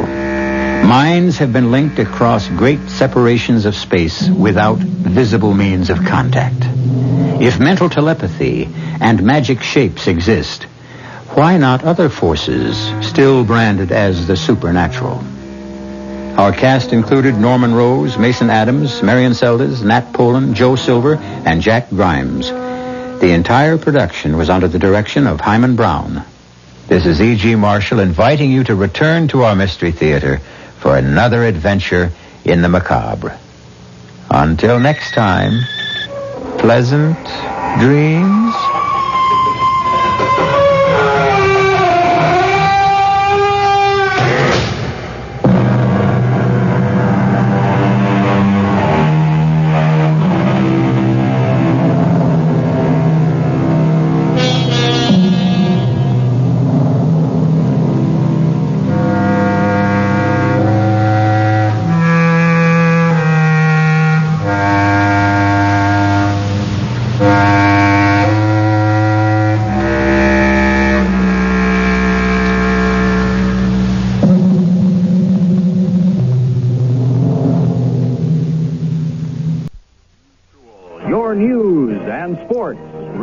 Network.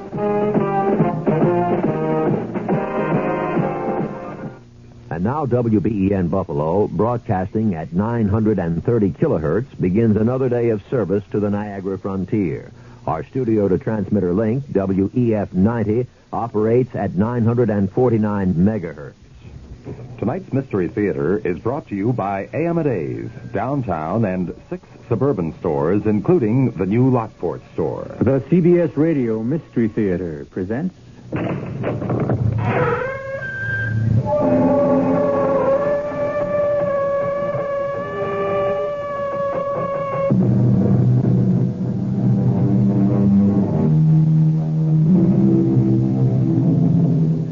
Come in. Welcome. I'm E.G. Marshall. Won't you join me? It's dark and cozy inside here. The perfect place to curl up and listen to another tale of suspense and danger. This time, it's the story of a very unusual get-rich-quick scheme. But even though our story is educational and instructive, we don't want you to listen in the hopes of duplicating our hero's plan for instant wealth. You may find it difficult to begin where he begins, by dying a violent death. Because after that, what do you do for an encore? Jerry, this is crazy. You'll never get away with it. I am getting away with it. But they'll find out. No, they'll never catch on. And before I'm through, I'll be the richest dead man in the world.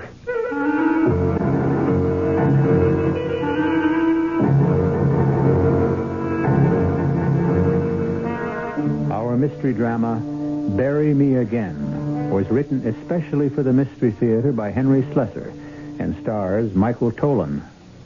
It is sponsored in part by Buick Motor Division and Contact, the 12-hour cold capsule. I'll be back shortly with Act One. You've seen the Budweiser commercials on television, and maybe you've wondered how long people have been putting that famous Bud label on things. Well, not as long as the brewers of Bud have been putting things on the label.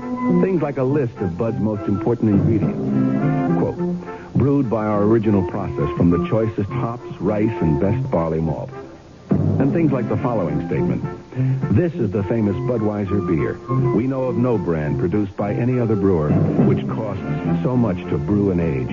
Our exclusive Beechwood aging produces a taste, a smoothness, and a drinkability you'll find in no other beer at any price. Unquote. Yes, brewing beer right does make a difference. Read the Bud label. Taste the king of beers, and you'll agree. When you say Budweiser, you've said it all. Anheuser-Busch, St. Louis. Gracious, elegant, luxurious sterling silver for radiant holiday tables. Join A.M.A.'s fantastic Silver Club plan for stupendous savings of 25 to 50% on flatware from the finest silversmiths. No down payment, no finance charge, and up to 25 months to pay. 24-piece sets from Golem. Services for 4, 8, or 12 by International. Luntz 3-piece place lettings. Heirloom sterling patterns by Oneida Silversmiths. 16-piece starter sets from Reed & Barton. Trade in your present silver for savings on all patterns by Toll. Choose Wallace Sterling's 24-piece service for 8 and get a chest free. And save on all open stock pieces from these famous companies. For gift giving or for your own, the elegance of sterling silver at low, low prices. Join A.M.A.'s Silver Club plan now. No down payment, no finance charge, and up to 25 months to pay. At all 7 A.M.A. stores.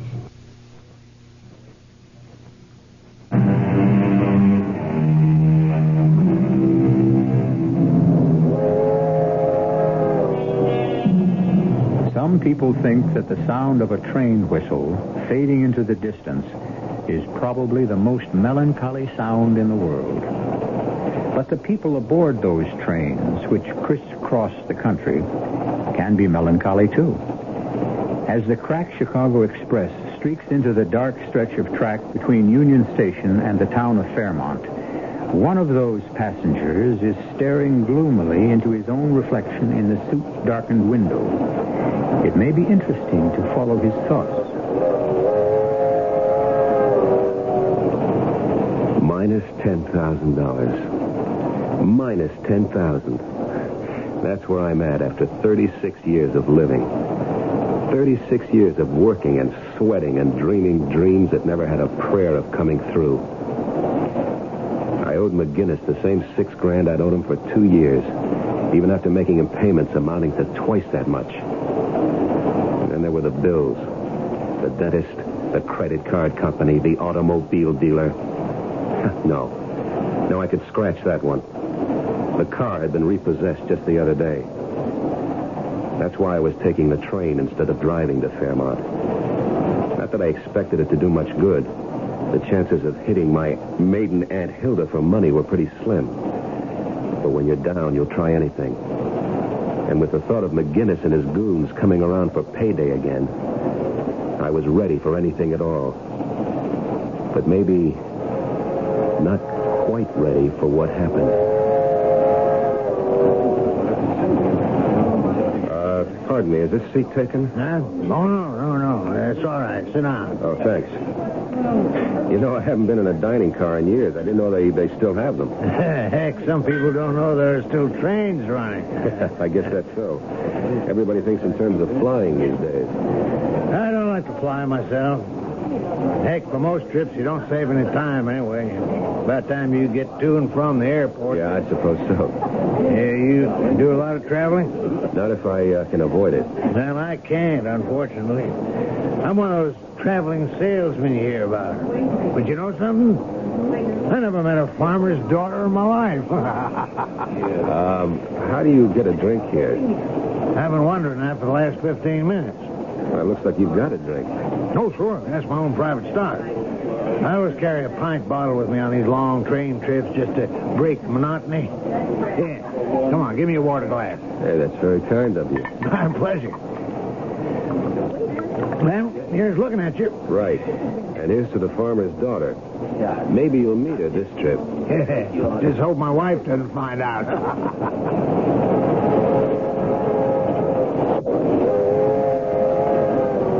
My dinner companion wasn't the most scintillating conversationalist in the world, but he was company, and I guess I needed that. I also didn't mind the private stock he carried.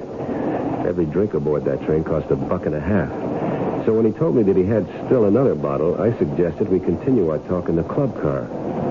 The only thing wrong was that he did all the talking, and the more he drank, the more he talked. Money, my friend. M-U-N-N-Y. That's the answer to the whole darn thing. You take my word for it. Somebody gives you that happiness baloney, you just walk away, pal. Walk away. You don't have to convince me, brother. I've already been convinced. Listen. You ever figure it out? Figure out one of those things like assets and liabilities? That's all I've got, liability. You know what I mean, like how much you're worth, how much you're really worth. Well, I can tell you, you, me, everybody else, we're worth more dead than alive.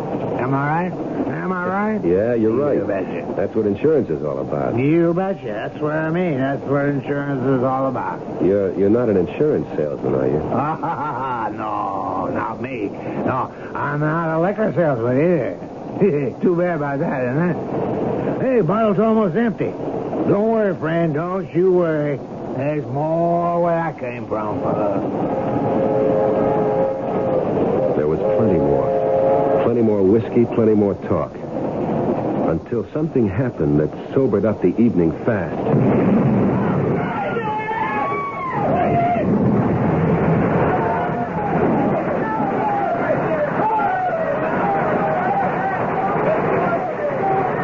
I don't know how long I was unconscious. Judging from the things that were happening around me, it couldn't have been more than a few minutes after the crash. After the express had plowed into the freight train and had somehow been switched into its path. I felt lousy, but I was still in one piece. When the impact came, I fell against a leather sofa, and it toppled over me. When the hard stuff came down, I had a built-in bomb shelter. Nobody else around me was so lucky. I saw the traveling salesman, and I knew he was never going to meet that farmer's daughter. Then I saw something else. The money that peeked out of his wallet, still nice and green. I had the sense to grab the wallet before I crawled out of the overturned car. I stood up as soon as I felt cold air on my face. Within seconds after I left the wreck, the tiny fires that had been burning all around got together in one giant ball of flame.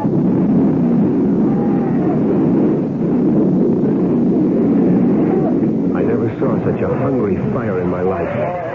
I knew there wasn't going to be much left of anything or anyone. And then I saw the people. They were all over the place, dozens of them, flashing searchlights, shouting to each other. Hey, mister! Hey! Yeah? What is it? Are you okay? Yes, I'm all right. I just a little shook up. Well, they're putting up a first aid station down this line. Want me to help you over there? No, I'm all right, thanks. No, I'd better take you there. Oh, well, okay. Thanks. Hey, listen, what town is this? We're just outside of Hopkins Falls. We heard the crash all the way to town. Sounded like a bomb went off.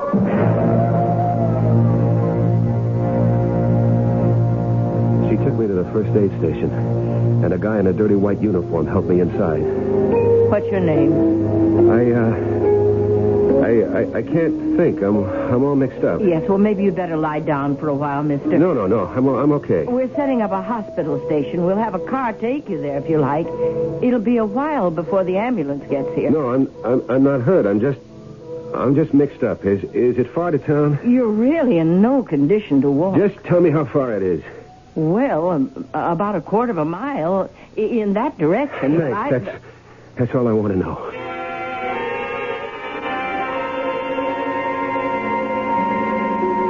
Well, Hopkins Falls wasn't much of a town. There were a bunch of frame houses leaning on each other for support. And the only electric sign in the place was the one I wanted. It said hotel. It took me quite a while to find the desk clerk lurking behind the rubber plants in the lobby. He looked at me curiously and spun the register in my direction. I chuckled when I saw the empty page. When I asked for a room with bath, he almost swallowed his store teeth. I signed the register Benedict Arnold and went up to the shabby room on the second floor. When I closed the door behind me, all I could do was head for that bed. The springs gave in with a rusty sigh, but I couldn't care less. Sleep hit me like a TKO.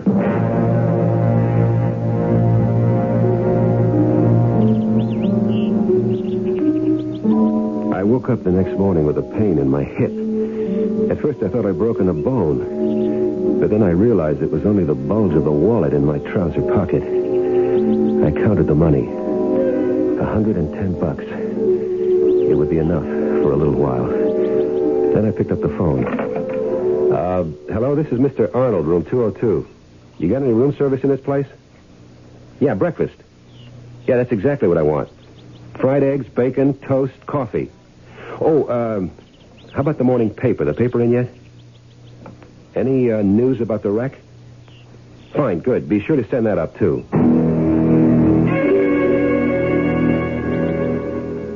The breakfast was no better than I expected. The toast was soggy, the coffee watery, and the eggs almost inedible. But the local paper, that was something else.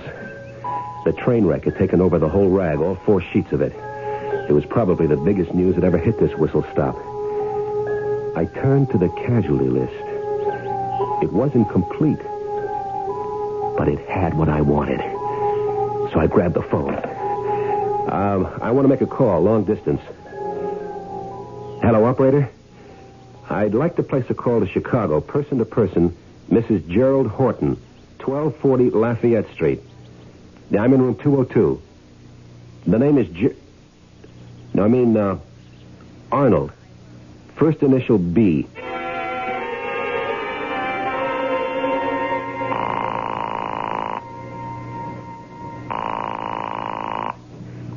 Hello?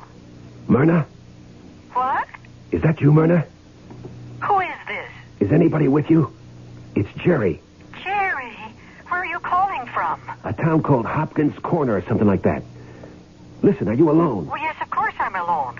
But why are you talking this way? Because this hotel has walls like tissue paper, that's why. Myrna, did you read about the wreck? The wreck? What are you talking about? The train, the Chicago train. It hit something, a stalled freight train. Dozens of people were killed. Oh, my God. Jerry, are you okay? Quiet. Yes, I'm okay. I got a little banged up. Nothing serious. Oh, thank God. But why aren't you in a hospital? I don't need a hospital. I told you I'm not hurt. I'm just dead. What? You heard me. I'm dead, honey. What are you talking about? Myrna, listen carefully. There's been a mistake out here. A big mistake. And we're going to make the most of it, understand? No. Well, listen and you will. They got me down on the local casualty list. They think I'm dead. Do you get what I'm saying? They've listed me as dead. But how can that be?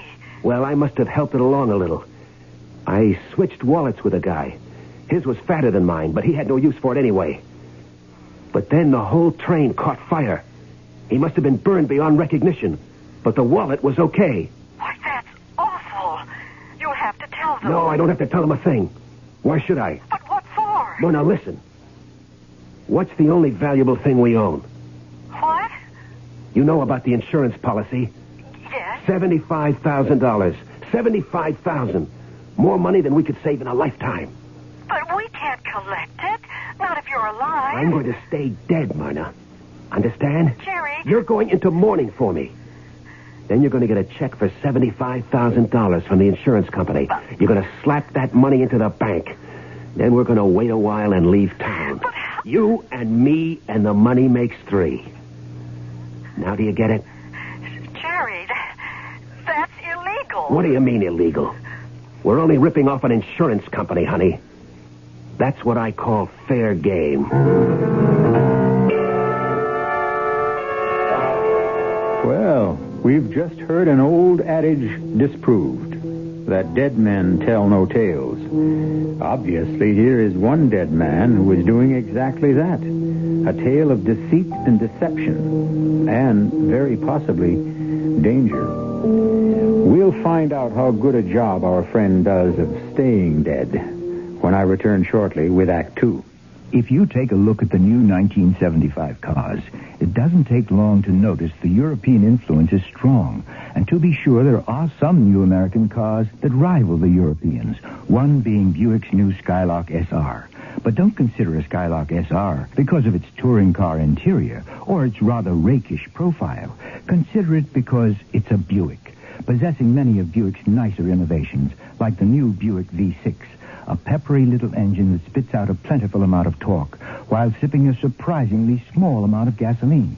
And if you wish, Skylark SR can abound with creature comforts seldom found on cars this size, with available items like Cruise Master speed control, AM/FM stereo. But you've heard enough. Now you need to see and drive a Skylark SR. And try to remember, it's not a European touring car. It's a Buick. Buick, dedicated to the free spirit in just about everyone. The strangest thing happened last night when I was walking home from work. It was almost dark. And then I saw someone. A woman struggling to change a tire. I stopped. She stiffened. I think she was afraid of me. And then something strange happened. We talked. I mean, really talked. There by the roadside, changing the tire. She told me how scared she was. She wanted help, but was afraid of the kind of help she might get. I told her I had fears like that, too. And I think she understood. Then she drove away. And I didn't even get her name. But I listened to her talk. And she listened to me, too. And you know, that made me feel good. A word for active listening from the Mennonite churches.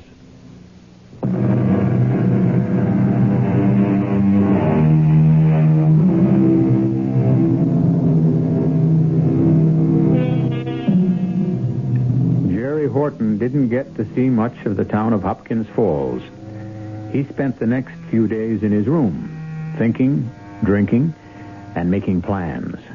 It was a pity. The quiet, rustic atmosphere and the countryside might have soothed the savage temperament of the man. But Jerry Horton was far too excited by an image of the future.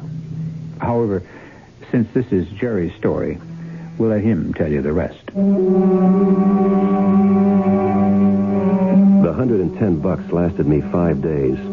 It bought me a new suit of clothes at the local emporium, my room and meals, and a bus ticket back to Chicago. I bought myself a cardboard valise, too. I figured a traveling man with a suitcase was less obvious in a crowd. On Friday morning, I put the local phone book, the Gideon Bible, and a couple of hotel towels into the valise and said goodbye.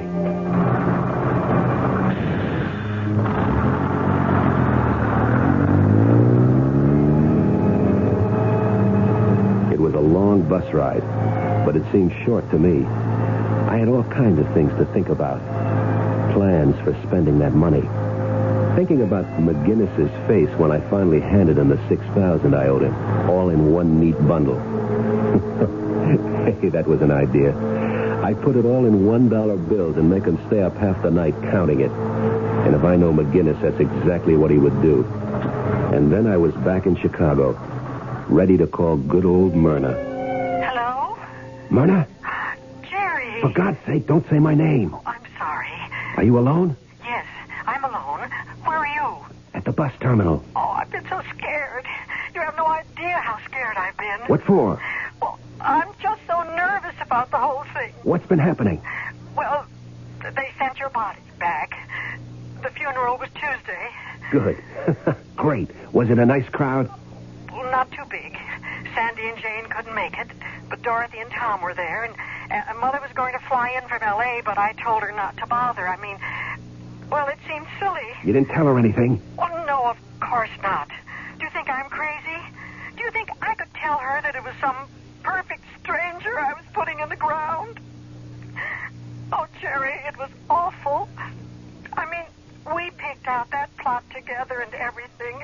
I was going to be right next to you. Never mind that stuff. We've got more important things to worry about. Living things. Oh, what are you going to do now? I don't know yet. I'm broke. I don't even have enough money for a hotel room. But you can't come here. dear. I know I can't come there, but I've got to eat. So you got to help me. Look, you put about $300 in an envelope and address it to John Nolan, care of the Montgomery Hotel. Did you get that name? Yes. John Nolan, Montgomery Hotel. Don't write it down. You can remember it. Yeah, John Nolan, care of the Montgomery. I'll check in there this morning. Don't try to reach me. That's just asking for trouble. You got it? But what if somebody recognizes you? Don't worry about it. You know the Montgomerys out of our class. So try and make it small bills, okay? No use attracting more attention than I have to. Okay? Yes. Okay. Oh, Jerry, I hope we're doing the right thing. You'll see how right it is when that money comes in, Myrna.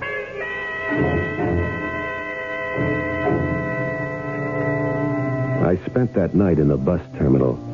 I hunted out the softest bench and stashed my things under it. When I woke up, I had 19 bones out of place. But I was still feeling chipper. I went into the terminal lavatory and washed up as best I could. It was a fine, sunny day out, and the weather suited my mood. You know how it is. Some days, everything goes right. I walked a dozen blocks to the Montgomery Hotel. It was out of my class, all right. Was, that is. A chunk of white sandstone rising 40 stories from the street in straight, clean lines, ringed by a fence of evenly spaced trees. The doorman looked like he'd won every decoration from the Congressional Medal on down. It felt good walking on the wine-colored carpet that led into the plush lobby, knowing there was money and a hot shower waiting for me inside. I walked up to the desk like a bored millionaire and scratched my unshaven cheek in a kind of wry manner, like I was a playboy who was out on the town all night. Yes, sir. May I help you? I'd like a room, please. Did you have a reservation? No, I don't, but can you fix me up with something anyway? Yes, sir, I'm sure we can. If you'll just sign the register. I believe you may be holding some mail for me. I told some friends I'd be stopping here. What name, sir? Nolan, John Nolan. Well, let me check. No, I don't see anything for... Oh, wait a minute. Here it is. Oh, thank you very much. Front. My room at the Montgomery wasn't fancy. Just a nice room with not much of a view. But I liked it better after a shower and shave. And when I flopped on the big sofa bed, I opened the envelope, lit a cigarette, and counted the money. There were $240 in it, and a note that said, "Sorry, all I could get, M." Well, it didn't really matter. It would be enough to take care of me for a few days. Then the insurance agent would be around to see Myrna, and money like this would be only car fare. I felt so good that I decided to spend some of it on the best meal I could buy in the hotel restaurant. I was just finishing up when my luck threatened to turn. Well, for Pete's sake, it's Lefty. Is this Lefty? You know high school, right? I'm sorry. I think you must have the wrong guy. Hey, wait, did I change that much? Yeah, I guess maybe I have. I don't know where all the hair went. Down the sink, I guess. Douglas is the name, remember? Kenny Douglas. No, I'm afraid I don't. Oh, well, I can't be that wrong. I've got a good memory for faces. Not so great on names, maybe, but they called you Lefty because of the baseball team. I'm sorry, mister. I must look like this friend of yours, but I'm not him. I never went to Union High. I never went to any high school, as a matter of fact. Well, I could have sworn. And as you can see, I'm eating with my right hand. Yeah, that's right. Yeah, but you sure look like the guy, or the way he would look 20 years later.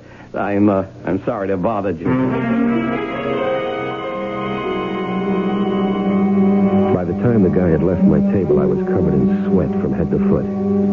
Oh, I remembered Kenny Douglas all right. I think I still had his monogrammed cigarette case in his shoebox at home. He was a snotty rich kid. It had been a pleasure to rip him off. But right now, it was a relief to see him leave. And a relief to switch the fork back to my left hand. After the third day, I started getting anxious.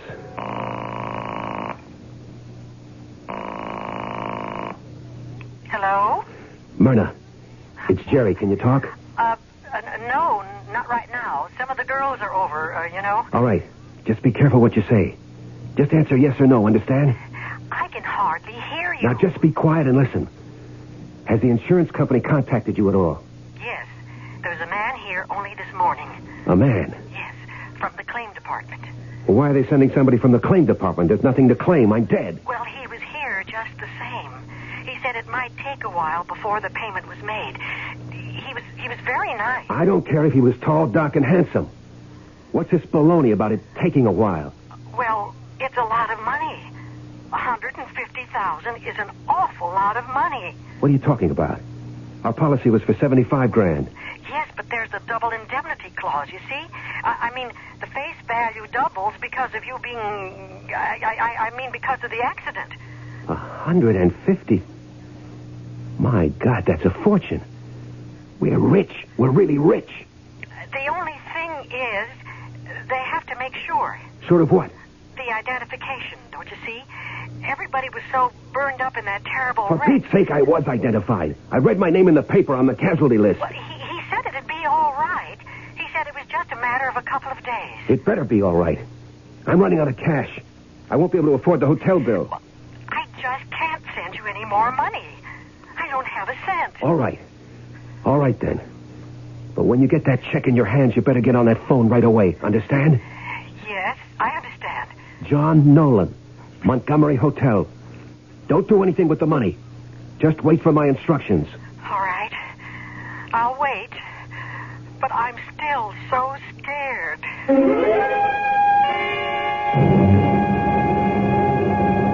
$150,000. I couldn't believe it. I couldn't imagine money like that. I kept seeing the way that check would look, that long string of numbers. I began to see visions of things I'd wanted since the day I was born. It was all I could do to keep myself from running down to the auto showroom and placing an order for the biggest, shiniest car in the window.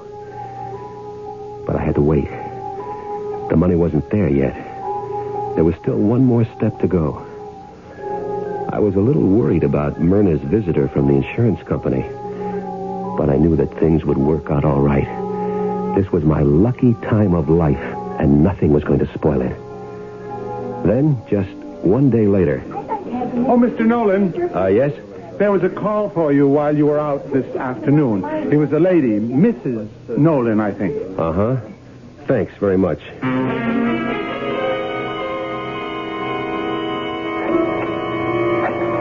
My hands were shaking so bad that I could hardly dial Myrna's number.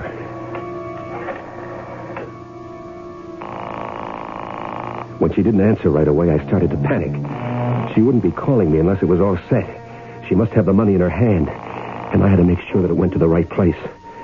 It wasn't that I suspected Myrna of any hanky-panky. I had no reason to suspect her of anything. But who knows what someone will do when they're looking at a piece of paper that says $150,000. Hello? Myrna, it's me. Oh, thank heavens. I was getting so worried. Where were you? The phone must have rung 10 times. Oh, I just got in this second. I was down at the insurance company. You went there to get the money? They asked me to come down, Jerry. I was so upset, I almost fainted. Well, don't worry about it. You're the grieving widow. You're supposed to be upset. But you don't understand. They didn't call me about the money. Only about, I don't know what you call it. Exhume something. What? Jerry, they want to open your grave. They can't do that. It's against the law. They said they wanted my cooperation. They asked me to sign a paper. Don't do it. Don't sign a thing. They can't force you to do such a thing. Well, they said that if I didn't sign it, they'd have to get a court order. They're bluffing. They can't do anything like that. They've already identified that body as me, and once is good enough. Oh, Jerry, what should I do? What should I tell them? Should I get a lawyer? No, don't get a lawyer yet. Let me think. Let me figure out something and call you back. There's got to be something I can figure out.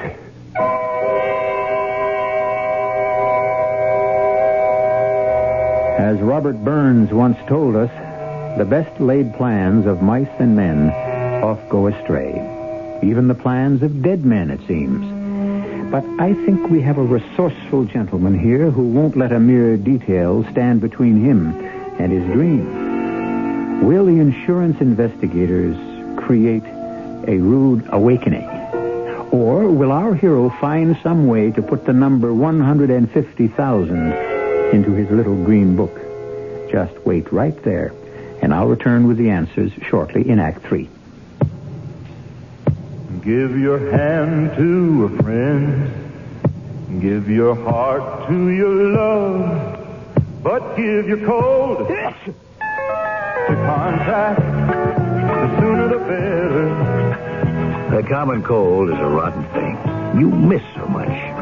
Sneezing, drips, and congestion can drag you down. Then, ask yourself the contact question. 6 or 3 or 1. You'd need 6 cold tablets, 2 every 4 hours, or 3 ounces of Cold's liquid, 1 every 4 hours, or just 1 contact for up to 12 hours continuous relief of those symptoms. That's daytime, then nighttime relief. Both the others have things for aches and fever, and the liquid, something for coughs. Not found in Contact 600 Tiny Time pills. Give your cold to contact. 6 or 3 or 1. Take Contact. Only as directed. Who knows what troubles lurk in the hearts and minds of consumers? The man from the Better Business Bureau knows.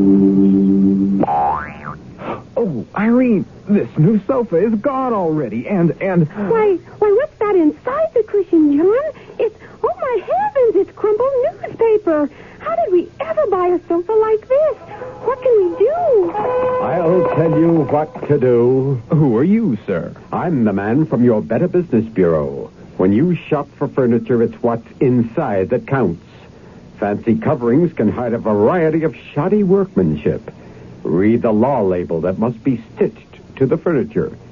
It will tell you the filler material used, and buy from a reputable dealer. Oh, thank you, sir. We'll know better next time. Not at all, ma'am. Just another tip from your Better Business Bureau.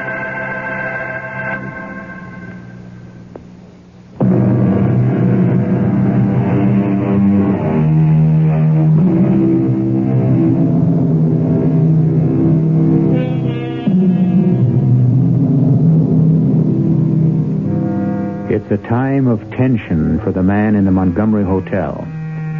Now every hour seems to stretch ahead interminably. The watch ticking on his wrist seems to have hands made of lead.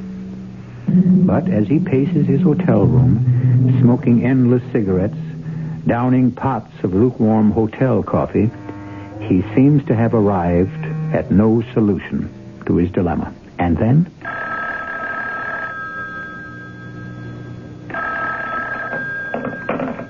Yes? It's me. I told you not to call me direct. I said always leave a message with the desk clerk. I've got to talk to you. All right. What's happening? They got the order, Jerry. Oh, Lord. There was nothing I could do to stop them. They said I was wrong to have you buried so fast, that there was too much money involved. Listen, you don't think they suspect anything? No, I don't think so. I've been careful, I swear I have. Those insurance guys are sharp, you know. I'm telling you, I haven't done anything wrong. I've been crying my eyes out just as if you really got killed. Everybody keeps telling me that I'm taking it too hard. What they don't know is that I'm scared. All right. Just calm down. Maybe things aren't that bad. How could they be worse? You didn't see what I saw after that train wreck. After the explosion. They had pictures in the local papers. The victims didn't look human anymore, I'm telling you. They were just like pieces of charcoal. How awful. Even if they open that coffin, they won't see anything but a handful of ashes. So stop worrying. Are you sure, Jerry? I'm sure. At least I think I'm sure. And what if they figure out that it's somebody else? Okay, so we lose the bread. The wrong man got identified. It wasn't anybody's fault, right? And as for me, I guess I'll be just another runaway husband. Jerry, you don't mean that. No, don't worry. You'll be seeing me again. Broke as usual. Unless our luck holds. Pray that it holds, baby. Oh, Jerry, you never call me baby anymore. Never mind what I call you. You call me the minute anything happens.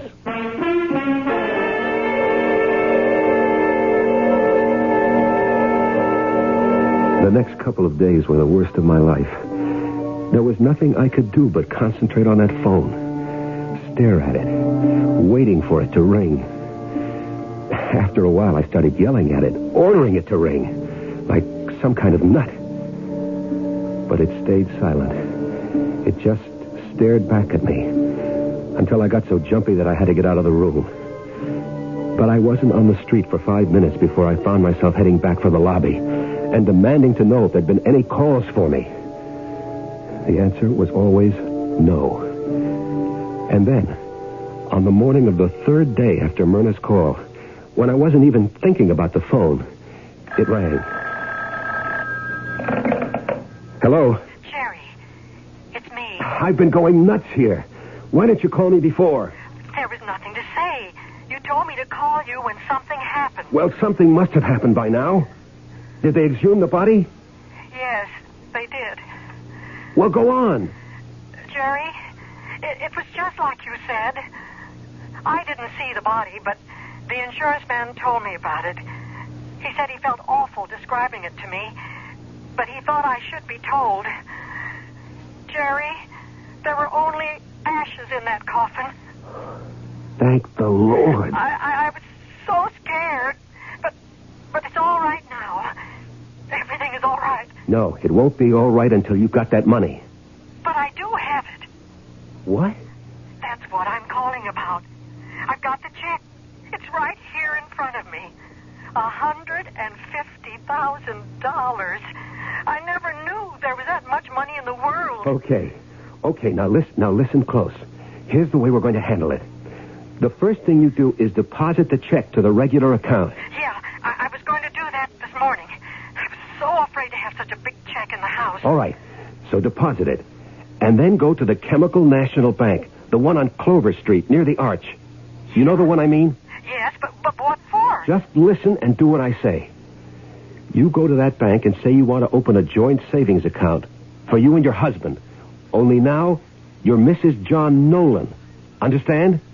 But I can't open an account by myself. Yes, you can sign all the papers there, and then collect the forms that I have to sign. Understand? Yes, I see. Put all the forms in an envelope and send them to me here at the Montgomery. All right. I'll get them in the mail as soon as possible. No, you can drop them off in person at the desk. The Montgomery is right around the corner from the bank. Leave it at the front desk for Mr. Nolan. But I don't see how that'll work. Why don't I just cash the check? Shut up and listen to me. This is the safest way to handle it. Once you have the money deposited in our regular checking account, you can write a check for the whole amount to John Nolan. There. Now do you get it? You mean I deposit the money in the new account? That's just what I mean. And after that, well, I'll let you know the rest of the plan. Have you got it all straight? Yes, Jerry. I'll do just what you said. That's my girl.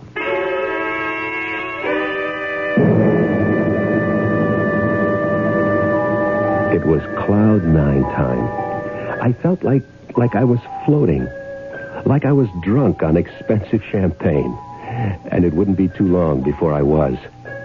I was mentally throwing out every shabby suit in my closet and replacing them with custom-made threads.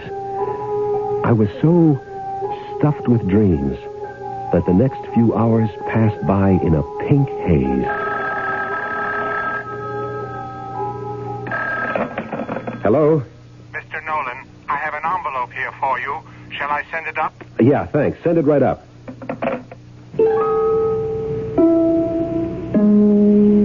Myrna had followed her instructions perfectly. I filled out the joint account application, signed John Nolan in a sweeping hand, and then took the forms to the Chemical National Bank myself. I wanted them to get a good look at me, because they were going to be seeing me again very soon. Getting cool again, isn't it? Yes. Looks like it'll be a short summer, doesn't it? Uh-huh. Now, let me see. How much are you depositing initially, Mr. Nolan? Well, my wife will be making the first deposit tomorrow morning. Uh-huh. It'll probably be a big one. See, we're buying a house, and so we're cashing in some stocks. Oh, I see. It's too bad we won't be leaving it in the account long enough to collect interest.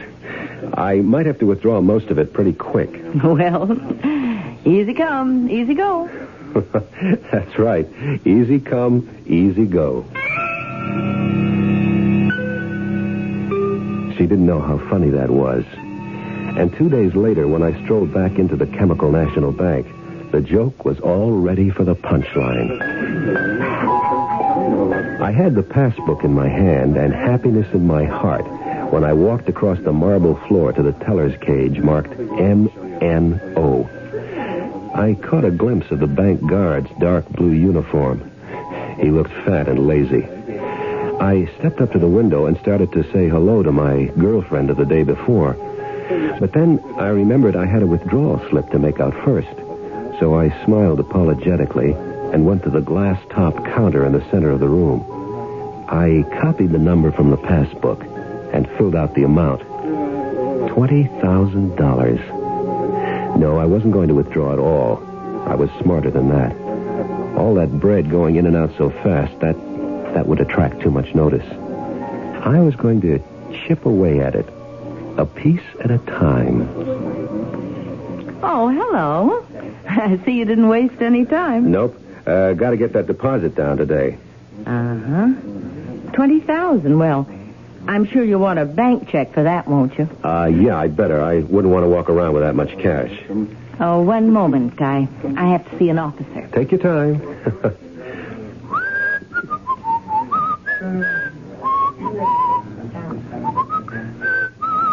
Mr. Nolan? Yes? I'm Bill Harkness, assistant manager.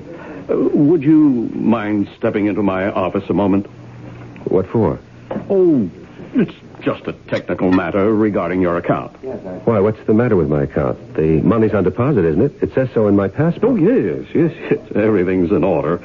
But you see, when any large withdrawal is made, we're required to fill out certain forms. Well, I never heard of anything like that. It won't take long, I promise you. Well, okay. This way, please.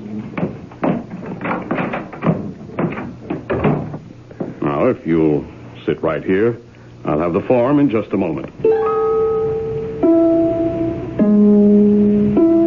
Well, I'd waited almost a month already for this, so I figured I could wait another few minutes. The only thing is, I didn't realize what I was really waiting for until the door opened and Harkness returned. This time he had another man with him, and a woman who I supposed was his secretary. Sorry to have been so long, Mr. Nolan. Well, that's okay. Just let me get my check and get out of here. I've got things to do. What sort of things, Mr. Nolan? Oh, I didn't get your name. I'm Lieutenant Whalen. Police? Police? Wait a minute. Are you implying that I'm doing something illegal by withdrawing money from my own account? You're doing something illegal, all right, Mr. Nolan, so why don't you tell us all about it? Listen, if this is an arrest, I'd like... Sure, I know. You've got rights. You don't have to say anything to incriminate yourself. Well, I've got a few things to say, let me tell you. And who are you? What's the matter, Jerry? Don't you know your own wife? Your own baby? Wait a minute. My name is Nolan. John Nolan, and I can prove it. I've got a driver's license here. Look at it. And I'm Myrna, your own loving wife, Jerry. How come you don't recognize me? I know why, Mr. Nolan. Because you really are John Nolan, and the real Jerry Horton is dead, killed in that train wreck. I should have guessed it the first time you called me. You imitated Jerry's voice okay, and you always talked low. But I should have known you weren't my husband. You took his wallet. That's how you knew how to reach his wife. Mr. Horton must have told you about his insurance policy. But how did it happen? How did you find out? It was the autopsy. It was when they dug up the body again and proved that it was my husband. It was the teeth that did it. And that's how we identified the body, by the dental work. As soon as the insurance people paid me that money, I knew that it had to be Jerry in that coffin.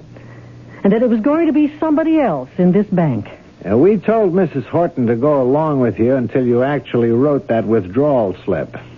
And that's all the evidence we need, friend. Well, you can't blame a guy for trying, can you? So I guess the money is all yours, Mrs. Horton. Myrna. Congratulations.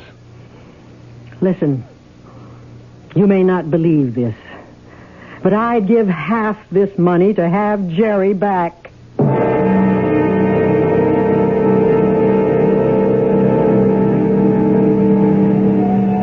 Of course, the moral of our story is that crime doesn't pay, even if the insurance companies do. And now you see why we don't recommend our hero's method of getting rich. Because now, Mr. Nolan is going to be going somewhere that boasts no champagne, no fancy cars, and very little change of wardrobe. I'll be back shortly. How many things can your family do together? Go to a movie? Go to a circus? Go on a picnic? Go on a vacation? Face it, in today's America, family fun is hard to come by. And with busy schedules, just getting the family together is not an easy thing to do. How would you like to have a little family fun every week? How would you like to learn together? How would you like to grow together? And how would you like to help your son get an edge on growing up? Cub Scouting is helping families like yours be a family. It's your help to ours. Today's Cub Scout program is just as much for families as it is for boys. So when your son wants to join a Cub Scout pack, remember to take along the whole family. That's what Cub Scouting is all about. For the Cub Scout pack nearest you, call the Boy Scouts of America. They're in the white pages of your phone book.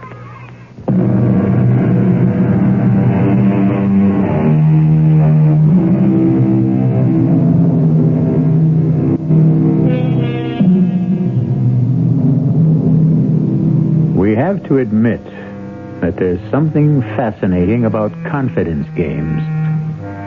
They say that the essential ingredient of a good swindle is to play upon the greed of the victim. So the next time someone offers you a way to make an easy dollar, make sure you're not dealing with the wrong man.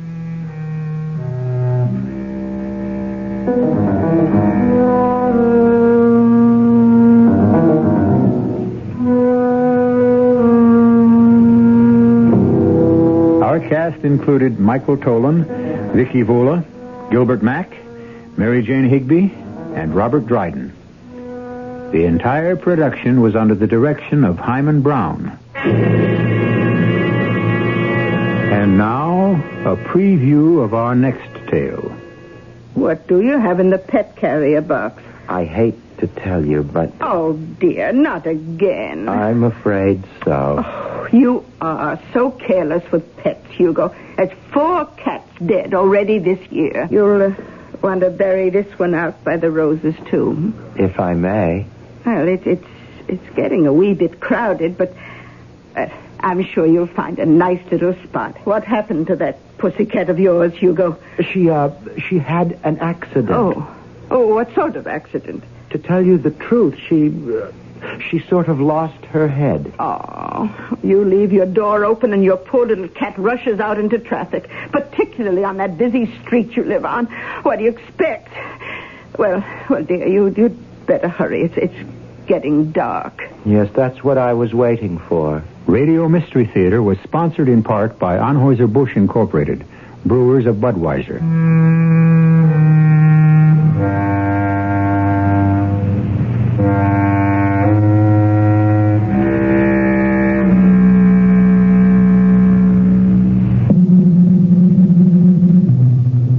This is E.G. Marshall inviting you to return to our Mystery Theater for another adventure in the macabre. Until next time, pleasant dreams.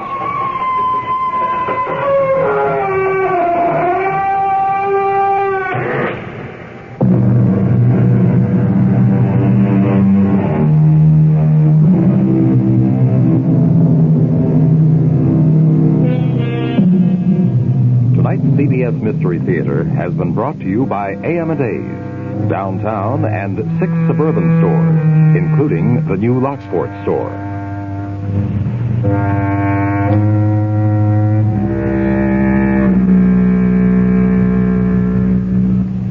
This is WBEN Buffalo.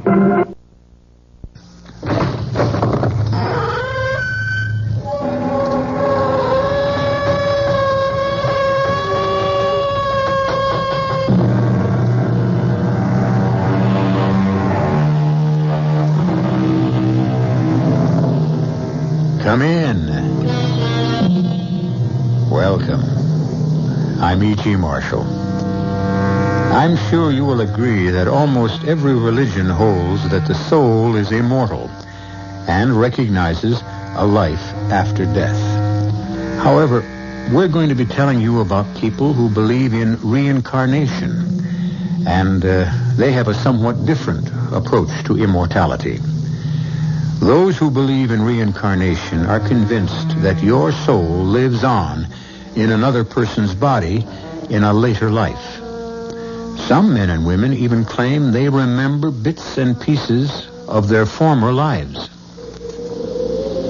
I see a gallows. It's a hanging. I can hear the creak of the gibbet and the rattle of chains.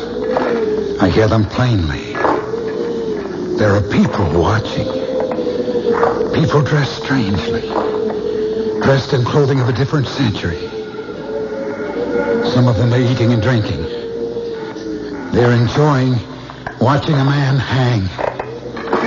A man like me. Me. David Matson, who lives today. I see them. And they're hanging. And I know I was there. I was there.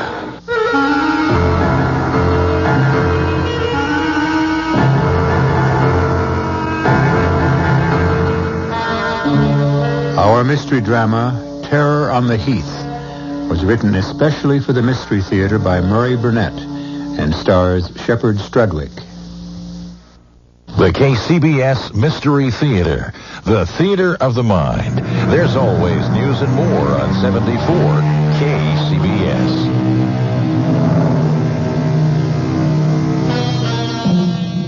Are you a browser? I mean a browser in a bookstore? If you are, you'll readily acknowledge that bookstores are sectioned off with books in various classifications. One of the largest sections has become the how-to books. On those shelves, the reader can find a book that will tell him how to do almost anything, from painting or sewing to making a harpsichord. Everything, that is, except a book telling a man how to explain to his wife that he's leaving her. David, darling, I didn't know this was serious. Very serious. But whatever it is, we'll weather it. We've had quite a few ups and downs in 10 years of marriage. We'll handle it together. That's just it. This is something that you'll have to handle alone. I don't understand. Look, Jan, I don't know any other way of saying this. I'm going to leave you. You mean that, don't you? Yes, I'm sorry. All right, David. Why? I can't tell you.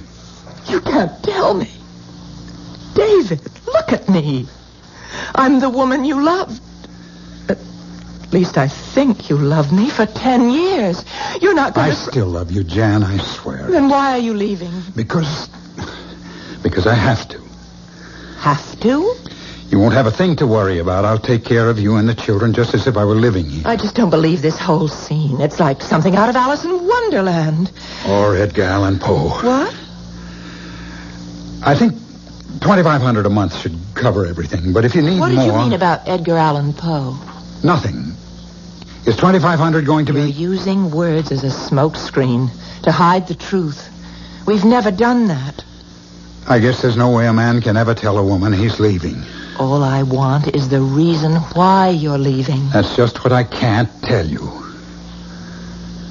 What are you going to tell the children? Isn't that your job? You're the one who's leaving. Oh, David, this isn't like you. What's happened? I wish it was something simple and less cruel, like being able to say,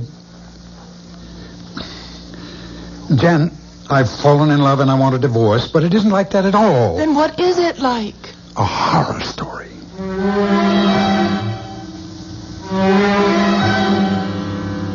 No secretary's going to tell me that Dave Matson's not into me. He'll see me and he's going to... It's all right, Miss Manners. I'll see Mr. Hempstead. Come in, Lon. Oh, thanks. Now, what's this business about your leaving Jan all about? I suppose this couldn't be avoided. Why would you want to avoid me, your best friend? What is all this stuff about horror stories and Edgar Allan Poe? Oh, it's just a figure of speech. Oh, sure. Just enough to make you walk away from what I know was a good marriage. Thanks, Lon. And you're going to tell me why you're doing it. But only if you give me your solemn promise that you won't tell Jan or Cecily. But that's exactly... I know. That's exactly why you came. To find out and try to help. To tell Jan. But that's the one thing you can't do. Okay. You have my word. I'd like you to look at these photostatic copies of English newspapers of the 1850s. Are you kidding? Read them. Hampstead Heath, terror strikes again. Vicious killer claims 8th victim. 9-year-old girl stabbed to death. Look, David, I don't see what these... Go on. Well, but these are just more of the same. Police baffled by Heath knifings. Inspector Gregory of Scotland Yard brands slasher as sadist. That's enough to give you the general idea. Yes, it's also enough to confuse me thoroughly. What the devil? The devil, that's a good word. Ever hear of reincarnation, Lon? Oh, no. Now, wait a minute. You're not going to try to make me believe that you... are the 20th century reincarnation of this madman. And that should make it obvious why I must leave Jan and cannot tell her why. And you believe this on the basis of these newspaper clippings? Not quite, Lon. There's more, much more. It was incredible to me at first. When was first? About 6 months ago. I read a book by Robert Ripple. A book that was a factual account of the lives of 3 notorious criminals of the 19th century. I was impressed by the writing and by the author, an assistant curator of the 19th century wing of the Museum of English History. There was one criminal in particular that fascinated me. I somehow felt I knew him. This Hampstead Heath knifer? Right. And that was when I had the first dream. Dream? Yes. I had a few drinks with Bob Ripple before coming home, and we talked about some changes. And I dreamed I saw Hampstead Heath quite clearly.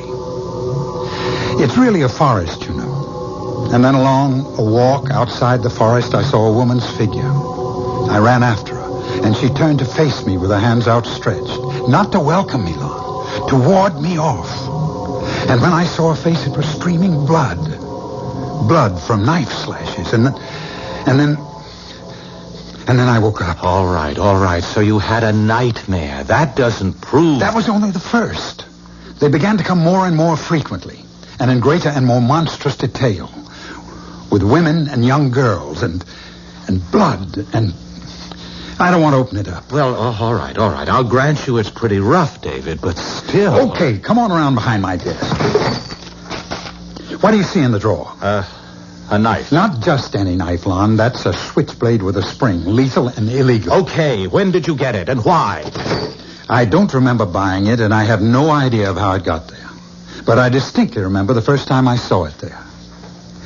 It was the day after I had my face slapped by a girl I'd never seen in my life and been called a murderer.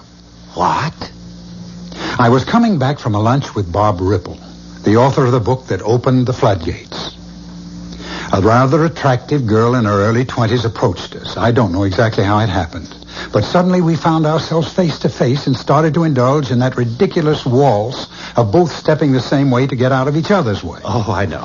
Suddenly she looked full at me and hissed, "Murderer!"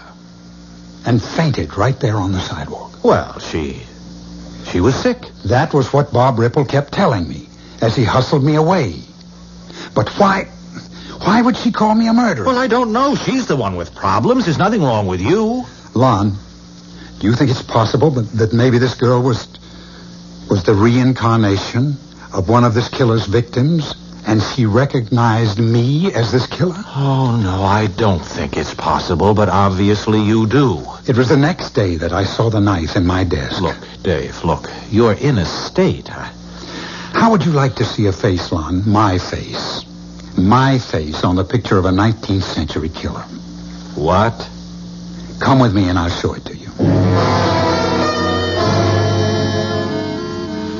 Lon, this is Robert Ripple, assistant curator of the 19th century wing of this museum. Ah, nice meeting you. Pleasure. Bob, on our way to the room with the photographic exhibits, would you fill Lon in? Glad to. This particular exhibit started because of my interest in the 3 notorious criminals of the era. Naturally, I collected all the newspaper clippings, stories, drawings, and photographs I could find, and placed them in the room along with other items that are germane to the collection. Now here are exhibited the daguerreotypes of some of the fabulous characters of the period, along with the criminals. And here, Lon, take a look at this daguerreotype and tell me what you think. Let me see. Well, good-looking guy, nice face. And if you want me to say he looks like you, I'll say it. There's a great resemblance. All right, who is he? You tell him, Bob. That man is Charles Mason, otherwise known as the Terror of Hampstead Heath, the killer who was hanged at Tyburn. December 9th, 1841. I can remember. I can almost hear. David. Let him go back. Let him remember. You can hurt him if you try to bring him back now. I can hear the wind and the creak of the gibbet and the chains and the people shading their eyes against the cold sun, looking up to see what kind of monster was suspended in air, paying with his life for the slashed and bleeding bodies of the women he had mutilated. Good Lord. Have you seen him like this before, Ripple? Only once. So what do we do? Nothing. If it follows the pattern of the other time, he'll come out of it soon.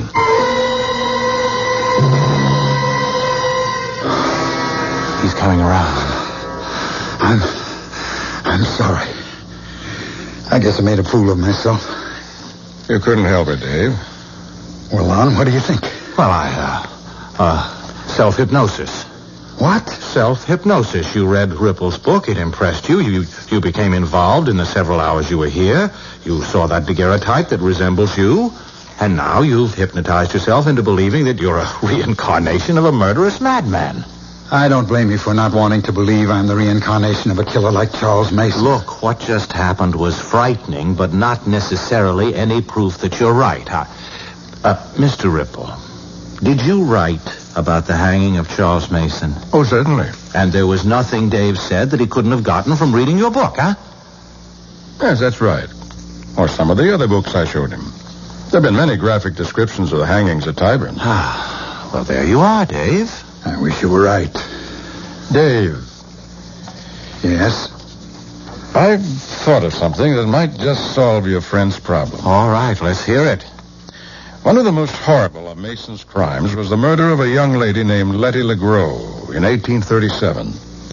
Her nude corpse was found on Hampstead Heath, horribly butchered.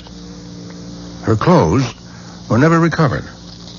Well, what are you trying to say? If Dave could remember what clothes Letty LeGros was wearing when But how can we check out whether I'm telling the truth? I can give some kind of a description, but you just said nobody ever... You'll have to trust me, Dave. I believe there might be a clue if you're willing to give it a try. Of course. Shall we go back to the gallery? No, you stay here. I'll go fetch the daguerreotype of Mason.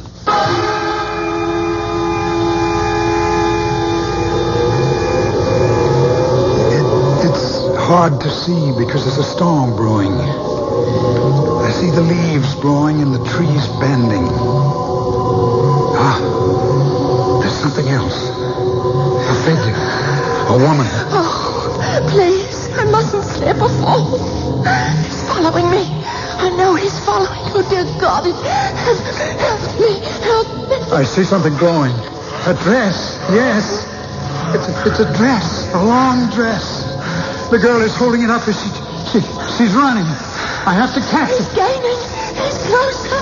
I can see the gleam of the knife. The dress. What color is the dress, David? Can you see? She's gone now. Gone. The color of the dress. Was it white? No, not white. It was yellow. A yellow dress with a pale matching scarf and a lace handkerchief.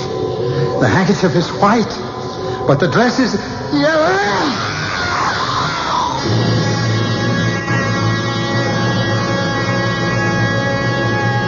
There have been some fairly convincing arguments on the side of reincarnations. There are a number of reputable people who insist they can recall bits and portions of a life lived in another time. I know one young lady who vividly recalls a life as a waitress in Jamestown during colonial days. But I don't know of anyone who can recall being a murderer. I'll be back shortly with Act 2. Now back to Mystery Theater on News 74, KCBS.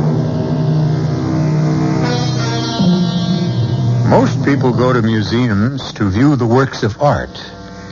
David Matheson took his best friend, Lon Henderson, to a museum to prove to Henderson that he, Matheson, was really the reincarnation of a monstrous killer of the 19th century named Charles Mason. He showed Lon a daguerreotype of Mason, and Lon was impressed by the resemblance, but he demanded more positive proof. Bob, you said there might be some clue. You could learn something if I identified some clothes that a girl was wearing. I did. Did you find the clue? I'm afraid we did, Dave. Afraid? That means you believe that Dave is the reincarnation of Charles Mason? I told you the clothes that Letty LeGros wore when she was slashed to death have never been found. What I didn't tell you was that some 6 or 7 years after her murder, a fine piece of white cambric that had obviously been a lady's handkerchief was found on the Heath together with some yellow material. Some historians were convinced that the handkerchief had been Letty LeGros and that the yellow material was part of a dress she'd been wearing. But no one could prove it. Until now. Until now. Until you just described a yellow dress and a white handkerchief.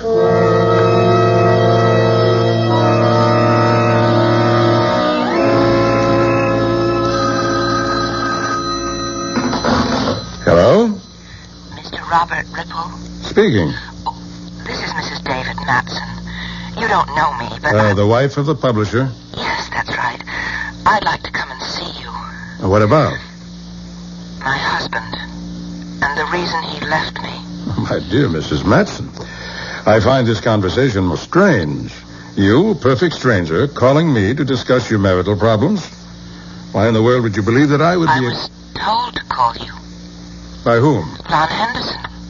Well, I can't understand why Mr. Henderson referred you to me. Well, because he's our best friend. And I badgered him into distraction. He finally gave me your name as the one... He also has the information I have. That's all I want. Tell Mr. Henderson I find his putting you on to me cowardly. Oh, Mr. Ripple, please. I have no intention, Mrs. Matheson, of seeing you or discussing your husband and his actions at any time, now or in the future.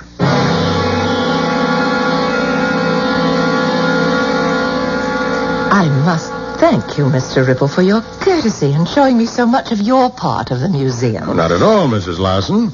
When the curator called and told me you were interested in becoming a patron of the museum, it was only natural we should try to show you the sort of things in which we spend your money.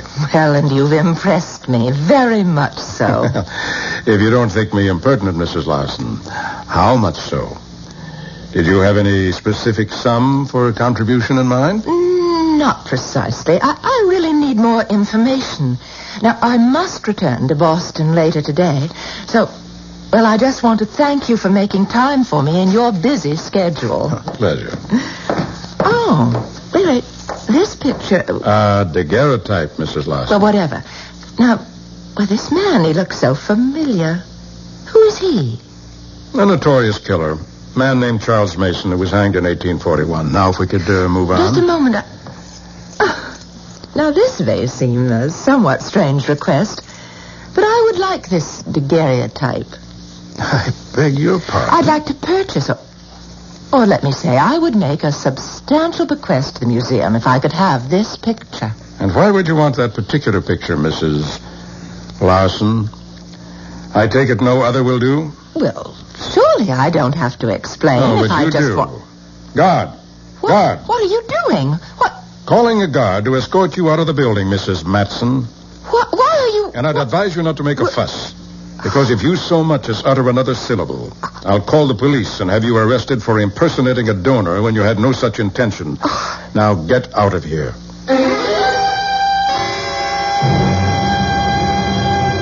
I honestly wish I could help you, Mrs. Matson, but as I told you before, Mr. Henderson has been on the golf course all afternoon. But I told you to get a message to him that it was a matter of life and death. Well, we have tried, Mrs. Matson. I don't know why he hasn't called or even if he received All right. the message. Now listen, tell him I'm coming out to see him, and he should wait there for me no matter what happens.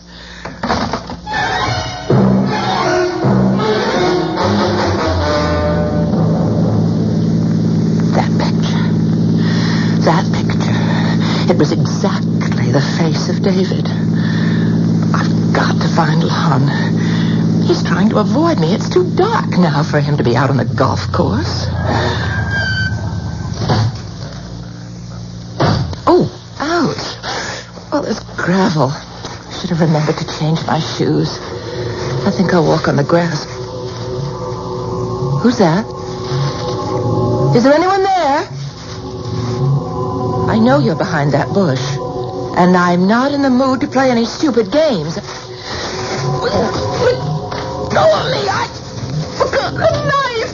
Oh, help! Help!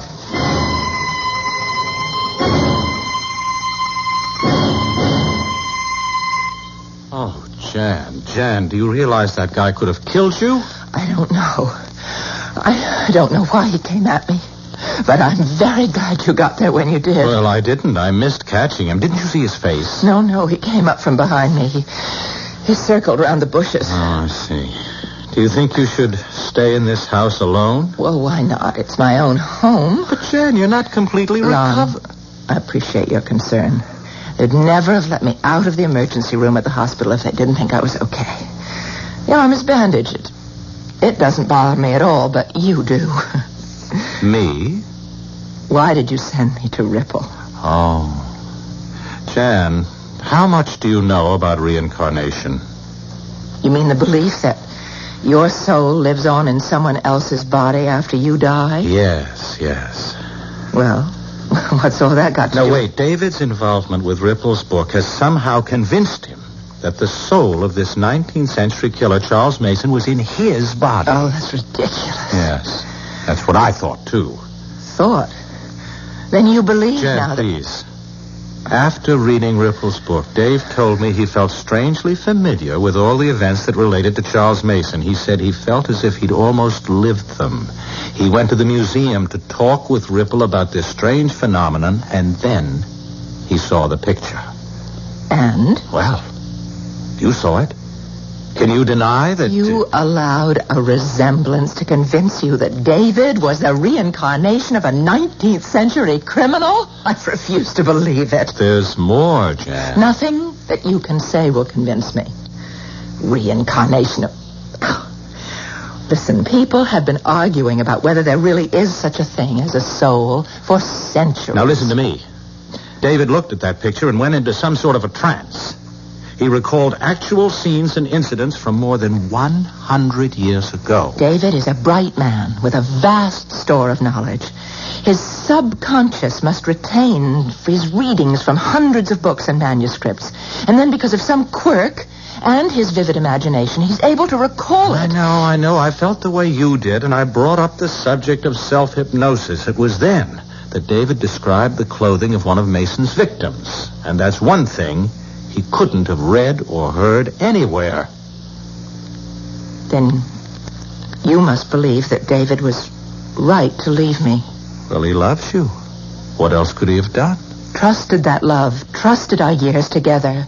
trusted the strength that's made our marriage work and told me the truth and tried to work it out together. Well, how do you go about working something like this out?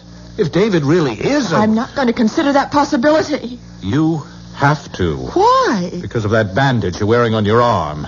Bandage? What's that? Somebody went after you with a knife. I know. And why would anyone want to slash you? I don't know. We live in a violent world. No, Jan. No, this happened at the club. This was no ordinary mugging. What are you trying to say? Look, are you sure there wasn't anything familiar about the man who attacked you? Something that might remind you of You are trying to make me think it was David, aren't you? You are trying to make me say it was David. You think it was David, don't you? Jan, look, please, we have to... Get out of my house. Well, please, be reasonable and... I said get out, Lon, and I meant it.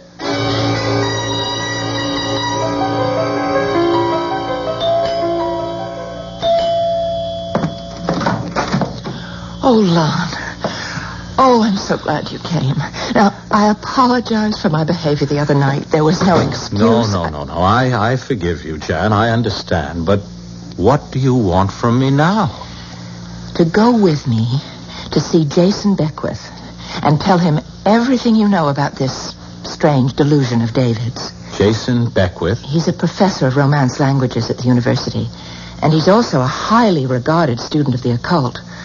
I shouldn't say student. He's an acknowledged authority. Jan, have you seen today's paper? No. Then you haven't read the story about the woman who was killed in the park last night? Lon, I promised I wouldn't lose my temper, no matter how many ridiculous things Now hold you it. said. It's not ridiculous. A woman was slashed to death in Hudson Park early this morning by a man with a knife. Now, that's a newspaper story. I suppose that you don't have a sneaking suspicion that man with a knife might have been David. You bet I have. David is not a killer. All right. Why don't you call him and ask him where he was last night? He couldn't kill anyone. Are you afraid to call him?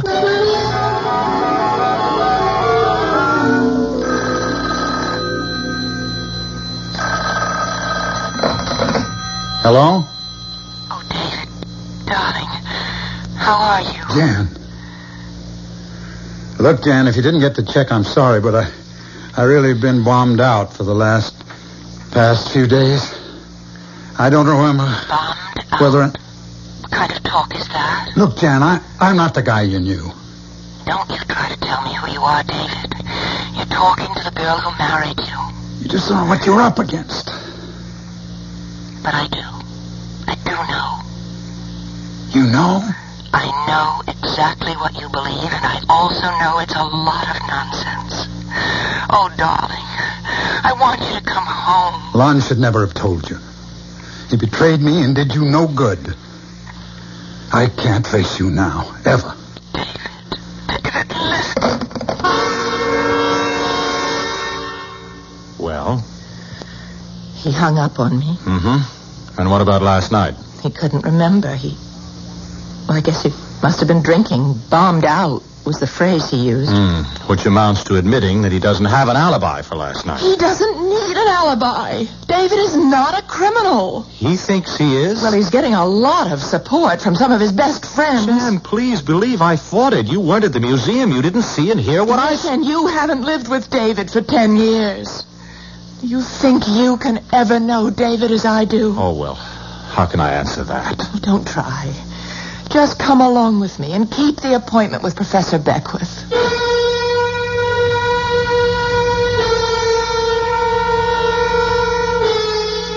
It's not unusual for a wife to believe in her husband. It's also not too startling to find that a husband doesn't believe in himself. However, it's both strange and frightening to find a wife that seems to be willing to reach back into the past to prove her husband's innocence. I'll be back shortly with Act 3. The radio station that lets you use your mind. You're listening to Mystery Theater on News 74 KCBS.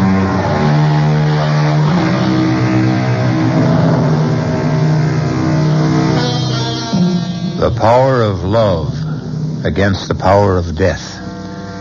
The power of good against evil. Most of us like to believe that good will triumph. But very few of us are ever asked to put our beliefs to the acid test. Janice is doing just that. She refuses to believe the evidence that her husband David is the reincarnation of a 19th century killer. And she and her husband's best friend have come to an appointment with an expert on reincarnation and the occult. Remarkable. Most interesting. In fact, one of the most remarkable stories I've ever heard. Professor, you can take my word for it. I saw just what I told you. Nothing came from my imagination. My dear Henderson, do stop calling me professor, and do stop being so defensive. I know you told me the truth. You don't mean you believe David is a reincarnation of that killer? My dear Mrs. Matson. Jan. My dear Jan, before I can answer that question, and before you panic, you have to understand more about the whole theory of reincarnation. That's why we're here. Now, reincarnation is part of some, but not all, Oriental religions. The belief that the soul needs to be reborn. And final liberation and release from this need is the highest possible achievement. But why is there a need to be reborn? Because of impurities in the soul. Oh, or sin, Professor? I'm sorry, Mr. Beckwith. The final liberation of the soul, Henderson, is possible only for a human being who has attained purity of thought. And if one doesn't have this purity of thought? Then a new life is generated from an old, just as a new candle is lighted from an old one. A new life, you said? That's right. Completely new and completely different? Trying, perhaps, to rid yourself of impurities? Possibly. Well, then, how do you account for the almost total recall that Dave had for the events and crimes connected with Charles Mason? One explanation would be that he remembers them. But if David was striving for a new life... I didn't say there wouldn't be traces and memories of another life. And I believe David has surfaced these memories. But that doesn't necessarily prove David Matson is the reincarnation of Charles Mason.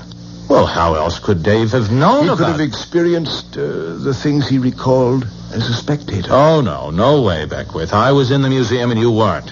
I saw and heard a deep emotional involvement on Dave's part. He was no spectator. Henderson, you've just put your finger on the single most significant bits of evidence in this whole strange history. In fact, it's the cornerstone of a theory I'm beginning to form.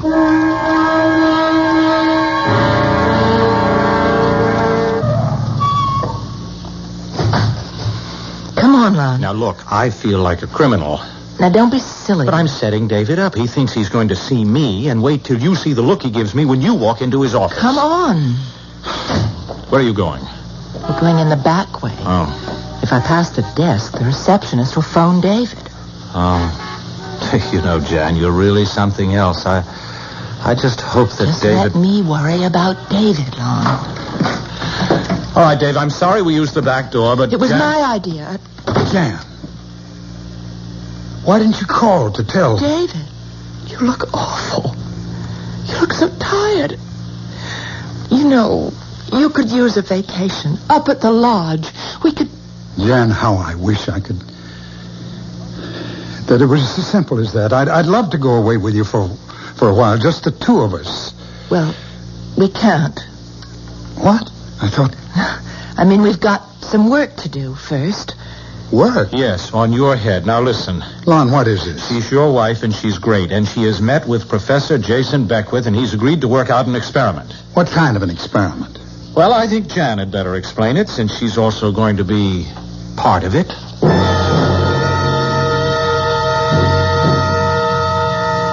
Sorry, Jan. It sounds too risky. But, darling, I've told you, it's a controlled experiment. Who's controlling it? Beckwith? Yes, and Lon will be there, too. The plain truth, Jan, is that I'm afraid. Well, of course.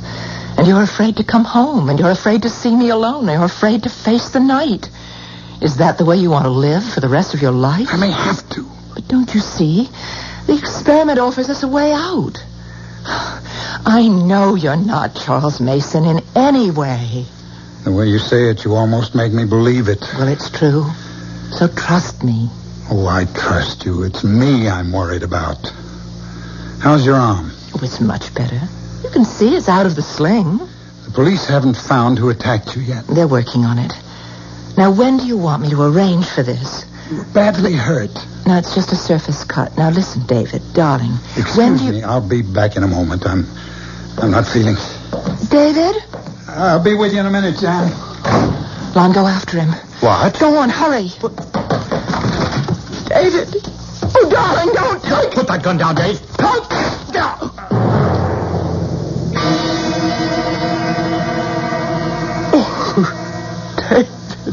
David. Why did you grab my hand, Lon? Why didn't you let me kill myself? Because that's no answer. You asked about the alternative, and this is the one that takes care of everything. Are you sure about that? What?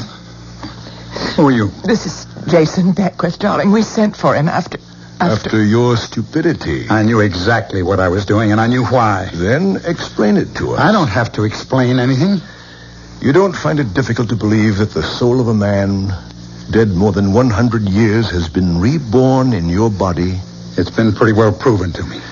And because you're afraid of the soul of this murderer will force you into killing your wife or some other women, you decided to kill yourself. That's about it. And what happens to the immortal soul? What? I asked, what do you think will happen to that soul that didn't die on the gallows at Tyburn in 1841? What happens when David Matson blows his brains out? What happens to that soul? I don't know. Think about it. Does it go on to inhabit another body and continue killing? I wouldn't know that.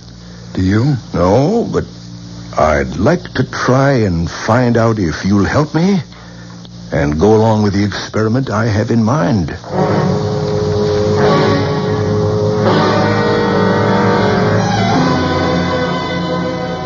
You want to go ahead with this, Dave? Yes. Okay. But I'm under orders to inform you that this will be the last experiment into the past conducted on these premises. And the professor's briefed you on what we hope to accomplish here tonight? No, not completely. I assume it's a continuation of your trips into the past. With some additions, Mr. Ripple. Those marbles you have in that bag? Right. Interesting. I assume they're going to play some part in the proposed experiment. Oh, they are. As will the clothing I have in this box. Is that a knife? It is. With a sharp blade? As sharp as I could get it. Don't you think that... I believe that on the top floor of this museum there's a long, narrow corridor which runs the length of the building? Correct. Connects two rarely used storerooms. I must warn you, it's probably very stuffy up there. Is there a window we can open? Well, yes, but... Good. With the exception of Jan, I suggest we all get up there quickly.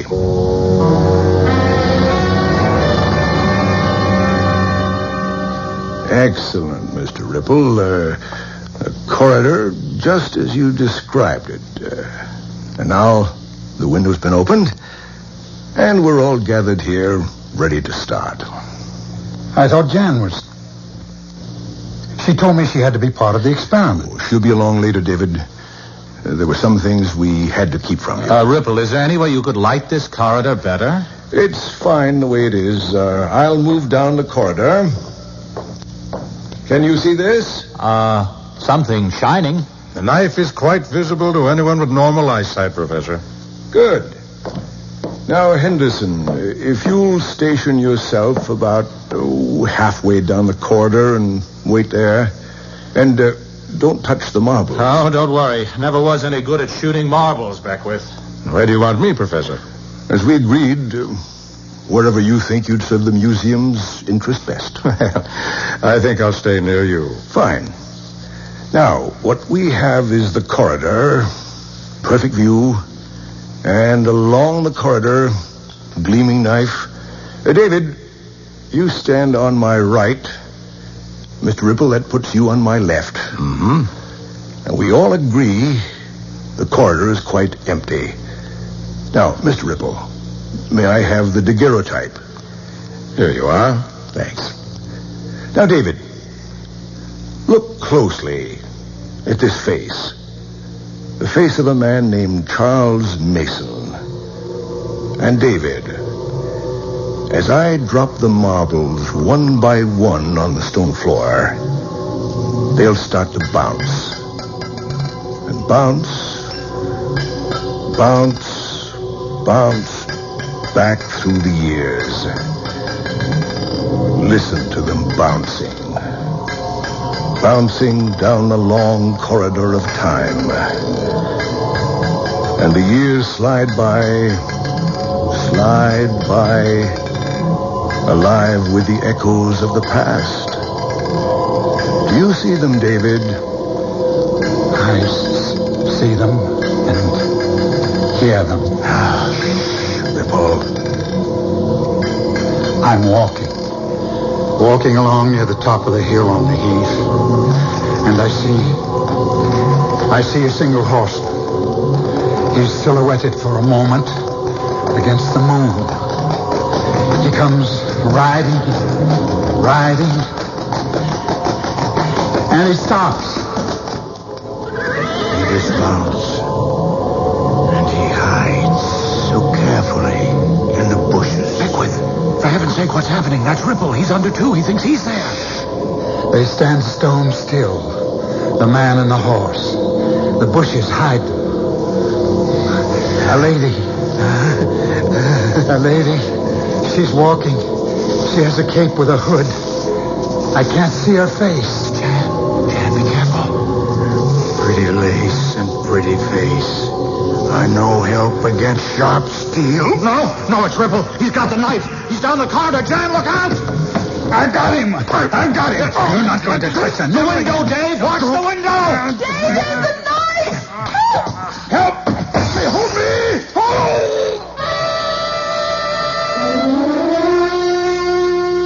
Robert Ripple was pure evil. He was also Charles Mason, wasn't he? Perhaps. Perhaps he just saw an opportunity to destroy a good man when he discovered that daguerreotype and realized the man in it looked exactly like you. He simply took a nameless photo and gave it a name. And gave me the horrors. But, Professor, isn't there any chance of finding out who the man in that picture really was? I'd like to know his real name. Oh, David, my darling. Let's just live in the 20th century. I admit it's difficult enough, but it's our very own.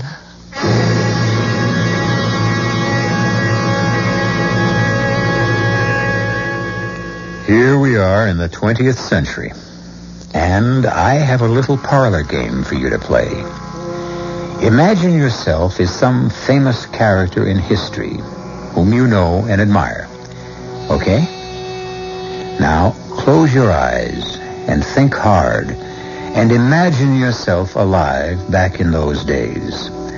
And as you think, you may see some pictures in your mind that you've never seen before. Try it.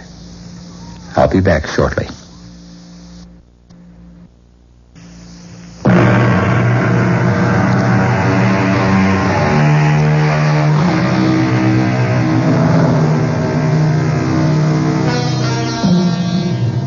I find this whole question of reincarnation fascinating.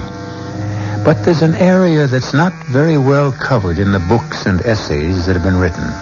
And that is the question of animals and their souls. Do they possess souls? And indeed, do they return in some form as some other animal? Or, which I don't like to believe, are those of us who sin greatly reduced to becoming animals before we can stop trying to be reborn?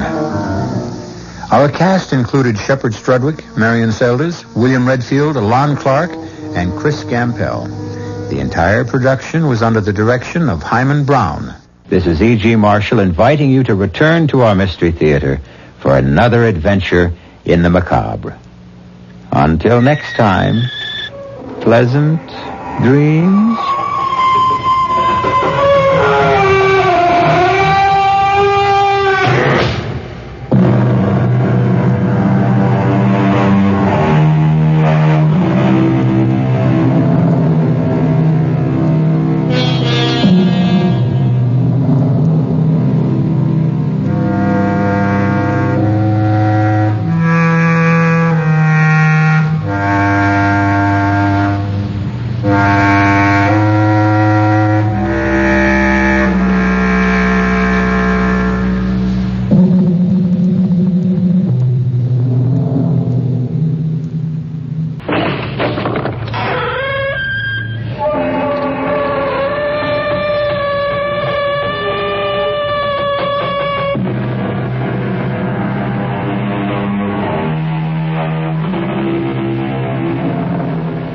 Come in. Welcome. I'm E.G. Marshall. Almost every high school student remembers the famous line from Julius Caesar that goes, "The evil that men do lives after them. The good is oft interred with their bones." In other words, the bad guys are remembered. The things the good guys did, we often forget. We hesitate to disagree with William Shakespeare. How many of us can recall the specific deeds of Jack the Ripper, Rasputin the Mad Monk, or Lucrezia Borgia? And how many of us will always remember the good deeds of Florence Nightingale, Joan of Arc, Abraham Lincoln? Our tale begins one stormy night when Eberhard Edwards was awakened from a deep sleep. Eberhard Edwards. Yes? Who's that? Who's speaking? Listen to me. What do you want? I wish to reward you. For what? I don't need anything. I am the one to decide that, Eberhard. If you say so. A reward for services above and beyond the call of duty. A reward for being that rarest of creatures. A good man. That's very kind of you, I'm sure, but Get out of bed. Stand in front of the long mirror. Turn around. What do you see? The light's not too good, but No. It can't be. That's impossible. That is my sign. My reward. My recognition of gratitude for your service. But what will people think? What will people say?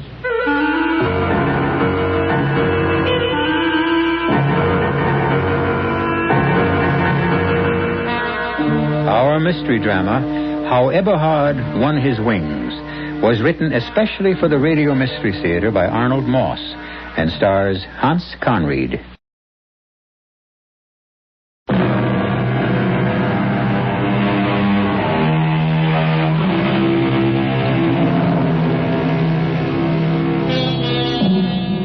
Eberhard Edwards, besides being a very competent bank teller, was one of that little band of unsung heroes whose major purpose in being alive is to try to make life a little better, a little more bearable for those around him. The one characteristic that always distinguished Eberhard from his fellow man was his love for his neighbor, his eagerness to do good in the world. For example, there was the Sunday he and his wife Mabel were at the beach, and there was a cry for help. A man was drowning.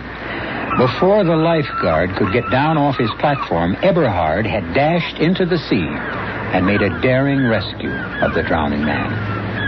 What on earth were you thinking of? What made you do it, Eberhard? The poor man was drowning. He needed help. But not your help. You can't even swim. That's true, isn't it? Well, something just told me to jump in. I guess I just didn't think. The man needed help, and I gave it. And there was the time with the blind, crippled beggar. Hey, mister, could you help out a fellow who's less fortunate than yourself? Have you got 50 cents, Mabel? 50 cents? Don't give him a penny. 50 cents? Now, what could I do with 50 cents? What do you need, my poor man? Well, I need some new clothes to keep me warm. My kids haven't had a decent meal in days. My wife is on the way to the hospital with another blessed event. And my sister-in-law... Not 1 cent, Eberhard. I'll give him $1. $1? Now, what could a person in my miserable circumstances begin to do with $1? 5? 5? 10? 10. How about 20? Oh, 5, 10, 20. There you are, you poor man, and bet a lot. Oh, thank you, sir. You're a very considerate gentleman. Eberhard, why did you give that bum $20? Well, the poor fellow needed help. A new suit, food for his kids, his wife, he's got to... Yeah, but the man's a crook. He's not blind. He's not crippled. He's not? No, the minute you gave him the money, he got up and walked away. So he did, didn't he? Oh, but it doesn't really matter. Oh, how can you say that? Well, even if he wasn't telling the whole truth, he needed the money more than we did. Eberhard, yeah, I know. Really? I know I'm right. Something, a voice inside me told me it was the right thing to do. And that's the way Eberhard Edwards lived his life. Yes, Eberhard was a good man. But life suddenly changed one day for the Edwards. The event altered the smooth course of their life forever. It began one night, in bed. Eberhard had had a hard day at the office. There are things that are right, and there are things that are wrong, and a man must do what he thinks is right. Oh, Eberhard, you're talking in your sleep again, and it's keeping me awake. Huh? Oh, what? Just turn over and go back to sleep. Of course, dear. I'm sorry. You can't always be sure. It doesn't matter. The main thing, do what you think is good. Good. Eberhard Edwards. Who's that? Who is it? I don't see anyone. Of course you don't. But you hear me, don't you? Yes, but who are you? What do you want? I have something I wish to give you. Shh, not so loud. You'll wake Mabel. Your wife cannot hear me. My words are for you alone. Really? Eberhard Edwards, you are a rare creature. An honest man. A virtuous man. A good man. There are so few of you left. I don't think I'd go so far as to say that, sir. It was very kind of you just the same. And I wish to reward you. Oh, I don't need anything to show. I am the one to decide that, Eberhard. If you say so, sir. Tomorrow, when you wake, you will see what you have been given as your reward for being a good man. Well, that's very kind of you, I'm sure, but the world needs more men like you, Eberhard. Keep up the good work. Now, go back to sleep.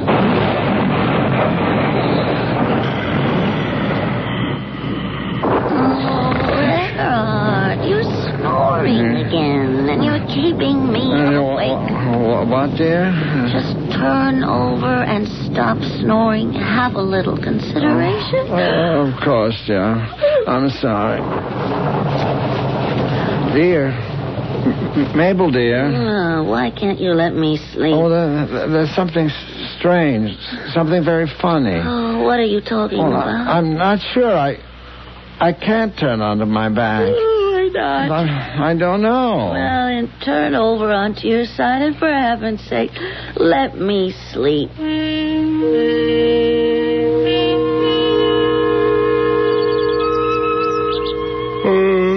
Good morning, dear. The storm's over. The sun's shining. The beautiful morning. Oh, you had a rough night. Talking in your sleep, snoring. Oh, I'm sorry about that, dear. I think I was having some kind of a dream, kind of a nightmare. Oh, what about? Can you remember? Well, not exactly. There was this voice I heard. Oh, a voice? What did it say? Was it the voice of anyone you recognized? No, but it said it was going to give me something. Well, it was only a dream. Ow! What is it, Eberhard? Oh, my back. I just turned over on my back, and it was like I was being stabbed. In the back? Show me where. Right here, near the shoulder blade. Oh, my... Oh, it can't be.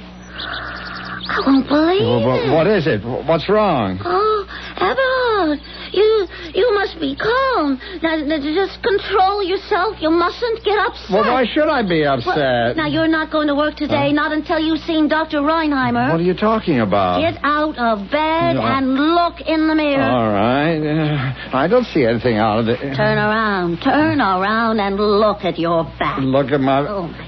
Good grief. What's wrong with me? Well, there are 2 growths coming right out of your shoulder blade. Well, what are they? What can they be? Well, I would say they look like a little pair of wings. Mabel, I think you're right. They are like little wings with pretty white feathers and everything. Growing right out of your back. Oh, my... Don't move, dear. Stay right where you are. What are you going to do? I'm calling Dr. Reinheimer for an immediate appointment. She'll know what to do. Imagine. Wings.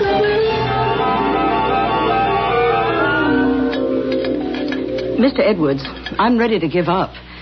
In the last 2 weeks, you have been given every examination known to modern medical science, every one, and there are no answers. In over 20 years of practicing diagnostic medicine, I have never encountered a single case that faintly, even faintly, resembles yours. Over 20 years. Mr. Edwards, you are a problem to medical science. Well, I'm sorry to be so much trouble. I guess it's just something I'll have to learn to live with. Oh, no, Mr. Edwards. We can't afford to give up. Science must be served. We must keep trying. I understand, I think. And we're going to try to find out, Mr. Edwards, whether you're some sort of medical aberration. You mean some sort of freak? Well, you might call it that. Either some kind of medical aberration or... Yes, Doctor, or some kind of miracle.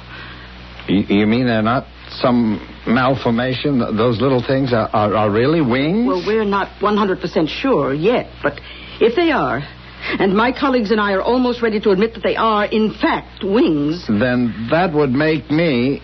Yes, Mr. Edwards. It would make you an angel.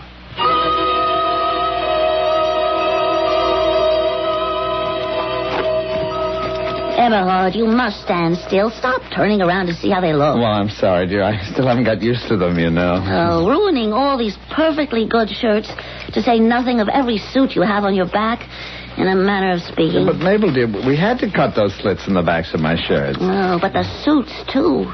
Including the black mohair, it's my favorite, and you've only had it 6 years. Well, it'll just take a little getting used to, dear. Oh, it's costing us a lot more money. But you can't expect me to ride in the subway with all those crowds. They could get bruised. They lose their nice white feathers. But a taxi to and from work every day. Yeah, I know, dear, I know.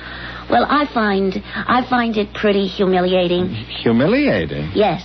Just this morning at the supermarket checkout counter, that fresh little redhead kid dared to say, "We have a special this week on birdseed, Mrs. Edwards. 5 pounds for only 79 cents. Imagine." Oh, that was only his little joke. Well, and the neighbors themselves, Eberhard, they are talking. They are talking. But they're fine people, Mabel. It doesn't hurt us. Well, some of them even think your wings are fake. That you just stick them on that way. That you're really some kind of a nut. Well, let them think what they want. Eberhard? Yes, dear? Sit down, please. And I don't want you to get upset or excited or anything. Well, when did I ever get excited? And don't interrupt, please. Oh, I wouldn't think of it, ma'am. Now, Eberhard, this whole thing is impossible. Oh, I don't know what you mean, dear. We've been married for 27 years. I've been a good wife. Well, haven't I? Oh, yes, Mabel. Yes, a very, very good wife. Yes, and there's been times when I've had to be a very patient one. You agree with that? The patience of Job. Well, my patience is at an end, Eberhard. This cannot go on any longer. Well, I don't understand. I asked you not to interrupt. I'm sorry, dear. Now, in one way or another, we've got to find a way to get rid of those awful wings. We can't possibly do that. Why can't we? They're embarrassing. They're expensive. They're useless. They're making us the butt of unfunny jokes from everyone in the neighborhood, and what's more, they're getting away, Eberhard. Eberhard Edwards, those wings must go.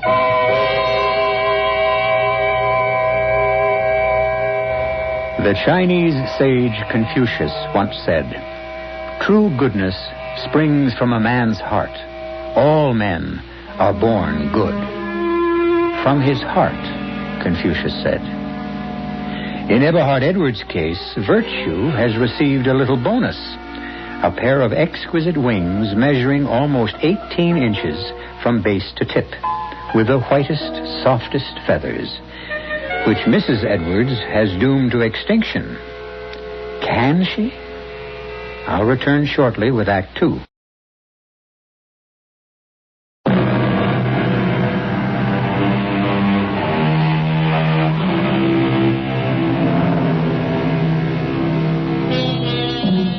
In heaven, an angel is no one in particular. Heaven is overflowing with angels. The playwright George Bernard Shaw made that observation. Who would look even twice at a being equipped with wings in the celestial realms above us? But when that being happens to be an earthling, one of us, we look and wonder. And that happens to be Eberhard Edwards' problem now. He has won his wings fairly by virtue of his good life. And they're turning out to be more than anyone could possibly have bargained for.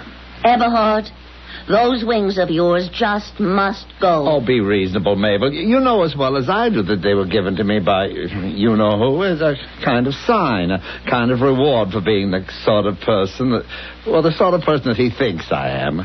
Now, in a situation like that, you just don't say, thank you very much. It's very kind of you, I'm sure, but no thank you. I really don't care for your lovely little gift, and neither does my wife. You just don't do things like that. Well, whether you do or not, it's what you, Eberhard, are going to have to do. I can't, and I won't live with this anymore. But, Mabel, even if I agreed with you, and mind you, I do not, because, well, I think my wings are beautiful, and I love them, but even if I did agree with you that they were a nuisance, just how would we go about getting rid of them without offending anybody? Well, surgery, I suppose. I will not consider anything that might be offensive to whoever it was that gave them to me. Well, we'll cross that bridge when we come to it. Let me see. Yeah, it's beginning to take shape in my mind. Yes. I think I have Well, it. I hope it's a good one. Well, think, Eberhard. How did you get those wings? Well, you know as well as I do that night during the storm I heard a voice, and I woke up, and that's then... not what I mean. You were given those wings as a sign, as a reward, as a kind of recognition, right? Well, I wouldn't go so far as to say... As a recognition of the fact that you are considered to be a good man. Well, I think you carry it to extremes more times than not, but that's only my opinion. Obviously, there are others who don't agree with me. Well, I suppose so, Yes, yeah. and if those wings were given to you because you were or are considered to be good, then all you have to do in order to lose them... No, Mabel, no. Don't even suggest it. Well, you've just got to learn to be bad. To be a sinner. Mabel, what are you saying? I could no sooner commit a sin than I could jump over the... Well, sometimes we surprise ourselves. What, to sin? Well, I wouldn't know how. Where would a person begin? Well, like anything else, I suppose. The first thing to do is to get a list somewhere of what is considered to be a sin. A list? Yeah, I have it, Eberhard. I have it. The seven deadly sins. Mabel, do you know what you're saying? Well, the 7 deadly sins, of course. How obvious. Well, what's obvious? Well, we find out what the 7 deadly sins are. Then all you have to do is to commit a couple of them, and you'll see how quick you'll shed those feathery things of yours. You really think so, dear? Yes, I'm sure of it. Now, what are the 7 deadly sins? Get the dictionary. We can look it up under sins, 7, or deadly. Put it here on the table, sweetheart. Now, let's try deadly. D-C-D-A-D-E-R. Here we are. Deadly sins, also called 7 deadly. Well, what does it say? A couple of things, and then it does list them. Write these down. Oh, yes, yeah. Okay? Pride. Pride. Covetousness. What's that? I don't know exactly. Just write it down. We'll find out later. Covetousness. Anger. Gluttony. Gluttony. Envy. Sloth. Well, that makes 6. And lust. I beg your pardon? L-U-S-T. Lust. And that's the whole list. 7 deadly sins. What am I supposed to do with them? Do? You commit them. Some of them, anyway. Mabel, I could. You know that I just could. It'd go against everything in which Well, why don't we begin with pride? Now, that shouldn't be too difficult. You just take on a proud attitude at the bank. That's where you can start. If it'll help, I'll run up a pretty black cape on the sewing machine. It'll help hide those things for the time being. A cape at the bank. Yeah, and act with pride. You've just been promoted after 27 years to chief teller.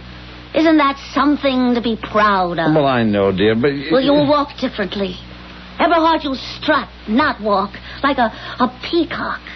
Head high, nose in the air, looking down on everybody. But, Mabel, I couldn't. I just you'll have couldn't. to learn, Eberhard. First thing tomorrow morning, you show all of them at the bank what pride really is. And it'll work, I'm sure. What's the old saying? Pride goeth something or other. Your pride goeth before a fall. Exactly.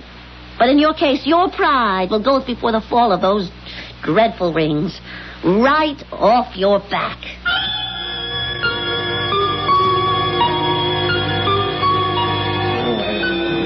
Miss McClory, may I speak to you for a moment, please? Why, sure, Eberhard. Anything wrong? In the first place, Miss McClory, I would like you to address me from now on as Mr. Edwards. But you've always asked me to call you Eberhard. You're kidding. I definitely am not, as you call it, kidding. Okay, if that's what you want, Mr. Edwards. And another thing, I would be much happier if in the future you would wear blouses with a slightly higher neckline. Now, in all the time I've worked at this bank, nobody in my position as head teller, I strongly urge that from now on you dress and comport yourself with a little more dignity, a little more subtlety, and if I may say so, with a little less obvious emphasis on the nature of your sex. Eberhard Edwards, what are you trying to do? You stand out. You're different. And in my capacity as head teller... I'm different. I stand out. You're certainly one to say that with that silly cape you take. Well, it does not advertise my features the way your blouse does. You just listen to me, Eberhard Edwards. I happen to be very proud of being a woman. I have, as you well know, never flaunted my femininity, nor have I ever hidden behind it. But I am proud of it. Well, maybe that's your trouble, pride. Pride my foot. Now, you just go back to being your own sweet self, the Eberhard Edwards we all know and love so well. You don't understand. I understand one thing. The way you're trying to act, it doesn't suit you. It's not you. You're sweet. You're generous. You are not overbearing. You're considerate. You really wouldn't want to hurt my feelings about my blouses or my walk or anything else. Am I right? Miss McClory, Edna May. Yes, Mr. Edwards. Do go back to calling me Eberhard, please.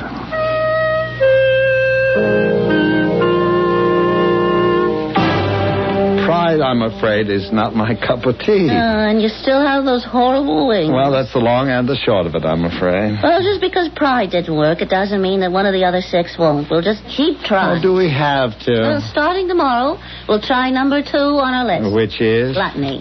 Now, that's got to work. We can't miss.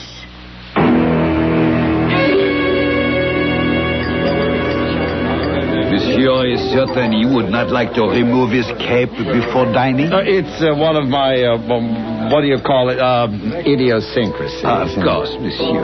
Then, to commence, may I suggest half a dozen of our luscious oysters with our very special cocktail sauce? Well, that sounds good. Well, half a dozen for my wife. And 2 dozen for you. And 2 dozen for me.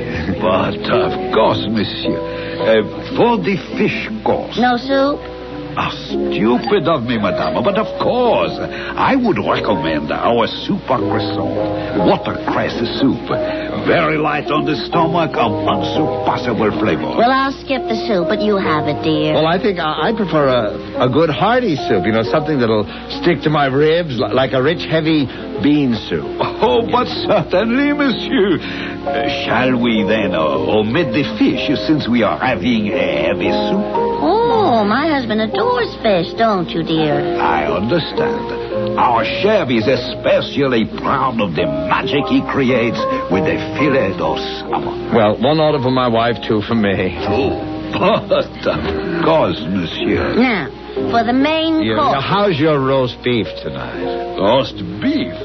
Oh, but excellent as always. Mm-hmm. A small portion for me, medium rare, and the special extra cut for my husband. The special extra cut way over 2 pounds. Well, I'd like it rare, with a bone, please. And a double order of your hash brown potatoes, carrots, peas, green beans. Oui, monsieur. We skip the salad. Oh, what kind of a meal is it without a salad? Certainly salad. A big chef salad, huh? You and Madame will share one. No, 1 each. Make mine extra large. 2 chef salad, 1 extra large. And I think we'll wait till later to order dessert. You have so many tempting ones, I find it difficult to choose. Thank you, monsieur. I will send the wine steward to your table immediately. How am I doing? Wonderful, Eberhard. I'm really proud of you. But it's not just enough to order. To be a glutton, you have to eat what you order. Oh, don't worry. I can handle it if my wings must go. Madame, your oysters. Half a dozen for madame. And for monsieur, 2 dozen. Good appetite, monsieur. And, if you will permit me to say so, the very best of luck.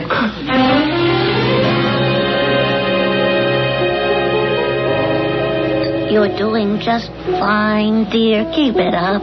Those wings should begin to shrink any minute now. Oysters and all that soup, fish, the wine, all the trimmings. Mabel, I don't think I can eat any. I don't think my stomach is capable. Have another roll and butter, Eberhard. I'm so proud of you. You're doing wonderfully. I'm not so sure. Eh bien, monsieur, the prime rib of beef au jus exactly as you ordered. 2 whole pounds of succulent, juicy beef. 2 inches thick, with a beautiful natural gravy that will make your mouth water. Monsieur. Oh, dear, if you'll excuse me. May I help? Where are you going? Somebody, anybody, show me the way to the men's room, please.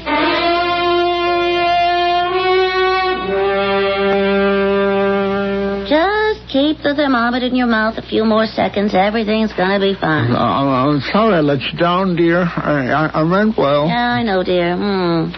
Not quite 101. Not too bad. I guess I was never cut out to be a glutton. I wouldn't care if I never ate anything ever again. I feel terrible. And I never want to get out of this bed. Never. Good. Because that's the next of the 7 sins. Idleness. Laziness. Just doing nothing. The one they call sloth. Doing nothing? Not a single thing. Absolutely nothing. Now, that shouldn't be too difficult, should it, dear? How does your back feel? After 3 days in bed, a little sore. Any sign of those wings shrinking? Shriveling? Just falling off? Nothing. Oh, you really are the picture of sloth. 3 whole days in bed. Maybe this whole business of the 7 deadly sins just isn't worth it, Mabel. It might be easier just to keep the wings. Well, you've gone this far. Mabel, I am not a proud man. I am not a glutton, and I'm afraid I'm not slothful either. I want to get up and go to work. I just can't do nothing. I hate the idea of your playing waitress, servant, nurse to a lazy man. Well, if you must know the truth, it is beginning to be a little wearing. I am tired. Is it all right, then?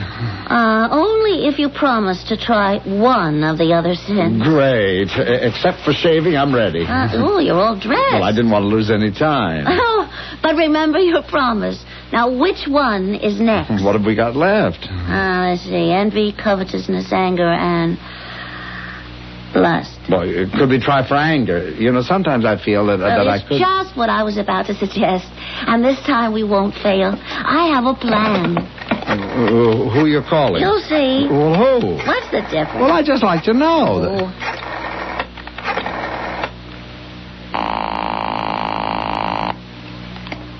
Hello? Who is that calling? Mr. Charnislav?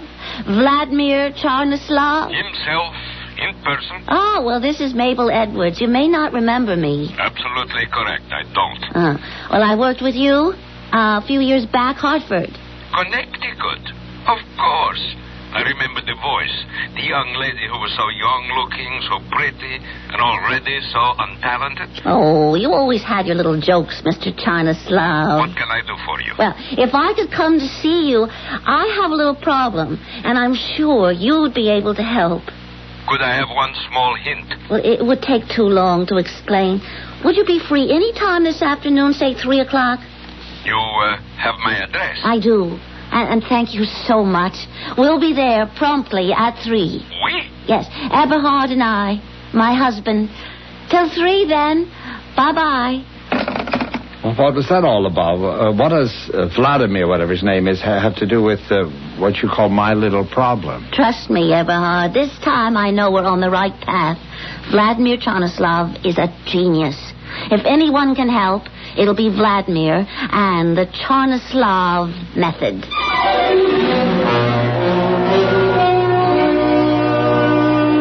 We all know it's not an easy thing to be good. Temptation keeps rearing its lovely head every minute.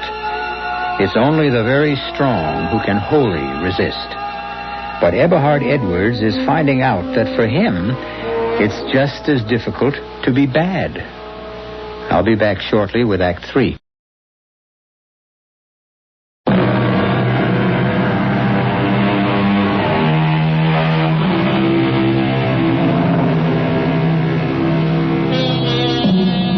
There was a popular song many years ago that went, "A good man is hard to find." And we won't argue the point. It's true. But suppose that good man or woman were you. What would you do if some power chose to grant you a beautiful pair of wings? Live with them and enjoy them? Or try, inoffensively, of course, to shed them? Eberhard Edwards is doing his best to lose his. But so far with very little success. Mr. Chanislav, Mabel says you're a genius. That's quite true. Well, we want you to teach him how to be angry. Angry? That's all? Yeah, but really angry. From, like you used to tell us, from the pit of the stomach. My wife has the idea, Mr. Chanislav, that if you can teach me how to be angry, not pretend to be angry, but really, genuinely furious, it would help me to lose something that I've been trying to get rid of. Your inhibitions, no? Well, that and a little bit more. Yes, I understand. Very well. We begin. First, would you kindly remove that cape you're wearing? Oh, you couldn't do that, Mr. Chanislav. There's a very good reason. I see. Well, then, take off your tie, open your collar, and now remove your shoes. All right. Oh, that's very good. Good. Now, if you please, lie down here on the floor. On the floor? Do as he says, Eberhard. Yeah. Flat on your stomach, stretch out, stretch. More. Very good, very good. Now, on your knees. Like this? Good. Now, listen carefully. You are a strong young lion. I'm what? Don't interrupt, Eberhard. A young lion. You are in a clearing in an African jungle. You have been starving.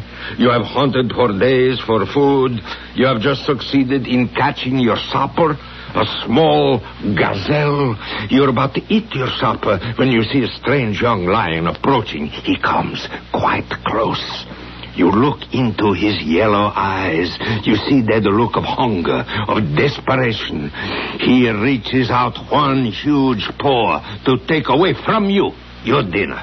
At that moment, in your blind fury, your uncontrollable anger, you shake your mane wildly, look that other lion in the eye, and you let out a bellowing of hatred, a roar of frenzy.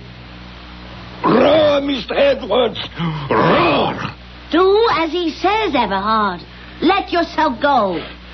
I don't know how. It's very simple. Just roar! I'm sorry, Mr. Chanislav. We try something else. Stand up, please. I never was very good at impersonating. We try one more time. The Chanislav method has never failed. Mr. Edwards. Yes? You might as well know the truth. I am madly in love with your wife. I have been since the first time we met. I love her, and I am man enough to hold on to her. But you, Mr. Edwards, you are nothing. And to show my scorn for you, this. Oh, you hit me. Right in the face. You like to make something of it? Oh, you poor man. To be so carried away by your emotions that you Well, would... what are you going to do about it, Eberhard? What else is there to do? Poor Mr. Chanislav. I turn the other cheek. Strike me again, if you like. Huh? Oh, I give up. For the first time, my method has failed. Leave my studio, both of you. But what you said about yourself and my wife... It wasn't true, of course. It was part of the method. Well, I hope you'll excuse me for everything. I just find it impossible to get angry, mad at anybody or anything. I'm sorry I let you down.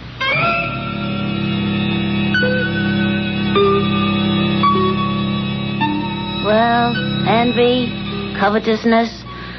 I haven't worked any better than the rest. There's only one more left to try. The one we've been saving for the end? Lust? Yeah, Eberhard. I know how reluctant you are to try it. But it's our last chance. I know. How about going to some of those, movies?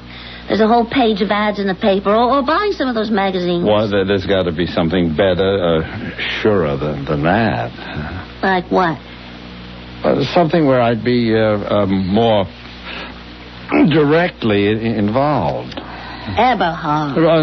I'm ready to give up the whole idea, you know. We've gone this far. No, we must go through with it. I'm sure you'll find a way.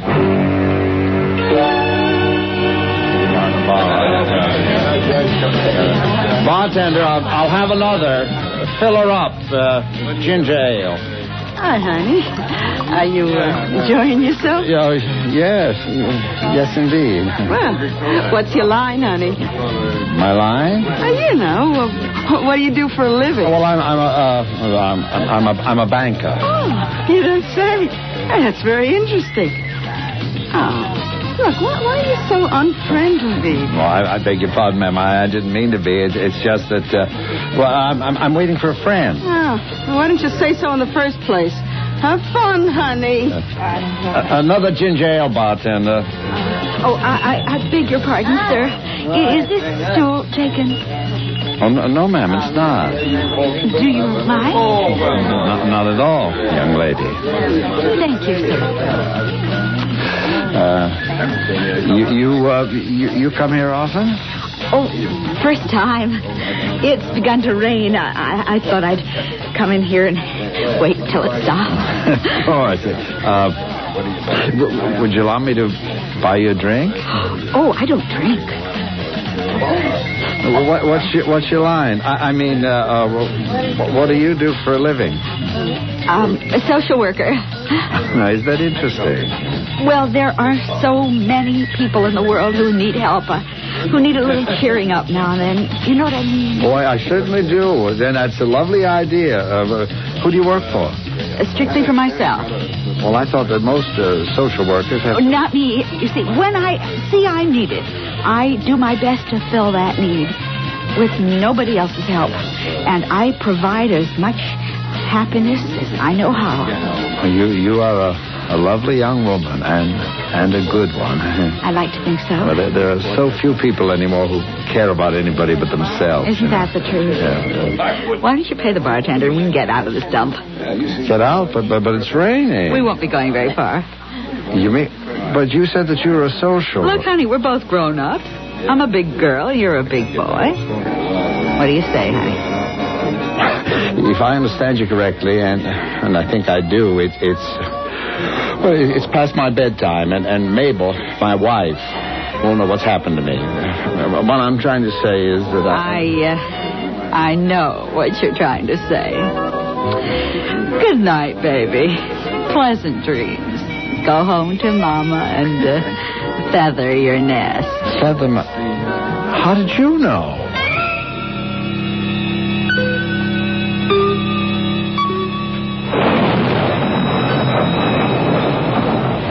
I told you the whole story, Mabel. That's all there is to it. Oh, would you move over a bit, dear, onto your own side of the bed? Oh, I'm sorry, dear. I was no better at lust than I was at anything else. I tried. I really did, but nothing came of it. I just couldn't. I know, dear. Mabel, you're very sweet. Good night, dear. Good night. Eberhard Edwards. You? Again? Do you hear me? Oh, yes, indeed.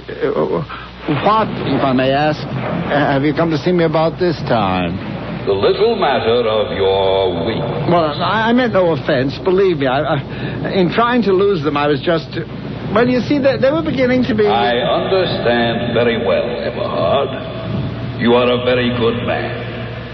I am going to do something for you. You are? To show my special appreciation. You will no longer be troubled by your wings. Thank God. Thank you. Watch. No. I can hardly believe it. Mabel, wake up. My wings, look. Oh, well, you talking in your sleep? No, look, Mabel, no wings. They're gone. Oh, isn't that... What do you call that? What? Around your head. That circle of light. Eberhard, you've been given a halo.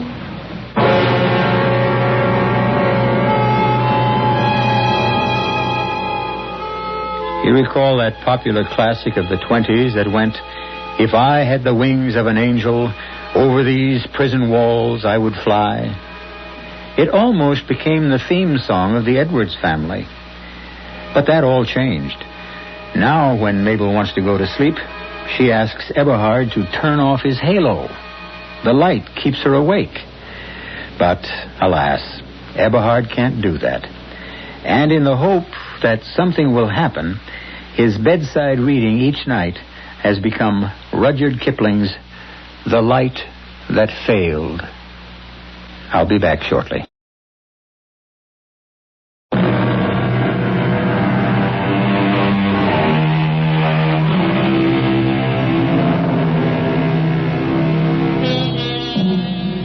The fable you've been listening to had no gore, no vampires, no mad scientists, no men from Mars.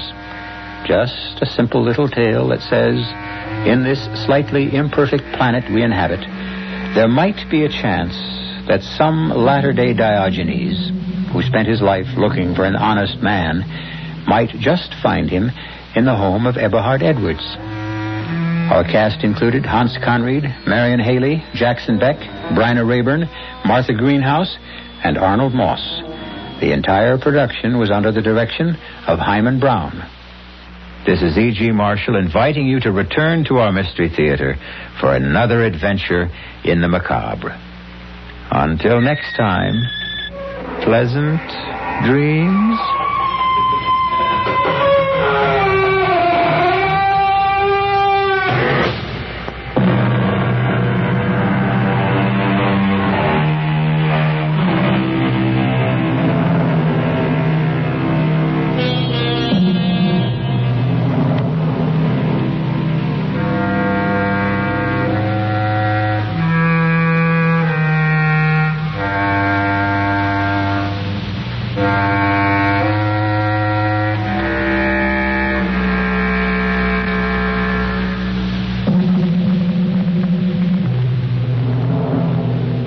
And now, Mystery Theater.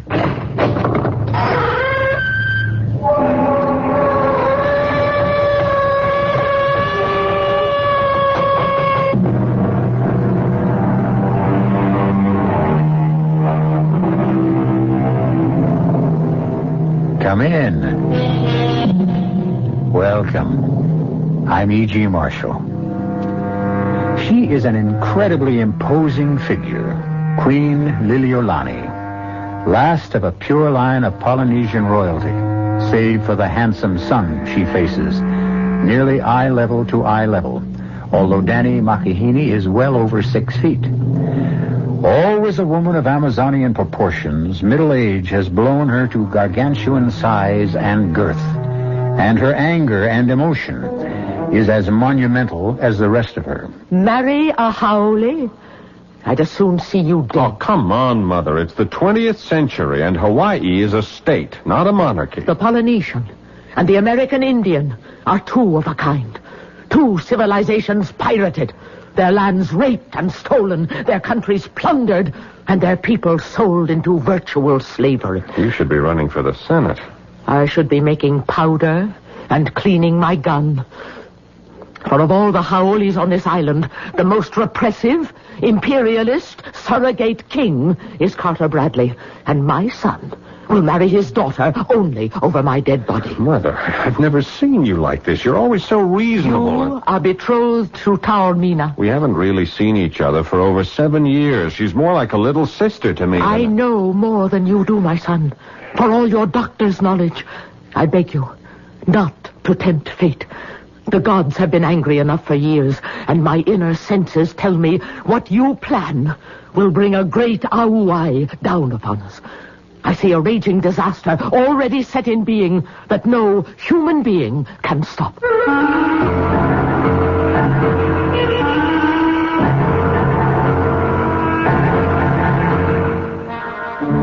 Our mystery drama, Wave of Terror, was written especially for the Mystery Theater by Ian Martin and stars Paul Hecht and Carmen Matthews. When she mentioned disaster, Queen Liliolani could not have sensed the extent of the Holocaust, which was to change so many lives. For at the moment she spoke, out of some alluvial fault in the great Alaskan ridge, the earth boiled from its guts like a volcano, throwing up great mountains of lava, displacing trillions of tons of water that formed a great tidal wave, traveling unnoticed beneath the surface, rushing southward at a speed of up to 500 miles an hour towards the first landmass in its way, the islands of Hawaii.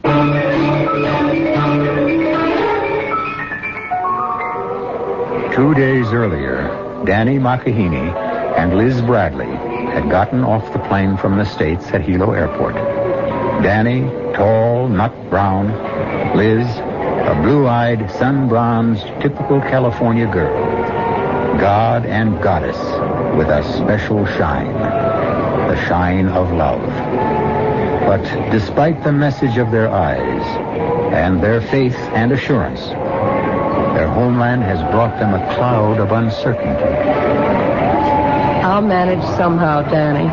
Dad's tough, but I can usually break him down. Yeah, so is Mother. I wish I felt as sure of her. She has a genius for getting her own way. It's a habit of royalty, and we're both children of royalty. Only yours is for real. So is yours. Mine is just tradition, but yours is force majeure.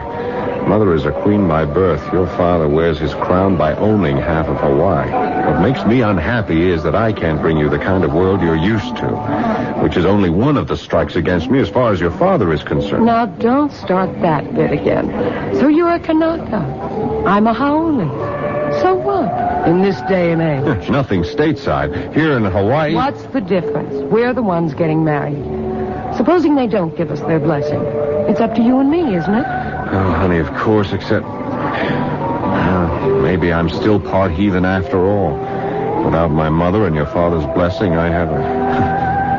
Now, for all my liberal arts education and medical school, I still can't explain it with anything but a Hawaiian Polynesian word. I have a mea mea. That's just plain superstition. No, it's an uneasy feeling. But if it has an explanation, it goes away. Big difference. Welcome home. Darling, we're borrowing trouble. Let's just go home and face up to our parents, and maybe there won't be anything. I only want to make it as easy for them as it is for us. I love you. And I love you. It's as simple as that. So just kiss me a short goodbye, you big worrywart. When did I have to be asked? What is it? First rift in the lute. Your ex-rival, Dr. Peter Hughes, is heading straight for us. How'd he get through customs? The Bradley name. The key that opens all doors. Funny Dad isn't willing. He's probably too busy reigning. What? Isn't that what a king does all day? Aloha, Elizabeth. Danny. Aloha, Pete. What's the matter with Dad? Not a thing. Then why isn't he here to meet me? He got tied up in some business. Am I such a bad substitute? Of course not. I had a feeling I was something of a letdown. By the way, Danny, Queen Liliolani and that exquisite intended of yours, Taormina, are waiting for you outside. Oh, I'd better make tracks. Mother doesn't like to be kept waiting. And I'd better get Elizabeth into the helicopter. Mr. Bradley is a little impatient himself. Will I be hearing from you tomorrow, Liz? I hope tonight.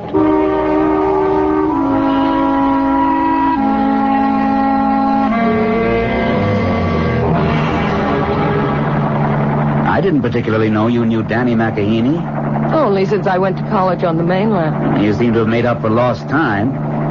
What does that mean? I'm not blind. I saw that. I was going to say farewell kiss, but I don't think that quite characterizes it. However... Pete, I don't want to talk about Danny right now. I want to talk about what you're avoiding. What is it about Dad? You're quite right. It's a subject I wish I could avoid. He's sick. What's the matter? Is it his heart? No, it isn't anything necessarily fatal for a long time, but... But what? Well, I would give anything not to be a doctor, or have been one these past few months, because I have known that magnificent body was letting him down. It's only a shell now. What do you mean? Don't let him know I told you, but it can't be hidden much longer. Your father has Parkinson's disease. Oh, my God. Does that mean he's going to die? With care, what medication we know has some results. Under normal conditions, no. But there are plenty of symptoms, none of which your father is going to be able to bear. What symptoms? In your father's case, mostly muscular. Trembling of the hands, dropping things unconsciously. A rigidity which will inevitably cut down on his normally superactive lifestyle. A marked decrease in his muscular control. Oh, no. Oh, that can't happen to Dad. What can we do to help? Some drugs. A fortunate remission in the disease sometimes. Most of all, trying to avoid emotional excitement and fatigue. Welcome home. I had to tell you. Especially since... Why stop now? I love you, Elizabeth. I'm too old for you, but just the same, I know you're in love with Danny McAheeney. That you want to tell your father so. I'm trying very hard to be as objective as a doctor ought to be. I don't know what any of our futures are destined to be, but I do know that your father's life, not necessarily death, but his life, is probably in your hands at this moment and from here on in.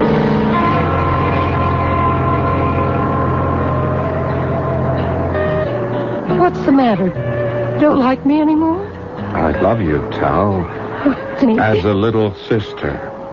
I always have, and I always will. But you know meaning of blew out tonight. Yes, Taormina, and I am ashamed.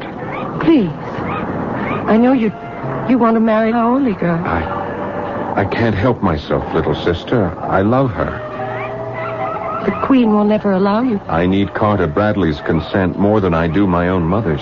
And if you do not get it? And to hell with the past. We will buy our own future. And nothing and no one can stop us. Lisbeth! Daddy! Oh, you can't know how good it is to see you. By damn, you're more beautiful than ever, and you look just like your mother. Dad, what are you doing? I'm stealing a page from Pete's book, but I think I deserve it because you look so like Beth did when I married her. I'm going to carry you over the threshold back home again. Dad, you shouldn't. Why not? Well, I'm not such a little girl anymore. Oh, nonsense. Light as a feather, which is just what you are. The proudest feather I wear in my cap.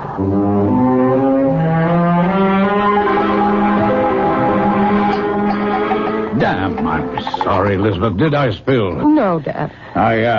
I came a cropper off a new stallion I've been breaking in. My arm's a bit stiff. You all right? Oh, now you're home. Oh, I have a few bruises here and there, but I can shake them off the moment I see you and Pete happily married. Now you're graduated, let's make it soon. Oh, now give the girl a chance to catch her breath, CB. If I were you, I wouldn't grab her while you can. Only when Liz wants me. Now, don't tell me I said something out of line. Typical of me trying to rush things. This damn hand is bothering me tonight. We can talk it all out tomorrow. Oh, I can't tell you how good it is to have you home in Waialua again, sweetheart. I've been waiting to get back myself. It's a cold old house without you, Mother. You're my one hope for Waialua's future. And her boys, a lot of responsibility to put on a daughter's shoulders. But since I have no son left, I know you won't fail me.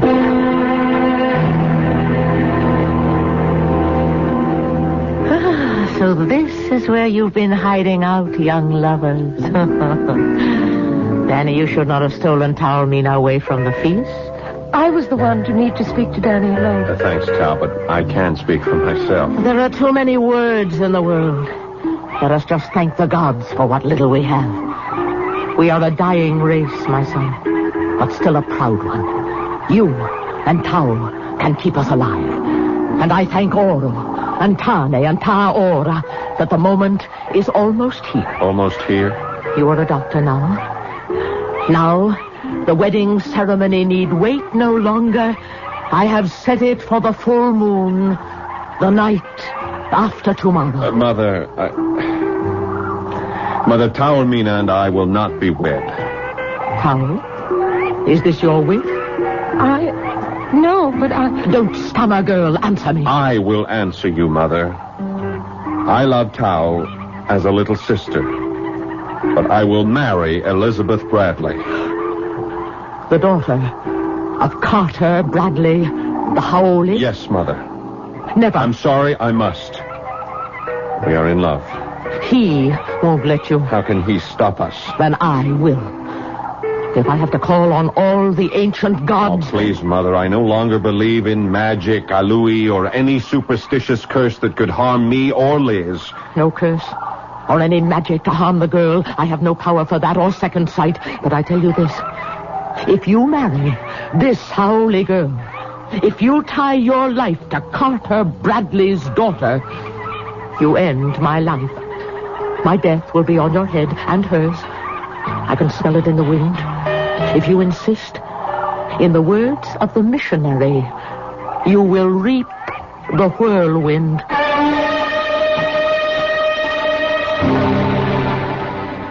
Queen Liliolani could have had no specific foreknowledge of the Holocaust in store. Carter Bradley, absolute monarch, whose magnificent physique is betraying him, and whose weakness will lead him back to old sins. None of our characters can yet know the cataclysm of nature which is to affect their lives. I shall return shortly with Act 2.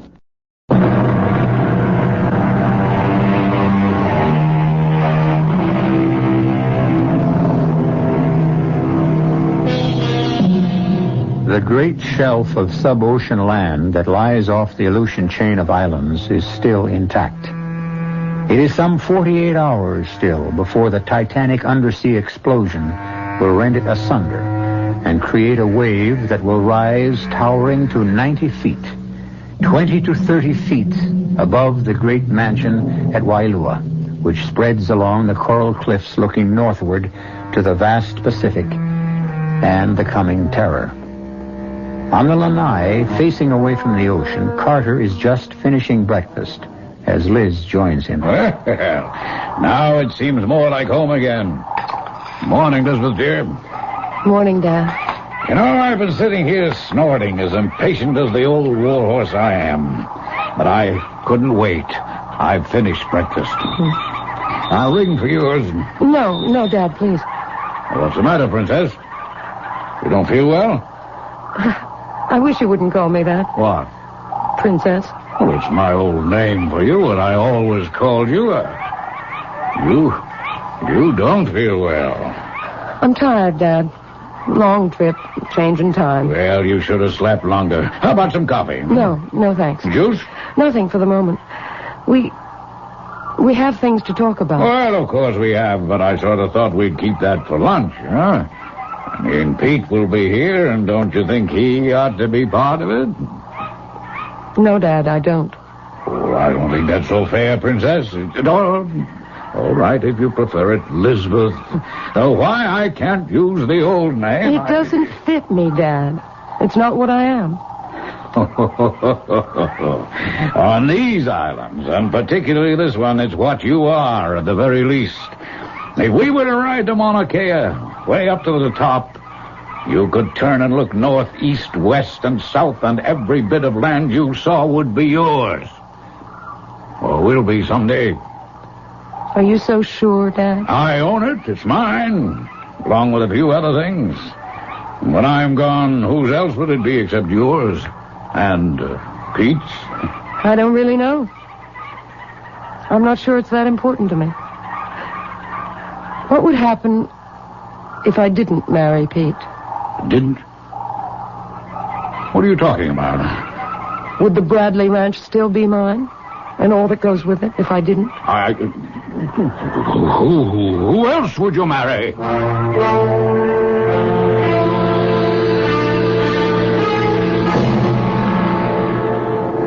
I didn't expect you up so early, my son, after the long trip and the luau. It was a perfect morning for surfing. When the sun rose, I saw those easy rolling 4-footers, and I grabbed my board and took off. Happy to be home again, in your own land. Yes, in a sense. Heading across those waves out there gave me back not only my sense of balance, but just my own plain good sense. I'm happy to hear that. Then today, we don't quarrel. That's up to you. My doubts are all gone. I would hope that you tell me you are talking about Taormina. Yes, in part.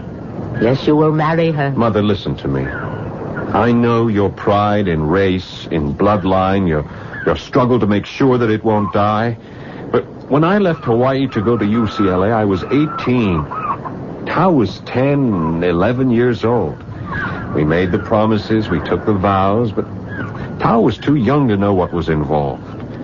I believed then, as you do still, that our heritage and our race must be preserved, but I don't any longer. You are a Polynesian prince. No, I am a citizen of the world, Mother. A doctor. Race, creed, color, nationalism, nothing matters to me but that the human body is one and the same thing. The body made strong or weak by exercise and usage, the brain the same, by education or lack of it. So you will not marry Taormina? No. You think Carter Bradley will share your views, accept you as his son-in-law? I don't know. I'll find that out today. But if he doesn't? We are both of age, Mother. He can't stop us. I wouldn't be too sure of that. And what about me? I want you to meet Liz, Mother. I think you'll change your mind. I will meet her. But I shall not change my mind. And what will you do then? Meet her first before we come to that decision. When? Look, I'll take the Jeep into town and call her. Then I'll drive to Waialua, get her, and bring her back. You're wasting your time. I hope not. Because I love you. And I want you to love her, too. I'll be back by mid-afternoon. Great Tommy, help me. Help me make my son see that our race, shamed and despoiled and dying out, must have new life bred into it. Only Makahini and Taormina can do it. She is a princess in her own right. Help me, Tommy. Help me. Or the smell of doom that comes to me on the wind from the north will come to pass.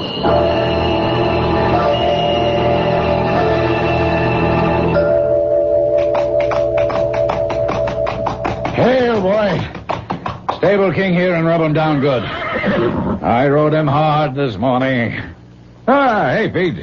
Morning, CB. I'm hungry as a bull. Is lunch ready? Yes. There's a nice breeze off the water, so Chung Lee set the two of us up on the front lanai. Two of us? Is Elizabeth still sick? Oh, come, let's go through the house. I have to wash up anyway. Where is she? Upstairs? No, she left quite a bit before I got here. What do you mean, sick? Oh, she was feeling a little off her feet at breakfast. Left to go where? Oh, Danny Makahini came by and picked her up. Liz said she'd be back in the late afternoon. Danny Makahini? Queen Liliolani's son? Yes. Oh, I thought he was at medical school on the mainland. He was. He's graduated. He came back on the same plane with Liz yesterday. Didn't even know she knew him. But I don't like this about Elizabeth. Is it serious? In its own way. I was going to let her tell you herself. But maybe as your doctor, it's better if I do it instead. Oh, come on, man. Come on. Get it out. What is it? Well, let's sit down for a minute. I want to remind you of your condition and that flying off the handle and losing your temper is the worst thing you can do. Oh, you pill peddlers, you're all prophets of doom. Well, if you take the pills I provide, you might put yours off a good deal longer. Now, sit down. All right, but don't try to change the subject. I want to know why Elizabeth went chasing off with Makahini. Did they go surfing? Not exactly. Damn my eyebrows, you're a calm enough lover, Pete. Your fiancée goes herring off with another man her first day back home, even if he is just a Kanaka beach boy, and you just let her go. First, she left before I got here. Second, he is not a Kanaka beach boy. He's a colleague of mine, a doctor of medicine. And lastly, Elizabeth is not my fiancée anymore. What? How do you know? Where did you find that out? Yesterday, when I brought her home. You turned my daughter down? No, I should have, really, in the first place. I'm far too old for her. Oh, rubbish. Well, I'm not marrying her, CB. And you're not fooling me one bit, Pete. You're still as much in love with Elizabeth as you've always been. I smell a rat, and I'll bet it's Makahini. Is that it? Is that it? Where did they go? To see the Queen. I imagine to ask her blessing. To get married? My daughter and a beach boy? Now, stop talking about Danny like that. And don't get all worked up. It's bad for you. Oh, I won't get worked up. First of all, because it's just not going to happen. There'll be no marriage between them, because if she doesn't stop it, I will. By God, if he has much as dares... It's all right, CB. Now, just take it easy. It's only a temporary attack, CB. But this time you are going to take one of my pills.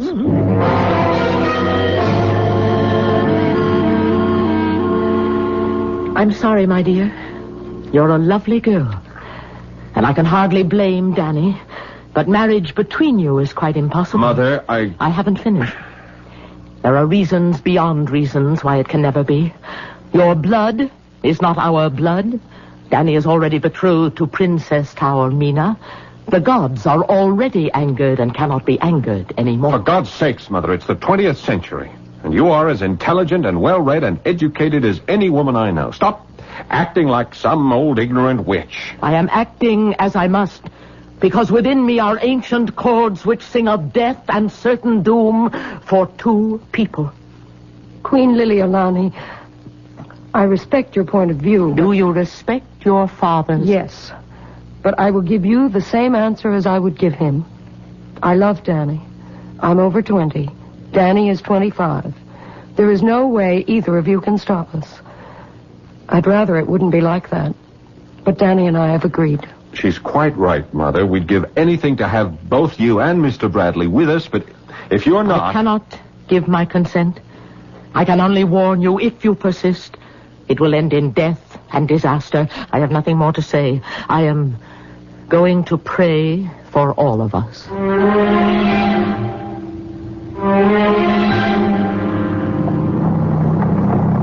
Well, Liz, we're almost all the way home, and we still haven't decided just how we're going to go about it. I know, Danny. It's just... I don't think we can rush it.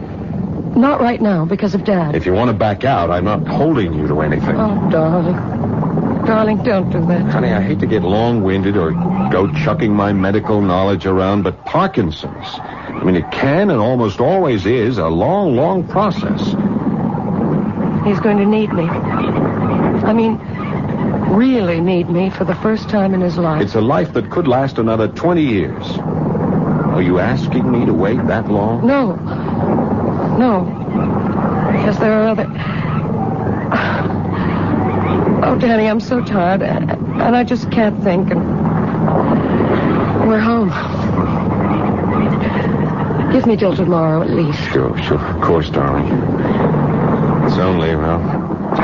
I'm under some pressures of my own, and if I can't have you... Well, I won't break my mother's heart or Tao's, and tomorrow night is their night. I'll talk to Dad tonight. If I can't convince him, we'll be on our own. Why not let me do it? I'm the one seeking your hand, if not your fortune. I mean, it's up to me. All right, if you... What is it? Pete.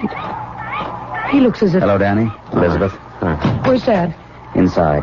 But, Danny, Liz, if either of you want to talk to him about you, as a doctor, I'd say now isn't the time. What happened? I made a judgment.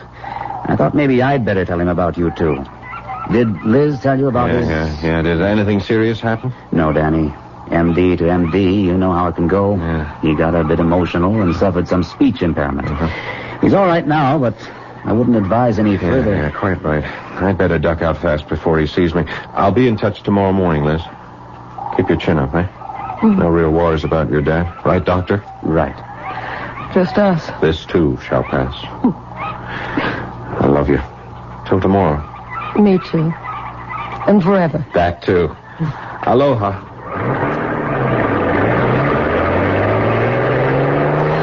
You sure Dad's all right? If we can keep off a certain subject, sure. I don't want... I can't do any more talking about... Oh, Pete, help me, quick. What is it?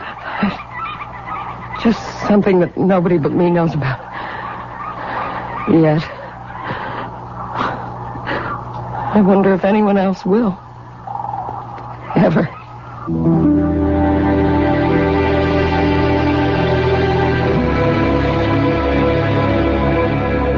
What new factor could enter a hoped-for marriage which already appears to have everything against it? And what is the meaning of Liz's cryptic statement, expressing a knowledge that only she has and no one else may ever know? Is it the same knowledge that Queen Liliolani talks of as buried in the past? And if she too knows that ancient gods are to extract penance for buried sins, who are the two that are doomed?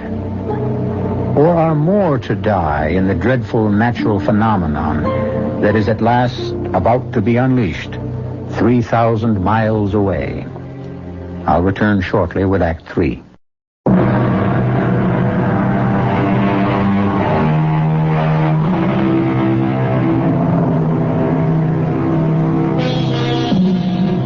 At exactly 8:42 the following morning on the island of Hawaii, two final ultimatums were issued by two irate parents. One of them by Queen Liliolani to her son. The gods have been angry enough for years. My inner voices tell me what you plan will bring a great Aue upon us. I see a raging disaster will be set in being that no human being can stop. And Carter Bradley to his daughter the next morning, completely recovered through rest and medication for the moment. Let's get one thing straight, Princess, and don't interrupt me. I used the old name deliberately. On this island, we are the royalty. And I'm warning you one thing right now. Go near that Makahini Kanaka again, or let him come near you and I'll shut him down like a dog. I mean that, Princess, as God is my witness. No one or nothing can stop me from doing as I want on this island. Whether it was sheer coincidence or whether gods, ancient or contemporary, took offense, this was the moment the titanic explosion occurred, hurling trillions upon trillions of tons of water at breakneck speed above the ocean bed. Within 6 hours, it would hit the north shore of the island of Hawaii head on. Whether guided by sheer accident or supernatural design, the devastation it would leave in its wake would be, to say the least, supernatural. Dad, you can't be serious. Oh, but I am. You couldn't do this to me. I'm doing it for you. But I love Danny. Childish romance. If you don't marry Pete, I'll leave everything to him. I don't need anything. Danny can support me. I can work. You'll never marry him. Why are you so set against him? It should be obvious enough. Nobody could be that prejudiced, that bigoted. And to make sure if he comes near here or you again, I will shoot him on sight.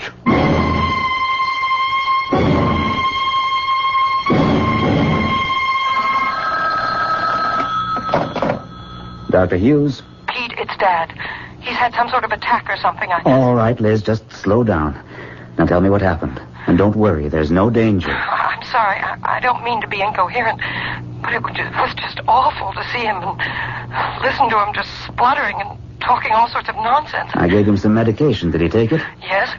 He's gone upstairs to take it. What is it, Pete? It's part of his illness. The speech impairment is one of the symptoms. Excitement aggravates them. I'll be right out. And let's see if we can figure what to do.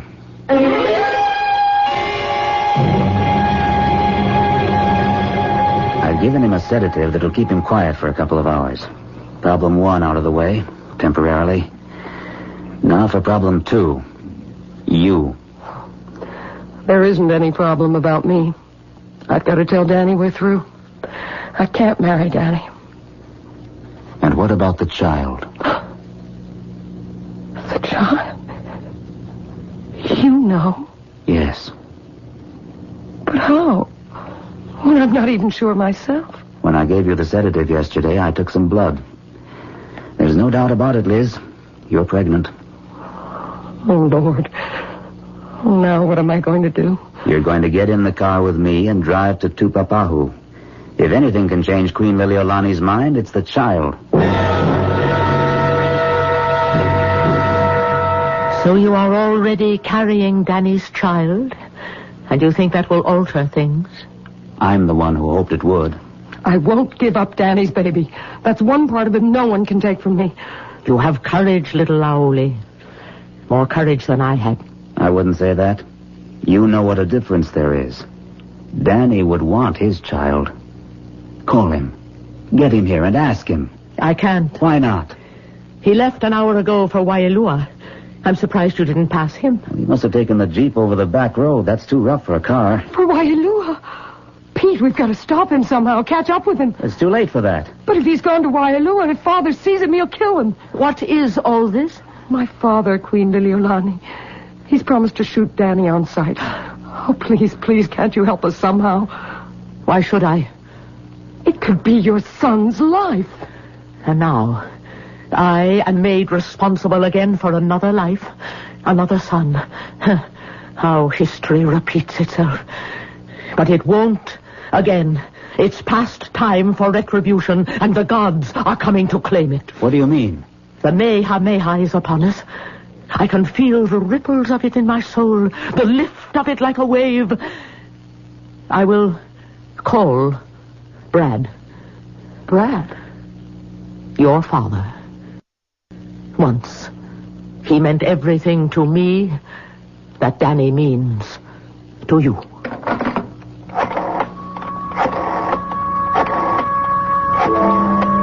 At the moment the Queen lifted the phone, a tanker plowing across the North Pacific lifted ever so slightly on a 5-inch surface swell.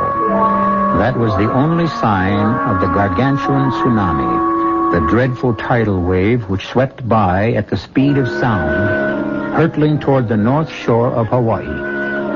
There, its monstrous energy would pile up the waters to a height of over 80 feet, driving inland till its force was spent, to be sucked back with such diabolic speed that it would carry away everything in its path.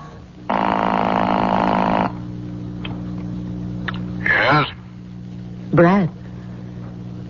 It's Lil. Lil? For Pete's sake. How many years? 12, 13. You sound just the same. I don't look it. How are you, Brad? Oh, I don't know, Lil. I'm not the man I once was. You'll never change. Certainly not for me. I want to ask you one favor. Now, Lil,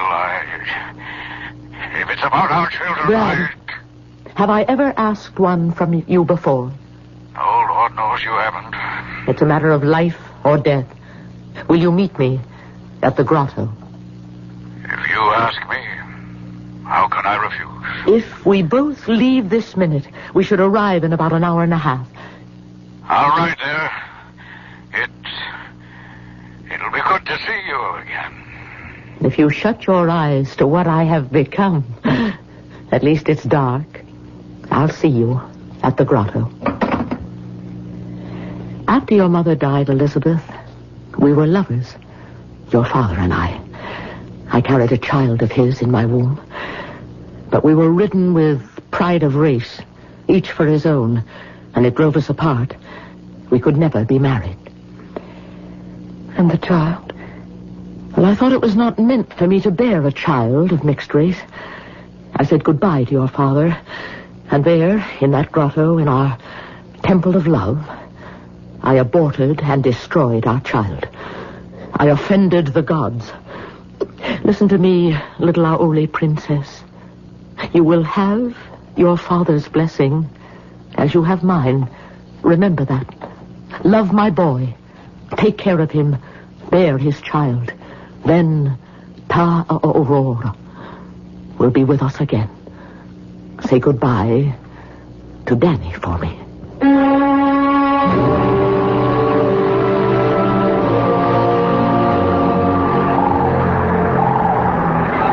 I cannot urge any longer, Brad. I thought if I at last was willing to accept commingled blood in a child of our families. I can't help myself, Lil. I am as I am. I cannot accept any child of my daughter's with mixed blood. And so you want to kill my boy? Not if he stays away from Elizabeth. And the child? Well, that can be taken care of. He will stop the children. Make history repeat a terrible mistake. Us, all over again. Lil, I cannot change. You are changed already. Look at your hands. Shaking now like leaves in the wind. That's a different matter. I have Parkinson's disease. I told you you'd find a different man. Not the difference I would have wanted. Wait a minute. Shh, quiet.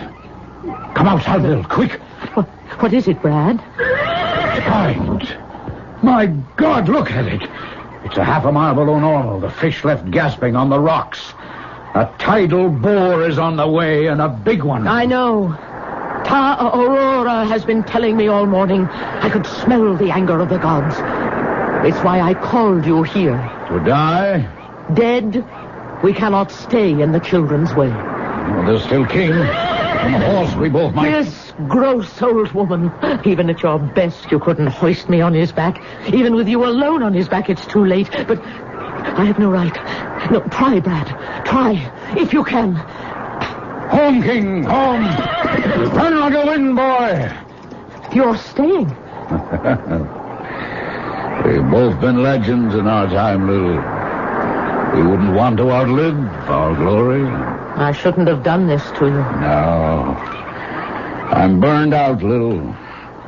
Thanks for making me realize that I hadn't much further to go. I only wish I'd been able to tell Elizabeth. But at the last, she had my blessing and my love. She knows she has both. My love, yes, but the other, how could she ever know? I told her so before I left her. How could you? Because I knew what I was going to do. And I know you, Brad. Oh, I know you.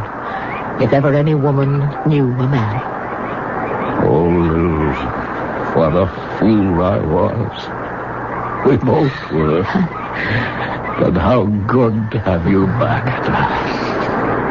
Tsunami, it's coming at last. Are you afraid, Lil? No, I'm going home. Back to where my roots are. In the sea, to the south. Karo. The sea god will guide me safe. And you, Brad. I go with you as I should have all those years ago. But you're shaking. That's what the wave will free me from. The shame of being less than a man. It's all right, Lil. It's as it should be. We couldn't have each other in life. We'll stand together forever in death. Alive!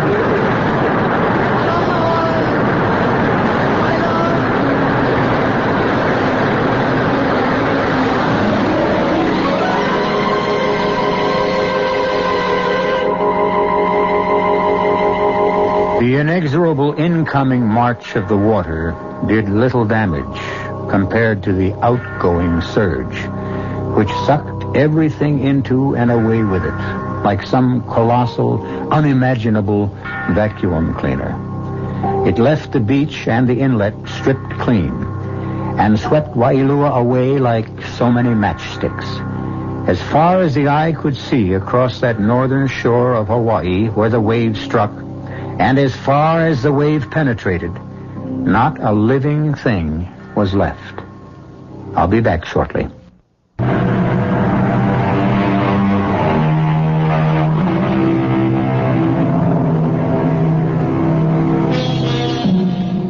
Danny and Liz were married very quietly.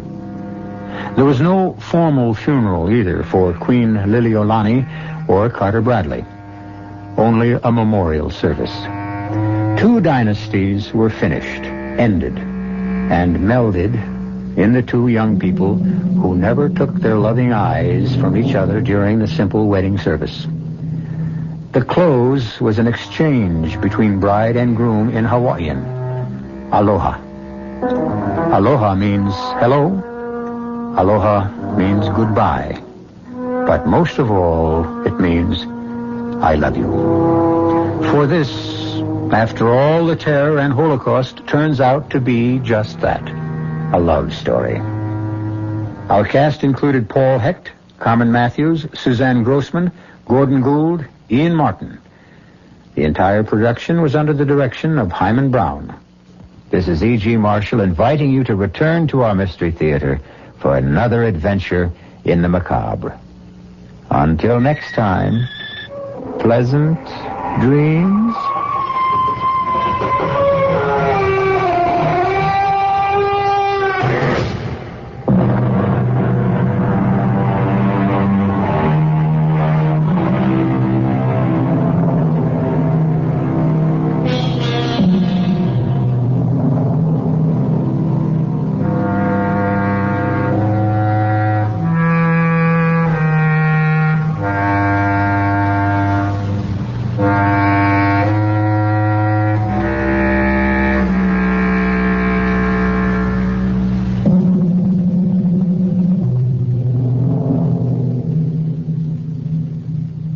I'm E.G. Marshall. Once again, I invite you to sail with me on a mysterious voyage into the unknown, unexplored country of the human mind.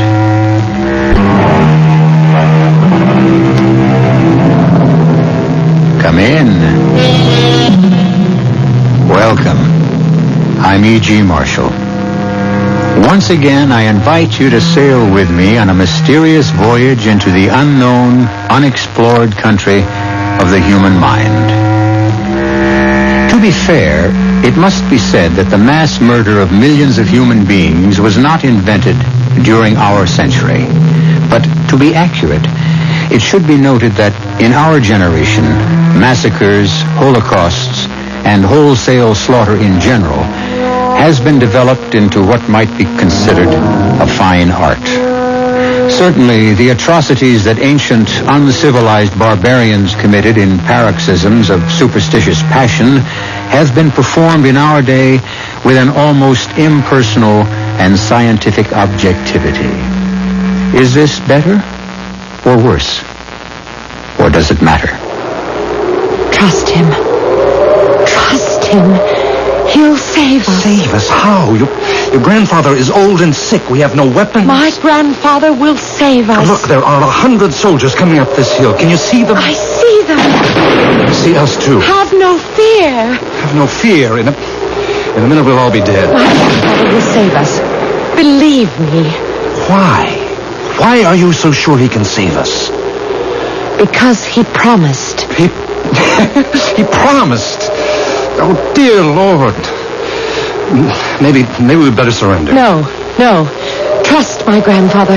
He always keeps his promise. Well, then what is he waiting for? Have faith. Have faith.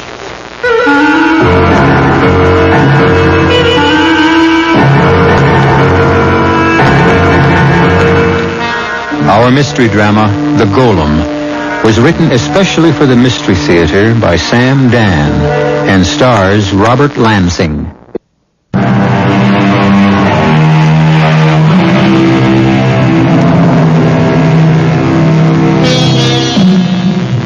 are times in the history of the human race when things become unstuck.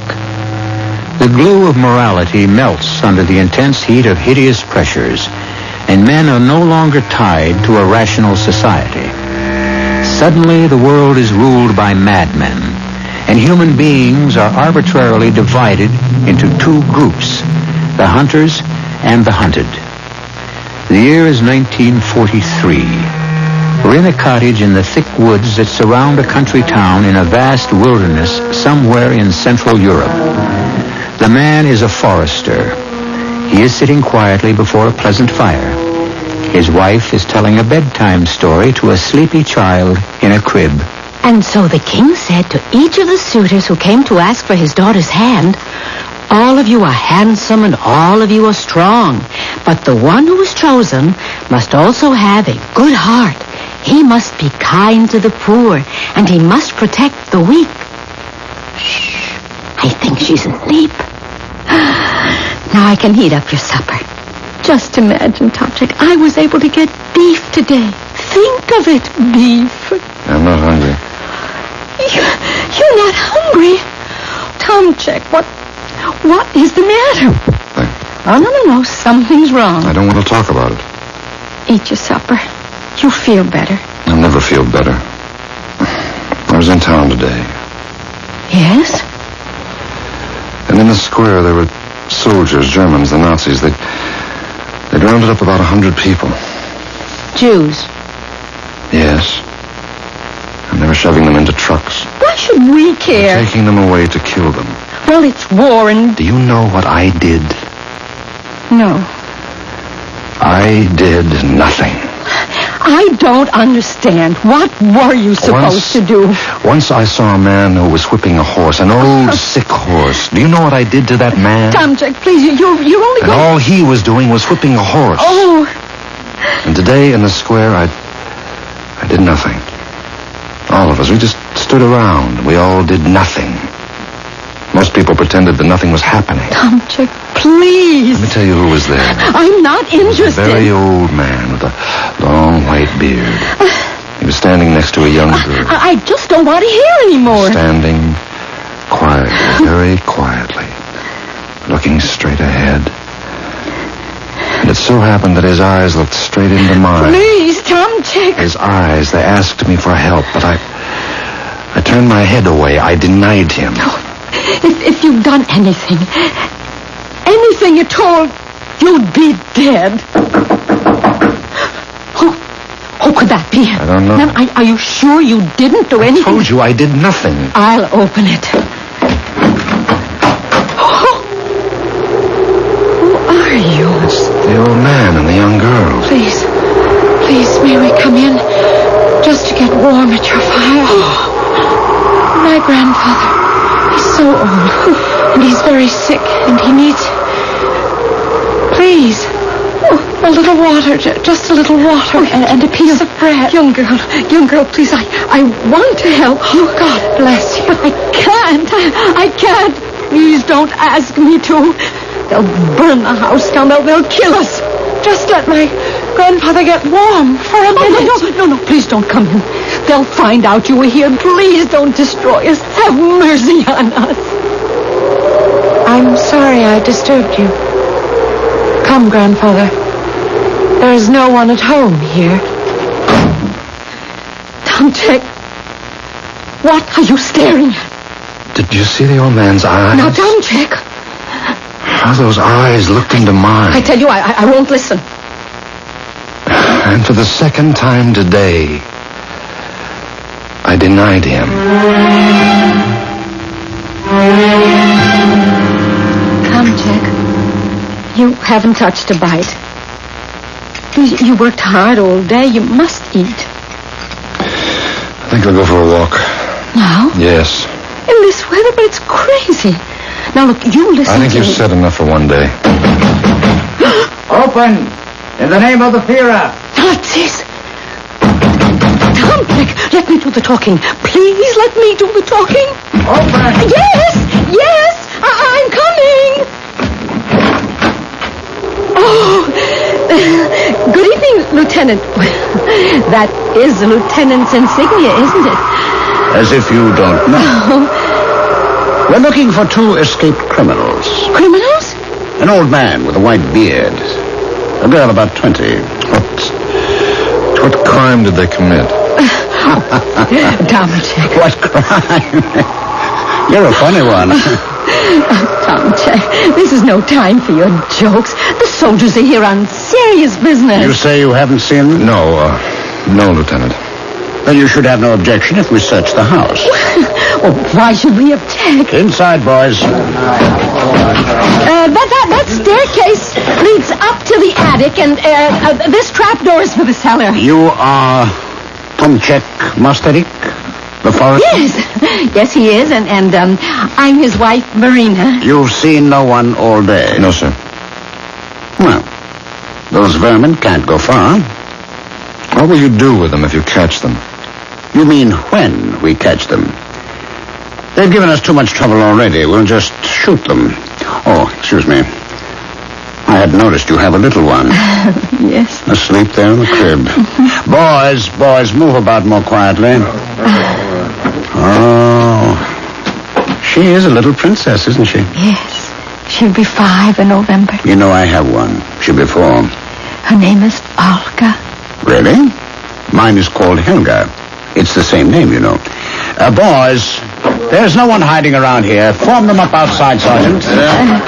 Won't you have a glass of wine, Lieutenant? Oh, no, not on duty. What is your husband's name again? Tomczyk. Good. And if you can find them for us, there'll be a handsome reward for your work. Oh, Tomczyk doesn't want a reward. Thrilled to be of service. They say you know these forests better than any man living. He knows every tree. I want you to come with me. Me? Do you have any objections? I need a guide. Oh. You'd know every likely hiding place. Oh, he certainly would. And if you can find them for us, there'll be a handsome reward for your work. Oh, Tomczyk doesn't want a reward. That's just the knowledge that he's doing his duty. You know, Tomczyk, my wife is like that, too. I can never get a word in edgewise when she's around. Well, let us go. You mean now? Now.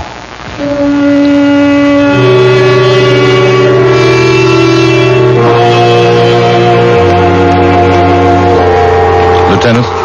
Yes, Tomczyk. I would suggest we go no further. Why? There's no moon. The terrain is getting too treacherous. Is it? You've got gullies, ravines. A man can fall and break a leg. You wouldn't be trying to frighten me, would you? Why would I want to do that, Lieutenant? Or maybe you don't want to find them. They're nothing to me. That's one of your men. Sounds like Stryker. Sergeant, get some men over there fast. Well, Tomczyk, you may have been right. I can't see a thing out here. Is Stryker all right? Yeah, hurt his leg. We'll have to carry him back. Sergeant, bring everybody close to the path. We're heading home. Tomczyk, what chance do they have to survive out there? None. Well, we'll make sure of that tomorrow morning. Cigarettes? No thanks. Oh, go ahead, take one. You know you're dying for a smoke. Well, keep the pack. Plenty of cigarettes. Yes, plenty of good food, good jobs, 4 sensible people. Tell me something, Tomczyk. Are you a sensible person? Yeah. Have a light. What is it, Tomczyk? What's the matter? The matter? As I struck the match, I could see your face. You had a funny look. As if you were in pain. Well, I have this arthritis. Well, so do I. But from the look on your face, yours must be pretty bad. Yes. Well, get some sleep.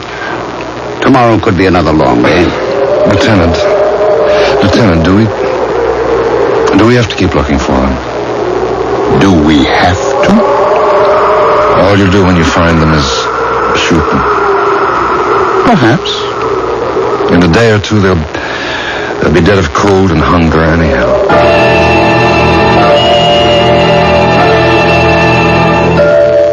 Oh, you're back. Did they find... No. I have something nice and hot for you to drink. Take off your coat. But why are you just standing there? Shh. I want to make sure the Nazis are gone. Why don't you take off your coat? I'm going out again right away. But where? I demand to know where. There are 2 people who need help. But you just said they didn't find them. That's right. They didn't. The Nazis didn't find them, but I found them. But how? How could you? The lieutenant and I, we'd stopped to light a cigarette. He was facing one way, I another. In the flare of the match, I could see, near a tree in the darkness, the face of the old man. You saw the old man? It was only for a moment, but that moment was as long as eternity. His eyes burned into mine. The pleading. Tomczyk, please listen to me. Shh. Once again, I turned my head away. And a voice whispered in my ear, a voice I had never heard before, whispered, "This night, you shall deny me 3 times. Marina, I have denied him 3 times. I cannot deny him again."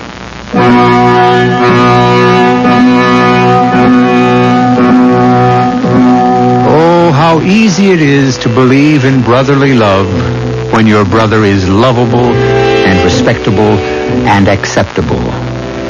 But what do you do about those brothers who are hated and hunted, who have every man's hand turned against them? Well, that's when you find out what you really believe the hard way. I shall return shortly with Act 2.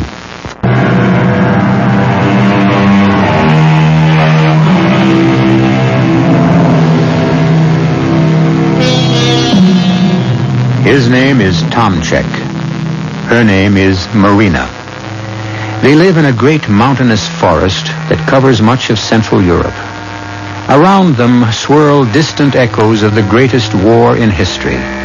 And yet, their lives seem but little touched. True, almost every night, they hear the drone of Liberators, Lancasters, and B-17s. But their small town is hardly ever hit. And true, there are people who are being ruthlessly exterminated, but as Marina keeps reminding Tomczyk, it's none of their affair. And it wasn't. Until tonight. Tomczyk, what are you saying? I heard a voice. No. A voice that said... Oh, please, I'm frightened. The voice said, "This night you shall deny me 3 times. And I have. What are you going to do? I need blankets. No. Food. I won't let you... Something inside me is making... It's witchcraft. The old man, he bewitched you. No, you and I, we don't believe in that. All right. You can't help yourself. I know. The voice keeps telling me I must go out there. I know. Now, let me help you. You want to help me? Yes, I'll get a rope. I'll tie you to the bed. What are you talking about? I'll be able to hold you here. Let me. No, please. Tomczyk! Will you get out of my way? No, I'll leave this place. I'll save myself and our child. Tomczyk! Oh, Lord, save us.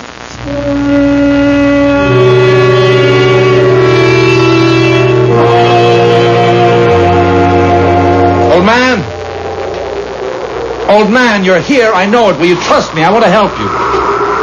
Where are you? You have to be here. I want to help you. No. Don't be afraid. If you mean to kill us, do it quickly. Oh, shh. I've come to help you. Why? Because... the old man, where is he? You can't just let him lie on the ground like that. I don't have any more strength. He'll freeze to death. We have to get him to his feet. Come on, old man. He's unconscious. We must make him walk. Let him die. In peace. No, he's going to live. For how long? Who knows how long anyone will live.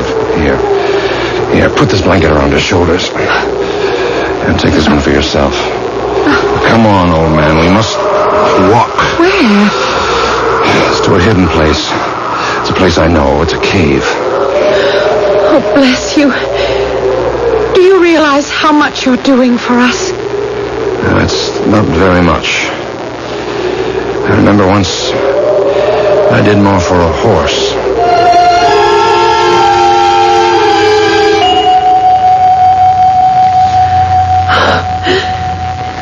I never thought I'd be warm again. You were less than 500 yards away from this cave.